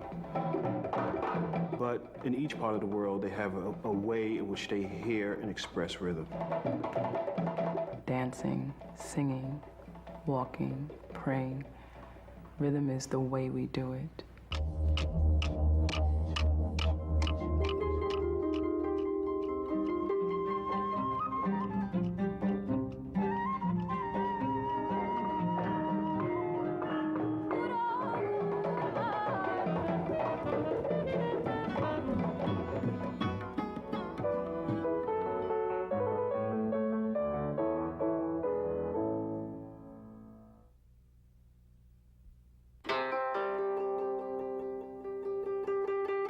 Rhythm is the temporal organization of music.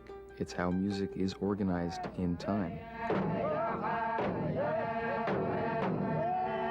It divides time into an organized series of moments, periods, durations.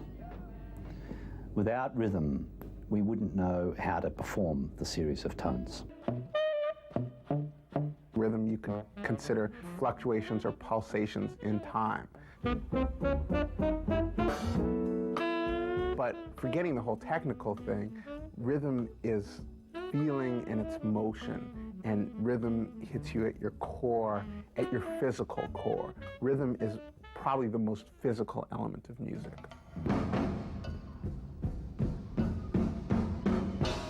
For much of the world's music, the foundation of rhythm is a steady, reoccurring pattern or pulse. Pulse in music often evokes a physical response, moving us to dance, march, sway, or tap our feet.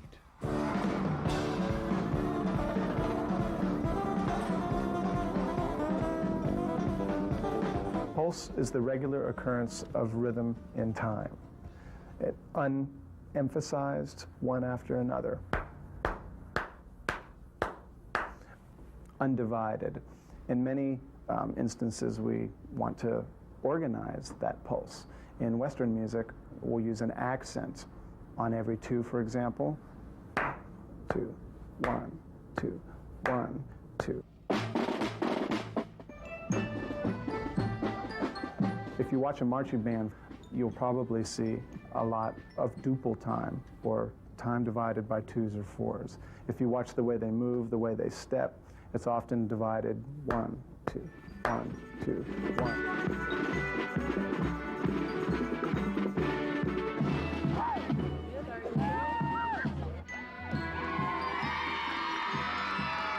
If you watch somebody dancing to a waltz, for example, you'll see the emphasis of their bodies moving on the first beat of every 3.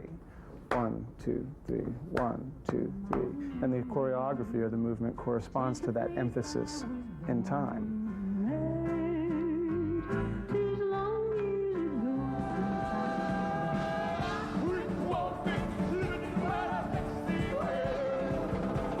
Pulse is also something that people perceive as an audience, not just the musicians using accents to organize time, but when you listen to music, you feel music, and you start to dance or you start to move. You can see it in a large crowd of people at a concert, and everybody seems to be moving together. The rhythm also is sort of a glue that holds the band together. It keeps everybody playing in time, as they say, and it keeps everybody thinking about the music the same. The beginning of the melody is here. You know, the beginning of the song is here and the end is here. And the rhythm and the organization of it through the use of accents provides all of that framework for the musician.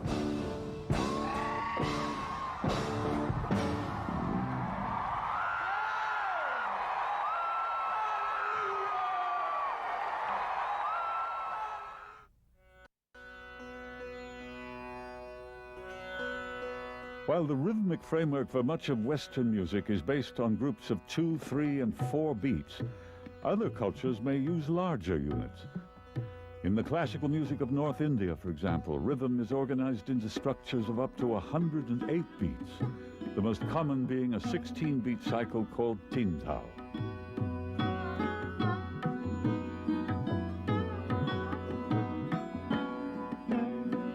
Indian classical music, rhythm is organized into tal or tala. This is the name. Tala is a rhythmic cycle. In other words, if you visualize or think of a rhythm, in the West you may think of a time signature and some bars, but for Indian music, you must envision a circle. It's a cycle or a circle. And we start at one part, and we go around, and we always come back to that same part. The very first beat of the cycle is called the sum, and it's the most important beat.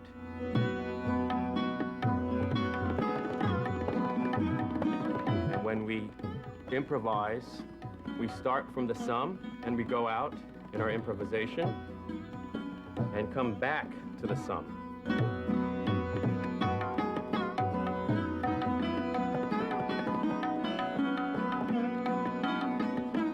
When I go on my individual rounds of improvisation, I have to keep count and land back in an interesting manner so that that particular note on my main theme lands back on the first beat of the cycle.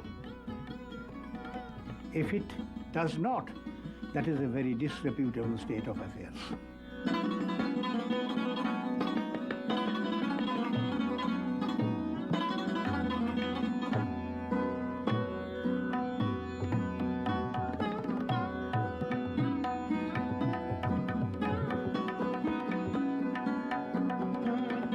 Basic beat is called the teka in any tal. Teen tal teka, it has 16 beats. 1, 2, 3, 4, 5, 6, 7, 8, 9, 10, 11, 12, 13, 14, 15, 16, 1.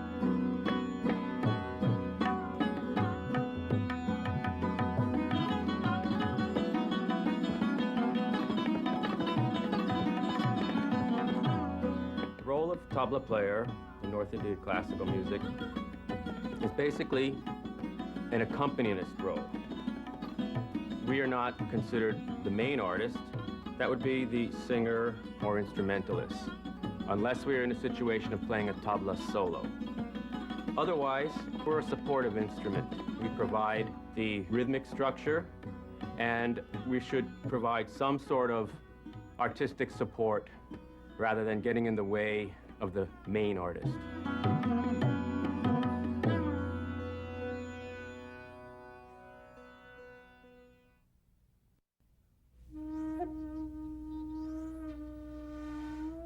There are many musical traditions in which rhythm progresses freely, without a regularly reoccurring beat. In the Japanese shakuhachi tradition, rhythm is guided by the breath of the performer. In shakuhachi music, time doesn't really force its way forward in a marching way. It's more that you are enjoying the sounds and the shapes within the moment of time. There's free rhythm in shakuhachi music. We don't have strict downbeats. We're not playing with anyone else. So there's no reason to be precisely in time with someone else. You're playing just solo. In shakuhachi music, the silence is just as important as the notes we're playing. And if we can somehow see the parallel in Japanese painting, if you imagine where the canvas is completely blank on 3/4 of the silk.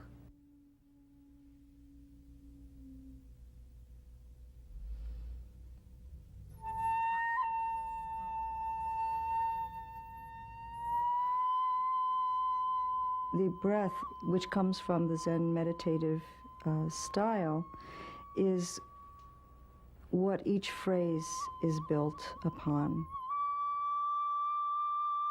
We have the inhale and then the note and the end of the phrase.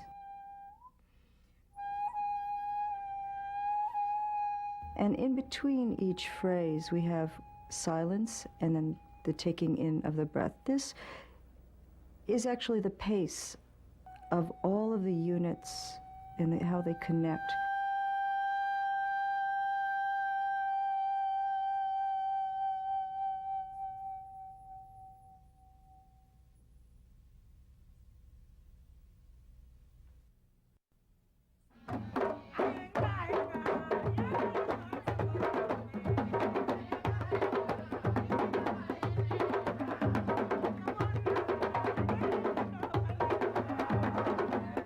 When you watch a West African percussion ensemble, you'll find a family of drums of different sizes. each of these sizes of drum have a different pitch associated with it. Striking the drum sounds a different pitch. When put together in an ensemble, these relate to each other at different pitch levels.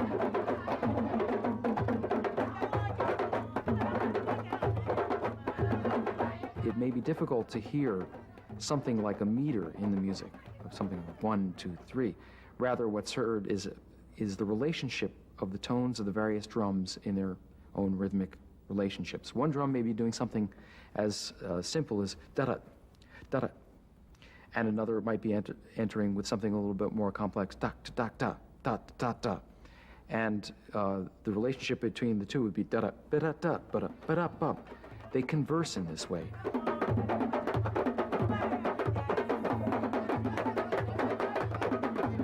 The drum is an extension of the human voice. It is used to communicate. But you must know the language to communicate. Many times when there are dancers involved, the music will change and will tell the dancer when to change the step, when to move, how to move, when to stop. When you travel from ethnic group to ethnic group, you will find that, let's say in Nigeria with the Yoruba, where they have a very tonal language, they might say hello, modupwe, so there's a lot of variation in tone. So many of their instruments and their drums, like the dono and the talking drums, they sound just the way they talk. You might hear do do do do do do do do do do do do do do.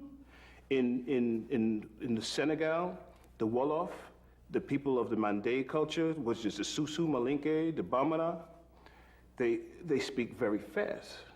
You might hear nagadef, so you hear bragadat, mangifrek, gragadat, bragadik braga, blik brak brak brak brak brak. So as you can see, there's a direct connection with the spoken language and what is being played and how you express it on the drum.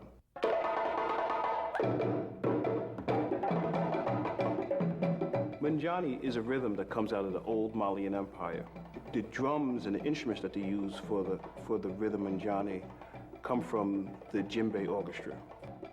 The djembe orchestra encompasses maybe 2 or 3 djembes, usually one principal musician, and the bass. This is the junjun, and this is the sangba. You have the bottom here, which would be considered the 1, or the downbeat.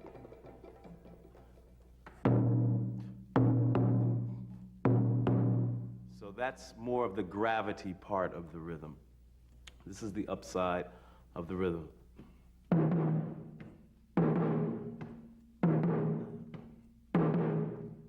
You have the bell part, which is playing what I learned as an African 6, and usually is 1, 2, 3, 4, 5, 6, 1, 2, 3, 4, 5, 6. And when put all the parts together,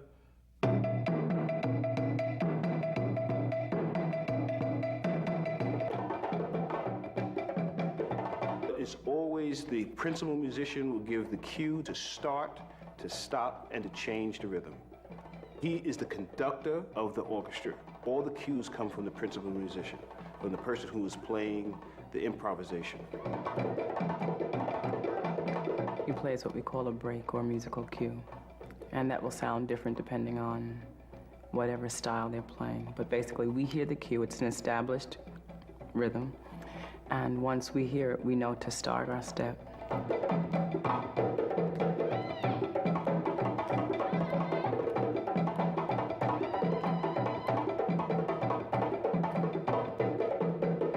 You have to follow the feet, you know, how the hands move, and if the dancing gotta move like that, you gotta make sure you got the connection and the language you have to do from all her movement for the body, you have to go together. Maybe you can go parrrr, parrrr.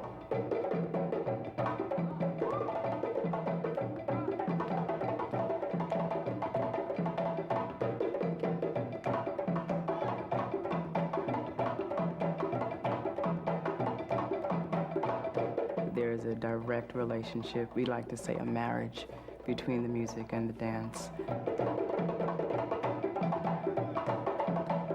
The musicians actually control the tempo. Manjani is a social dance, which means that it's not ceremonial or ritualistic. I like to say that Manjani is like doing our street dancing, you know, when we're just, hey, that's what we do here to self-entertain or to have a house party or to celebrate in some fashion. We have to remember what we do in this country is for the stage. Yes, this is great. Thank you very much. We applaud the entertainment of it. Traditionally, this is how people explain their existence. This is how they honor Holy Spirit. This is how they honor their own life force and their connection with Spirit. This is not a performance for them. This is their life.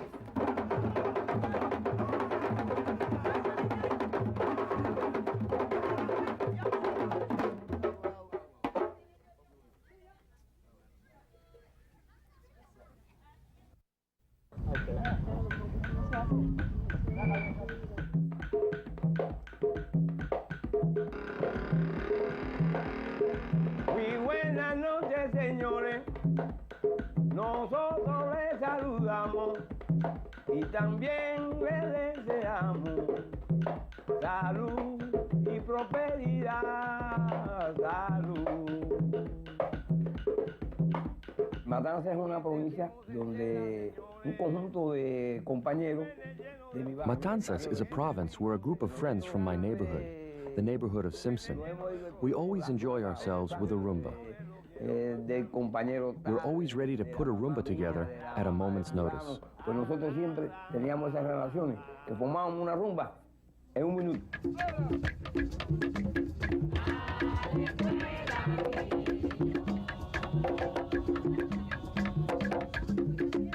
The Caribbean is a very vibrant area of musical encounters for the past 400 years. Encounters primarily between musics of Europe and musics of Africa.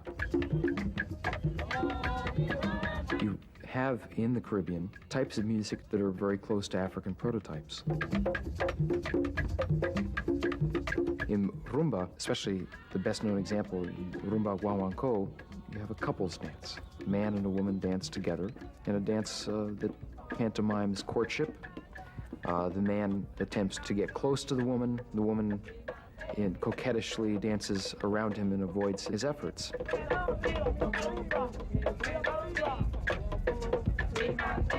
Entonces la compañera que está bailando se tapa. The woman that's dancing moves this way and that. She covers herself so that she doesn't get impregnated.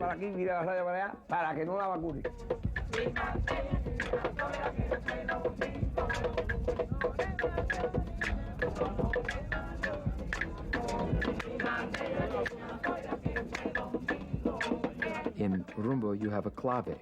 The clave pattern is the key to the rhythmic structure of the ensemble. In rumba guaguancó, the clave sounds like this.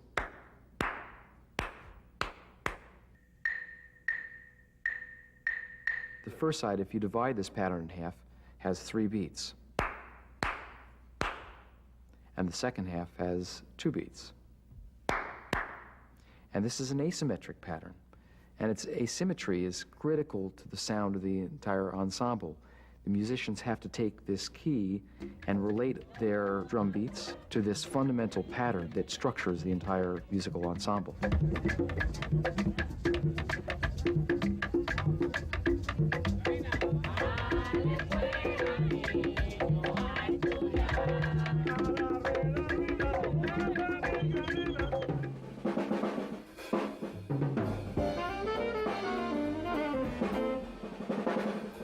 African musics and Afro-Caribbean musics have had a profound influence on the development of pop musics throughout the world. Notably in the development of a rhythm section. African-American musicians who were marching in the early brass bands in New Orleans used bass drums, snare drums, cymbals, put them together into a repeating rhythmic unit. And later on, when this music moves indoors, musicians put these together into a single set, the drum set.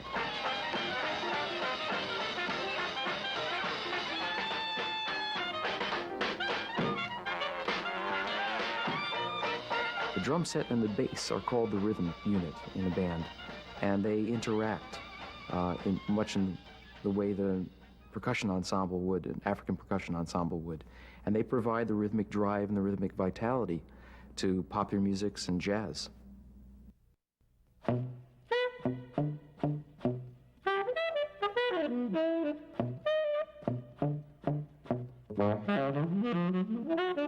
Rhythm is something which is important in all musics, but in jazz, it may be even a little bit more important because rhythm is at the heart and soul of jazz, and a certain way of phrasing rhythm, a certain approach to rhythm, which we call swing, is at the heart and soul of jazz. It's very difficult to define what swing is.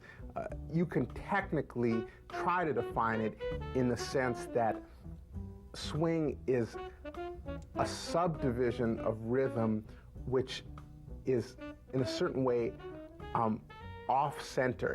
It's uneven. If I play a series of notes, eighth notes, very straight, let me do that.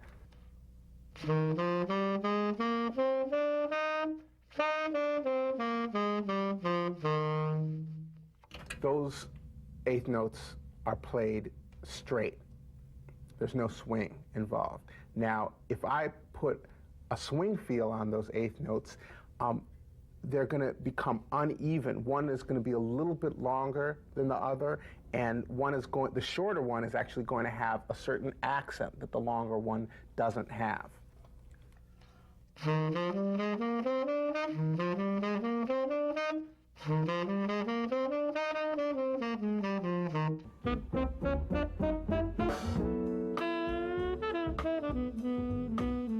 The rhythm comes alive, it dances a little bit.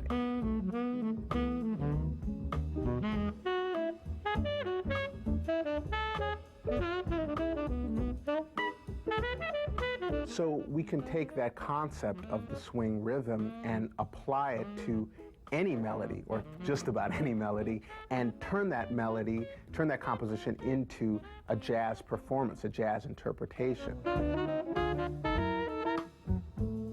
And that gives it a jazz flavor. And so that swing element is one of the key things which defines jazz and one of the key elements in the language of jazz.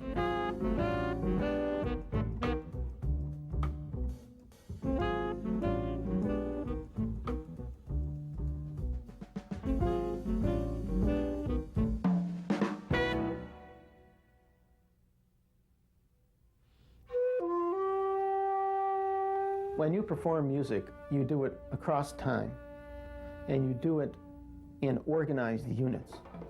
This is what rhythm is. It can be extremely regular, it can be extremely irregular, it can be extremely complicated or very, very simple. How you break up the units is extremely important, because when you enter musical time, your watch stops working. You are in a different zone of human experience, and the music takes over your sense of how time is going by.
listening to WKCS Knoxville.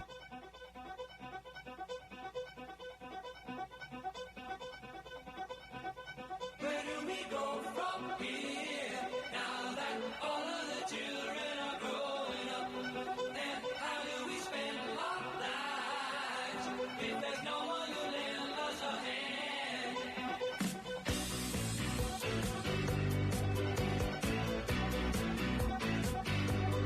I don't wanna live here no more. I don't wanna stay here. Ain't gonna spend the rest of my life quietly fading away. Give people play, you take it or you leave it. Think of the stare, hard to write. If I promise you the moon and the stars, would you believe it? Give people play in the middle of the night.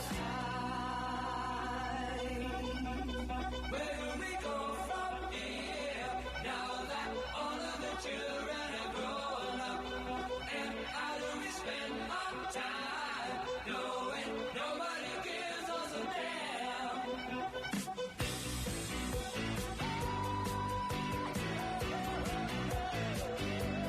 I don't wanna live here no more. I don't wanna stay here. Ain't gonna spend the rest of my life quietly fading away. Yeah. Get people play, you take it or you leave it. Think what they say, just don't make it right. If I'm telling you the truth right now, do you believe it? Get people play in the middle of the night.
There is a nonstop hustle and bustle inside just about every grocery store, everywhere.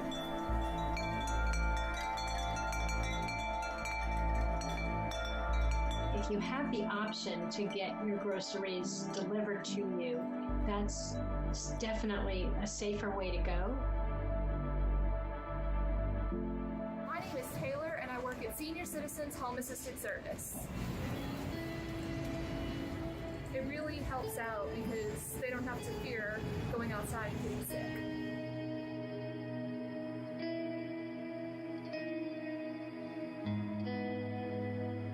The idea came about that we could send people out and shop for them and help them get the items that they need and offer a free delivery service to them.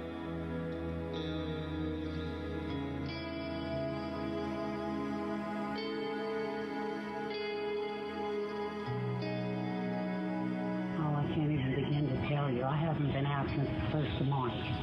And if it wasn't for SOS, I wouldn't have any groceries.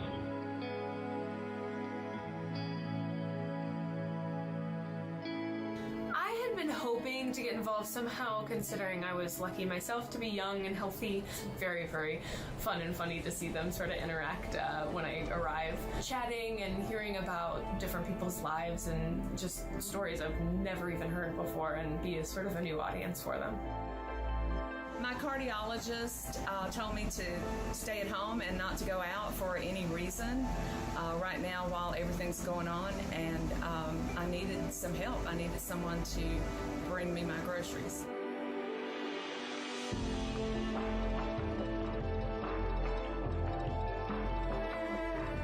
They've been great. Everybody's been great. You know, they don't hesitate. They help you. They just ask the required question to get your address. The staff, every time I call to place an order, everyone is so nice. Everyone is helpful.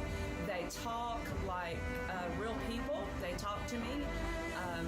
It's not rushed or hurried.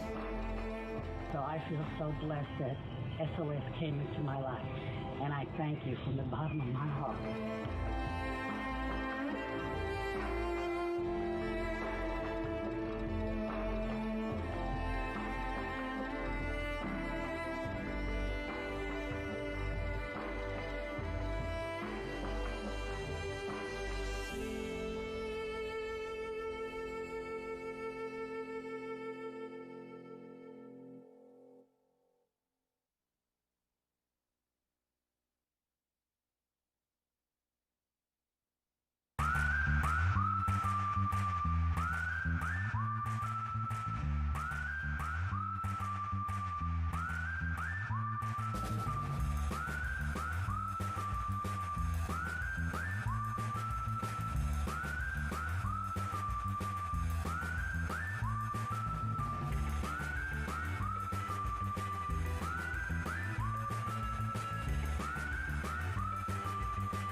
Since 1975, CTV has always been local, and we continue to be always local via Zoom, cell phones, cameras, and studios. So let Knoxville hear your voice in all ways.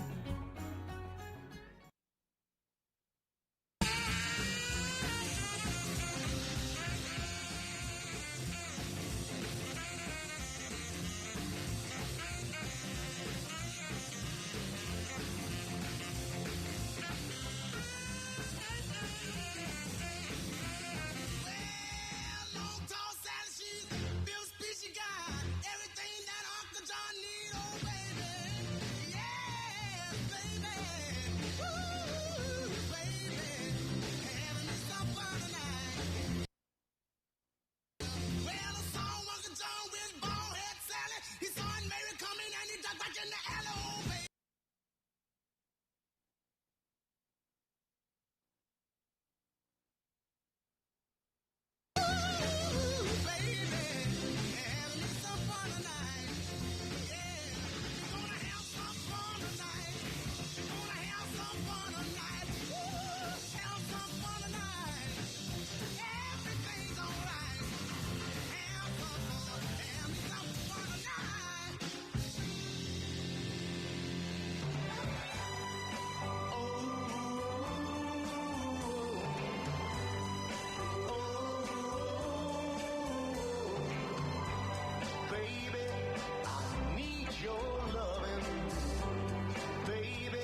getting worse.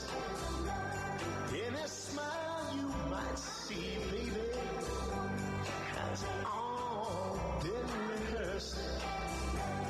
Baby, I can't go on without you. This loneliness won't let me live without you. This emptiness inside me, baby, makes me feel half alive. Baby, I need your loving. Got to have all your loving. Baby, I need your loving. Got to have all your loving. Oh, I need your loving. Got to have all your loving. You know that I need your loving. Got to have all of that loving, girl. Broadcasting from Fulton High School for 7 decades, this is Falcon Radio 91.1 WKCS Knoxville.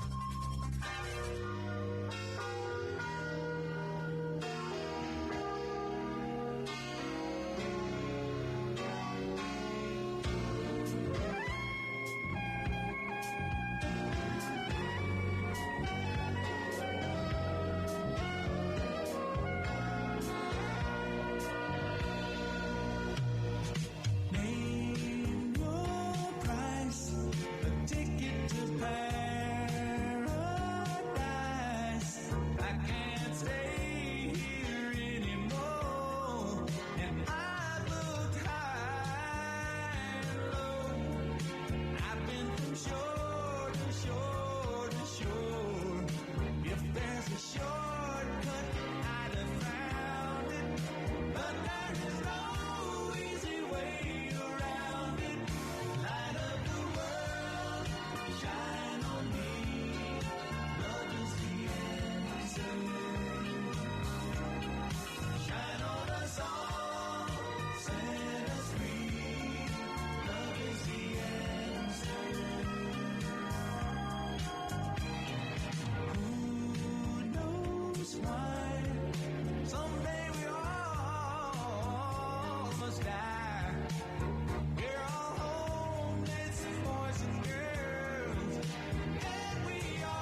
Non-stop music, non-stop classics. This is Knoxville's only high school radio station, Falcon Radio, 91.1 FM.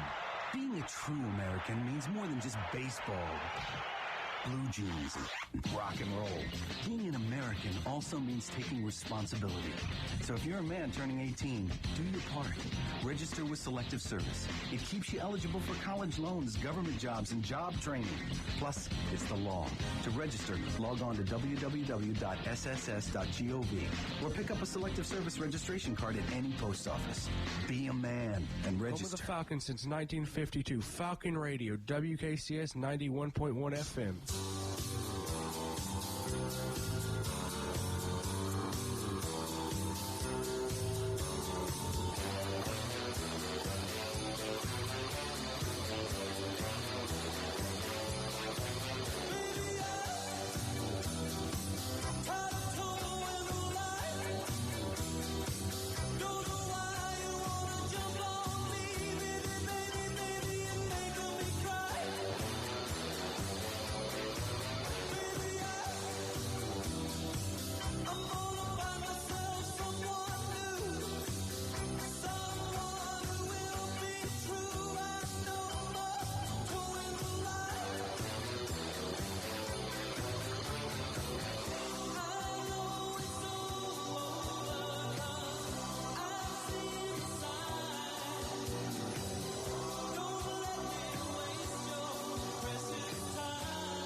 This radio station will have your car rocking and rolling. We are Falcon Radio 91.1 WKCS Knoxville. Happy Jack wasn't old, but he wasn't young. He lived in the sand at the island.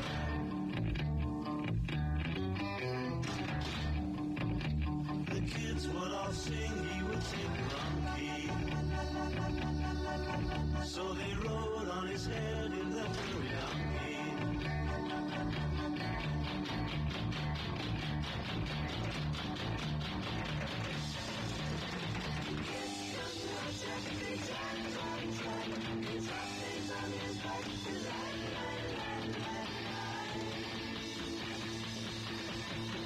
Stop Jack on the water's lapping, and they couldn't prevent Jack from being happy.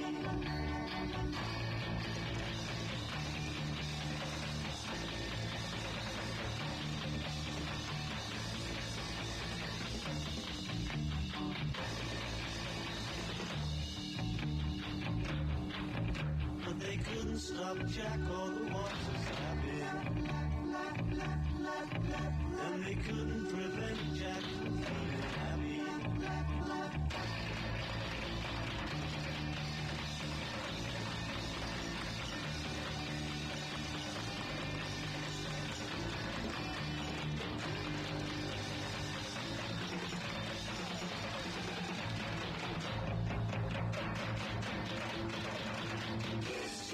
Jack, he's Jack, he's on his back.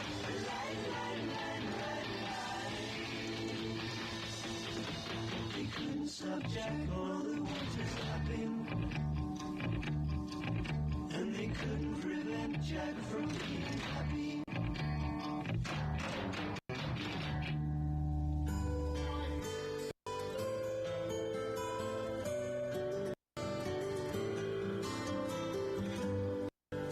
Outside the rain begins, and it may never end.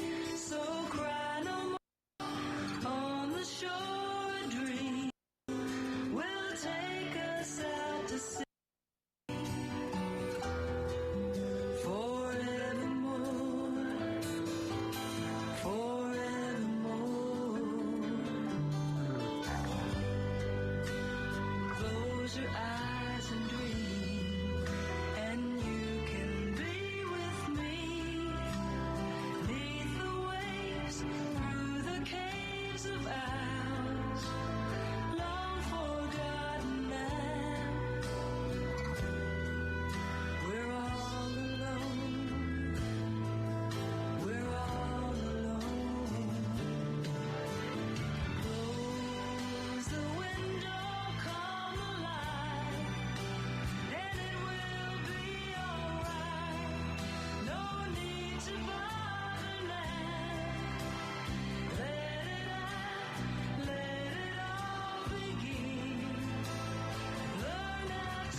Broadcasting from Fulton High School since 1952, this is Falcon Radio 91.1 FM, WKCS, Knoxville.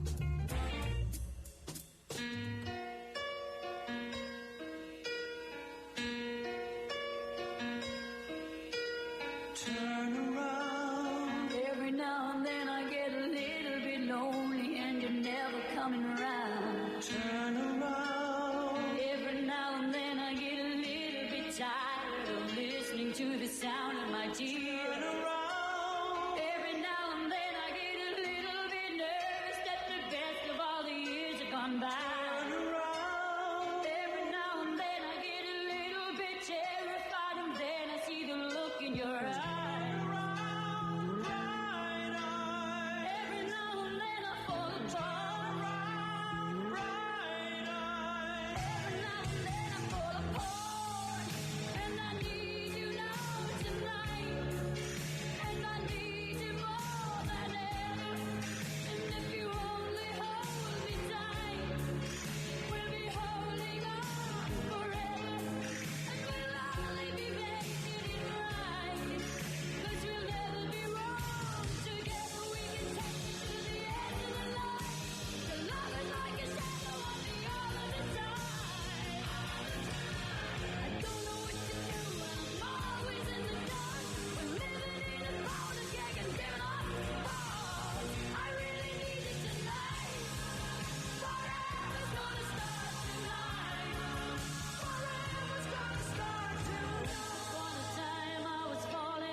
Total eclipse of the heart.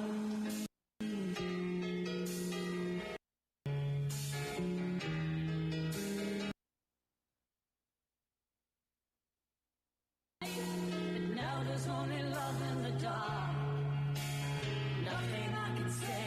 A total eclipse of the heart.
sweet and clear. But you're not really here. It's just the radio. Don't you remember you told me you loved me, baby? You said you'd be coming back this way again, baby.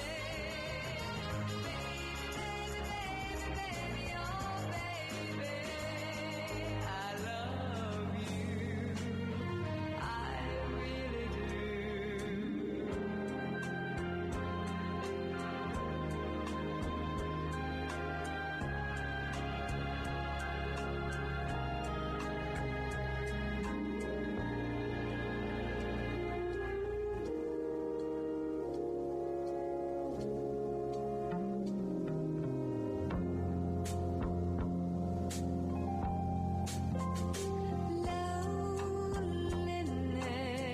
Loneliness is such a sad affair,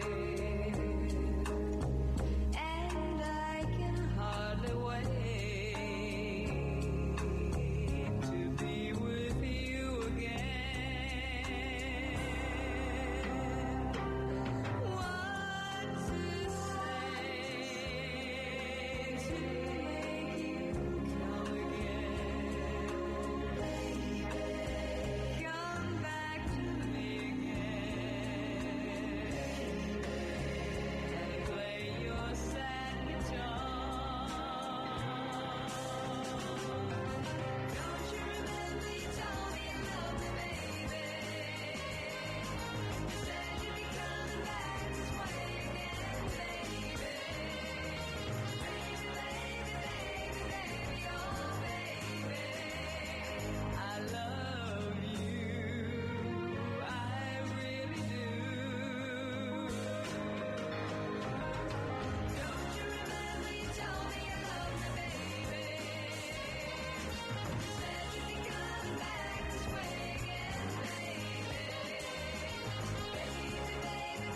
Baby, oh baby, I love you. I really do.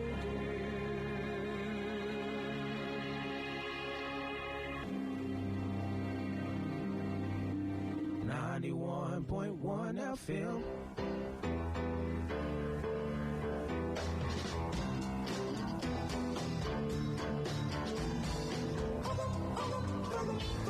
Boogum now, baby, your gas meal's still on. I say boogum now, baby, your gas meal's still on. You got me doing funny things like a clown. Just look at me. When you wear your high-hole boots with your hip hug the seat, it's alright. You're out of sight. And you wear that cute mini skirt with your brother's sloppy shirt. Admit it, girl, that I can't dig it. I say boogum now, baby, your cat meal's still on me. I say boogum now, baby, your cat meal's still on me. You got me doing funny things like a clown. Just look at me. When you wear your bell bottom pants, I just stand there in a trance. I can't move. You're in the groove. Would you believe